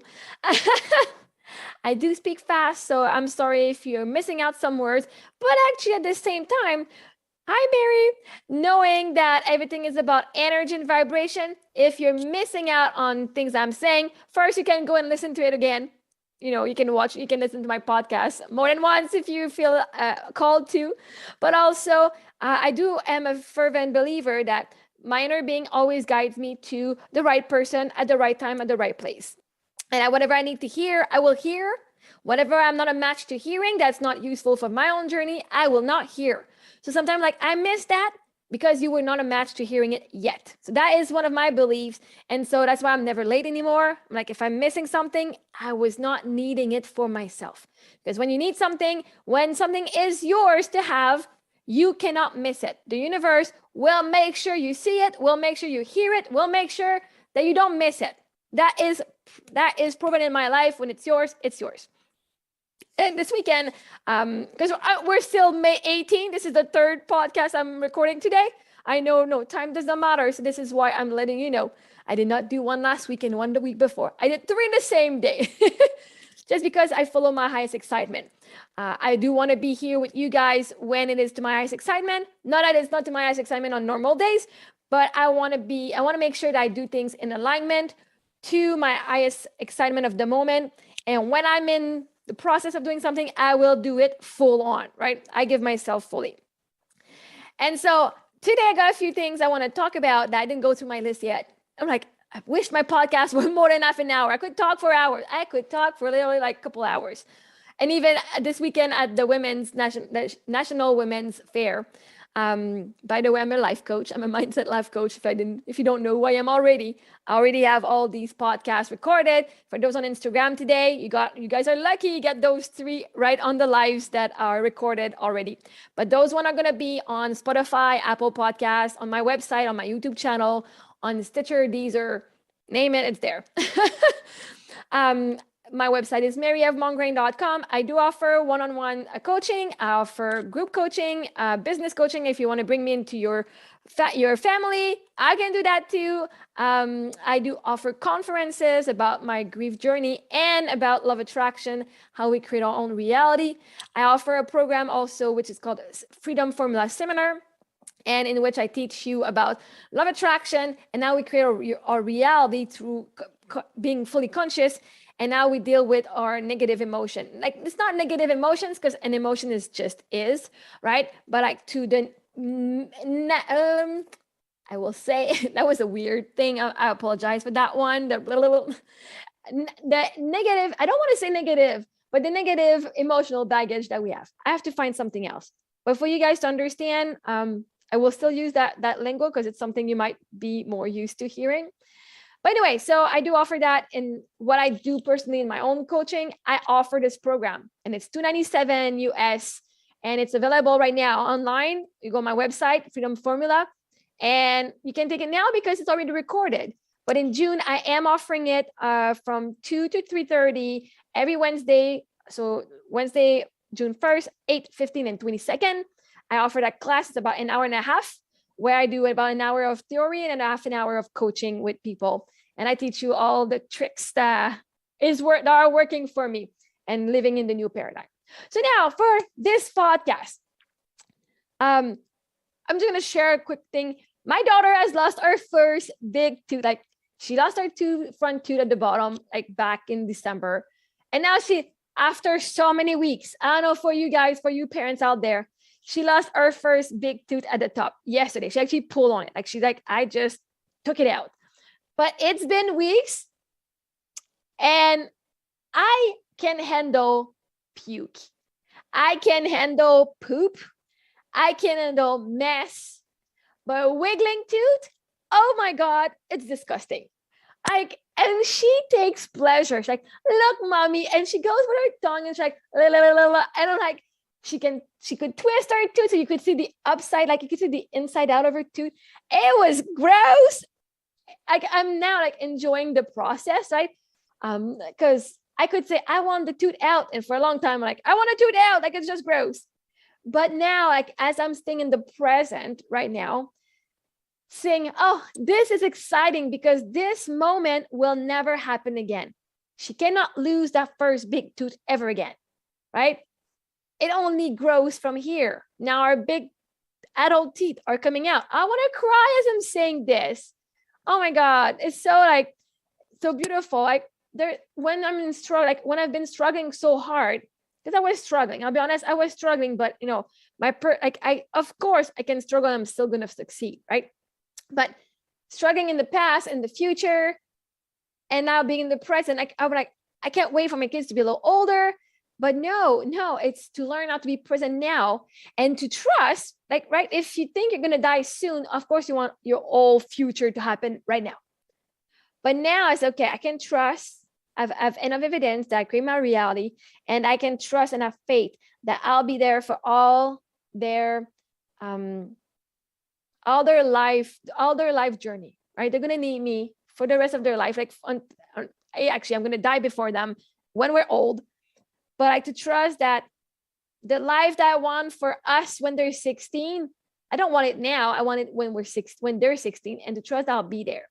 So I not to wish away this for when they're 16, because that right now I can never get it back, right? So it was just for me that tooth, because that she pulled yesterday was like enjoying that toothless smile, right? To enjoy it, because it's not coming back now. Like, it's gonna grow as that big weird smile that kids have when they have those big adult teeth at the front, like, because it's all gonna work out. It's gonna have a beautiful adult smile, and like, everything is always working out and working for us. But to say, oh, even though it's like, mommy, let me bug you again, like I'm gonna disrupt you again. I said, you don't disrupt me. I may find it gross, but you are not disrupting me. You are not a burden, even with this, right? Whatever word she used in French, I don't remember.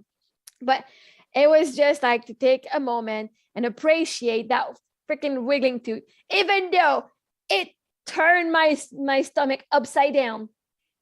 God, it was gross. Oh my God. Yes. If your kid has vomit on the floor, I'm going to go and pick it up. I'm going to even hold their hair. But man, I even tried. I don't know, like, I don't just talk about love attraction and stuff. Like, I still share my life. I find it super awesome. And it's like, I tried this week because it's been wiggling. Like, she had a photo shoot 2 weeks ago. And I'm like, it would be nice if it falls just after. Like, hopefully it lasts until the photo shoot so that our pictures still have our nice full smile, our full teeth smile. And it lasted. It's been 2 weeks. So for like 4 or 5, 6 weeks now, I've been saying, oh, it's about to fall. It's about to fall. So it's been 6 weeks that she's being like, look, mama, and just going like this when it goes like the tooth. It's like standing straight, like perpendicular. It's yes. I'm like, gross. But I'm like, keep bugging me with it, right? That's your age. That's the fun of your age. Enjoy it. Enjoy the experience fully. Embody it. This is what a 7-year-old should be going through. Having fun, freaking annoying her mom with her wiggling tooth. Not trauma stuff, wiggling tooth. Like, and it doesn't matter if it's gross. I'm still looking. That was, for those who are a little sensitive, block your ears. But like, I could see when she like turned her tooth. Yeah, I'm gross. She turned her tooth, and then you could see the little bump from the back. But then you could see the top, the nerve going from the gum to the tooth. Because I'm like, okay, as much as it's gross, I gotta get used to it, right? Because I got a second girl who's gonna lose her teeth too at one point. And so gotta start getting used to it. And just as much as I used to hate spiders, now I can taking a cup and putting a piece of paper and liberating them outside so I don't squish them anymore, or not as much anyway. But like, getting used to it and just finding the awesomeness in that disgusting fact that it is. I even tried, like, I'm like, okay, it's it's only hanging by a thread. Just saying that it really was just a thread. And I tried with like toilet paper and put like a bunch of it so I don't feel, and I just couldn't get myself to touch the teeth. I couldn't. I'm like, no, it's gonna fall on its own when it's ready. The universe will, like, you will have the impulse to do it. I will not force you to do that. No way, Jose. And I'm glad she did it on her own. So, and she had fun. She was so proud. Like, I just pulled on it, and it didn't hurt. Right? It didn't hurt because her tooth was ready and she was ready. I did not force my experience and my discomfort on her. But if I'm uncomfortable with the situation, I want to take it out so that I feel comfortable. I'm making her to go something that she was afraid of so that I feel comfortable. No, that's why it's like, you are the owner of your experience. For me, it's important to say my own limitation, I will not transpose them on my kids so that they can experience life as they wish. So I'm not going to tell my kids, don't run because you're going to fall because I fail or I know somebody who fail. I will let them and just say, nothing, have fun. And then she will learn her own. She might actually surprise me and not even fall, right? And oftentimes I would tell my kids, be careful, you could fall, or like, don't run or whatever. And she said, see, I didn't fall, right?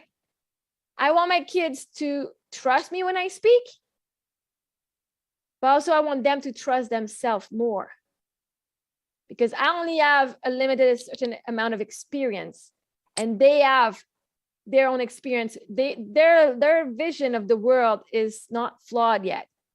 So I want them to say, when they do something, see, I don't get punished, I get love. When I do something, things happen for me. I don't get hurt. I mean, I've fallen, but I don't get hurt, right? So it's just to not transpose my limitation on them. Most likely they will not get hurt. And their inner being will always guide them where they need to go to always protect them. So that is my take on that. Now, yes, this weekend, today we're Wednesday, Monday. So this weekend, my grandmother is turning 99 years old, like 99. For me, my family, like our mother, she passed away around, I think she was 102 or was just about to be 102. And my grandma, she's 99 years old. I told me, like, this is amazing. Like, this is so cool. Like that I've got a grandma that's this old, still alive, still fully senile. Like she's still there. Like I live far, so I haven't gone. I chose not to go and visit because I'm tired of doing the road to go visit my family all the time. But I've seen her on FaceTime with my cousin a couple of times, which is super nice. And she raised me a lot when I was really younger. She took care of us, me and my sister. And so this weekend is her birthday. So she's turning 99 this weekend. And I got invited on a Facebook group on Monday from my family. And it said, oh, I was just added to the group. And I'm like, oh, it's grandma's birthday this weekend. They're actually doing a birthday, like especially it's a long weekend too. Oh, they're doing a birthday party. Cool. But they've been talking about that for the past 2-3 weeks. I was just not in the group. And some people would say, oh, I won't go because I'm busy. I won't go because I'm choosing not to go anywhere. And I said, well, thank you so much for the invite. Unfortunately, we won't be there by self-respect. If I'm second thought, I was not even in the first group of being invited. Thank you so much. I never would have said that before. Never. Am I putting shit in the family or whatever? It would not be the first time. I'm like, I am not playing small anymore. People who want me to go somewhere, they need to deserve it. I don't play like last or second thought anymore. I'm part of the family. I was part of the family. Now you're great. Thank you, universe. I'm like, thank you, universe, for having thought about me. But I chose, because I could have said, oh, good, I can go this weekend. I got a long weekend. I had nothing planned. I had a garage sale that we're going to do, but I could have just changed that. I mean, it's a garage sale. My grandma's turning 99. I'm choosing not to go. And I say, you know what? I'm choosing not to go see my family. My life is here now. And if I'm not invited and wanted on like just, oh, we forgot about her, right? It's not my problem anymore, right? I got sad a little bit, my inner child was like, again, not thought about, like last minute, blah, blah, right? But it's like, you know what? I can choose to be sad. I can choose to be angry, or I can choose to say, you know what? I love you guys. This is bullshit. I deserve to be invited way before that, not like a couple of days before, because you know what, last minute, oh, we forgot about her, right? No. So I said, by self-respect, I'm not gonna go. Thank you. I'm like, man, Matthew. Self-love. If I want to go see my grandmother, I will go see her and celebrate her with her herself. I don't need to be going to a party with a bunch of people who were not always there for me. So I chose that. And then yesterday I met with someone. I helped someone, one of my friend, releasing stuff about her own traumas and stuff. And then yesterday afternoon, I cried. Like, you know, when you're going through the dark night of the soul, when you're going through grief, and when you're going through the work of seeing your worth, you're grieving everything you didn't get, and every perspective that was like, oh my God, I thought this was true and this was not true. Man, I actually was not treated well. That was freaking bull crap. And I cried yesterday. I cried and it was painful. Sometimes I cry loud, but yesterday it was like a screaming pain. And even after I was done crying, my belly hurt. I'm like, man, it's painful. I'm like, yeah, if it is painful, you're right. And then I would cry again and cry again and cry again. Like there was a lot of emotional release. And even I did a live yesterday and I was sharing my story and I was crying again. I'm like, I'm sorry guys, I was not expecting to cry, but I just being validated that everything I went through was crappy makes me sad, right? I think I was so in denial of how shitty people were with me and making excuses and saying, I'm still good, and not understanding why people were not on my side. And now when I explain it, people are like, man, that was shitty. And now like, yes, I know. And I cry. Somebody understands what I went, like somebody like is validating the pain I went through. It's weird. And it was just crying. Even when I did my conference this weekend, I started crying in my conference, which normally I can talk about my story, like, yeah, this has happened, but then as I was saying, I felt my emotion, like, whoa, this was not supposed to happen. And I was not planning on crying. It's not part of the sketch. There's nothing planned that says here you're gonna cry. It was just the emotion.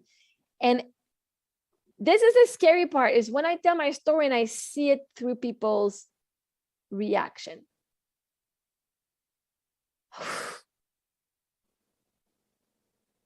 I can tell my story and say how I lived it, but getting that mirror back of seeing them in pain, hearing my story,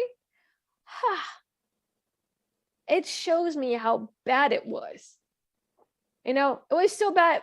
And I'm like, it's still normal, right? I normalized what happened. Like, oh yeah, no, it happened. You know, when you're used to normalizing shit, it's just normal. And of course I can get through it. Is that just it? But then when you take a minute and accept that this was not right. Anyway, for me, man, that was it. It makes me cry, and it makes me feel vulnerable. Definitely feels vulnerable.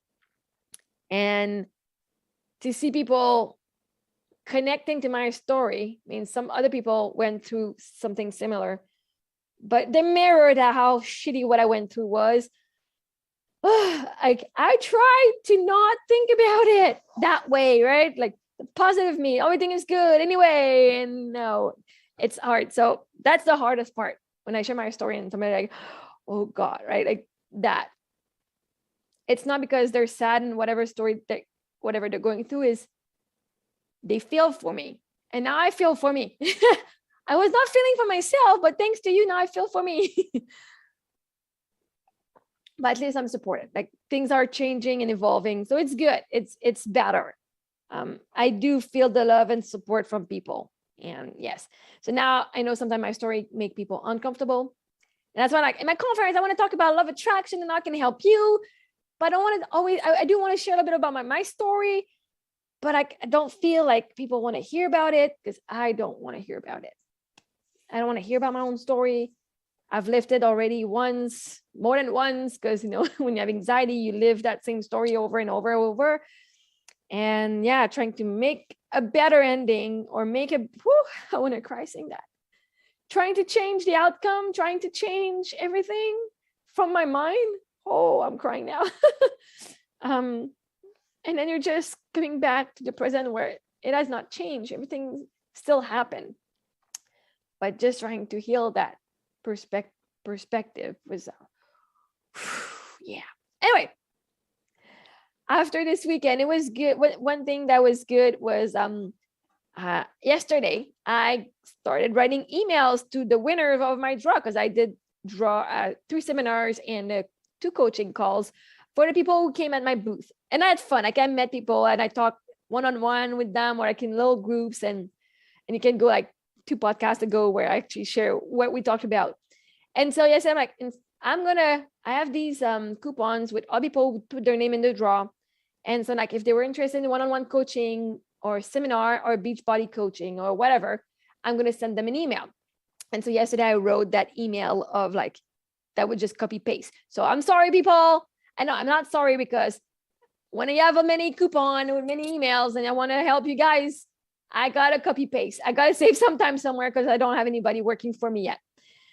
So you're going to all get copy paste for according to what people wanted, obviously.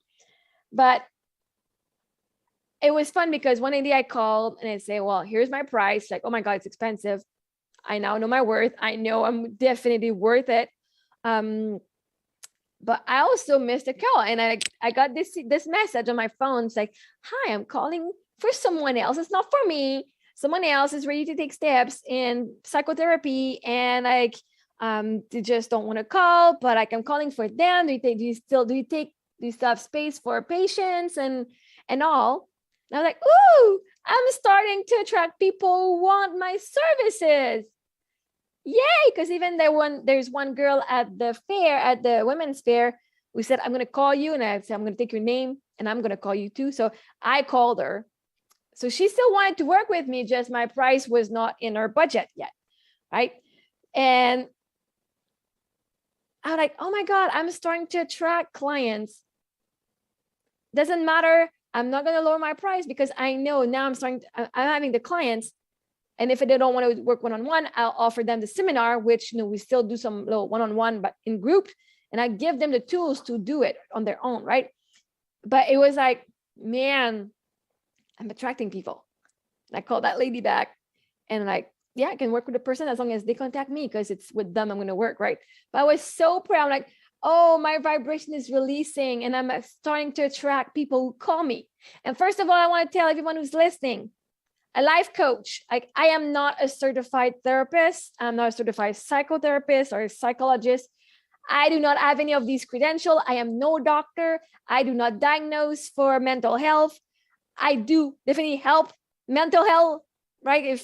If your self-confidence is 5 out of 10, my job is to help you get to 10 out of 10. Obviously, I do very similar work, but it's not psychotherapy. It's coaching. And I do emotional work and spiritual work, but it is, and I have to say it because for legal reason, right?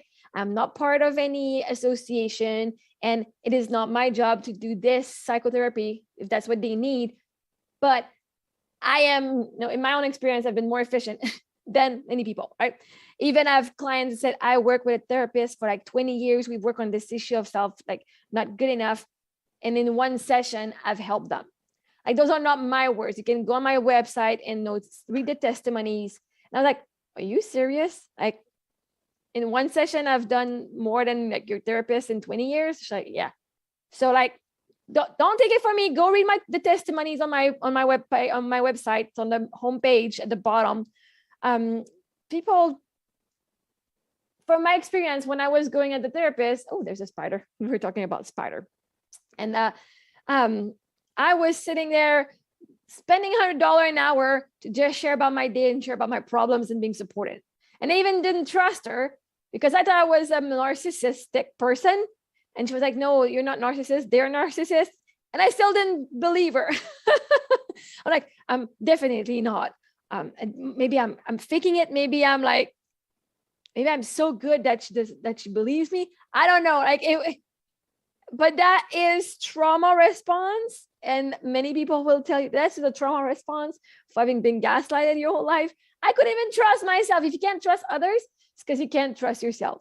Anyway, it was not fun to be in my head for a long time. It was not fun. I enjoyed it though. I had great discussion with myself, but I can reframing everything. Like the work I've done is amazing. I have to give myself a tap in the back and a big hug because it has not been easy. Like I didn't take any medication and just working through mindset, one belief at a time. And yeah, but I was so happy to have somebody contacting me. First, you guys are not patient. People who work with me, they're not my patients. I'm not a doctor. They're clients, right? They're my clients. But I just wanted to share how I'm starting to have calls. Like I did have calls in the past. Like people from other countries, because this is why everything is in USD, because I work with anyone in the world. But yeah, it was just like, oh, she's interested. And now I had to say, it's not, they are interested to work with me. My price is just not in their range, but does not mean I should lower my price. Because my price is not to your liking or in your budget, does not mean I don't have that worth and value, right? So for me, it's learning this. Because sometimes like, maybe I could just lower my price. No, I know I'm worth this. I've spent the money on coaches, that same price. And I know that there's something I could have done even better to help me. Like this is what I needed. But I know I'm going to stop thinking I need to lower my price to have more clients. It's just to own that I'm that good at what I do. But yeah, so that's something you guys can do too. Your value is not better because you lower your price, okay? What else? Oh yeah. I got myself an inflatable spa a couple of weeks ago because one of my dream right now, like it's not my dream house, but I'm like, it's my dream house it was my dream house when I moved in here for a while. Like not my dream house, but to escape and get out of where I was. this is a dream come true. A really nice backyard. We didn't have a pool or any hot tub. So I actually bought a couple weeks ago. I said, I'm going to do it. I have no clue how to take care of a pool and take care of water, like with the chemicals, but I'll find a way. And then in the end, I went to the store, the pool store. They gave me some product to put in it.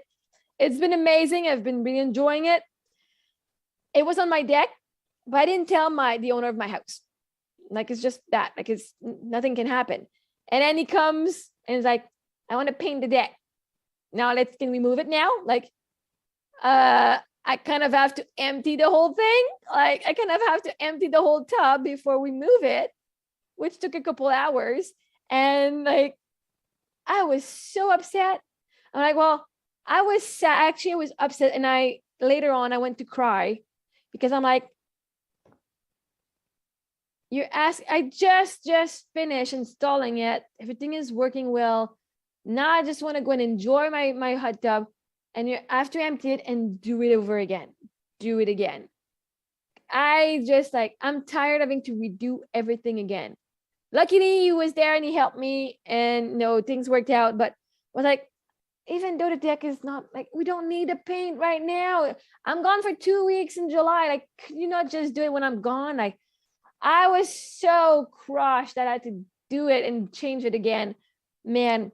But in the end, I'm like, yeah, you didn't ask permission to put it there, so you kind of have to deal with it. You're still worried about, if the deck will hold with all the water. So I get his concern and his love for us, but it was still a part of me like that was like, I have to redo it again. Oh my God, I'm just starting, like, but like that's something out of my old life too, right? But he was there and I was supported. Even mow my lawn, he helped me. Like, okay, you want to do it? Fine, sure, thank you. I will not say no. Right now, I'm learning to not say no if somebody offers me support. And even I ask, right? I ask for something. And so I'm learning, I'm getting better and better. And I hope that my stories, they can definitely inspire you to do better. Just this weekend at the National Women's Fair, my neighbor across the aisle, we talked pretty much the whole weekend. And just from talking with her, I said, oh my God, you just inspired me to do a video. She sells underwear. I'm like, oh, cool. Really? Oh, it's like, yeah. I'm like, okay. I guess because I did videos myself. I don't know how I inspired people, but apparently I'm an inspiration for people. So I hope that even though I didn't share about a bunch of love attraction this time in this podcast, by just sharing my own life stories, as fun or gross as they were, that it has brought you something. And please share in the comments, either on Instagram or go on my website. You can come and write whatever you need to share with me. If you're in disagreement with something I say, if you agree with something I say, I love to hear from you, and I read everybody's comment. If I get them, I read them all.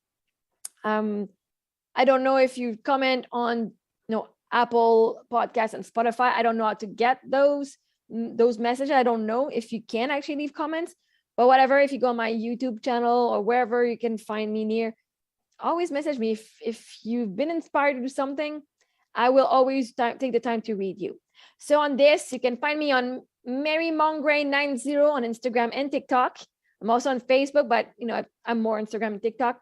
And on maryofmongrain.com. And on this, you guys, I wish you an amazing day. It's so beautiful outside, it's sunny today.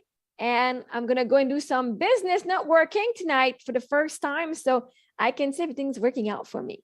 And on this, you guys, may your day be as awesome as you are. Ciao. I'm going to say ciao, ciao.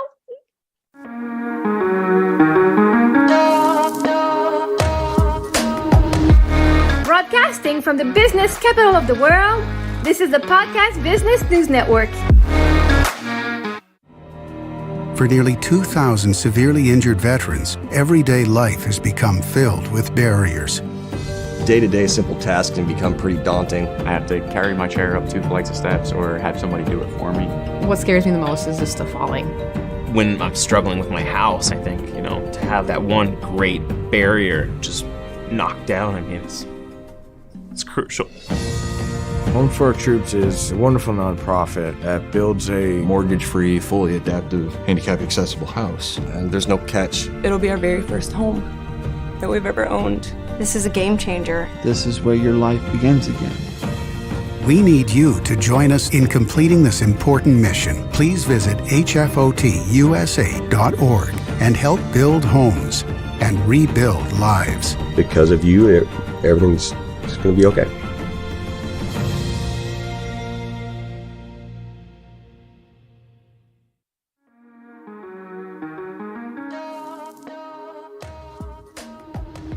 Broadcasting from the business capital of the world, this is the Podcast Business News Network. Billy G, life coaching in the house again. Billy Giannaludis joining us here, and he's here to help you, inspire you, make you your best you. And for those of you on the podcast, we're also live on Zoom. For those of you watching, hello. Welcome to the show, Billy. How are you? I appreciate being here. I'm doing good. As I said, another great week happening right now, but I appreciate it. I'm happy to spread the word right now. Yeah, well, let's talk about it. What's the word? Tell me about your week. It sounds exciting. Yeah, no, I mean, I feel like every week has, it's got those positive moments, it's got the down moments, whatever it may be, but I think we're going strong to this week, helping a lot of people, but bringing a lot to people. And I think that's one of the key things I want to bring into today's podcast is just different ways, different activities, interventions that help people on the spot that they can do, whether they're driving right now, listening, whether they're on the radio right now, at home, sitting down, whatever it is. But why not spread the word and bring some help right now? Great. And for those of you listening out there, tell us a little bit about what you do, your contact information. Yeah, what's going on, guys? I'm Billy Giannaludis. I am a life coach and motivational speaker out of Boston, Massachusetts. But we have spread to where we're helping people throughout the country and even out in Canada just as much, helping people truly achieve that next level for themselves. Whether it's improvement with the mindset, the body aspect, or even the soul piece, we're bringing the trifecta together to help you move forward with your goals. And it is a blast every single moment. Awesome. And for today, I apologize, but I didn't see any specific notes for you unless they didn't send. Did you send something? That's okay. I got stuff. They must not have sent it to you, but I'm totally fine with running with it. Yeah. Run with it. What is our area of focus? I let them know ahead of time, but I'm waiting to hear from the station. So I haven't yet. So tell me, you always put together little nice compact notes. So we make sure we talk about something in particular. And also don't forget to touch upon your Sunday's topic as well.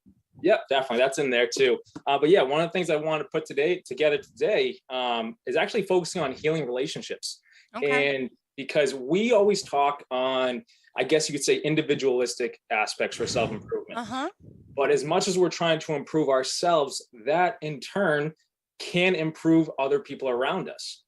Or people come into coaching sessions. I do a lot of work with families as a whole, but also relationships where people are trying to improve that area. And that's popped up recently. So I was like, all right, let's bring it to the Podcast Business News Network to help whoever's listening in that sense. So I love to open the line up for callers in case this sparks anyone, because I know you mentioned that a couple of times ago, and I love that when people just call in. But absolutely. Yeah, right. So with this healing relationship aspect, it popped up in a session the other day. And as much as we're trying to grow self-improvement, like I said, that impacts everyone around us. And there's one area that I think, whether masculine, feminine, however we move about our energy and whatnot, no matter who you are, there's different approaches to how we communicate to people. And we always hear with improving relationships that communication is key. Phenomenal. That is 100% true. However, there's so many different forms of communication. It's not just words anymore. It is everything under the sun, whether how you come off, your mannerisms, how you might say something, but then your actions after are all a form of communication. So in our session the other day with one of our clients, he's been growing phenomenal. He's living on cloud nine. He's loving it, but he knows that an area that he wants to improve is the relationship with his wife. All right, let's dive into it. Let's step into it. And there's something that always kept popping up in our sessions whenever this improvement area came up was, all right, so I sit there and I talk to her and I think, all right, we have the plan set. We know what our strategy is. After we do this, everything's going to be great. Everything's going to be right. And I think anyone that either is in a relationship, has been in a relationship, or wants to be in a relationship knows this area, right? Because I think we all go through it. Right? But the aspect that popped up is that's a masculine way to go about this is, all right, we have a plan. We're going to do X, Y, and Z. We're going to execute it. And then we have our victory. That's that in place. However, since that was always the route of communication, that was always the strategy used throughout the years. And right now you're realizing that, hey, as much as we use this all the time, why isn't that joy still there? It's not that the love is gone. It's just the feeling. It's different. And over relationships, the feeling does change. But no matter what, how do you help a relationship improve? How do you save a relationship for that matter? You go back to how it was in the beginning. And what you did in the beginning was spontaneity. You just had fun, exactly. right? Yeah. You had And if you fun. don't mind, I just have to plug my phone. It has an issue going on and off. And so if it's not charging, I'm listening. Go ahead. Do your thing. We're gonna keep running with it. Go for it. Right? So the spontaneity aspect of it is you have fun again. But if you continue to do the same strategy over and over again, you're going to realize it stopped working. So as much as the masculine way is to approach things, all right, I'm going to execute this plan, you have to realize that in this specific situation, husband and wife, your wife might not be able to continue to execute that plan with the level of energy that you're putting into it. So what we did is we took a step back. You can't just mention it. You can't just talk about, I'm going to do X, Y, and Z. You're going to do X, Y, and Z, and then we have a result. That goes over a lot of people's head over time. So you need to begin to take a step back and realize, all right, don't just talk about what you need to do. Show it by doing it. Okay. Show by doing, not telling or planning. And we spent an entire session creating this entire approach because it's new for people. However, when you're a husband, you go to your wife and you don't just talk the talk, but you're showing it. You're doing the, yeah. Right. You start to improve these other areas because it's not just you vocalizing what you need to do, it's you showing it. And that causes the other person in your relationship to then start to take action like, oh, this, I like this. This is fun. That in itself brings the love back together, heals relationships, and relieves the friction that's between two people. So that was a main piece I want to bring today is anyone listening right now, don't just think out a plan and talk to someone about it. Like, all right, if we do this, it's going to happen. Yes, you're taking action, but why not have fun with it? Take the communication piece out of it and then bring the spontaneity piece back to it and then just do it and see how your relationship, your lover, your boyfriend, girlfriend, whoever it is, notices that and responds to that, because that brings joy back to relationship, brings energy back to relationship, brings the love back. It starts the love for that matter. Why not take that step? Look, I had an ex-boyfriend and it was the same thing. After 6 months, he felt that we lost and we stayed together for 4 years, but he was honest and he's like, I crave that newness, that whatever. And so that we broke up and I couldn't explain to him. I'm like, I've been in how many relationships and so were you. It's like the newness is always going to wear off. I mean, it does. Yes. That passion, that attraction, yes. But if you're with someone who you love and you make it work, you can revive those things. And he decided not to and moved on. And it was just a shame because, well, maybe not, because then he got his girlfriend, the one after me, pregnant right away. So they had no choice but to get married. So, but I guarantee he's there saying, spontaneity is over. Oh my gosh, I have my daughter. I'm wonderful, but like I haven't talked to him, but I'm just saying he always had that problem. And at least he was honest about it, but it's true in a lot of relationships. So key ways of trying to make it like it was before. Give us some more tips on how we could do that. Of course. I always say that when two people come together, no matter how that relationship starts, there are key signs to why you're attracted to someone. Whether I can look at past relationships I've been in where that when you go out on a first date, I think a guy's perspective for that first date is, all right, it needs to have energy. There needs to be something there to bring fun, joy to the aspect. All right, so that's there. But then over time in a relationship, yes, you might be with this person that you started dating. Yeah. However, if you continue to do the same thing over and over again, it gets stale. Whether that's a relationship, if that's a workout and someone's connecting this to a gym aspect, you can't keep doing the same workout day in and day out for years, or you don't get a result. Yeah. But taking the coaching perspective into it, if we help people get results in this entire profession, you need to start changing things up, because that's the only way, one, we step out of our comfort zone, which brings results. Yeah. So if you stepped out of your comfort zone to get someone to go on a date, to start a relationship, whatever it is, you need to see the fact that, all right, I need to bring variety to this relationship to make sure it continues to grow, because any individual can only grow with variety in their life. Taking that into a bigger aspect, family, relationship, whatever it is, that's how you keep life fun. That's how you keep a fire, a spark in a relationship or life in general, is to keep changing things up, or life in itself gets stale. And then to even expand on that, you think about an individual listening to this, solo, single, whatever you want to call it, or just someone going about life on their own. Why do we get, in a more mental health aspect, why do we become depressed at times? Because life has gotten the same thoughts, the same actions, the same days, the same environment, the same. There's so much certainty that I know how my day is going to go. So eventually our energy starts to decline. Our thoughts get lower. We become depressed. All right, changing that up in some regards, even if that's you going for a drive to get out of the house, different scenery, different approach. You see a different part of life. Healing relationships, relieving friction can only come through either going back to the aspects of the beginning of changing things up, bringing variety, bringing the love, showing the fire, rather than just, it's a Friday. We're going to do what we always do. We go to the bar down the street. We're going to go to a movie. Same thing over and over again. But if we want life to continue to improve, we have to make sure we take the staleness out of life by bringing variety back to life. Yeah. All right. Well, also, again, unfortunately, I can't open your notes. I got them emailed to me, but the computer is not dealing with the attachment. So I'm over here trying to use the keyboard. I'm like, I never have to go on the computer, but that's why I'm a little this way, just to let you know, because the phone's down and out. So I'm going to ask you to continue, please. Yeah. So, keep on with it. I'll take the whole thing and keep it going. But I guess going into the next piece, you mentioned earlier our YouTube video from this past Sunday.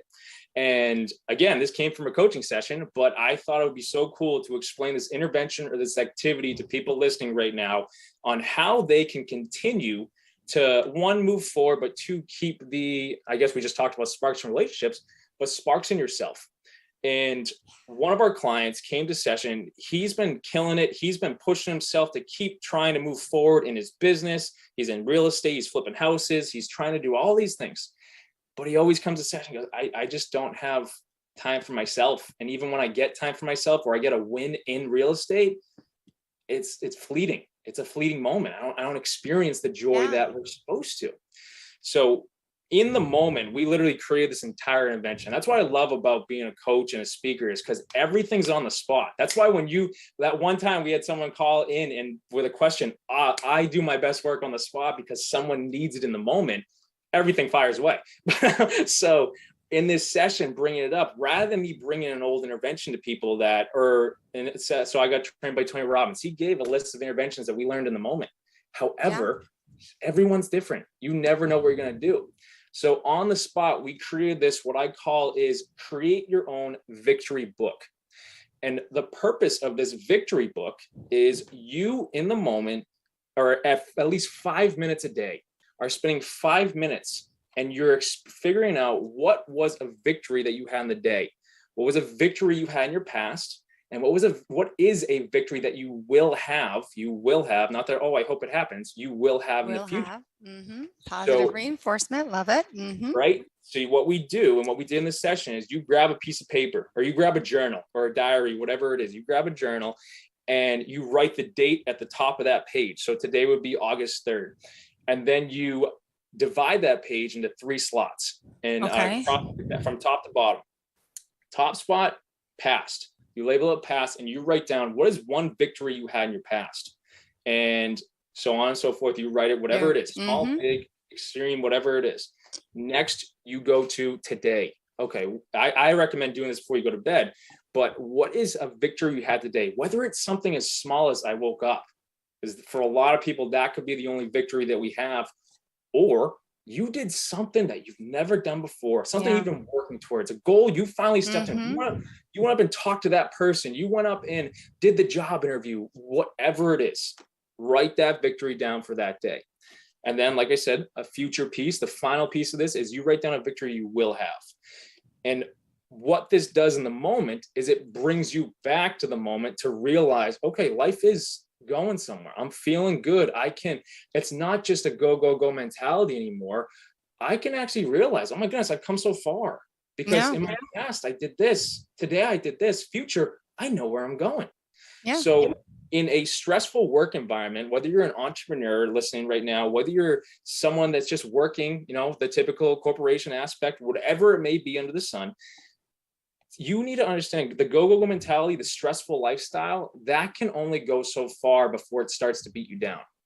And we realize in those moments that when it becomes like that, our stress gets so high these moments of joy that we should be present for, that we should experience and truly feel the fullness of life for, the joy that brings with it.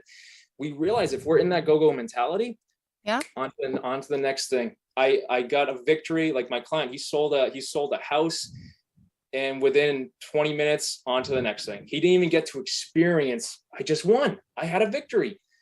So this entire intervention brings you back to the moment every single day to show you are exactly where you need to be. You're moving forward to where you're meant to be, and life is actually getting better and better. So it's your own victory book. And so we designed this on the spot in the session, and it was like an aha moment. But that's what I love to bring to sessions with anyone listening right now. If you're thinking about stepping onto a call or whatever it is, in the moment, we help you and meet you where you're at. And I think that's the best thing about being a coach and speaker. We meet you where you're at, and then we help you and guide you steps of the way. So you get to the level, you get to the top of the mountain you're reaching to. And at that point, you have all the tools in place to make sure life is going exactly. You have the tools to make sure no matter what pops up on that mountain and that climb, you have the skills necessary to make sure you're always feeling good and moving forward. I love it. Awesome.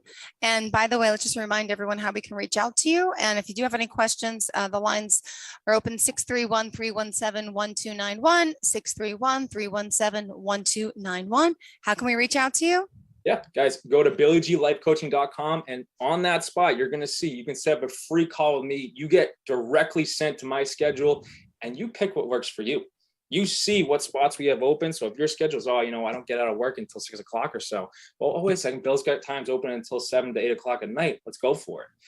Go to BillyGLifeCoaching.com. You'll see that there. But then also, if you're on Instagram, go to @BillyGLudis, and you're going to see all of our motivational posts, but you're also going to see all the other aspects and resources we bring to people. And then YouTube, once a week with Billy G. Every single Sunday, we're posting a new message. We actually talked about the victory book on this past Sunday. So if you need more information on it, go check it out, right? And then please subscribe to that. We'll get that number up and keep spreading the word to more people. And then if you're on Facebook, type in Billy G. Ludis or Billy G Life Coaching, and you're going to find me. I'm right there. Awesome. Love talking to you. And also, what's the YouTube channel under? Is it Billy G Life Coaching? Once a week with Billy G. But if you type in Billy G Life Coaching, you'll see the videos pop up just as much. All right, great. What else do you have in store for us today? Yeah, I mean, there's coaching client experience. I know I talked about some, but there's been another aspect that I've been actually diving into in my personal time that I think just brings strength to people. Okay. And so as much as I've been personally studying this to make sure I'm improving in my own way, because regardless of coach, speaker, whoever you are in the world, no matter what level you get to, you always need to keep growing.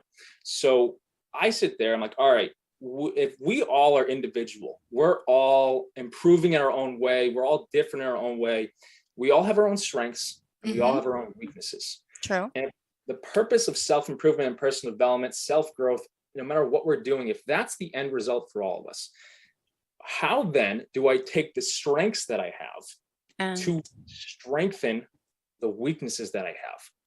And I'm sitting there, and this comes to me in the gym, so it's crazy where my mind goes when the intensity is so high. But if you think about it, say someone listening right now, one of their weaknesses is they are anxious.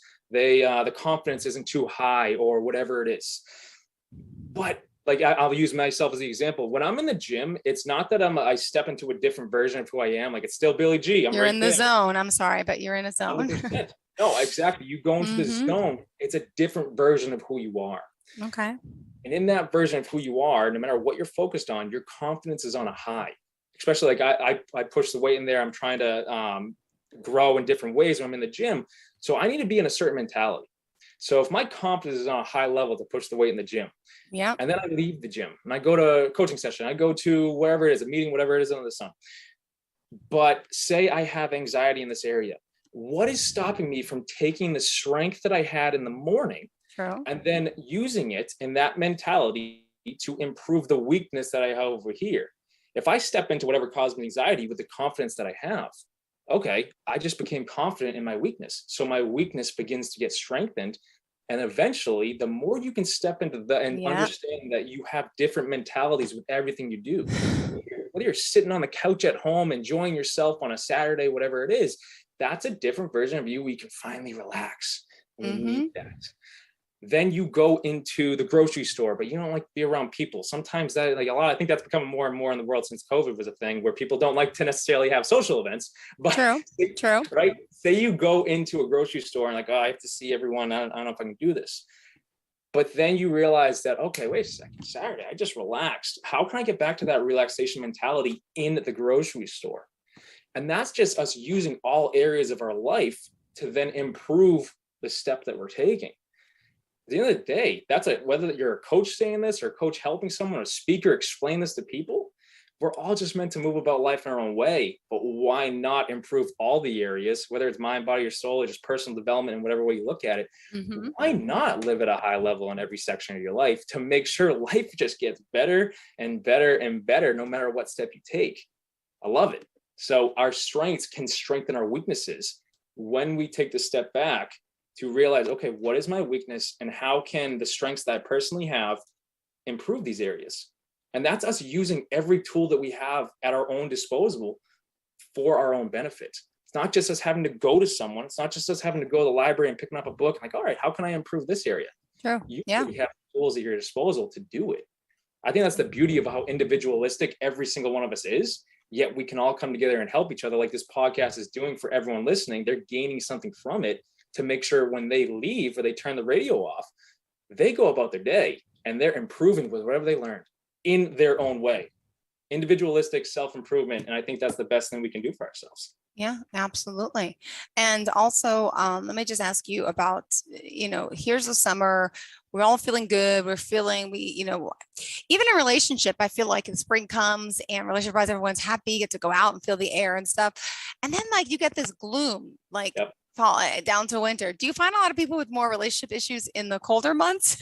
Oh yeah, especially up here in Boston, when it's cold and it's like 0 degrees in the winter, no one's happy. But then, whether that's a relationship issue or personal aspect too, it's when the cold sets in, there's a lot like, it's called seasonal depression in the therapy aspect. And I don't want to say that's what a lot of people go through, but when the season changes for all of us, I believe that mentally, bodily, spiritually, whatever you want to call it, also changes too. So these skills we talk about, yes, they can be used in the winter, whether it's a relationship or whatever. However, it's understanding that, okay, in the fall, it's kind of like I feel good in a relationship, we're doing good. But in the winter, most people aren't happy because of the environment they're in. It's freezing out, especially where I am. It's freezing. So I would understand in a relationship, other people, whoever you're with, they might not be the happiest going to meet you wherever you are and it's 0 degrees outside or it's snowing. Yeah. But that's where we need to be stronger in our own, where I'm not going to let the outside environment affect the internal, which then affects my relationships with the people around me. So with me as an example, if I am internally, I guess you could say, growing, I'm strong in that aspect, why would I let the cold affect my personality or the relationships around me? Why would I let it affect that good energy? Why can't I be my happy-go-lucky self that I am in the summer? Summer's fun. The energy's high for everyone. And that, I think that's incredible. But why should we allow it to change when the leaves fall off the trees or when the snow starts to fall? And right, it's powerful. And I think, there's a couple different speakers. I know Zig Ziglar explained this way back when, and then Jim Rohn also explained it just as much. But in the seasons, you think about it, you got spring where the flowers are blooming. If you can kind of go deeper with that, a lot of us, our energy rises. We're happier when the spring comes, the sun's out, we're blooming just as much. And if you look at that in a personal aspect, whether you're an entrepreneur listening to this or whatever it is, you're going to see that your business or your personal life has spring moments where you're blooming and everything's moving forward. You're having summer moments where it's cruising and everything's going great. You're going to have fall moments where things are starting to change. And do I feel good? What is it? What is it? I don't know. Then you have winter moments where it just feels like there's a massive drought. Like, what the heck happened? It's cold on every level. And then spring always comes again. No matter where we are in the world, yes, some areas don't experience the 4 seasons, but when you understand that the 4 seasons, as much as that's how our environment operates, it's also how the internal operates too. Everyone's on a different journey. Whether it's a relationship aspect, whether it's a personal aspect, you will have spring moments. You'll have summer moments where life is on high and you're just experiencing the warmth and the goodness and the love that's there. Fall will come, winter will come, but you got to know spring is always right around the corner. And Absolutely. Right? Perfect. Yep. I agree. You're right. And as far as if someone wants to reach out to you for any coaching, I can't believe we're out of time already. I'm so sorry. What else did you want to share? No worries. I can just go over again where people can find me. Guys, go to BillyGLifeCoaching.com. You can set up a free call with me. You can even see what we're offering for speaking opportunities just as much. I know this is the Podcast Business Network. If you're an entrepreneur and you have your business or you have a team under you, we love to come in and present you guys with hands-on self-improvement aspects to make sure you and your entire team are moving forward at the highest level to make sure when everyone steps into that workplace, the mindset is key, and you are going to see the results in that business, whether it's a financial breakthrough or whatever it is. But when your team is improving, it can only mean success in all areas. In every area. Yep. Mm-hmm. Right? Go to BillyGLifeCoaching.com, guys, and you can set up a call with me on that or on a life coaching individual basis. Go to Instagram at Billy G. Ludis, guys, and then YouTube once a week with Billy G. Look at all of our videos. Facebook, my name, Billy G Life Coaching. You're good to go with that. But guys, reach out. I hope these podcasts are improving someone out there. I know we have people call in and they take it hands-on. But anyone listening, something sparks you. That is your sign to take a step in that direction. Right. I think that's what guides us every step of the way. Thank you so much. You have a great day, Billy. And to all of our listeners and viewers, we'll be right back with more. And hopefully next week, my email will be up and running. Thank you. Are you looking for even more of the podcasts and hosts that you love? The Podcast Business News Network is proud to announce that you now have even more ways to listen live. Check out the MyTuner Radio, online radio box, and Simple Radio apps on iOS and Android, or find us online. Search for Business News Network on mytuner-radio.com or search Podcast Business News Network on streama.com and onlineradiobox.com/US. Take your podcast on the go and don't miss a minute of the action.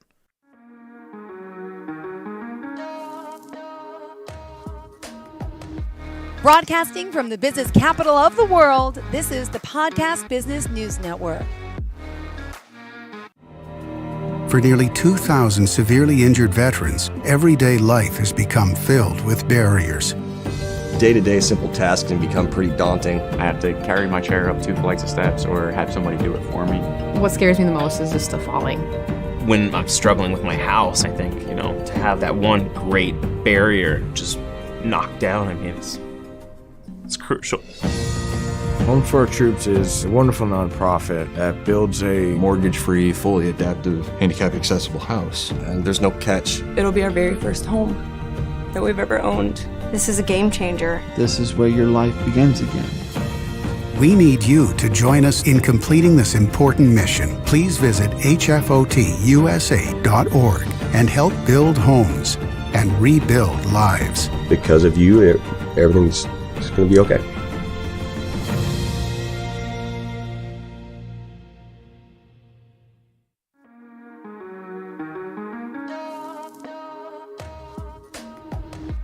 Broadcasting from the business capital of the world, this is the Podcast Business News Network. And we are back with Lisa Braga. So excited to have her here from Zen and Now Wellness Studio. Welcome. How are you? Thank you. I'm so good. How are you? I'm great, sweetheart. Pleasure to have you back here. And it's zenandnowct.com, standing for Connecticut. Tell us a little bit about yourself, where you're from. Sure. I'm in southeastern Connecticut, Niantic, Connecticut. I was pretty much raised here. I raised my family here, and we have a nice little community. And I created a wellness center Yeah, we offer yoga and cycle and fitness classes and all around just general wellness and a nice community of helping people, And you know, your try to be their background, best. and your background is extra special because you're also a pharmacist as well. Yeah. So she could Yeah. really understand the whole Eastern and Western medicine thing together and bring the best to you both worlds. And I know today, and we're going to talk a little bit about sleep, right? Because that is something that is so importantly underrated. And I think you could probably share, I mean, with your expertise, right? Why is it so important to get good rest and good sleep? Yeah. Well, our culture really prides that go, go, go, do, you know, and it almost shames us if we take a break, right? You get shamed from work if you take a day off, or if you're like, I'm just tired and I want to rest. And other cultures, they have siestas. They take a nap in the middle of the day. You know, they still honor that that need. And it is really important for us to rest. If you just go, go, go, you're just going to burn out. If you just drove your car 100 miles an hour and never pause, it's going to overheat and the tires are going to blow out. And, you know, you need to rest.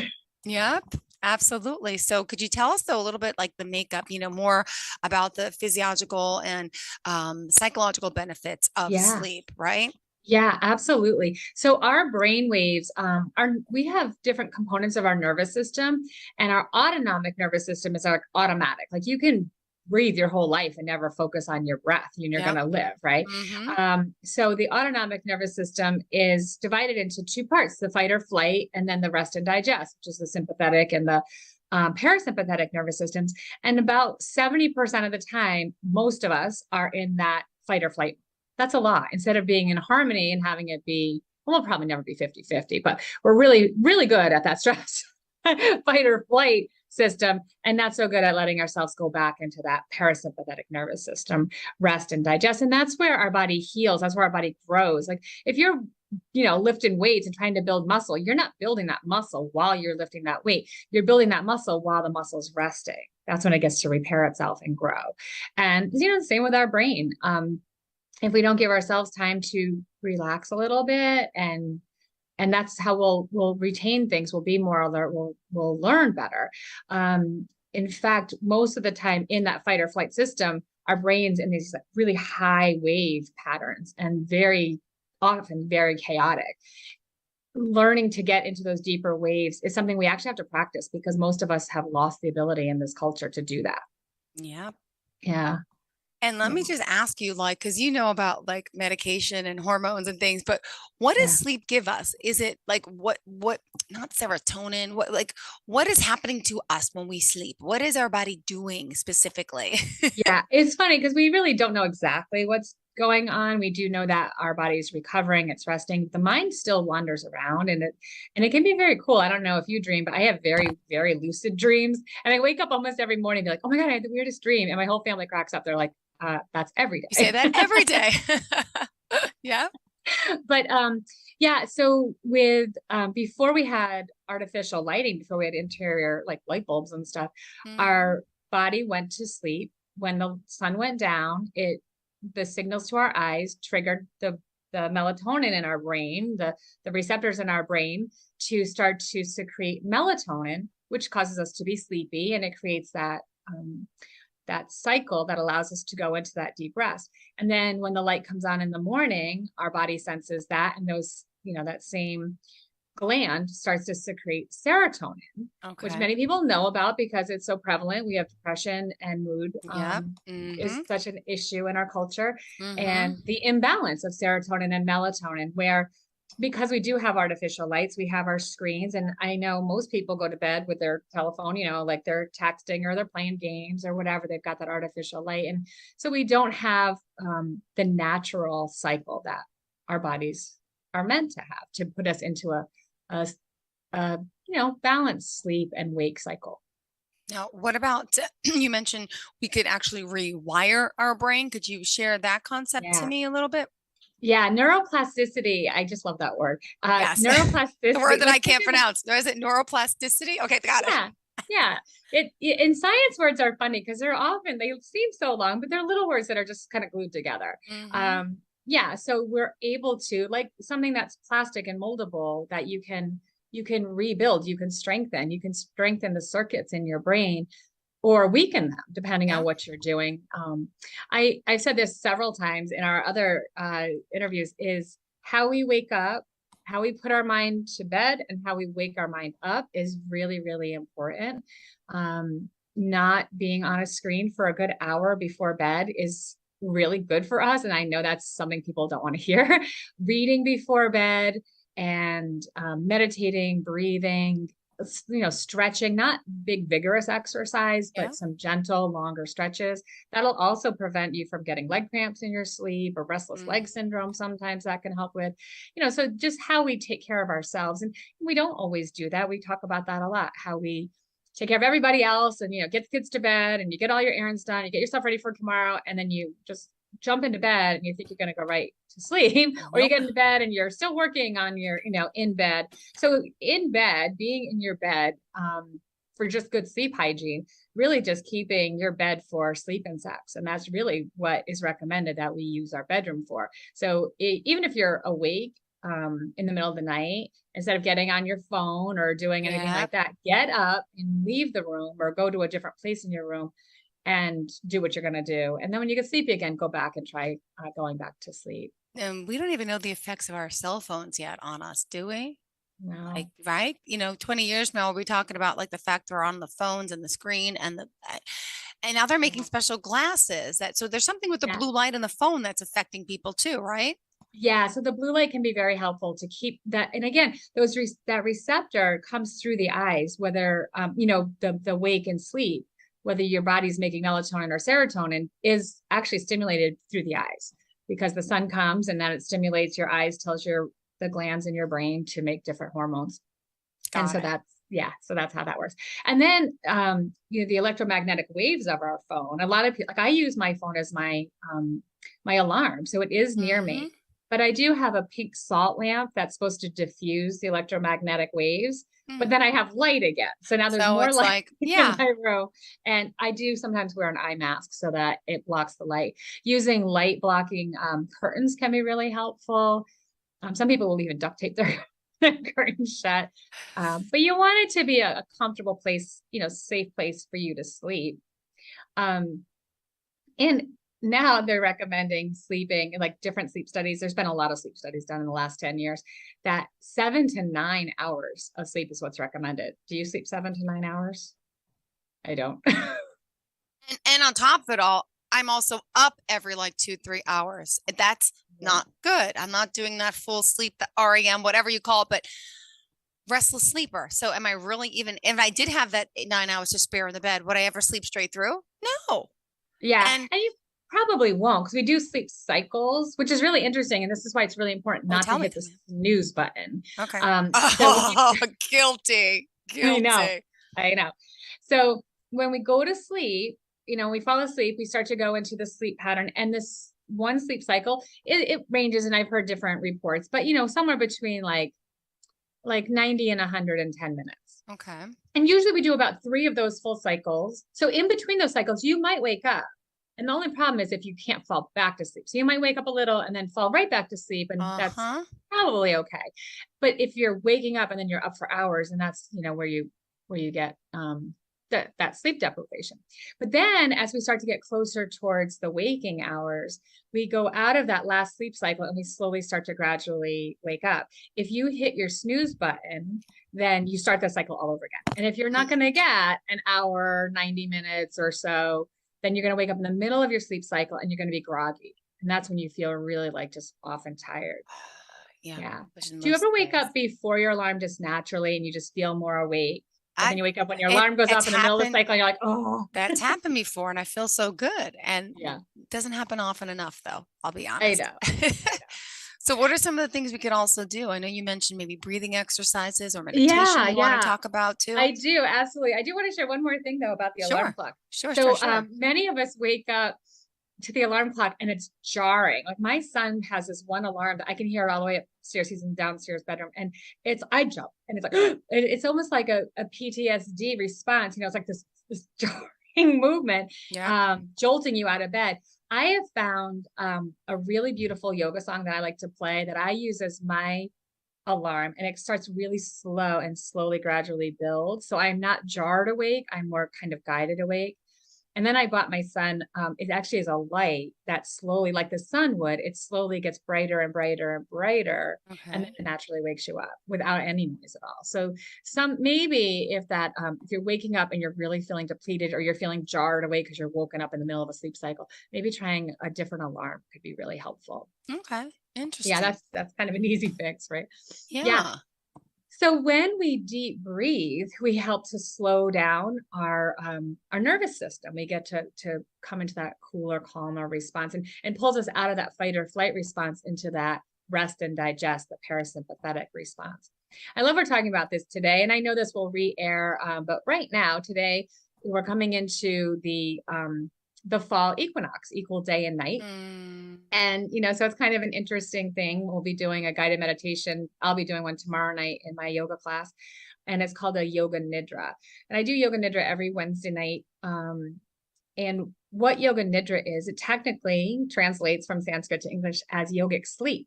So it's a guided meditation, and you don't have to do anything. You just lie there. You can make yourself as cozy as possible.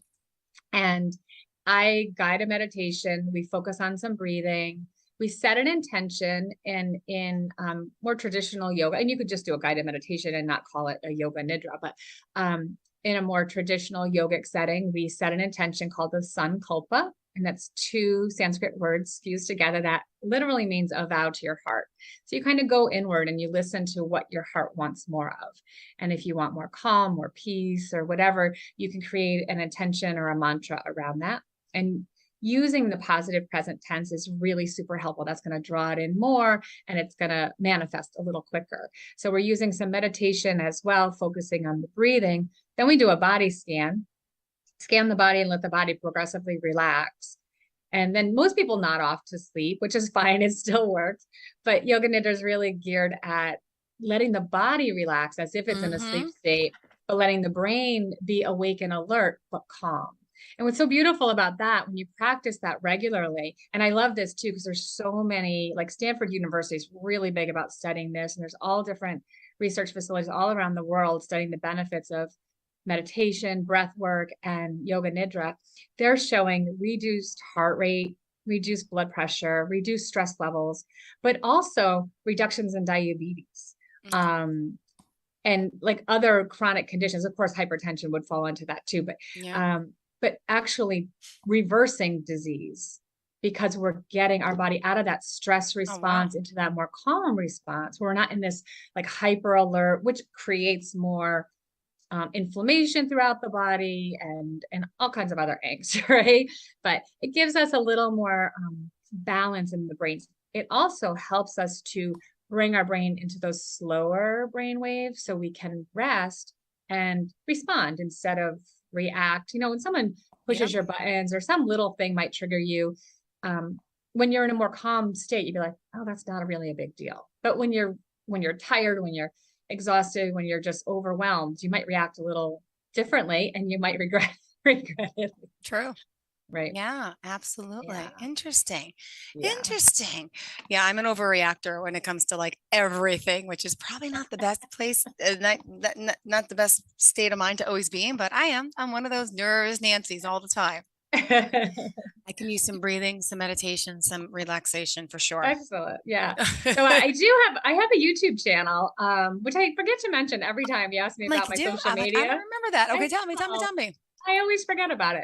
So I do have a YouTube channel, and I do have some breathing exercises on there, but we can talk about a couple different breathing exercises and maybe practice a few of them. Would love to. Thank you so much. All right, good. So deep belly breathing is really important. When we breathe to our collarbones, and when I was working full-time as a pharmacist years ago before I discovered yoga, I probably only breathed to my collarbones. And it actually makes you more anxious. When you breathe just your collarbones, it creates that sympathetic response, that fight or flight. You just kind of feel like, oh my gosh. If you just breathe to your diaphragm, the muscle that is where your ribs end, that helps your breathing. When you breathe just your diaphragm, it's just a neutral response. If you breathe deep into your belly, which most of us don't do, especially because we're always holding our belly in because we want to look skinny, right? Always sucking in. I'm a We're always sucker sucking in. belly. And then I just let it. I was sucking in too, and I'm not even like on like no one's. And I let it out. I'm like. So whenever I teach belly breathing in the studio, I'll teach it either lying down or if we are seated, I tell everybody to close their eyes. And I say, everybody's eyes are closed. Nobody can see your belly. Let your belly expand and let it contract. Let it expand. And everybody fights it. I did too. I know. But when we belly breathe, it actually puts us into that parasympathetic, that rest, digest, calm, and connect nervous system, which allows the body to heal. It lets everything just like chill, just calm. So belly breathing is one really big thing. It took me, my chiropractor taught me how to belly breathe, and I thought I was belly breathing. And she's like, oh no, honey, you're just going like up here. I'm still up here. So it takes some practice, and you really just have to be patient with yourself and give yourself lots of grace. I recommend learning it lying down because it's just easier. When you're lying down, you don't have to engage your belly to hold yourself up. If you are seated, sometimes leaning back can help so you have more space. I had a woman come into the pharmacy years ago, and her blood pressure was really high that morning at her doctor's visit, and he asked her to have me check it. So she came in, and I had to go do something else for her. That was going to take me a few minutes. So I just taught her to belly breathe. I had her lean back. I said, I'll be back in a few minutes. And I put her in like a little private room, and I had her belly breathe. I don't think it was 5 minutes. And she came back. I took her blood pressure again and had gone down 10 points. Wow. Just that quickly. Yeah. And her doctor wanted to increase her blood pressure medicine, and she really didn't want to. So she came back a month later to fill her prescription again. And she's like, Lisa, I belly breathe every single day, and I have not had to go up on my blood pressure medicine. It's been perfect every day. And I was like, that's a win, just belly breathing. And it's free, right? Wow. I know. It is. I know. Yeah. It's amazing. It's amazing. So belly breathing is a really, really great way. And it takes 2 or 3 breaths. One way I like to do it, if I, like say when you go to the doctor's office, they put that, the O2 sat thing on you. Pulse oximeter. Sax. Okay, that's it. Yep. Yeah. So if you have that on, it's a little game I play with myself. I take a huge, big belly breath, and I watch my heart rate go down, and I watch the oxygen numbers go up.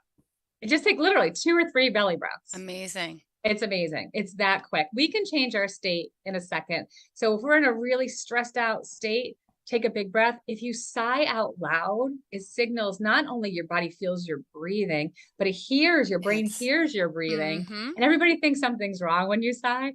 They're like, what's wrong? But when you sigh big like that, your brain's like, oh, things are okay. It's a sense of relief. Yeah. Wow. It's really cool.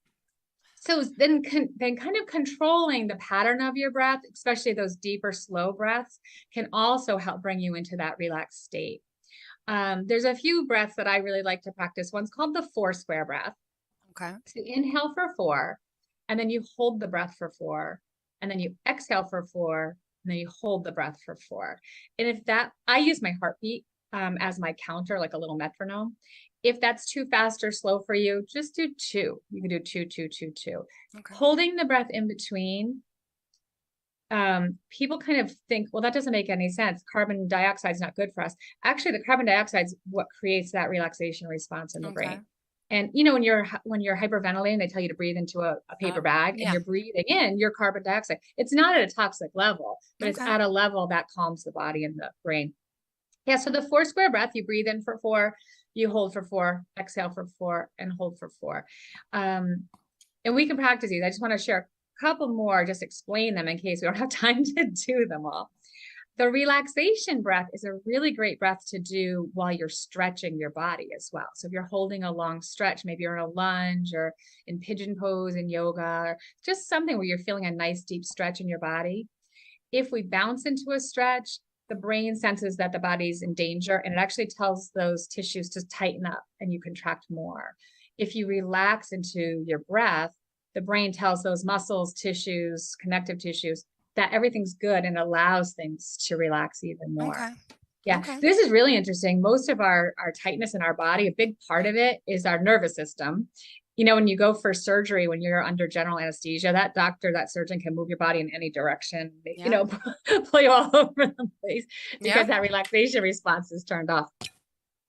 And so the relaxation breath, when you're doing a longer hold, is you inhale for like 4, and then you exhale for 8. So you're exhaling twice as long. It's a 1-to-2 ratio breath. Okay. Yeah. And it really does work. And again, if you sigh out loud, like inhale through your nose, because it's really important to strengthen the nasal tissues and the musculature in the nose and the throat. So inhaling through the nose is really important to help that. But you can exhale through the mouth with a sigh.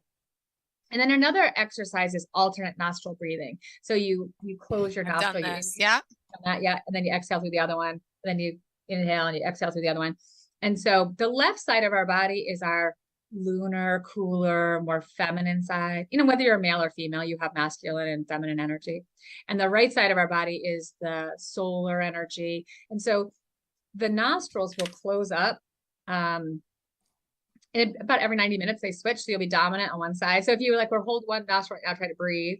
And the other one's going to be a little stuffier than the other. Okay. Yeah. Alternate nostril breathing helps us to balance out the two sides. If you wake up in the middle of the night, notice which nostril's stuffed. And like I wake up in the middle of the night and my right side's open and my left side's closed. That's because that's my fiery energy. Wow. Okay. Yeah. So I'll close that and then I'll literally lie on my side and close my nostril and just try to open up the left side, and then I'll fall back asleep. But this alternate nostril breathing is really good to balance the energies in your body and get the, you know, the solar, the lunar, the masculine, the feminine, a little more closer towards being in harmony. So do you want to practice any one of those in particular, or you want to just do a couple? You tell me. Yeah, go. We have Right. 6 minutes. Go ahead. We can try some. Let's do it. Go All right. for it. So I recommend closing your eyes again, because nobody wants to see your belly. Like you don't want to see your own belly come out. So I tell people, just close your eyes and let your belly expand. Okay. If you place your hands on your belly, you can actually feel that. So let's do the square breath.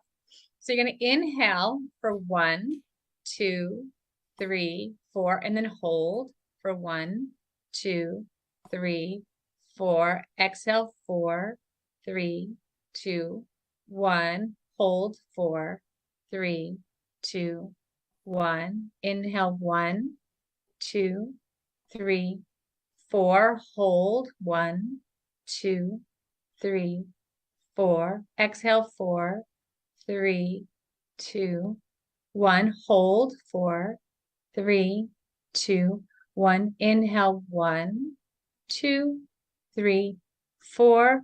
Hold 1, 2, 3, 4. Exhale 4, 3, 2, 1. Inhale 4. Oh, sorry. Hold 4, 3, 2, 1. Inhale last time. 1, 2, 3, 4. Hold 1, 2, 3, 4. Exhale 4, 3, 2, 1. Hold 4, 3, 2, 1. And then just breathe naturally. Give yourself a few moments to just see how that feels. And then you can open your eyes again.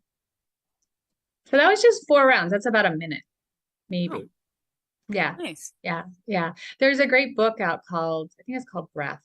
And in it, they do a lot of studying about our breathing. And they're finding that if we slow our breath down, and it's about 5.5 minutes is what they found to be the most relaxing, 5.5 breaths per minute. And so that's kind of interesting, because when we're exercising, we're going to be breathing a lot faster. Yeah, of course. Yeah. But slowing your breath down, calming your breath down will actually do a lot to help soothe the nervous system. So that 4 square breath is wonderful. The relaxation breath, like when you're in a yoga pose or a stretch, take a big breath in and hold it for a second, and then sigh it out and try to exhale twice as long, and just watch how your body kind of melts and relaxes. Yeah, it's really wonderful. And then that alternate nostril breathing, I have a video on the YouTube. That's a little more confusing. People get confused about that. So what you do is you hold your thumb on your right nostril and your ring finger on your left nostril. The peace fingers can either go like to the center of your forehead. There's a nice acupressure point there that creates relaxation. Sometimes I tuck my fingers in or rest it on the bridge of my nose. Your pinky fingers just kind of hang out. So you're going to inhale and then close your nostril and exhale through the left. and inhale through the left. And then close your left nostril and let go of the right and exhale through the right. And inhale through the right. Close it off and exhale through the left. And inhale through the left. Close it off and exhale through the right. And inhale through the right. And close, let go of the left, exhale.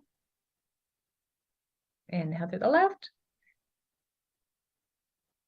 Close it, exhale through the right. And one more time, inhale through the right.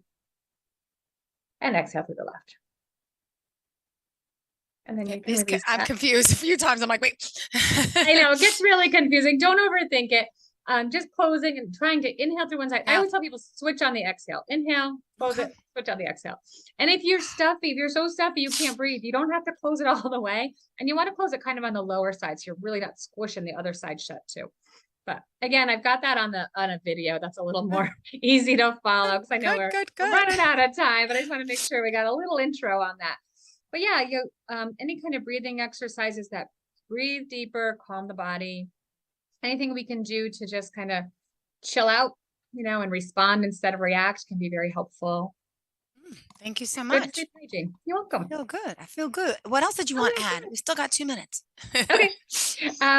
Yeah. So every Wednesday night I have a slow flow class with a guided meditation, a yoga nidra, and you can come on Zoom and watch that class. We have, again, YouTube. I don't know why I forgot to tell you I have a YouTube channel. There's not a lot on there, but there is some on there. So and there's a link on your website to it as well, which is, by the way, tell us now one as well. What is the website? Yeah, zenandnowct.com. And our phone number is 860-739-2625. We are on Facebook, Instagram, and LinkedIn, and on YouTube. Yeah, and under YouTube, how do we find you again? It's Zen and Now. Just want to make sure. Yeah. All right. And to close things up for today, how did you want to leave off? I just wanted to say, take some time for yourself. Take a big breath. Be conscious about how you go to bed. It doesn't have to be a huge, big nightly habit, but take some time for you before you go to bed. All right. Don't take the thousands of other people that are on Facebook with you into your bedroom. Shut that off. Let that go. All right. Thank you. Let's breathe better, Thank meditate, and get some sleep. Have a great day. Great to You see you. too. You too. hon. Thanks so much. Are you looking for even more of the podcasts and hosts that you love? The Podcast Business News Network is proud to announce that you now have even more ways to listen live. Check out the MyTuner Radio, online radio box, and Simple Radio apps on iOS and Android, or find us online. Search for Business News Network on mytuner-radio.com, or search Podcast Business News Network on streama.com and onlineradiobox.com/US. Take your podcast on the go and don't miss a minute of the action.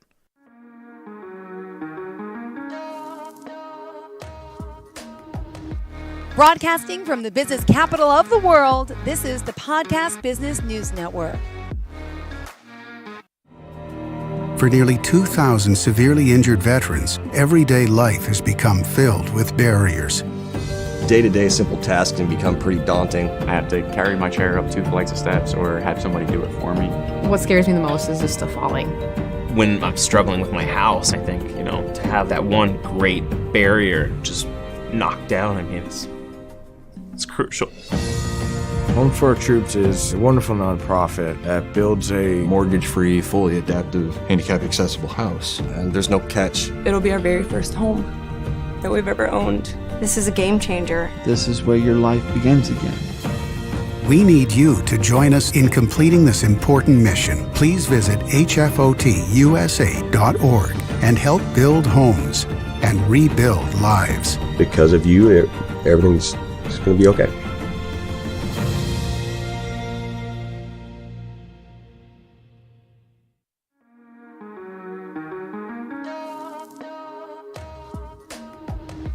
Broadcasting from the business capital of the world, this is the Podcast Business News Network. We are joined once again by Dr. Lenny Rosenblum. Excited to have him here from New York City. Again, he owns UnionSquareSpinalCare.com. That's the website. Also, he does more than just chiropractic work. He really helps treat people Holistically, spelled WHOLIST. Yes, I know how you wrote it. It's so cute that it's not just holistic with an H, but it's the whole person, the whole body, mind, and soul. Exactly. I'm not trying to make it religious. Thank you so much. Dr. Letty, please introduce yourself to everyone. I know you're here in the New York area, and you clearly have a lot of knowledge with what you do. Thank you. Yes. So I've been a chiropractor and licensed since 1987. So I think I'm getting some of it right now. And, but there's a reason we call this a practice and why we call the people that come in patients, because they're patiently waiting for me to get it right. I think I get it right. I think you do. Thanks. So I really was thinking about how to present some of the benefits of chiropractic care to people that only think about it as something for pain.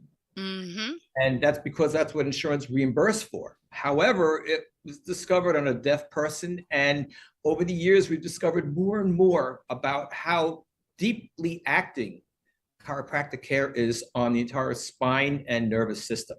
Yep. And one of the things that I'm often brought to my attention, especially with the stressful times that we're living in, is how we react to stress and how that involves our spinal system. Yeah. So, you know, it doesn't take a genius of acting to tell you that if somebody shows up like this in your life, they're not very happy. And if somebody's open and feeling like that, the body language is clear. Mm-hmm. Aw, hello, kitty. Right. Oh, yeah. Everyone comes for the cats, I think, for more than me. Anyway, what this brings me to is that how our posture presents to the world is a lot of how we perceive the world and also how the world perceives us. Yeah. So it becomes a self-reinforcing thing that when we're look like we're weighted down by the weight of the world, we become even more of a victim. Yeah. And the thing about victims is that the more of a victim you become, the more sensitive you become, and almost everything starts to trigger you. The classic case is, you know, the hardcore PTSD cases. I'm not going to say that I'm working on that specifically, but it's part of a continuum. Yeah. And when somebody is feeling good, they start to take their feeling good cues from even further away. So the difference between a victim and a victor is that the more that you're a victim, the more everything triggers you. And the more that you're in that winner state of mind, the more everything reinforces that state of mind. So how does that translate to how we hold ourselves in the world? So the brain and spinal cord are one continuous cell. So the thing that makes your foot move starts on the top of your head and goes all the way down to your spine, where it meets the second nerve that goes all the way down the leg. So even though nerve cells are really tiny, you could put 25,000 of them on the head of a pin, okay? Nerve cells can be several feet long. Mm-hmm. If there's any tension on that, it starts to change the chemistry of the brain itself. Got it. So the more that we have tension on this brain, the more that we start to get more of this fight or flight kind of physiology, the way that we start to, like, you know, when you go through a red light and you see a cop car behind you, suddenly you're is that adrenaline? What is that called? That's the panic button. That's the panic button, right. Ah. So when that happens, that's when our body starts to go through this whole cascade of getting ready for fight or flight. But when we become stuck like that, now that's the reality we're living in. And it also shows up in our body. So I love to talk about how the more we get into this flight or flight kind of posture that I was describing before, I have this visual, I'm going to describe it in words, but we talk about the 42-pound head. Does the head become heavier? No. The more that a person's head moves forward of their shoulders, something we call now text neck or computer neck, something like this, the more we're starting to create that physiology, that signaling that the world is not safe. Yeah. And when we release that tension, we start to see the world in a much nicer place. This is what I always trot out to people who've never seen a chiropractor before, This is my 92-year-old osteoporotic. Oh my gosh. And the only thing that I found with her on that day, and you can describe how far forward her head is from her shoulders, right, Jill? Wow. Yeah, each one of those boxes are 3 inches. Okay. Right? I mean, her head's in a whole area code ahead of her body. Yes. And the only thing that I discovered on her that day was there's tension on the posterior of her spine. I put her back into the correct position. And after 8 years of neck pain, she was ready to dance out of here. That was one session? That was one session. Does it stay this way? Not necessarily, because it's, yeah, I call them meninges, has different layers, and some of them are elastic in their nature. So whatever steps we take are 2 steps forward, 1 step back, but she never went back to that horrible position. Amazing. Oh my goodness. all She looked of- like she couldn't walk. She looked like she must have been in so much pain. She was, yeah. Wow. So, and this is osteoporotic, 92 years old. So I have patients in their 90s that come in here, no problem. And even though the work is fairly structural. What is it, Kitty? I'm sorry. No, what's his or her name again? This is Scooter. Hi, Scooter. I Yes, remember you. Just forgot your name. Yeah. Adorable, loves daddy, and wants to be a part of the show. Oh my goodness. Wow. Thank you. Oh, so precious. I'm lucky. I don't know if I told you, I lost mine just a few 3 weeks ago. He was 14. I have a 5 and 7-year-old. We were heartbroken. I've had him for 14 years, but we were at least together when he passed, all of us. So I think that was kind of nice, even though we were hysterical. But so actually, you just reminded me, my cat, I had her cremated, and I got to go pick her up on Long Island still. But love cats. They're my favorite little animals ever.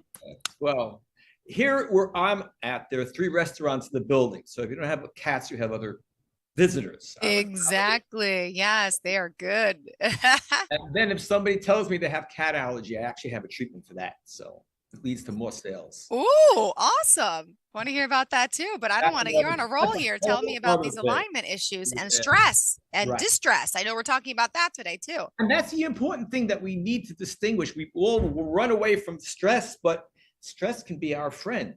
You know, the reason we go to the gym is to stress our muscles because it responds. As a matter of fact, if there's no stress whatsoever, we start to lose bone and muscle density very quickly, especially as we get older.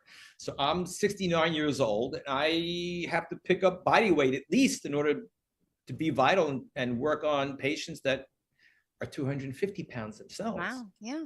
So it's part of daily life. Is our stress can be our friend. It's when it becomes distress that we're picking up more than we can handle that we start to get stuck. And that's where we have to try to heal things. So that's a lot of what my work is about, helping people have like a reset of their nervous system. Okay. Some of the techniques that I do, the person's lying down on the table for like 5 minutes, and when they're done, they feel like they had a 2-hour nap. Because the body has been able to like drop down so much tension that's been holding. So yes, your back feels better, but more important, you feel better, and how you show up in the world is greatly improved. Wow. That's really what the beauty of this work is. And that's why I have people who've been seeing me on and off since 91 when I moved to New York. Amazing. Yeah. So it's a very joyful way to live for me and for them as well, I suppose, because they keep coming in. No, absolutely is. My goodness. And let's just remind everyone how we can reach out to you, please. Thank you. So I'm at unionsquarespinalcare.com, all one word. And then my phone number, because I also use the phone, is 1-2-254-4586. Thank Perfect. you. Thank you so much. So more about the stress, more about the there's and distress. Right. So when we talk about stress, we also talk about how the body's chemistry works. And so our brain is constantly secreting these things we call neurotransmitters, how one nerve talks to another.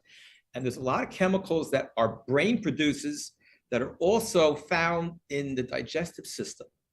So when we're feeling good, our digestive system is feeling good. And if we get upset, it can actually trigger the other way as well. So this is a two-way street that we always want to intervene where it's easier. It's always easier to get adjusted than get your whole digestive tract calmed down. So we attack these things on all levels. And so there's that. And the other thing is that the immune system is triggered also by the digestive tract.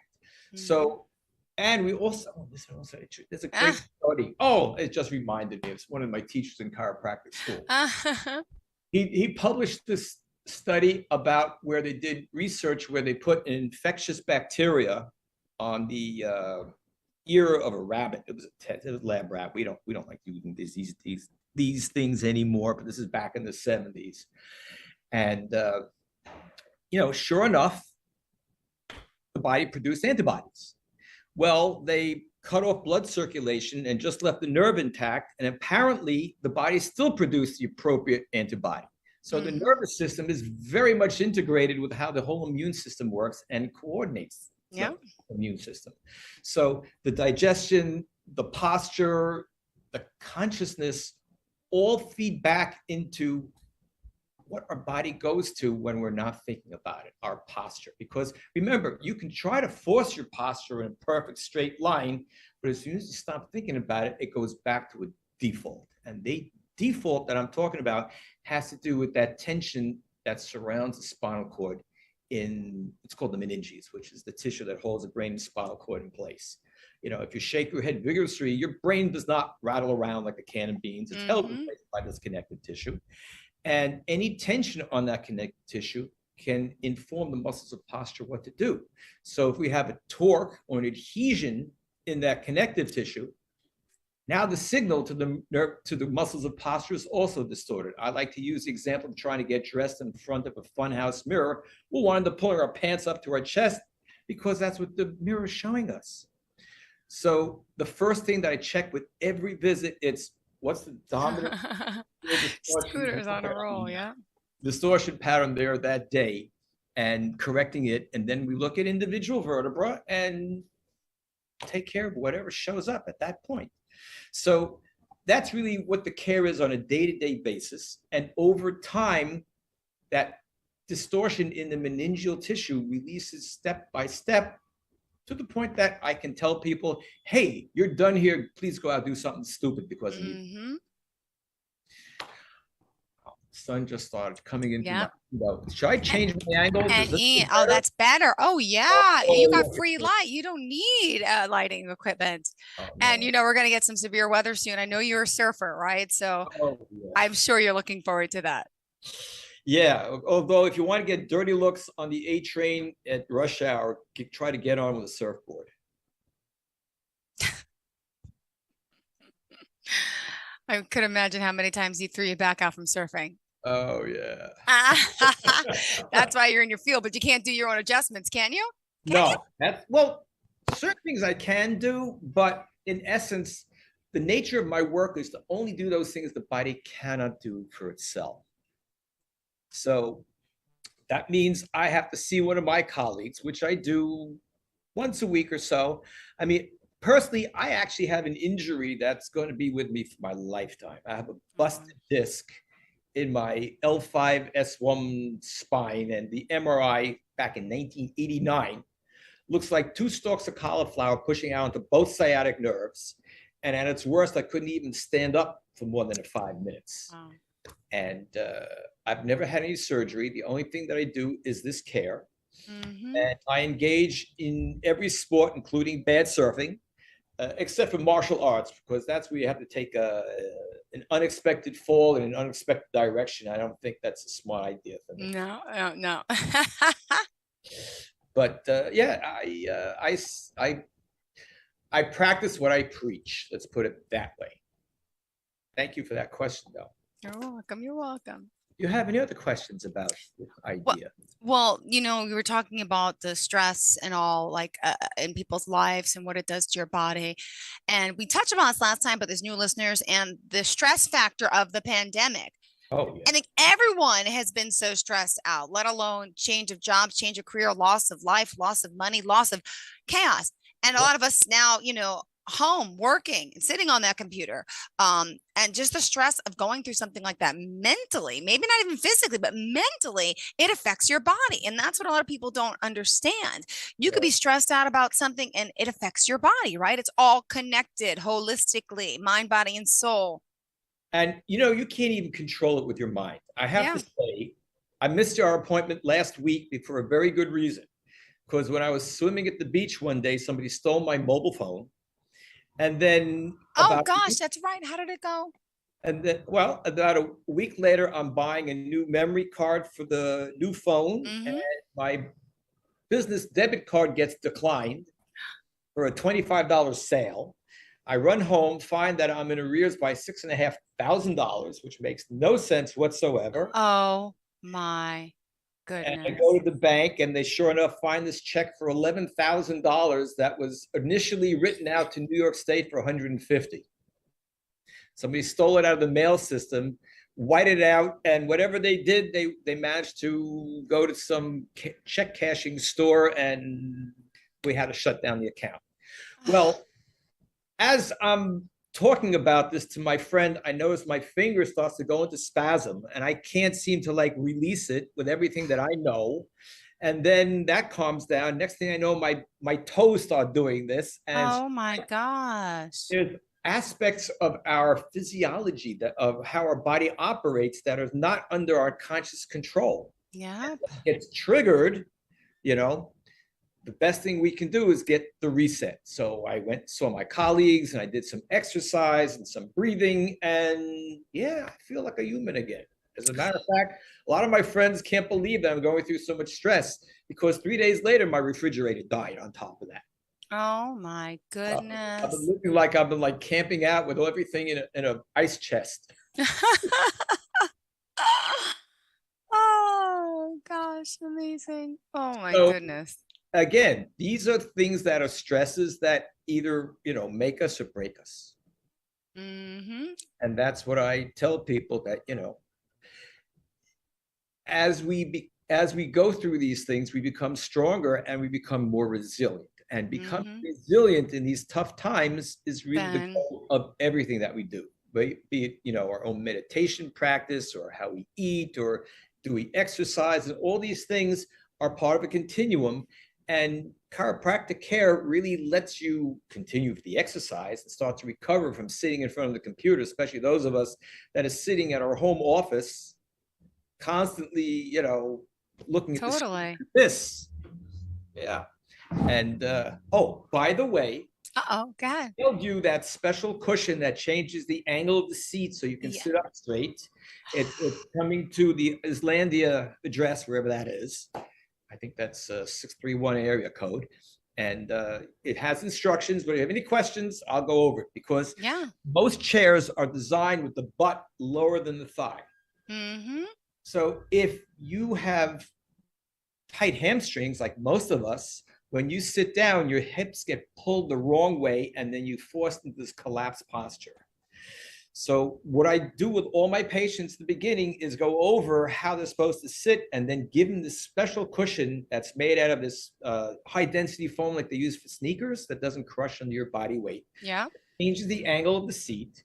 And you'll notice that when you sit up on it, you naturally sit up straight. And in other words, it shouldn't be that much work. And that's because you're getting that lumbar curve. So the lumbar curve is that air in the small of your back that goes inward. And if you lose that when you sit down, you're asking for trouble long term. Yeah, absolutely. Wow. You got me thinking every time I talk to you now. I notice it too. I've been slumped over, hunching over myself. I just heard a little crack. That's the one thing that used to always scare me about chiropractors. And can you explain to people, you're not cracking a bone, right? Because people hear that sound. What is that sound when you do an adjustment?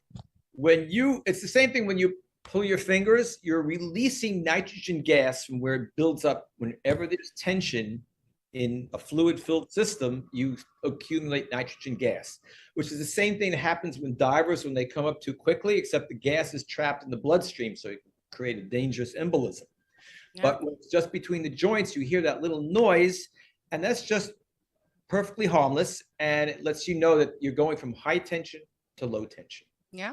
So you don't always hear that noise when I'm doing maneuvers on patients. Sometimes my patients get upset if they don't hear that noise. I said, no, so long as the test negatively, we're going to keep going on.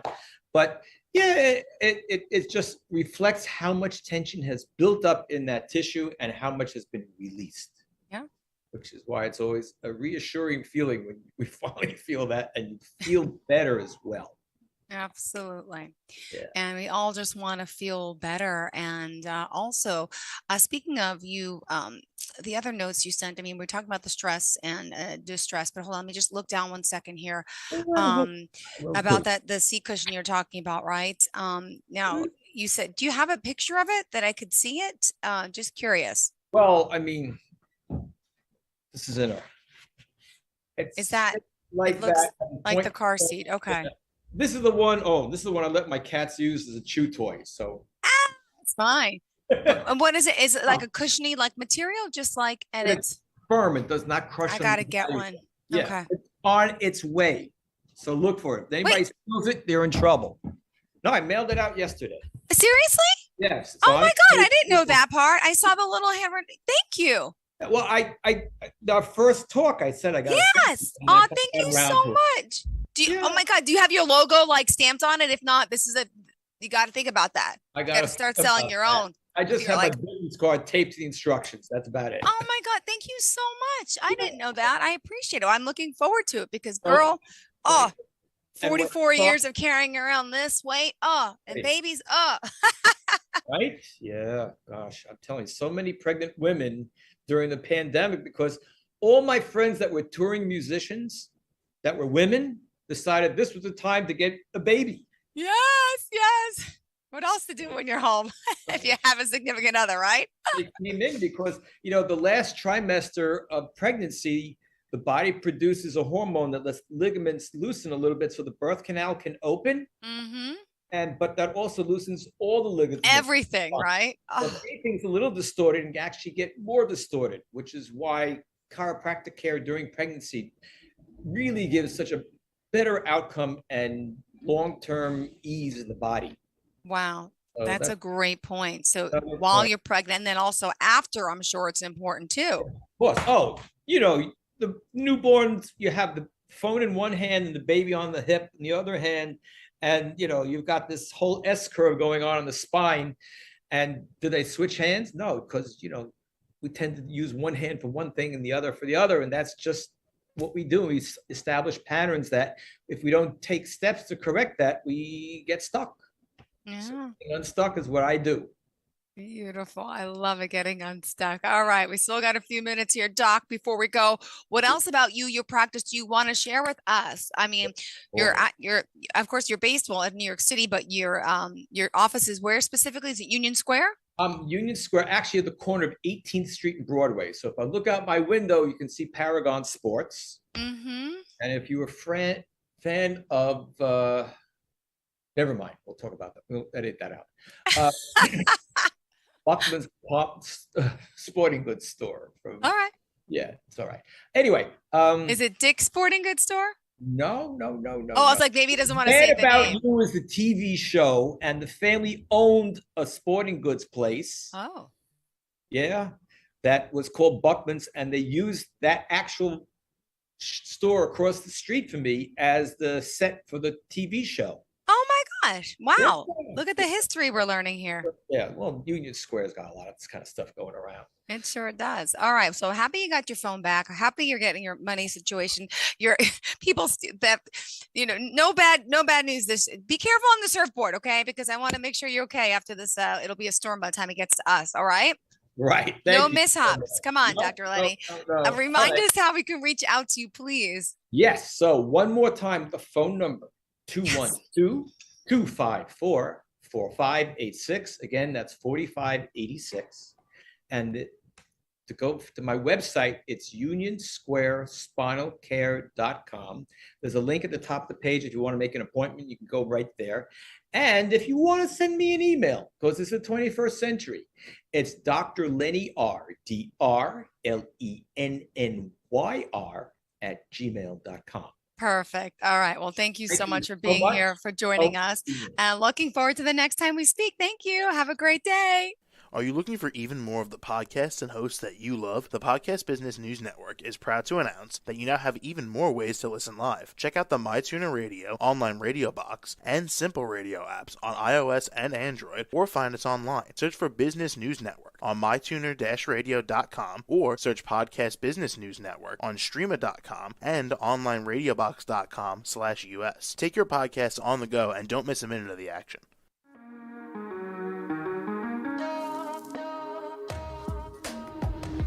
Broadcasting from the business capital of the world, this is the Podcast Business News Network. For nearly 2,000 severely injured veterans, everyday life has become filled with barriers. Day-to-day simple tasks can become pretty daunting. I have to carry my chair up 2 flights of steps or have somebody do it for me. What scares me the most is just the falling. When I'm struggling with my house, I think, to have that one great barrier just knocked down, it's crucial. Home for Our Troops is a wonderful nonprofit that builds a Mortgage-free, fully adaptive, handicap-accessible house. And there's no catch. It'll be our very first home that we've ever owned. This is a game changer. This is where your life begins again. We need you to join us in completing this important mission. Please visit hfotusa.org and help build homes and rebuild lives. Because of you, everything's going to be okay.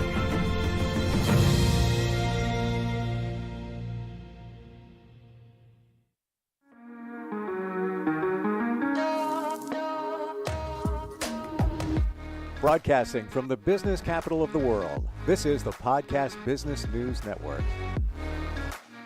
Hey, whether you know it or not, or really want to admit it or not, we all have something that we need to heal from. And it's probably putting a block on your life and not allowing you to move forward. What is it? What are you healing from? We're going to find out. We're going to dig into that and give you some ways that you can heal from many different things. She's a master healer and a shaman, and she's the owner of Godai Healing Arts. Alwina Carew joins us again on the program. Alwina, how you doing? I am doing well, Steve. And how are you today? I'm well. Good to have you back. And we started talking about a number of different things the last time we got together. Akashic Records, which kind of holds the mystery of all of us, which you're able to, through intuition and I guess all your learnings through teachings, able to access those records. You know what? Before we even begin, if somebody didn't hear that last time we talked or last couple of times about Akashic Records, what exactly are they? So the Akashic Records is the record of every thought, every action, every emotion, every behavior, and every lifetime that you've ever lived. So everything that you have ever done in your pure existence, it is the record of all of that combined. Past, present, future. When we say the records, who's keeping these records? That is a great question, right? Wouldn't we like to know who's keeping the records? And really, you can look at it, if we look at Christianity, it would be God's book of life, right? So God holds all the records of every individual. And spiritual people will look at it as source. It's all the energies that are flowing in and out. They never dissipate. They just transmute and they change into different forms. Okay. So would that be, when we think about karma and doing the right thing, when you don't do the right thing, does that go in part of the records? It does go into part of the records. Now, karma is not a punishment, just so everybody knows. It's definitely not a punishment. We always think of it that way. Man, I hope karma comes back. I hope it serves them well, and sooner than not. Or we always joke, hey, the karma cops are pulling up for you, or the karma train is pulling up. Karma. There's good karma, and then there can be, bad karma. Yes, absolutely. And it's just all about what seeds are you planting? Are you putting out the negativity and planting all those seeds, and those trees are sprouting and growing negativity fruits? Mm-hmm. Or are you planting the love seeds where they're growing and they're planting and fruiting abundance and more love and joy and peace? Wasn't planning to talk about karma. It was definitely not. I was wondering if the Akashic Records hold that information, because for me, I always say do the right thing. Like, it's always like hashtag do the right thing. But I always wonder if that is being retained in those records. What's your thoughts on karma? You know, if somebody's not doing the right thing, do you feel that it'll come back to them at some point? It will. It will. And it's just a matter of is it going to come back instantly? You know, like the person that steals your parking space and then they trip on the way in and they Right. fall down. You're like, well, that's instant karma. Or is it going to come in a later lifetime where you're building it up in this lifetime and the next one you live, you're going to have to start to heal all that karma that you've built up in previous lifetimes. And as we do heal that so-called bad karma, and it dwindles down, then we get into the ones from our past lives. So we start to heal that, and then so on and so forth. But again, yes, karma is recorded in the records, and there's different kinds of karma.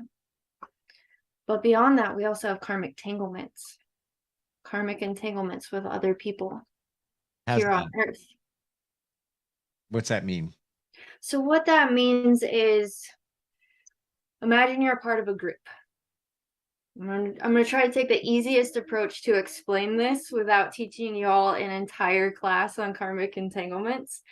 But say you're part of a group, whether it's a motorcycle group, maybe you're part of the Rotary Club, maybe it's an art guild, whatever group it is. And when you think about that group, what is your emotional reaction to that group? Are all your thoughts in line with the group's thoughts? Is it a group collective? Do you only believe what the group believes? And that would really give you an idea of if you're karmically entangled with a group of people. And there's a reason that you're part of this group, to heal a piece of what's going on. And the other part of karmic entanglements is to learn to break them and step away and really come into your own energy, your own power, your own core essence, so that you know who you truly are without being influenced by the external world.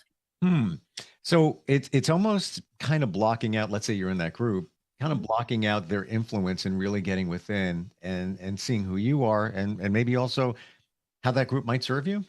Yes. Yes. Or how they're not serving you as well. Yes.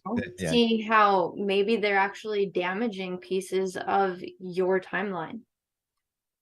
I want to share, it just popped in my head about karma, and this could be completely ridiculous, but last weekend I'm playing tennis with my older daughter. I mean, like, we hardly ever play, like maybe once a month, if that, when it's warm out. And there was a bee flying by me, a yellow jacket, and it's like all over me. I'm like, took my racket and went, and the bee dropped down. He seemed okay, just kind of stunned. And I took my racket, and I didn't want to crush him or anything. I was kind of like pushing him off the court, getting him out of the way. Don't want to step on him, just boom, over the side. Not even, and I'm thinking about it, don't want to hurt him, want to do the right thing, never want it to come back, to me in any way. Not more than 60 seconds later, I'm at the net and I go to hit the ball fired from my daughter. It nails me right here and drops me right to the ground. Like never happens. And I really believe that was bee karma. I really think that because, and maybe I put the intention out there and I was thinking it when I had that bee and I was kind of getting off the court. And maybe he was hurt a little bit, but I had some bruising for a day or whatever, but it hit me in the face. So I don't know if there was a connection there, but I truly feel there was. It's like, okay, all right. It came back. Yeah. That definitely feels like a little bit of instant karma there, Steve. It does feel like instant karma. Yeah. You weren't trying to hurt him, but you did. So it's all, here you go. And then I got hurt a little bit. So, and almost the same way. I got whacked in the head. He got whacked in the head. Yep. When you just mentioned the word timeline.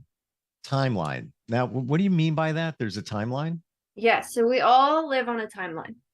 And we can jump timelines into our highest timeline. That's where we all want to be, honestly. Our highest timeline is the one where we're not overthinking, we're not overwhelmed, we're free of the fears and the anxieties and the worries, is in that highest timeline because we're really in tune with our core essence. But we go through these timelines, right? Because we come in conception, and then we grow in utero. And a lot happens while we're in utero.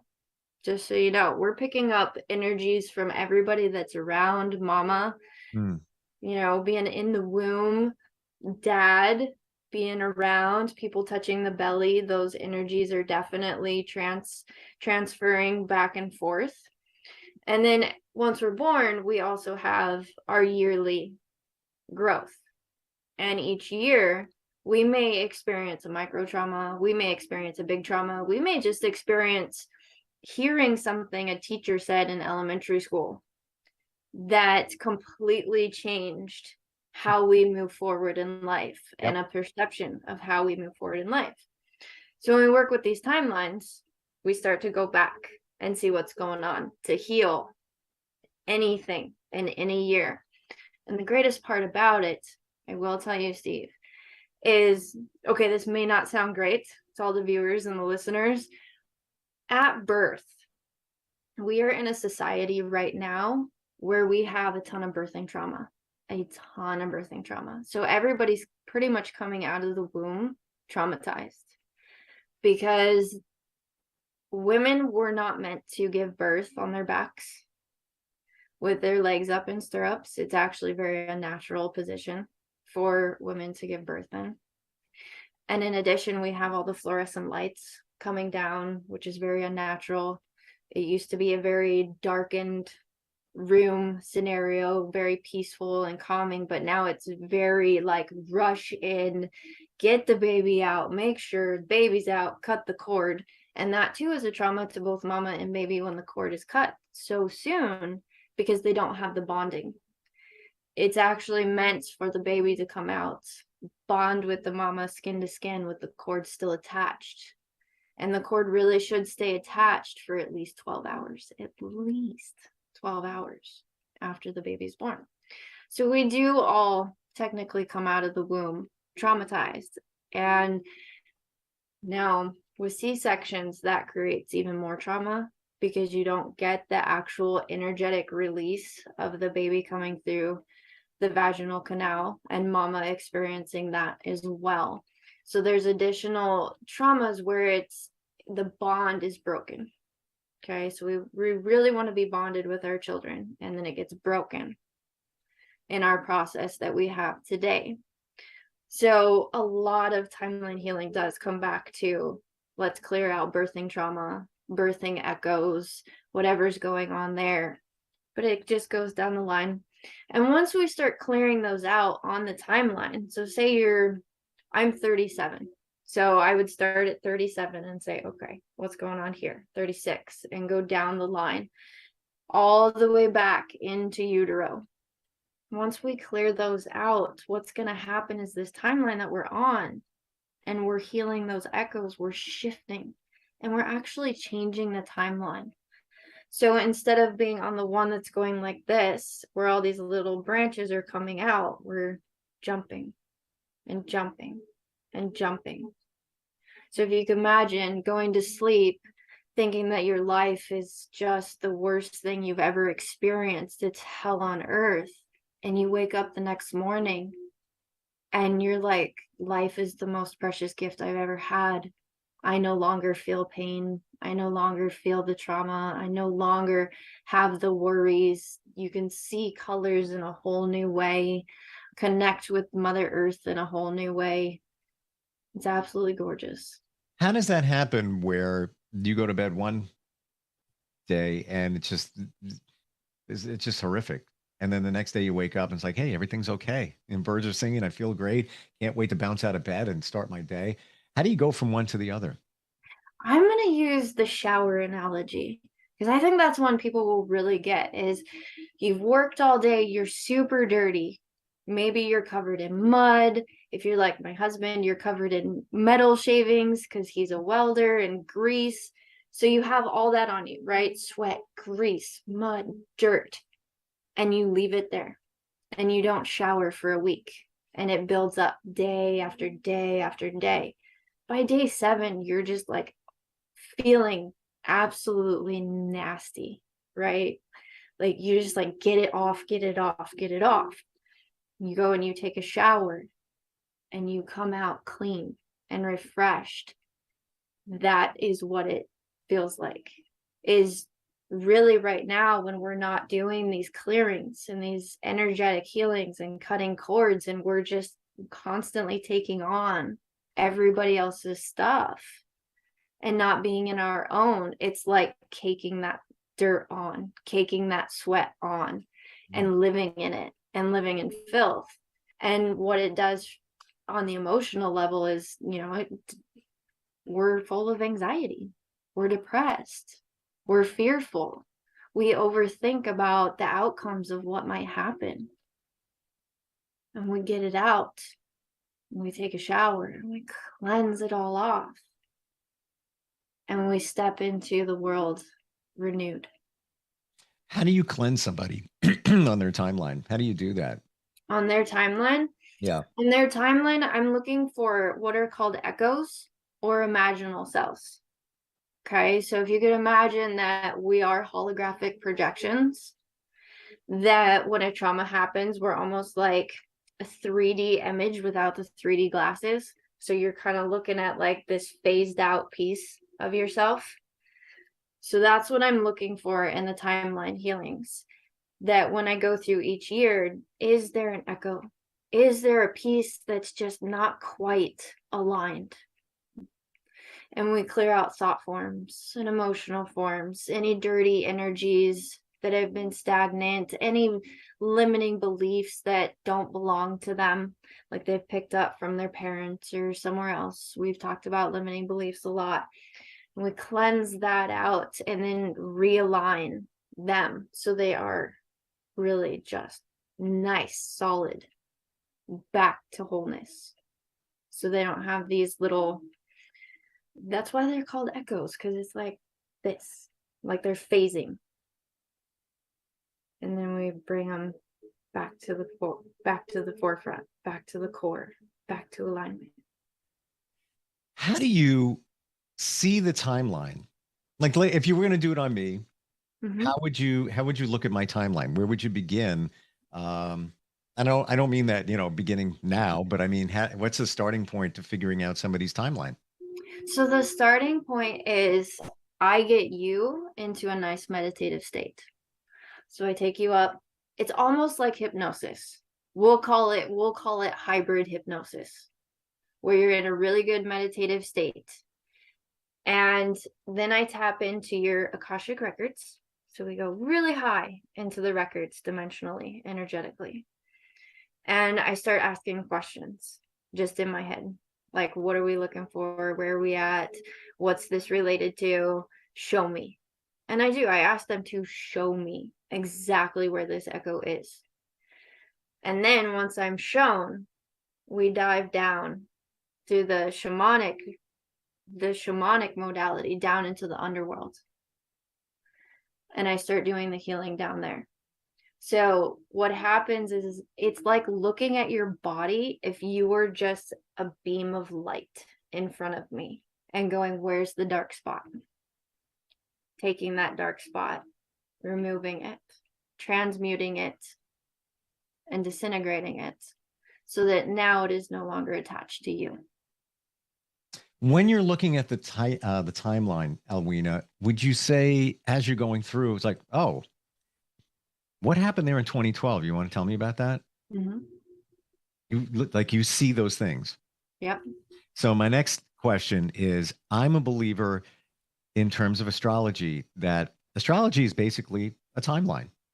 Yes. And I've had astrologers read me even in the last year, and they would go back, and that's just based on your date of birth, time of birth, location, your name. And they would even say, oh, yeah, I got something here. What happened, that this year is significant for you? I'm like, yes, it was. And they'll go, through the timeline. Is it kind of similar to that? It is kind of similar to that. And the great part about astrology is, yes, you can see your present life timeline through the astrological chart and where the planets are aligning and how it's coming in together, where they're intersecting, which is beautiful. The difference between the astrology and for me is that I can take you back in utero and then beyond to prior to conception. So now we're going back into, do we have echoes in a past life? Or can you see your higher self? Can you channel through your purpose? And this will come out of people that have not had spiritual experiences before, where they will start channeling their higher self when we go back prior to conception. So they're unlocking their channels of their abilities because we all have them. I agree. I think we all have some kind of intuition, but it's being able to tune into it. Yes. And I will tell you this, people tell me, astrologers and psychics and people who are intuitive will say to me, yeah, you know what? You're quite intuitive. And I was like, yeah, whatever. And when I started tuning in a little bit more to it, I would get thoughts and signals and signs and even my own personal life or even others, I'd say, I might want to think that over again, whatever it might be. But I feel like my point is, I feel like I tuned in a little bit more. Am I to the point of view or others? No, but I'm more in tune with it. And once you are, it's actually pretty cool. It is. It is. And the more people that could just sit and feel how their body feels when they're stressed and really take note of like what's going on inside their body when they're stressed or what's going on inside their body when they feel calm and relaxed, it will help them to tune that intuition so that they can know prior to making a decision or prior to meeting with somebody what type of little feelings they might be getting in their body on whether or not that's the right path to take. It's like you need the baseline. So how does it feel when things are good? How does it feel when a thought is bad or a bad situation? And now you know where it sits, and then you just gotta listen for the sign. When you do timeline healing, is it a process that takes multiple sessions, or is somebody get with you and even in the first session you're digging into the timeline, you're back to 2009, whatever it might be? It's usually a timeline healing is incredible one session. It's an incredible one session. Wow. I can tell you that. I actually did one over the weekend, and he was unable to speak in his meditative state to me when we were going back year by year. So what I was doing was watching his body. And I would say something and I would see like, okay, are his eyes getting like squinty? Is he scrunching? His legs would start moving up and down in certain areas. And then I'd be like, okay, I know exactly what we need to do. When I got him back past conception, so before he came into conception, he tapped in to a past life that he was actually an extraterrestrial on a ship. And he channeled this being through. And this is the only time he talked to me during this entire session. And it was in a completely different voice. And he told me exactly who he was, what his ranking was, why he was on the ship. And the best news for, I think, everybody, which is why I'm allowed to share this with you guys as well, I had with permission, is this being that channeled through him, through this healing, did say earth will prevail. To just be patient, remember who you are, and earth will be full of greatness in the coming years. Thank you for sharing that. And it would be great if we all heal from what ails us so that we can all be better, as earth prevails. Do you feel that we all have past lives? Does everybody? Yeah. So we have baby souls, and then we have more intermediate souls, and we have star seeds, which are the ones that did come in from other star systems, other planets. Then we have the old souls. And I do believe that everybody has a past life. Everybody. We are in such a time right now that I don't believe that any soul would just pop in here and be like, ooh, let's experience this on the first go round. We are all here to ascend the planet, to ascend ourselves, to ascend humanity, to really bring us up to a level where we understand what's truly out there more than just wondering what could be out there. What do you think's out there? I think we are a part of an amazing network of so many collectives, and they are just waiting for us to join them in these higher dimensions. So we would all individually join different networks, or we'd be networked together? We would be networked together where we actually see these beings, where we are no longer this separated species from everything else, that we understand our place in the universe and how we are all connected, and not just humanity, humans being one and being whole, but how we are all connected, even these other races. So I just had a question going back to timeline because it clicked in my head. When you do a timeline healing, how are you healing somebody? Let's say 2012, something happened there. Pretty major in your life, huh? Yes, it was. How do you heal from that? So how I go in is we're going to find that echo, that little shift, right? I'm gonna stick my hand in there and I'm gonna pull out that energy. Okay. And then clear it off. Well, clear it off of me. Everybody needs to make sure that they're cleansing themselves if they're healing others, please. Definitely. Definitely. But it's going in and really pulling it out with the timeline healings. There is the other version of this healing where you are not quite so deep into a hybrid hypnosis state where you talk to me. I'm going to ask you questions. You're going to be meditating, and then you're going to tell me exactly what you see. And then you're going to go through and heal it. And I'm going to place all this energy inside of it. So what it's doing is, while you see the visions, all the energy that's going in is transmuting the entire situation. And you're pulling through from source a whole new perspective. I'm amazed that you can do that typically in one session. Yeah.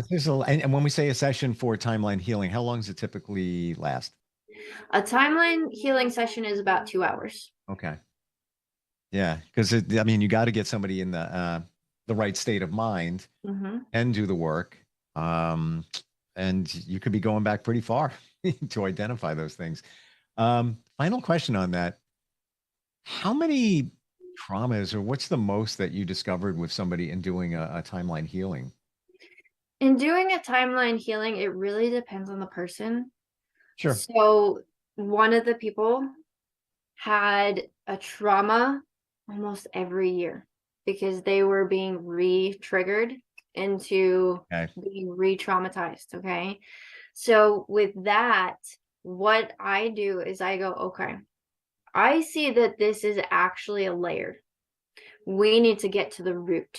Where did it start? When did the first trauma happen? And then we will jump from 37 down to it happened at 8. Okay, let's jump. We're going to pull out the root and we're going to heal the root. And now all of a sudden, that entire timeline has just shifted. It's almost like you ripped it all out. It's like tentacles, and they all go out, and now they're into different years, trigger along. But if you go back to the source of the tentacle and rip it off, the rest goes away. Thus, we always want to heal at the origin. Get deep in there. Super cool stuff. Wow. Your website, if somebody's thinking this might work for me, even just healing in general, how do they reach you?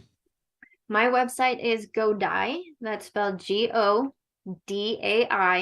healingarts.com. Free consultation with people? Absolutely. I offer 30-minute free consultation, especially if you have no idea what you need. We will go through what's going on, and we'll take a look into the energy that you're actually producing in your aura and read through that to see what we need to do.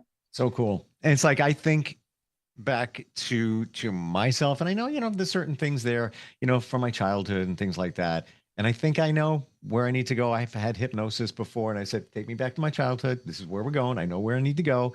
But I think a lot of us would be pretty surprised to find out there's a lot of other stuff going on there you might not have realized. Yes. Yeah. Yes. And you may remember the one from childhood, but it could have started in utero. This is very true. Yeah. And what you said before, Alwina, with the birth of babies coming out, fluorescent lights and all that makes perfect sense. I mean, you're in a womb, it's dark, you're comfortable. That's your happy spot. Yeah, you don't want to leave. It's nice and warm. Right. And then what do you come out to? You come out to all these lights, people staring at you. You've never seen a person before. Now you can see them like totally brightly clear in your face.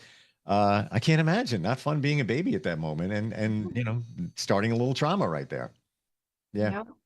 Great talking with you today. Fascinating stuff. And go diehealingarts.com, GODAI healingarts.com. Go there, get the free consult, just learn some more. Alwina, always great having you on with us. Oh, it was such a pleasure, Steve. Thank you so much.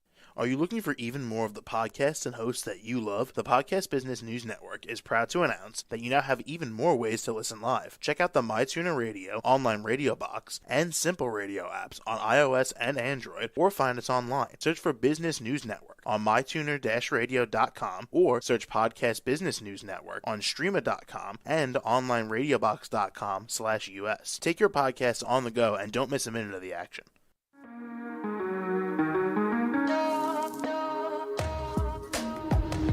Broadcasting from the business capital of the world, this is the Podcast Business News Network. For nearly 2,000 severely injured veterans, everyday life has become filled with barriers. Day-to-day simple tasks can become pretty daunting. I have to carry my chair up 2 flights of steps or have somebody do it for me.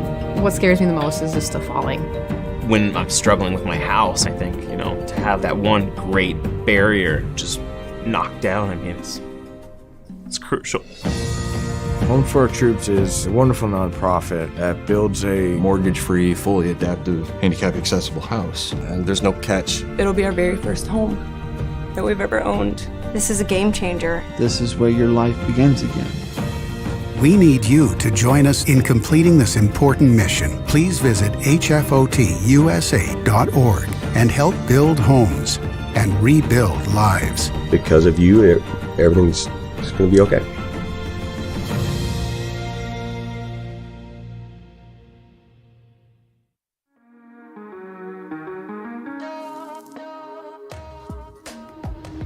Broadcasting from the business capital of the world, this is the Podcast Business News Network. And it's all about healing energy of light. And we're here with the founder and owner of the company. That's healingenergyoflight.com. Francisco J. Juarez, thank you back to the show. Welcome back to the show, I should say. And we're excited to have you here. For those of you just on the podcast, we're also live on Zoom today. So I got to see him in person, and we're going to have a great conversation as always. How are you? I'm doing good, Joe. It's nice to be on this. Nice to see you. Nice to be on the Zoom call for sure. Thank you. So let's get an introduction. Tell us a little about yourself to start. Okay, so my name is Francisco Juarez. I am the owner of Healing Energy of Light. I do this in Reiki. I do Reiki on pets. I also do charges for crystals.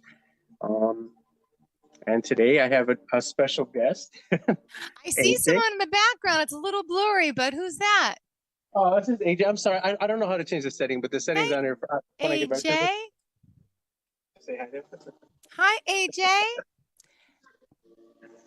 Okay, No. so he's going to be doing the energy healing today. Oh, wow. Okay. Well, it's going to be a demonstration, so it's not going to be too much, but it's going to be how exactly I perform the healing. Wonderful. And let's start. Where are you based out of? Just so we can tell our listeners. Chicagoland area. Perfect. The southwest suburbs of the Chicagoland area. Great. And clearly you work in person. Also, you do virtual work as well to those elsewhere around the world? Yes. Do a distant Reiki for anyone around the world. That's correct. All right, great. So again, to reach out to you, let's remind them of the website and best forms of contact, and then we'll get started with the demonstration. All right, so healingenergyoflight.com. And 708 is my number, is 708-631-2005. Perfect. All right. So walk us through the process. Alrighty. Now, Francisco, I must say, for whatever reason, your whole picture is blurry. When right there, you're clear. When you come into the forefront, you're clear, but right now I cannot see you or AJ. It's all a big blur. So as soon as you get, I see you there. So there maybe there's a setting on the camera, because you look perfect right there. But the background is all fuzzy. So that maybe it's a camera setting that. There you go. Perfect. Right. Good. I I just made want to it. have the best footage. Perfect. Now I can really see AJ. He's not just a blur. All right, go ahead. Walk us through this. Okay, so typically what I do is I'll cover them just to give them some warmth and some protecting their body, just not to be exposed too much. Okay. I do not. There's no touching whatsoever unless I'm drawn to the energy. If I feel that there's a blockage that I need to draw in, mostly in the feet or the head. Okay. Maybe the, that doesn't happen too often, but it does happen. So initially, I would just do an initial scan of the body of the client. So, and all I'm looking for is I'm seeing that I'm feeling the energy to see if there's any blockages or just to get familiar with the client.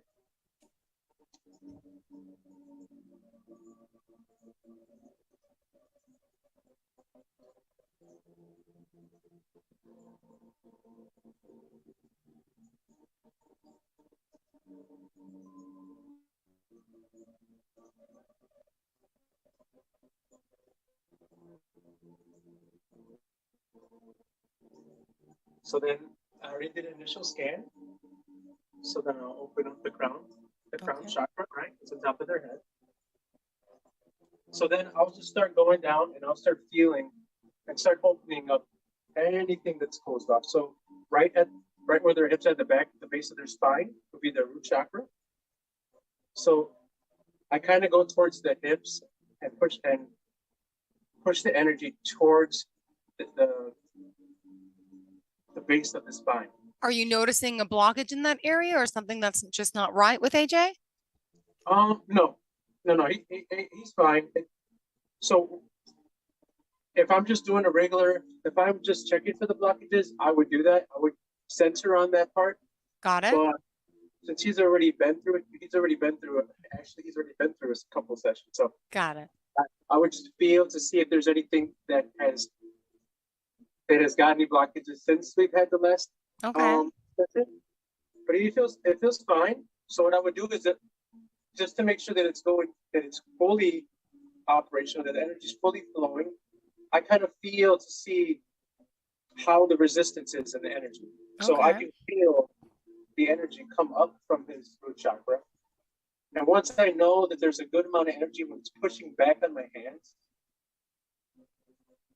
which it is now, I will go to the next one, which is solar plexus. For the sacral. This is 2 inches below the belly button.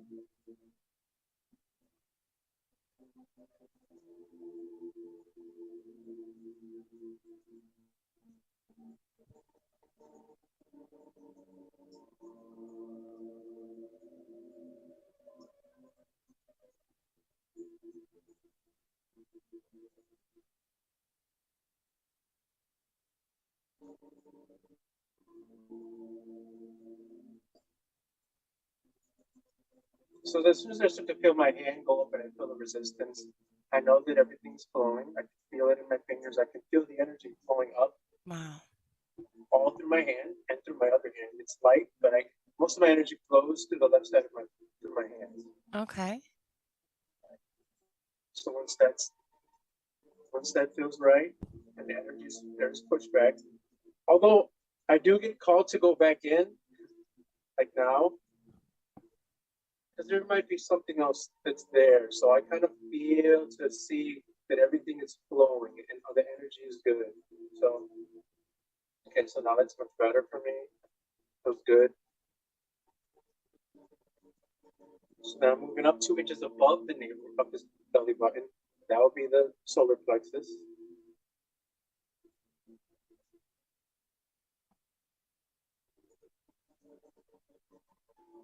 So a lot of the times I'll have my hands closed. I just want to focus more. If you see my eyes are closed, my eyes are closed because I want to feel more.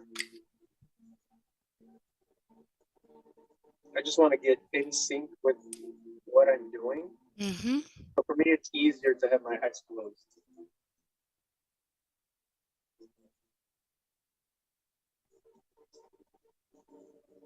So then what just happened here is I got drawn in from the side. So I'm clearing something from this side of the solar plexus.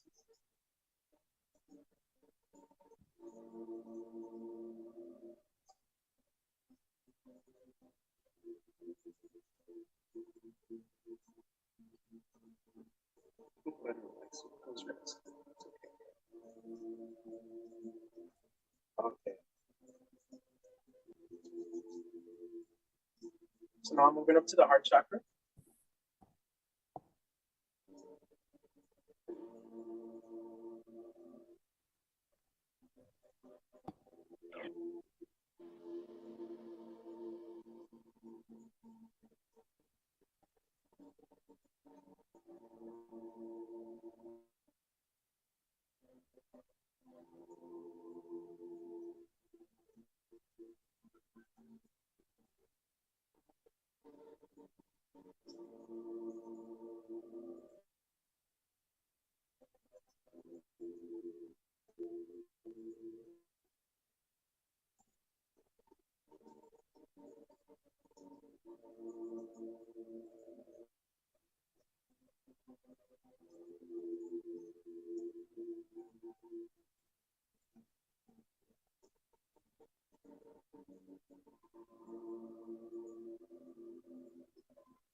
Okay. So he has full energy there. So I'm going to the throat.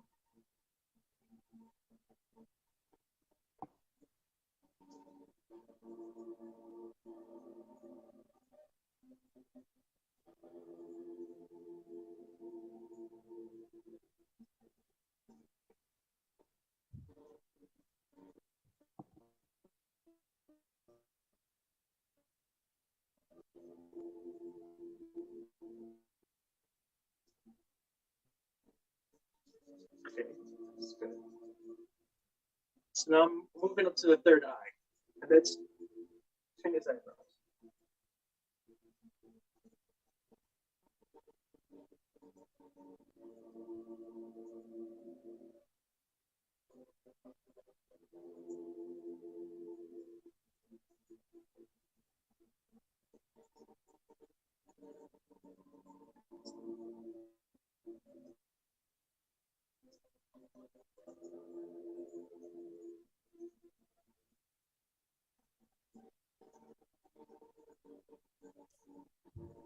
So what I'm feeling for is the resistance, and as I feel it, I can actually feel the energy pushing up.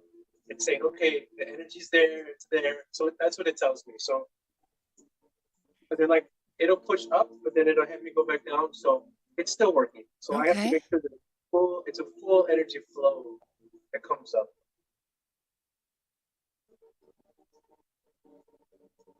There we go.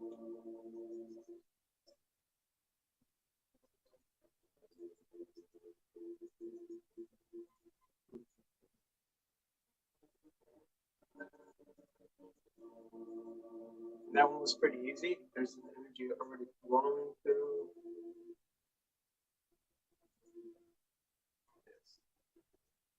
So at this point, I can feel all the energy coming through. And I can feel how strong it is from on my hand. Kind of pushes out.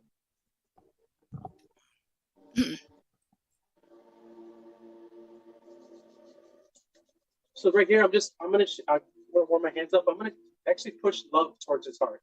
This is another thing that I do. It's just separate from that, but I am gonna push energy towards the center of his heart and expand the energy so that it goes through his whole body. Okay.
So basically, in a nutshell, I felt it. He's full energy following through.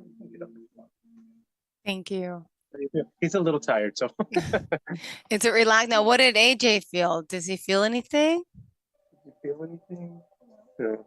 So No. his I already did, like I said, he already did an energy healing. He has had experiences before. If he wants to share that, he could. I mean, if you want to share your experiences before, what you've seen, how you felt, okay, you can go ahead. Thank you. Here, it's right here. Come closer. It's even better. Come in the chair. Hi, AJ. I'm Jill. So please, yeah, tell me what the process is like. How does it feel for you? How have you been helped? So what I saw, and like when I closed my eyes, I saw like colors, Uh-huh.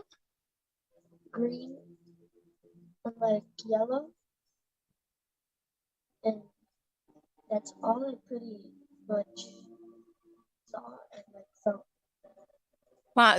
Do you feel relaxed? Do you feel, and this is not your first time doing it, right? So in the past, have you felt anything else besides just seeing colors? No.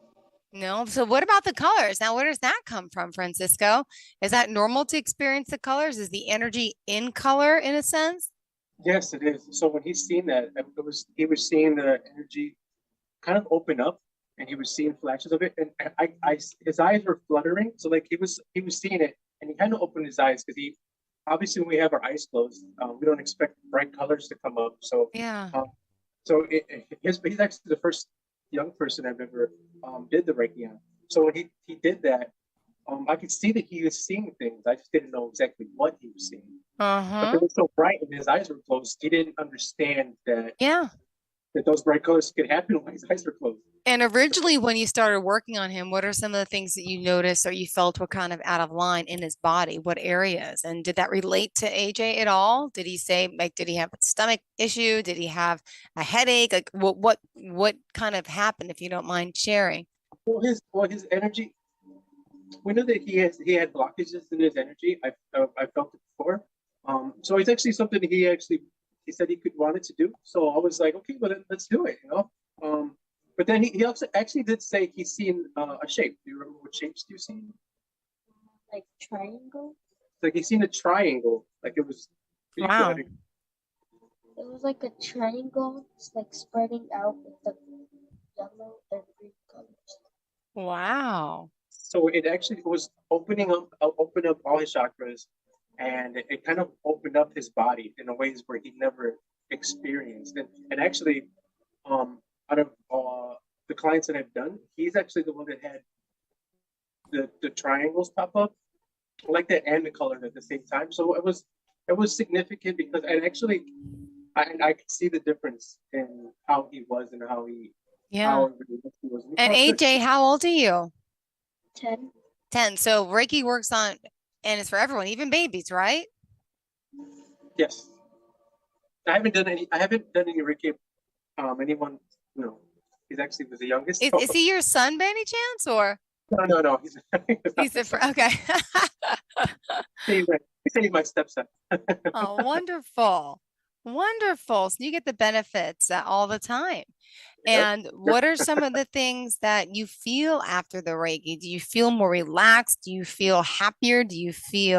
Is there any way to describe it? I feel like calmer and happier. Good. Oh, wow. And so I think a lot of people out there could use that type of help. And not everybody even understands energy. And for those that you're on the radio cast, not the podcast, I'm sorry, not the Zoom, you couldn't see, but he was just putting his hands over different areas of AJ's body. And Tell me, AG, what you feel. You're able to feel his energy. If it's too strong, too weak, how does it work? Like it was normal. It wasn't Mm-hmm. like slow or too fast. Oh. Well, thank you for sharing your thoughts. Go ahead. Go ahead. Thank you. Appreciate that. All right. You can go. You can go lay down. You can go play now. Yeah. He's like, yes. So you mentioned like the different chakras and what could be affecting people. Give us some examples of when you've done that with someone and the type of things you felt and how it correlated to them. Because I'm sure they were probably like, yeah, that's an issue. Like, give me some examples if you don't mind. So, okay, so a good one is digestion in the stomach. So a lot of it's drawn into the stomach. And like AJ, I was drawn into the side of his stomach. That does happen, and it happens on both sides. Sometimes I'm drawn to push on the other side as well. And a lot has to do with our eating habits. I know I touched on it a little bit before, but the energy does tell me that, hey, there's blockages here. And sometimes, yes, the energy does work, but if we don't monitor or watch the things that we eat, that can be a constant thing that's going to pop up. It's not going to let our energy flow. Obviously, with the thing with our heart, those are things that we can control. The things with our Yeah, heart. you were sending extra love, and explain that concept. So what I do and I feel, so I push the energy into what I envision and what my hands are doing. They correlate, right? I am pushing the energy, and what I'm doing is putting an extra love into the heart space, and as I'm doing it, I can feel the energy growing and growing. And then once it grows to a decent amount and it starts to flow, I just let the energy just flow through the body, and I extend my arms that way. And I think that's important because the heart has to do a lot to do with everything of our body, right? It controls everything. This is like a control center. Yeah. So if this is not in good shape, then our body's not going to be in good shape. Our emotions are tied to the heart. So if we don't let some of that stuff go, it can affect our energy flow. And with the foods we eat, right? And it's kind of hard, it is hard. It is hard to eat the right way. And people tell me, it's expensive to buy organic food, and it can be expensive, right? I know that. Everybody knows that. But if we're asking and we're letting these companies know that the demand is for organic, I mean, that's what we're requesting, and that's what they're going to give us, right? And then the cheaper, it comes along with cheaper prices. Exactly. Yep. Because everyone's going to be providing it, and then they're going to try. Yep. I got it. Exactly. So I mean, I just tell people that, hey, try to do as much as you can. Try to eat as much vegetables and fruits as you can, organic. And then we have H3O2 that actually is better to hydrate our body. So we only get those from fruits and vegetables. We can drink as much water as possible, as much as we want, but to fully hydrate our body, we need this H3O2 in our body. So it does help our body. So that's what I would say. I would say I am drawn to the stomach a lot. I'm drawn to the heart, and I would tell people that, hey, start eating healthier. Start eating a lot of the processed foods. We'd stop to eat those things, and start eating a lot more healthier foods. It would be better for your energy flow, and I guarantee you'll feel better. I know it. I'm a testament to it. I feel great. My heart feels good. I feel my body feels energized. I consumed a lot of caffeine. By eating all these foods, I was basically making myself slower and move slower, and I felt sluggish. And what do I do? So what does everything tell me to do? It says drink more caffeine, drink coffee, drink energy drinks, drink anything that has caffeine, because that helps you. It helps you get your energy back up. But it's not the healthy way to do it. We're kind of damaging our body, because caffeine is like a drug. I mean, it can be addicting. It's hard to get off of caffeine. I had a hard time getting off of caffeine, because we're so used to saying, okay, I'm tired, I'm getting up in the morning, I need a coffee, I need an energy drink in order for me to start my day. And it's a bad cycle to get into. And I would just challenge anybody, if you want to do better for yourself, eat the right things to help your body so that it can keep healing. you won't have to worry about diabetes. You won't have to worry about all these illnesses, heart disease. These, Mhm. your heart and your body will take care. Our bodies are amazing. And placebo effects are a testament to that, because the placebo effect, right? They give some people Yeah. the medicine, some people not. What happens? Some people that don't have the medicine heal themselves. And because we put that in our heart space to say, hey, I'm healed, we can do that in a daily basis, on an everyday, say, hey, I'm healing. My body is okay. I'm healing, and I know I can heal, and I'm eating the right things, and I know that I am doing all the things to help my body be Yeah. stronger, you know? Wow. Well, what about, you mentioned you work with crystals as well. What type of work does crystals do, and how does that help your clients? Well, okay, for one thing, like an obsidian. Let's just say an obsidian, and I actually have some Mhm. here. And these actually protect our energy. So as we're in the everyday life, when we come into contact with other people that have maybe energies that are not so great for you, it kind of rubs on us. And if you ever Yeah. notice that somebody cries or somebody feels mad, what happens to us? Sometimes we get mad too. These right here, and some people have problem with the black, but these are on Earth. Okay, so there's nothing bad about these crystals. You know, people have a misconception of them being something evil, because it's not. Oh, From this wow. or that. Never It's heard of not. that. Okay. Well, yeah. So some people say that because it's dark, and really this protects you. These things protect you. So I would tell people, hey, go online and say, hey, what crystals help me for this? You know, what can they do to benefit me? And these are Yeah. one of them to help you, so that you're not getting people's energy. You're keeping your own energy, and your energy safe within you. Great. Well, we're just about out of time today. So let's remind everyone how we can reach out to you to book a session in person or virtually. Okay.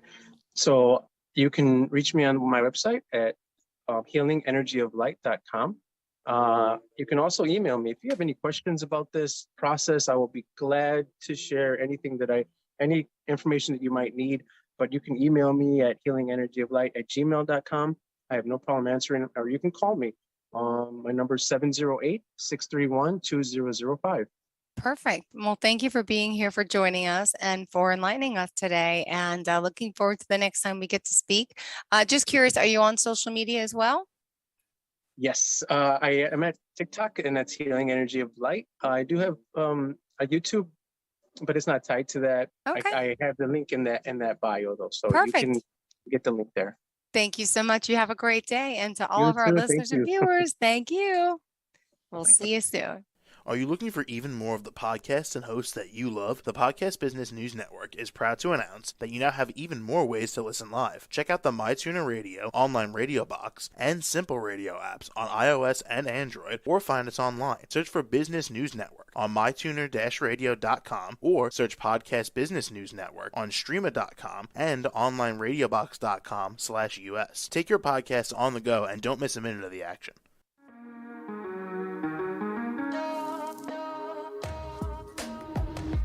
Broadcasting from the business capital of the world, this is the Podcast Business News Network. For nearly 2,000 severely injured veterans, everyday life has become filled with barriers. Day-to-day simple tasks can become pretty daunting. I have to carry my chair up 2 flights of steps or have somebody do it for me. What scares me the most is just the falling. When I'm struggling with my house, I think, to have that one great barrier just knocked down, it's crucial. Home for Our Troops is a wonderful nonprofit that builds a Mortgage-free, fully adaptive, handicap-accessible house. And there's no catch. It'll be our very first home that we've ever owned. This is a game changer. This is where your life begins again. We need you to join us in completing this important mission. Please visit hfotusa.org and help build homes and rebuild lives. Because of you, everything's going to be okay.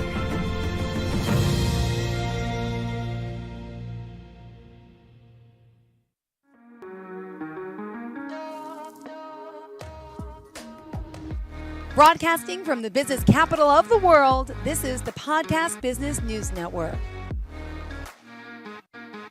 and we are back here with our results coach. Excited to have you. Thank you so much, Billy Giannaludis, for joining us. Exciting to have you back here on our show because you inspire so many and you're really here making headway and ready to help and inspire, which is so important. Billy, welcome back. How are you today? Well, I'm doing good, and I'm excited to be back with you guys. I love these interviews with you and just helping people. It's the name of the game. Well, thank you. Please introduce yourself to our listeners. It's a pleasure having you back. Yep. What's going on, guys? This is Billy Giannaludis, Billy G here from Billy G Life Coaching. I'm a results coach and I'm a motivational speaker, helping people truly create that life change they're searching for and living life on their own terms. And I love every single second of it. And where are you based out of? I'm out of Boston, Massachusetts right now, but luckily everything's on Zoom, so anyone can come their way, and the option's always on the table. Perfect. It's always good to know you are available anywhere around the world. And Billy, today I know we're going to take a little time talking about, well, take the time aspect. Exactly. Speaking of time, right? I know you want to discuss this a little bit, if you don't mind. Yeah, of course. This is a concept that I bring my coaching clients right now. And if you think about it, at the start of the year, we all set that New Year's resolution. We set that goal and we're trying to achieve this during the year. But then life kind of takes its way and we create this go, go, go mentality because we want these results. We want it now. Yeah. But sometimes we end up draining ourselves. And all that energy that we're bursting out we get exhausted. It's just trying to create this results. So this take the time concept that I put together, it taps into your mindset. It taps into even the law of attraction and manifestation aspect. And truthfully, the base of it is just being able to let life unfold the way it's meant to, right? You set the intention, you set the goal for yourself that you're trying to achieve. Yeah. But there's a reason we get exhausted because we have to give ourselves the time, but we need to give our goal the time to come to fruition. And I love it. Well, yeah, time is something that some people say, oh, I don't have enough time, time management. What are some of the type of ways that you can help work on this aspect? Because you're the expert and I have an issue with time management myself. So can we talk a little about that in a sense, the law of attraction or manifestation in a sense? Yep. Right. So if you think about it, if you're trying to, the time management piece, that comes into play with every single one of us, right? We have to set time aside to get goals done, to get everything. But then you have the personal aspect too, where you're trying to set time aside to, be with yourself or be with the family or just trying to enjoy life again, rather than outside of the work mentality. But if you think about it, they're all connected, where time management, you need to set time aside to just be, right? And so if there's this whole concept right now of, are you a human doing or are you a human being? Right? I never looked at it that way. I like that. Right? So we all have this, I need to do this. I need to do this. I don't have enough time in the day to do this. The entire basis of our entire species is a human being, meaning you have to be in the moment and give yourself the time to get everything done. It will get done in its time. That's the purpose of every goal we set. That's the purpose of your dream and your intention. You got to give it the time without stressing that I need to get everything done in the long run. Sounds like me. All right. All right. Advise us, walk us through the process because it's not easy. And clearly you as a results coach, you get results and you wouldn't be in business if you didn't get results. So we need to know a little bit more about the law of attraction and how can we start manifesting things that we want? Can you guide us along that route? Of course. So to give people a little tidbit, the law of attraction, some people are open to it. Some people think it's kind of out there, but with how powerful our minds are, this is where the results coaching comes into play and how deep we go into the mindset with clients. Your mind is so powerful. If you truly think about it, every single thought that you have is put out there into the world. You as a person, you're a spiritual being, you're an energetic being, you're connected to the universe, you're connected to God, whatever term someone wants to use. So if every thought that you have has so much power behind it, what are you putting out there for your intention? So if you think about it with a goal or anything we're trying to set or trying to achieve results in, the law of attraction is always working because that's the gift we have with our minds. So if I set my focus point to, I want to achieve this goal, and you take the step back, take the time, allow it to unfold before you, you realize you're not as stressed. You realize you have the energy to take the action steps needed. But then you start to see, oh, wow, this isn't draining me. I actually love this. I'm enjoying life again. And when you're experiencing joy, very positive, one of the top emotions, that gives you so much more of an energy burst to really manifest your dreams at a quicker speed. It's incredible. Seeing clients tap into it, it's incredible to see audience understand that. But when someone does it individually on their own terms, oh my goodness, life change in a matter of a moment. So you say it's taking the time to let it come, right? Really makes the difference, and putting your needs aside in a sense to try and do everything. Can you explain that a little bit further? Because this is a good concept. Some people want. Now it was like Willy Wonka. Did you ever see Willy Wonka and the Chocolate Factory? Of course. And what is that little girl? What's her name? Violet. I want it now, Daddy. I want it now. Now she wanted, whatever it was. Right. Patience is key, but yeah. Right. And that's the thing. That's the beauty of it too. Like, we all have wants. We all have needs. We all have all these things we want to get in our life. We want the incredible house, the incredible family. We want the financial blessing, the whole 9 yards. But if we were to all get that right now, we'd ruin ourselves because we wouldn't be strong enough to handle it. Yeah. That's the journey that we're all on individually in this life, is we're trying to walk out every step by step that is bringing you to your goal, because it's set. Yeah. It's meant for you in the entire grand scheme. But if we get it now, like I said, you ruin it because you can't hold on to it. I've had incredible experiences in my life, whether it's a relationship or a business endeavor or whatever it is, where, oh my goodness, this is going to be incredible, and you get it, and then you can't hold on to it, right? Because personally, you weren't at a level to hold on to it, to grow to accept it, to let it be. Got it. All right. What else is next? Yeah. So kind of connects to all this stuff with what we do with the results coaching. But it's another concept I wanted to bring to you guys that kind of really ties up with this, take the time. And it's these action steps of faith, as I call them. And all these concepts are on my YouTube channel and everything, so people can search them and get a real deeper aspect. But if you think about it, with everything that we're trying to pursue for ourselves, we're waiting for that incredible, massive door of opportunity to open up for us. We want the doors to open. We want that incredible life we're trying to seek. And there's 3 action steps that we need to take to create that in our life, to create that door open. Step 1, as we've said in the other podcasts and everything, is the other interviews, your thoughts have so much power. Yeah. And if you think about it, every thought that you have is an action step that you're taking. Right. So if I set my intention, if I set my focus point on something that I'm trying to create, or feeling how good it feels now in the moment, your thoughts, step 1. Okay. Step 2, as everyone would say that's trying to create something, you need to take some form of actual action, meaning a physical step in the direction you're moving in. Whether that's grabbing the pen and the paper and writing it down, or that's you calling someone that could help you out, whatever it is, you set some form of physical action after that. So that's step 2. And then step 3, I love this one because this kind of blows people's minds, is you got to ask. You just have to ask. And I say that in the terms of more of a spiritual connotation, because there's whether people dive in the scriptures or not, ask and you will receive. That is wholeheartedly so true. And it comes in its time. Whether you come at that from a cultural perspective, you come at from meditation, you set your intention, you come to it from prayer. When you ask for something, you will receive it. But people don't understand how supported they actually are, right? And the deeper you go into spirituality and scripture and everything, we love the concept of the angels is so incredible, but that's your support system. And if you can open your mind up just a little bit to think, wow, there's such another worldly support right now helping me. 1, it takes the edge off of you. Maybe. But 2, if you ask and you receive it, everything comes together in those 3 action steps. And it's time. Take the time, right? To let it come together. Time to take the time. I'm liking this. Wow. And I love that you're giving all of these action steps here. And it's great that you're able to share this with us. But not everybody has I hear it. Oh my God, that sounds great. I could do it. But the motivation to actually stick with it. Right. I get that, right? But then with motivation coming through, I agree to that. We all go through these spurts of these bursts. I'm going to create this, and then you start it, and then you're 2 steps in, and then something derails you. And how do you get back up?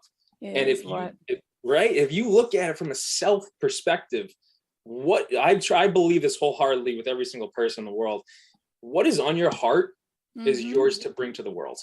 Yep. What is if it's on your heart, it's time to start. I love saying that to people, but it's, whether you use terms of your dream or destiny or whatever term, if it's in you and something comes your way to derail you, I understand that's terrible. It's tough, but it's not going to stop you.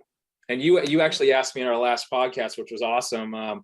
Do I ever have bad days? Right? Yeah. Of course I do. I have bad moments too, but I don't stay there. right? And that's a key constant. So if someone's losing motivation, yes, understand it's very tough when let life unfold, take its course. That doesn't mean it's all ups. That means there's down moments too, but you don't let them stop you, let them grow you. And when you can take that step forward, your motivation will come, your energy rejuvenates, you're coming back, everything's moving forward. And then when you see the steps you've taken, you're no longer where you were. That's your personal motivation that never goes away, because you're growing into who you're meant to be. And when you take a look back, oh my goodness, do you see it? You say like rejuvenating the self to be able to finish that race. Could you give us some examples of this and the work with your clients? Yeah, of course. So I can give you an example. This morning I had a client, she's out in Denver, incredible woman.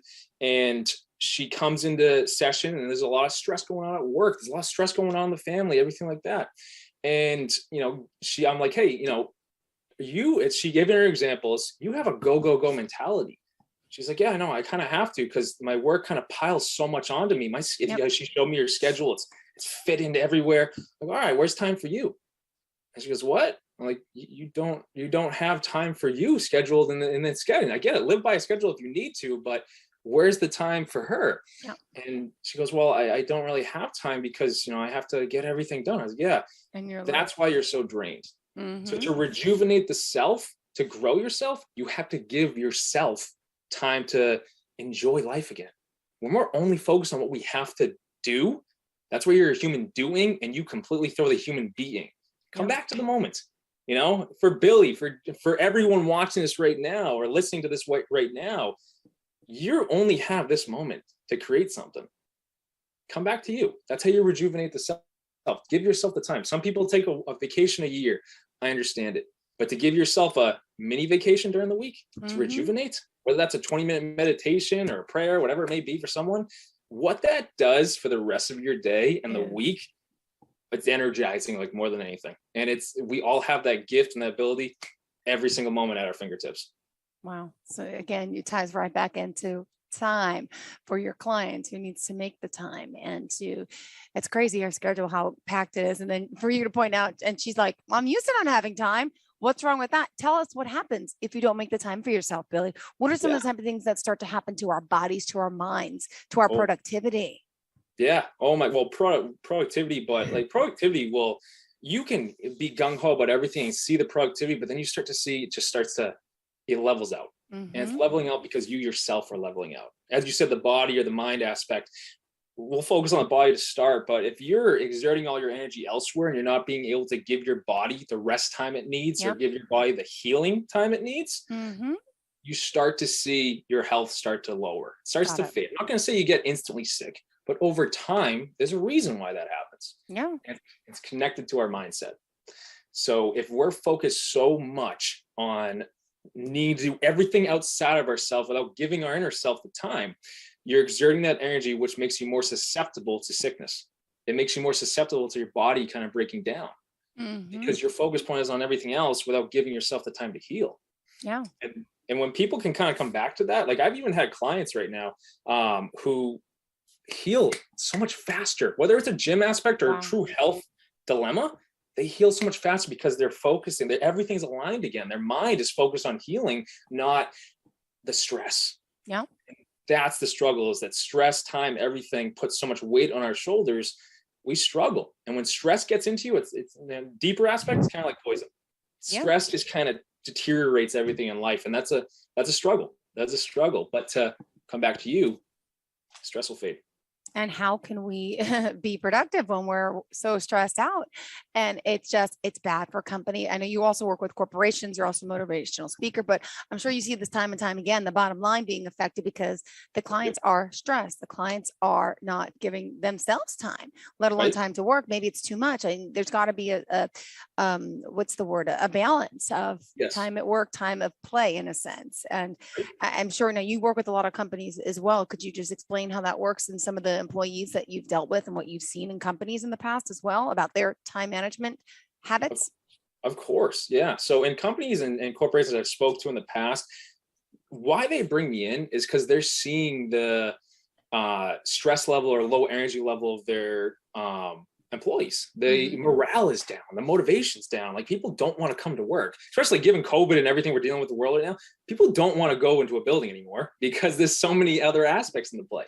But when they bring me in, one, no matter what, any employee, any individual who it is, it will start with the self, as we just went over. But to take that into a business aspect, into a corporate aspect, you got to be able to allow these employees to feel that they're meant to be there, that they're accepted. And that's where the bosses, right? They take that into account. Like, you know what, Bill, I do focus so much on the actual job stuff because we all have to make a profit. There's a money aspect of business, but it takes the human aspect out of it. And if you start to look at every employee you have as the individual rather than just a number, that person, one, that's rejuvenation itself. Like from an employee's perspective, oh my goodness, to hear that a boss cares about you, like, hey, I want to actually be there with you. When a boss can give their employee that time, oh my goodness, the joy and morale rises more than anything.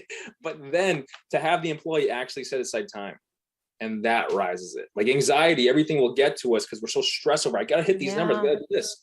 You got to be able to give yourself time. I had a client yesterday, incredible girl, starting her coaching business. I'm mentoring her and everything.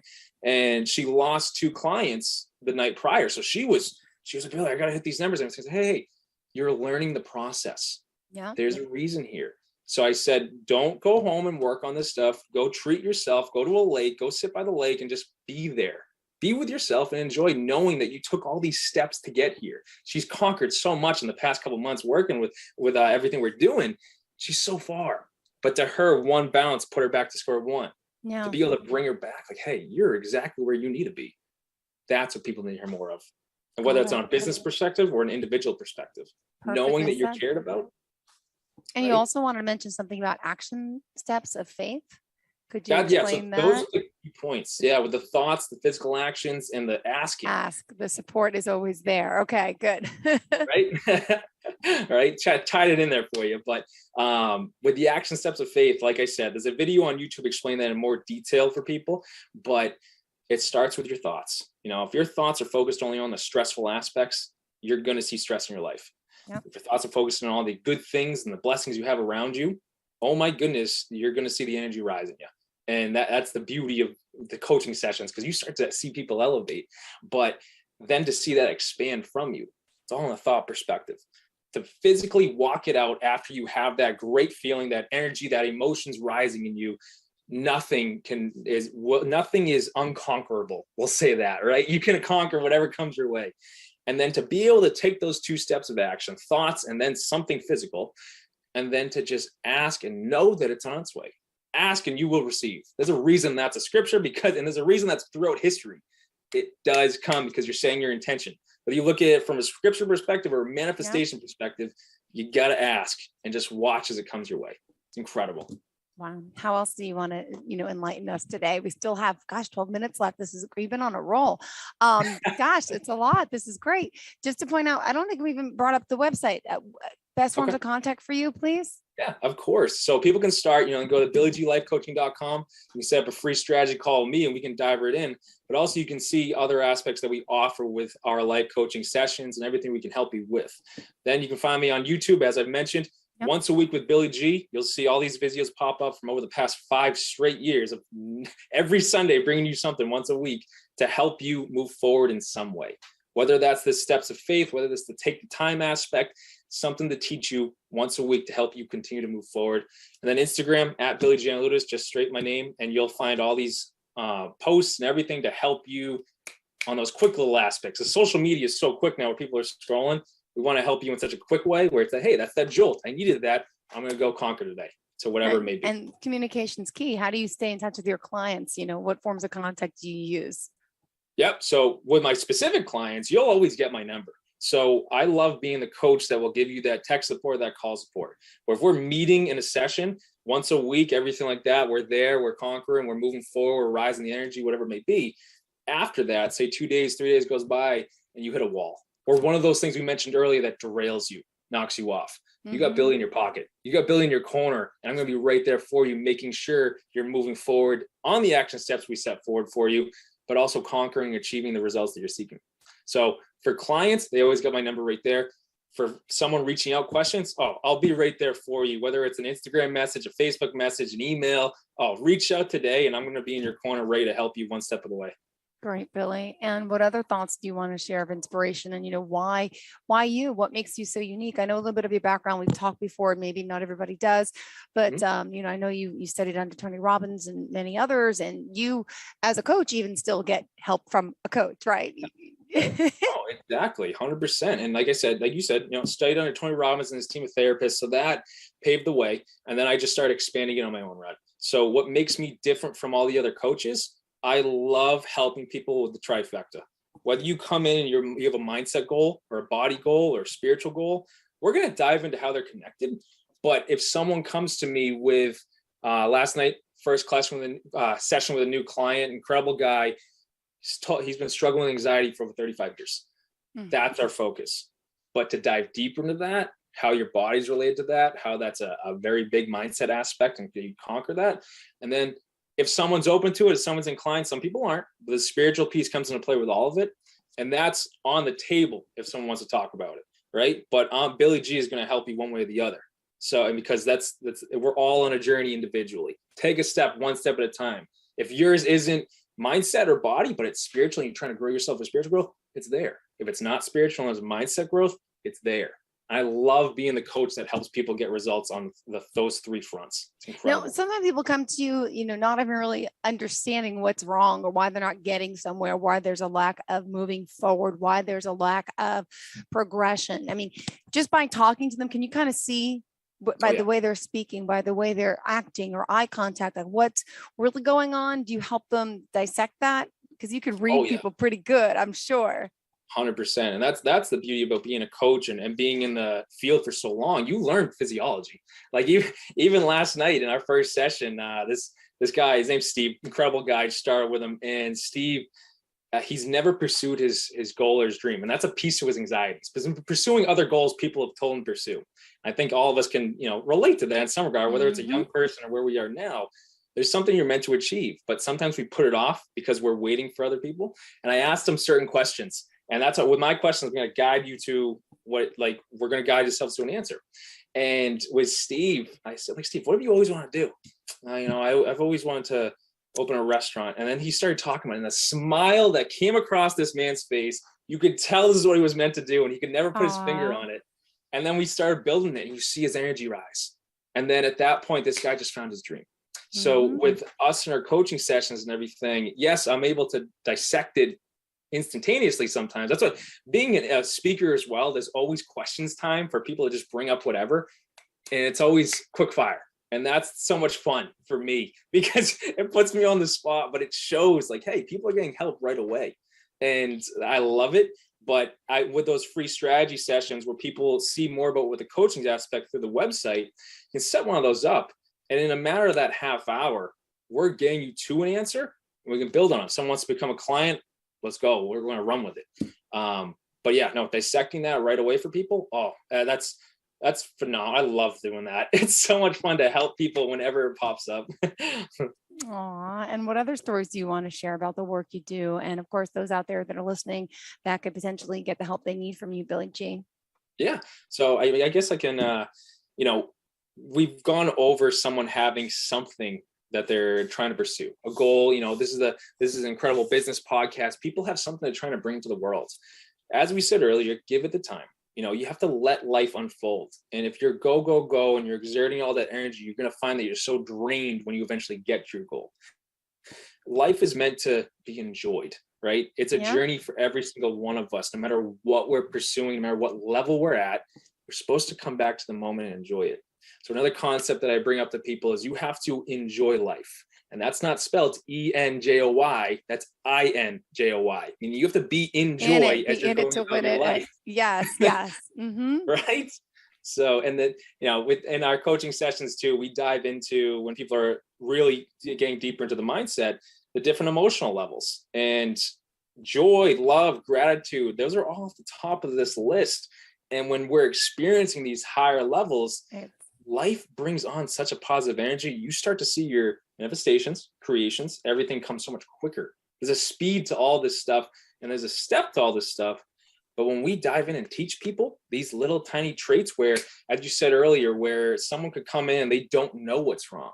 All right, well, let's dive in and see, Is it the thought aspect? Are your thoughts leading you down to a brick wall and we need to adjust that?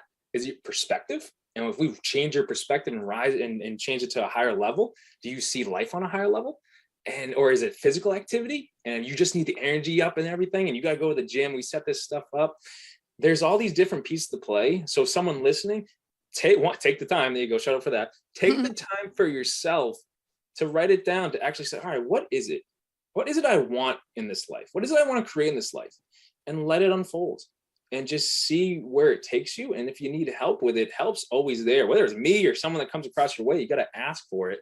But oh man, that's why I said that one of the third steps is ask. Because even if you're like, I look at that as a spiritual perspective, but there's so many people that can help you in this world if you just ask. And you got to be able to walk through that confidence aspect, walk through that wall, and just help is on the way when you're willing to ask for the help that's there, you know? And what about the stigma of people telling you, oh, you can't do it. You're old, you're retired now. You can't do this. You can't, at 65, you got to retire. You got to lay down. You got to what do you say to people and the naysayers out there who have these limiting beliefs upon things? I'm sure you're dealing with that a lot. Oh my goodness. Incredible question and incredible experience. I walked through that just as much because I started doing this stuff at a young age. Right. And so people will come, oh, you should wait till you retire to do that. But one, if it's on your heart, it's time to start. But the quote I love telling people that came to me was, you are never too old to learn and you are never too young to teach. And if you can just use that and take a step with that. I was blessed to work with the inner city kids from 6 all the way up to 20. Oh, wow. A 6-year-old could teach me something. And when I was open to that, because I was open to that and it coming in, you realize it doesn't matter how old you are. So a younger kid could teach you so much about the world if you're open to it. You could be a 65, 70-year-old man right now.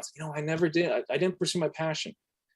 Stop? Take a step. Regret is one of the worst things in the world because you didn't take a step. Your step is always waiting for you. Yeah. That one moment changes everything. Got it. Well, thank you for being here. We still have 3 minutes left in the show. So what other important information would you like to get across for our listeners today? Yeah, you can find me, we already went over the contact stuff, but reach out, BillyGLifeCoaching.com. I'll be right there for you. Set up a strategy call with me, and we're going to hop right into it. Go to YouTube. If you're kind of hesitant to set up a strategy session, go to YouTube and see all the tools and strategies we bring to you. That's free. That's on your phone. That's on your desktop, whatever it is. But the tools are there.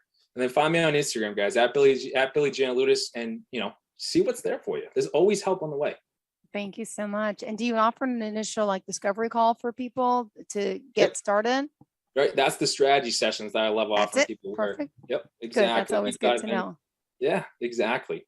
Billy G, thank you for being here again and inspiring us and enlightening us, and looking forward to the next time we speak. Thank you. Many things out there. I do feel inspired every time I talk to you, and then life gets in the way. Do people say that all the time? I get that. Don't let it get in the way. Don't let it get. Enjoy it happens. Thank you. Have a great day, sweetheart. Bye-bye. Are you looking for even more of the podcasts and hosts that you love? The Podcast Business News Network is proud to announce that you can now listen live on the MyTuner Radio and online Radio Box apps for iOS, Android, and the Amazon App Store. Or check us out online. Search for Business News Network on mytuner-radio.com or search Podcast Business News Network on onlineradiobox.com/US so you don't miss a minute of the action.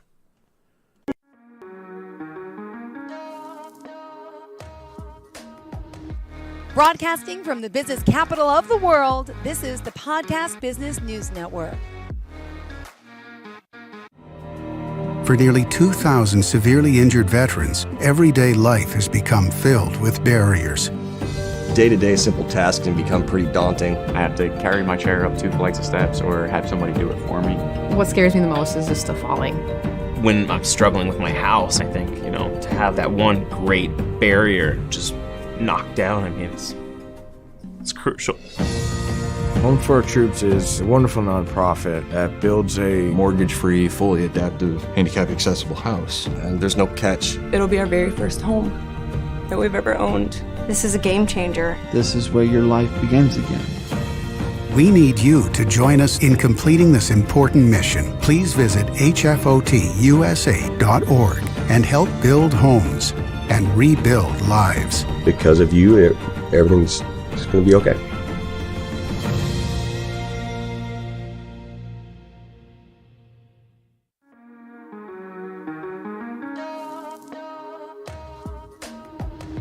Broadcasting from the business capital of the world, this is the Podcast Business News Network. Okay, everybody, welcome back. Welcome back. Hold on a second. We got to mark this. All right. How's that, Mr. Producer? Is that better? Okay. Guys, I am joined by the one and only Miss Danielle Anatra. Welcome back to the program, Miss Danielle. Hello, how are you? Terrific. Can you let people know the awesome work that you do and the name of your company and anything you want the audience to know before we get going? Sure. My name is Danielle Anatra. I just kind of use that as my business name as well. I'm a medium, I'm a mentor, and that's it and more. And a lot more. You do a lot of a lot more. A lot of things. Now you're in Henderson, Nevada, but also you have a place in Massapequa, both New York. places. But you could help anybody virtually. You could do these sessions all over the place, right? Yeah, virtually, I could help everybody. So I do have clients all over the country, and in other countries as well. So I have clients everywhere, but I was based out of New York for probably like 9 of the years that I've been in business. And then since February, the past like 6 months, 7 months or so, I've just moved to Nevada. So okay, I'm here now. Do you speak another language? Can you speak Italian or anything? Absolutely not. No, just as long as someone can speak English, then you can help them. Yes. Okay, perfect. Because I know that you have people. I wish I could speak another language. Me too. I took Latin. That would be very helpful. I was supposed to help your SAT. Yeah. That didn't work. But although I do have a few friends who speak Spanish, so they have helped me translate readings before. So I've done something like that too. But it's it's not so as difficult to work with as you would think. It's actually easier to have like that translator. Yeah. I can still communicate with spirit, even if spirit spoke a different language, because it doesn't matter. There's no language barrier because it's more of like a feeling. I might know that they spoke another language, but it's more of a feeling and a knowing of what they're saying. So have you ever done a reading where, because you were just saying that it's not like hi, I'm George, I've passed on, I am Casey's uncle, here's what I'm going to tell you. It's not like that at all, right? It's just something that you feel. I wish it was that easy. It would be great, right? So George says that something silly, but it's not like that at all. No, not really. It's more of a feeling or a knowing, like I know they're saying this, I know they're saying that. When my clairaudience comes in, they're actually speaking. They don't generally speak in full sentences. It's more of like they might say a few words or a sound or something like that. And it's more of like you feel the words, if that makes sense, or you just know what they're thinking or what they're saying. Do they ever give you a name or anything? Yeah. That happens sometimes? Definitely. Yeah. It's hard to pull names. And I will say names are hit or miss. I'm not, a lot of people work like, oh, I have a J name or I have this. I don't usually work like that. It's either the name or it's not. I'll be like, all right, I have a James coming through and it's either James or I'm wrong. Like, there's no, there's nothing like that except maybe a nickname like Bob or Rob, like something, something like that. But yeah, sometimes I will pull the names. Yes. But it doesn't happen every single reading though. No. What was, I know we have we have a great topic that you gave us today, but I wanted to know, Mr.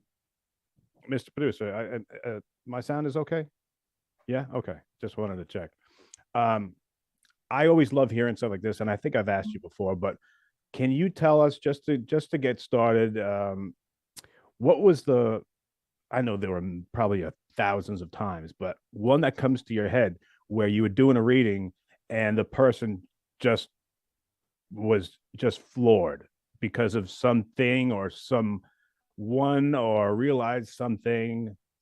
Well, you know what? Different things will floor people because, some people it's, they don't believe in mediums and they're coming and like, you could just get like that they have a mom in spirit and that floors them sometimes. But some things that spirit gave me one time, and it was like something that made me like, oh my God, like I couldn't even believe it, that it, I was doing a reading for somebody once, and I saw my symbol from spirit that that they were cremated. And so I said, whoever, I'm making up whoever it was, but Yeah, let's say right. it was their brother. And I said, oh, I feel mail coming through. He's telling me he's your brother. I feel this is sibling of yours. They're showing me that they were cremated, and they said yes. And then I saw a clown mask in my mind, and I was like, spirit really made me feel like they cremated him in a clown mask. And to me, that sounds absolutely crazy. So I almost didn't say it. And I was like, you know what? I was like, this is really out there, but I'm just going to put it out there for you. I said, but did you cremate him in a clown mask? And they started crying, and they were like, oh my God. And I was like, oh my God. And they said that because the guy was a big jokester. So it was like their last joke to him. And I guess that's just how the family had their humor. And that was something that was like I always will have in the back of my head, I will because always it remember that. helped me. Well, you know what though? It helped me learn though that trust spirit, no matter how freaking weird it is, You got like this. whatever they're saying or whatever Yeah. you're feeling. Yeah, and and if you're feeling something and it's wrong, and if I said that and it was wrong, I just translated it wrong because I know what I'm seeing. So I might have just translated something incorrectly. In that case, it was, exactly what they were telling me, but it was very weird. But it just shows you, like, just put it out there, no matter how weird it is. Thank you for sharing it's that. right. That is an Yeah. incredible story. And when you told your husband that, did he later make like a note or tell you, I swear I will never ever even white lie anything to you, because You know what? you're on a different level than us. I don't even remember if I told him that story or not. I don't even remember if I told him, but he probably would have. Yeah, I know he probably would have said something like that. He already doesn't lie to me, so I'll be like, "Who is here?" I was just making a joke. That's all. I I'm sure that's the case, and it's just something when you realize you're married to someone who has a gift like this that can see something. I mean, that's one of those things. Like 1 out of 50 million, could someone ever get that? If it wasn't something that you saw. It's not as rare as you think. I know A clown mask come on. Yeah. I mean, I have so many friends who do this work that are absolutely incredible mediums, and I can't remember anything off the top of my head, but they can give you stories that would like blow that one out of the water. Like, you know what? There's so many incredibly gifted people in the world, and it's just a matter of showing them how to open themselves up so that they can do it, Yeah. So yeah, there's so many gifted people out there. Yeah. I know I've asked this, and please excuse me to reiterate, but I got to know, because the answer changes, and I forgot what you said. Is this something that you worked and you did the research and you worked yourself to the bone to get to a place to heighten that gift, or were you just born with something so unique? Unknowingly, I've had this gift my entire life, but it came so naturally that I didn't realize I had anything special. Okay. And once I realized that I did, I had to work to develop it. It's the same thing, like, a baseball player could pick up a bat and swing it and do great at it, but in order to be on a professional team, he has to practice and he has to get better. It's not going to just happen, so you have to kind of work with the gifts that you have. Gotcha. Like anything. Right. So Mhm. that entailed you going out and finding that one person you talked about that believed in you and kind of showed you a little of the ropes and stuff. Yeah, I had 2 mentors that I still work with, very strongly, and they're both absolutely wonderful. One helped me start developing, and one helped me continue, and I still work with both of them today. They're both wonderful. And Right. actually, the mediumship and anxiety that we're talking about today, I learned a lot about that from my first mentor. She wrote a book. And she specializes in this, and I feel like this is kind of where my expertise kind of leaning towards as well. So I credit her for a lot of the things I know about all of this. Pat Longo, she's wonderful. Pat Longo, a Mhm. Long Island person? Yeah, she was Long Island Medium's mentor, so that's where a lot of people would have heard her name or know her from. Cool, cool. Well, Yeah. this is going to be great because we're going to talk about mediumship versus anxiety. And I was asking you beforehand, I was going to ask you, am are we talking about the anxiety that let's just say I'm your client. I'm coming to you because I want to get rid of some of the anxiety I have, or is it, or are we talking about me? Maybe I'm the first time coming to you as a client, and I'm wondering if during our session I don't know what's really going to happen, so I'm getting anxiety. Can you Mhm. kind of just decipher the two? Yeah, a lot of times anxiety anxiety is a buildup of energy. Spirit is energy. So a lot of times if you're a medium and spirit keeps coming to you, you're gonna feel that. You're gonna feel that anxiety. When I first started doing this, before I did this, I've had anxiety my entire life. I got diagnosed with everything you could imagine, as far as like, autoimmune disease, ADHD. I even got diagnosed with a mild form of Tourette's as a teenager, but not the speaking Tourette's, more of like a tic. I Okay. used to blink my eyes like all the time, like I to the point where it hurt, I would just cry because it just hurt so bad, and I didn't know what to do. And then once I started doing this work, about a year or two into it, when I finally got my energy under control, everything just stopped. I don't do it anymore. Wow. And I worked with a lot of people that had the same issues, like, autoimmune disease, everything just kind of either diminishes or goes away. And the more well seated you are in your work and your own energy and what you do, the more it would diminish that. It takes longer for some people than it did for others. It took me almost 2 years of doing the work. I was, working professionally and doing it, but I still had an issue the first 2 years trying to get my energy under control, because you just want to kind of tap into everything and you still kind of tapping into everything. So you have to learn how to set boundaries and really get yourself more grounded and under control, and then you'll have control over everything. Okay. All right. So my question to you now is, say I'm a potential client and I suffer from real bad anxiety. Mhm. It's affecting my family, it's affecting my job.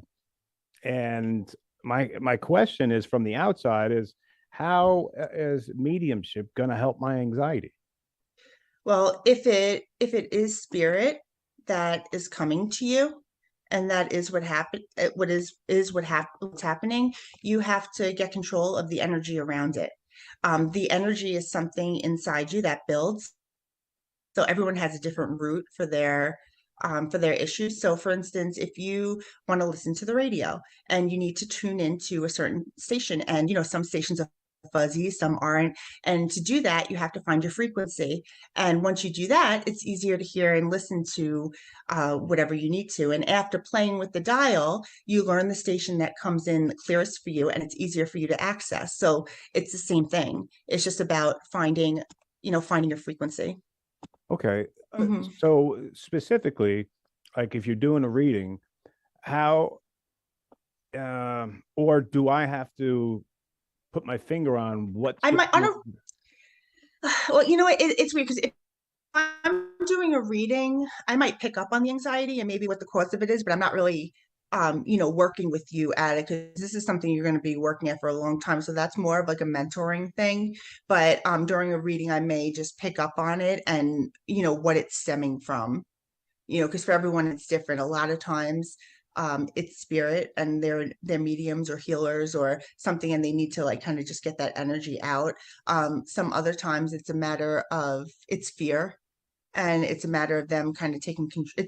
No matter what it is, it's them having to take control of their own energy. So if you're fearful about things, or you stress out easily about everything, like why? Like what's the root of that? Why does that keep happening to you? Because when you can figure out what it is, you can work with yourself, so you can get out of it and get out of that emotion that you're feeling. Because anything from fear, it's not going to do good things to your body. Got you. So Mhm. you don't even have to know. I just got to tell you, hey, I am feeling anxiety. And then during the session, you can kind of work and see what you found because everyone's different.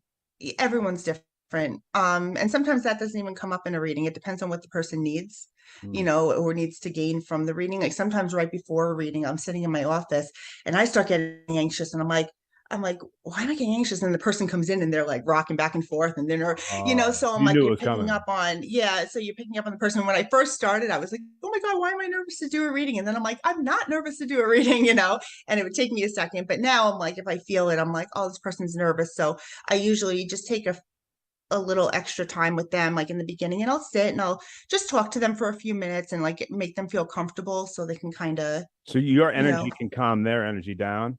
it could, yeah, it could. I Sometimes. try to do that because the calmer there are, the more open they are to receiving any information that comes. Because sometimes if they're so nervous, they're not even hearing anything that you're saying, and it's going to be a waste for them, you know. So you want them to be relaxed and, you know, whatever. So I'll just talk to them. I'll tell them like a funny story or something, just get them to, you know, calm down because you want everyone to get the most out of the reading, and Right. you know, you want them to, you know, really learn something or, you know, food for thought.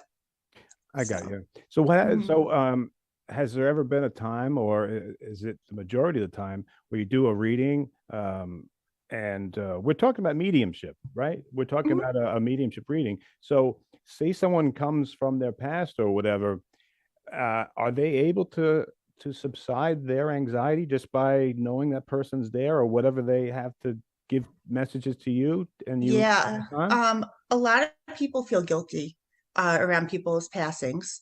Even if they're not responsible for them, sometimes they feel responsible or they put the responsibility on them and they feel, you know, like they could have done something or, you know, whatever it is. So sometimes having that person come through and tell them like, you know, it wasn't your fault or, you know, whatever it was. Like one time, and I have to be delicate sharing the story, but what's called one time somebody As long came as you in don't and say just any names, it's okay. no, and they're okay with me sharing it because they said it, but I just want to be, you Yeah. know, No, you do the right um, thing. yeah, they came in for the this person actually ended up, you know, being and ended up being close with me and they're fine with me sharing, but they came in once and they came in for a reading for guidance. They just wanted guidance with like work and this and that. And somebody from the past came through in the reading. And it was this person that passed away and from an overdose. And because this person was kind of a little like on the drugs too, they felt responsible because they had gotten them the drugs that took their life. They got them. And yeah, so that happens.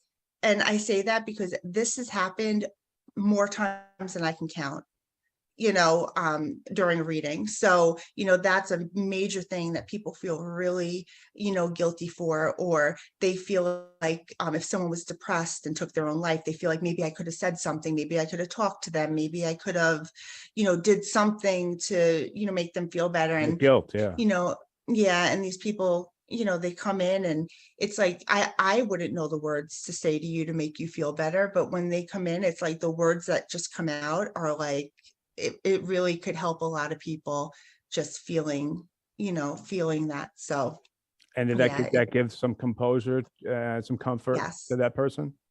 Well, actually, yeah, it Good, did. good, Mhm. good. Yeah, that's a real tough one.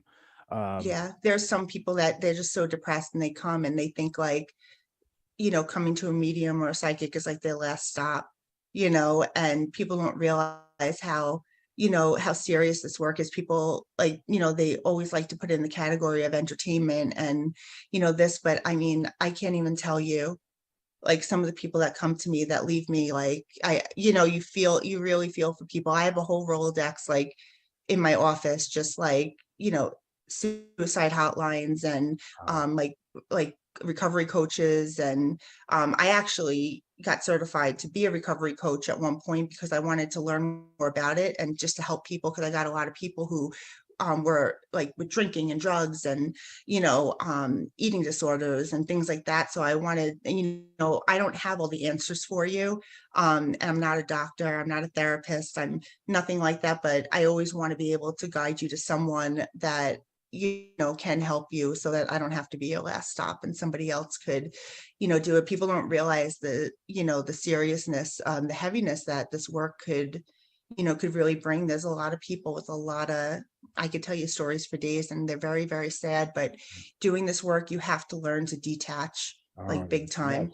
I used to come home in the beginning, I would come home crying every single day, like, because I would just feel for these people. And now I'm able to let it go. I could still, like, I empathize with people more than you can imagine, but I can't take it on, and I can't take it with me. I used to go so over and beyond, and where it was like disrupting my energy, and I had to really learn to find balance with all of that. So if you're looking to do this full time, or you're looking to do this like just on a larger basis, or even part-time, you have to know that you're going to get things like that you have to be able to detach from. That's why the personal development work is really important when you do that. I can't stress it enough. Wow. So those boundaries, it's like you're working in the ER.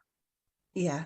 Does it feel like Yeah. that sometimes? Like Sometimes, yeah, sometimes it's crazy. It's just it's so crazy. And then, but then there's also a lot of times where this is so much fun, like I do like group readings sometimes, and you have people laughing and crying at the same time, like spirits bringing through the laughter and the crying. And sometimes they get like, their personality shows, and like someone's crying because they lost their son, and they'll make a joke like, what, like, you can wash my dirty clothes now, it's getting ridiculous, like, like something like that. And like you just bring like, they bring that laughter to it if that's their personality. So I'm like, this work just encompasses like every emotion you could imagine. You feel like you're cracking up. I bet. And it must be cool that, no day is the same, I'm sure. And Never. You never know what to expect, even though, you're the one that's doing work like this. Like, how come she doesn't know what's coming? Well, it's not until she gets in the session. Exactly. I mean, she's not like, I always wanted to know, can you do that remote viewing? Yeah. Remote viewing is a lot of fun. It's a way that I practice a lot of my clairvoyance. I used to have like, one of my neighbors like write a number on a piece of paper and leave it on his refrigerator. And I'd be like across the street or where I was. And I would like sit there, I close my eyes and imagine like walking out my door, walking across the street, going in front of in his house on his refrigerator and looking at the number and seeing what it was. So I used to do some things like that. And there's things online you could do. I took a couple remote viewing classes at a couple of retreats that I went to. They're a lot of fun. For me, it's hard. It's really hard.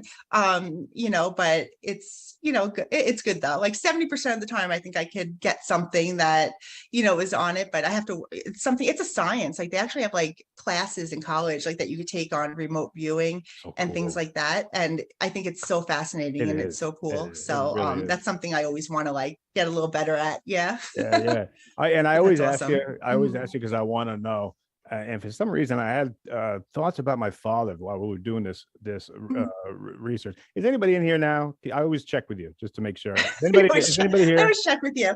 Yeah. Well, I always tell people when they come in for a reading, you're walking in with at least 5 people. Like, we all have, even if there's always people around you that are like watching over you and loving you. If your father, if you felt him or you, or he came to you, like, or you're feeling like the thought of him when he's in there for a reading with you, you can guarantee that he's that he's with you. Yeah. Like there's so many people, like if I try to tune into it right now, I feel like for you, I do feel your father, but I feel also there's about like 7 or 8 people like behind him almost. I feel like unfortunately, a lot of people before their time around you, a lot, but they're not all stepping forward to give messages, because I know we're going low for time, but there you have about like 7 or 8 men behind you, like younger men that passed before their time. Why your father's there.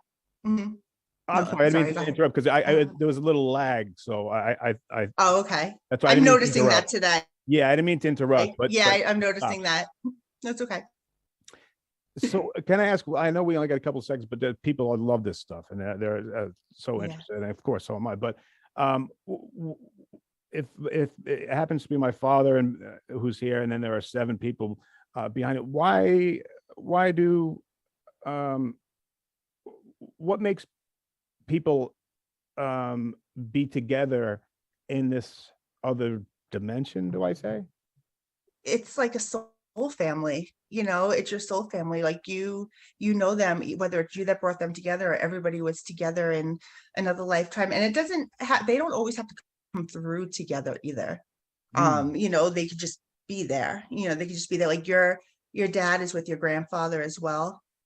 And your grandfather is so proud of you because he said that you broke the mold of the men in your family. And he said that and he said that you broke the mold with your kindness and the good things that you do, because it's the way that the men in your family always wanted to be, but just you know what I'm saying? That's probably why they're standing in back of my father. They probably yeah, they're very proud of who you've become. They really are. That's nice. Yeah, I appreciate that. I didn't want to make this about me, but I always got to check to see who's with me, because and you're so funny. Like, I don't want to make this about me, but is my dad behind me? Yeah, no, but I always want to know. I ask every time, like, who's here? Because I so when we think about these people, that means they're there. Yeah, it just is. That's the subtle way that they're supposed to be letting you know that they're around. Got it. Got it. Hey, really what a great show about talking about anxiety and what you do. Danielle Anatra, you can help so many different people. All you need is to speak English, or have a friend that can translate. Do it through Zoom, do it in person. Danielle, tell us anything you want to leave us with, your closing thoughts, and then how do we get a hold of you? Okay, so well, this Friday I wanted to tell everyone I'm going to be doing a virtual group reading on Zoom, so you can kind of see how it doesn't matter where you are. We could you could still read. I'm doing it with one of my mentors, Brad Fazensky. So the two of us will be doing a group reading together. And this month I'm also going to be giving away a free reading. The drawing is going to be held next Thursday, September 8th. So you can enter for this on my website by going to danielleanatra.com/free reading. And on my site, you'll also be able to register for the group reading this Friday if you wanted to. Awesome. All right, sounds great. And I want to thank my guest. I want to thank everyone who wrote in that I didn't get a chance to get to. But Danielle Anatra, another great show. I thank you. And before we go, are they still there? They're not going anywhere, Casey. All right. Tell them to relax. All right. I gotta work today. So tell them to keep it down. Danielle Anatra. Thank you. Have a good day. Are you looking for even more of the podcasts and hosts that you love? The Podcast Business News Network is proud to announce that you now have even more ways to listen live. Check out the MyTuner Radio, online radio box, and Simple Radio apps on iOS and Android, or find us online. Search for Business News Network on mytuner-radio.com, or search Podcast Business News Network on streama.com and onlineradiobox.com/US. Take your podcasts on the go and don't miss a minute of the action.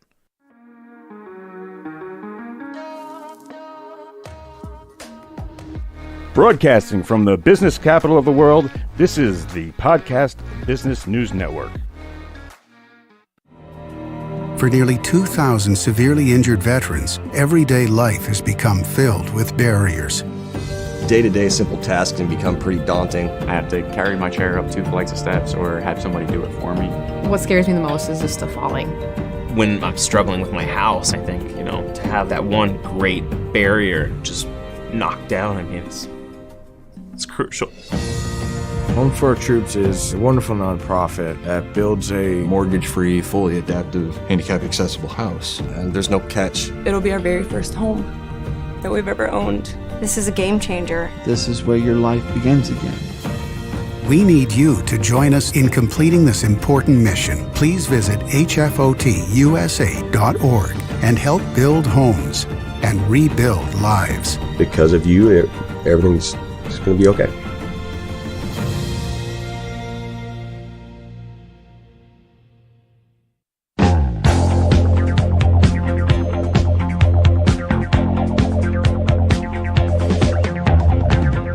You're listening to the 15 Minutes of Fame on the Podcast Business News Network.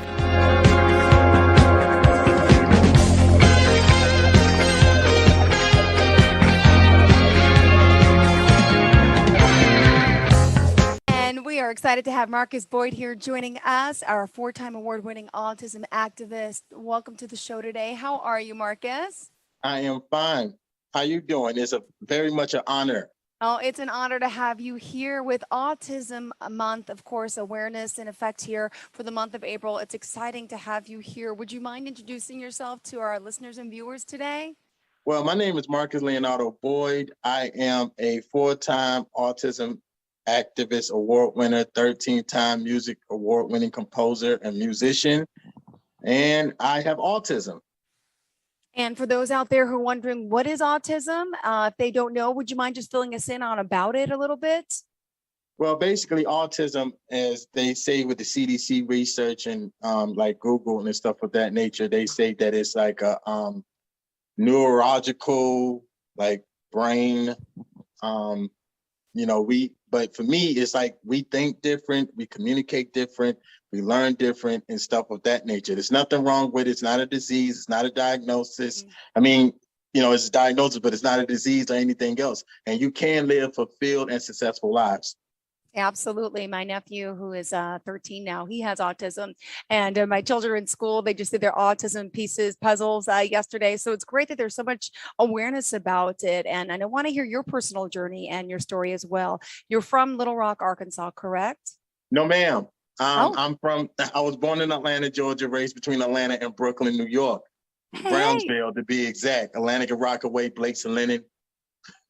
And what brought you then to Little Rock, or do they have it wrong?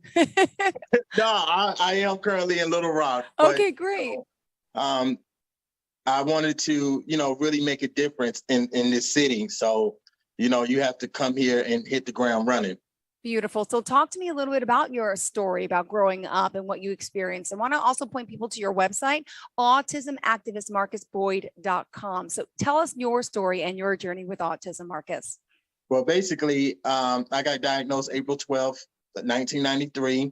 I was 10 years old, and they basically said that I have severe classic autism. The left side of my brain doesn't function correctly. I would never, eat by myself, put my clothes on. I would need a caregiver for the rest of my life. I would never get an education because of the drooling and using the bathroom on myself and the rocking. And I needed to be on medication, and I was like on Ritalin, Paxil, Depakote, lithium, Seroquel, 500 to 1,000 milligrams twice a day. I didn't get off pills until I was almost 23. I started talking at 13 and 13 and a half years old at a 2-year-old's level. I was nonverbal until then. We talking 17 foster homes, 16 group homes, 4 inpatient, 16 hospitals with the M word. We talking about electrical shock therapies for years. We talking about forcing me to take medications. We talking about abuse from, physical, sexual, emotional, because I was nonverbal for so many years and then placed in different homes. My parents didn't agree with me having autism. So they gave me up because they said they didn't want an all word as a child. Oh, gosh, I am so sorry to hear this, the pain that you must experience and what you've been through. But I love the fact that you're using your own experience, your hardships, your journey now to start helping others like you. And that's the beauty in you, and that's your gift. And we are so excited to hear more about this. So again, can I just ask you your current day situation? So what brought you to Little Rock and what are you doing there? Okay, so my current situation is I am going to start working with the city council here in Little Rock and other organizations and foundations that deals with disability and autism, not just to tell my story, but to fight for new laws, new programs, new Medicaid programs, new activity programs that can be able to affect not only Little Rock citizens, but everybody worldwide. I done spoke in South Africa, Dubai, London, Pakistan, Philippines. Actually, I'm doing a video in Pakistan tonight about my story and working with the doctors there that deals with autism in Pakistan.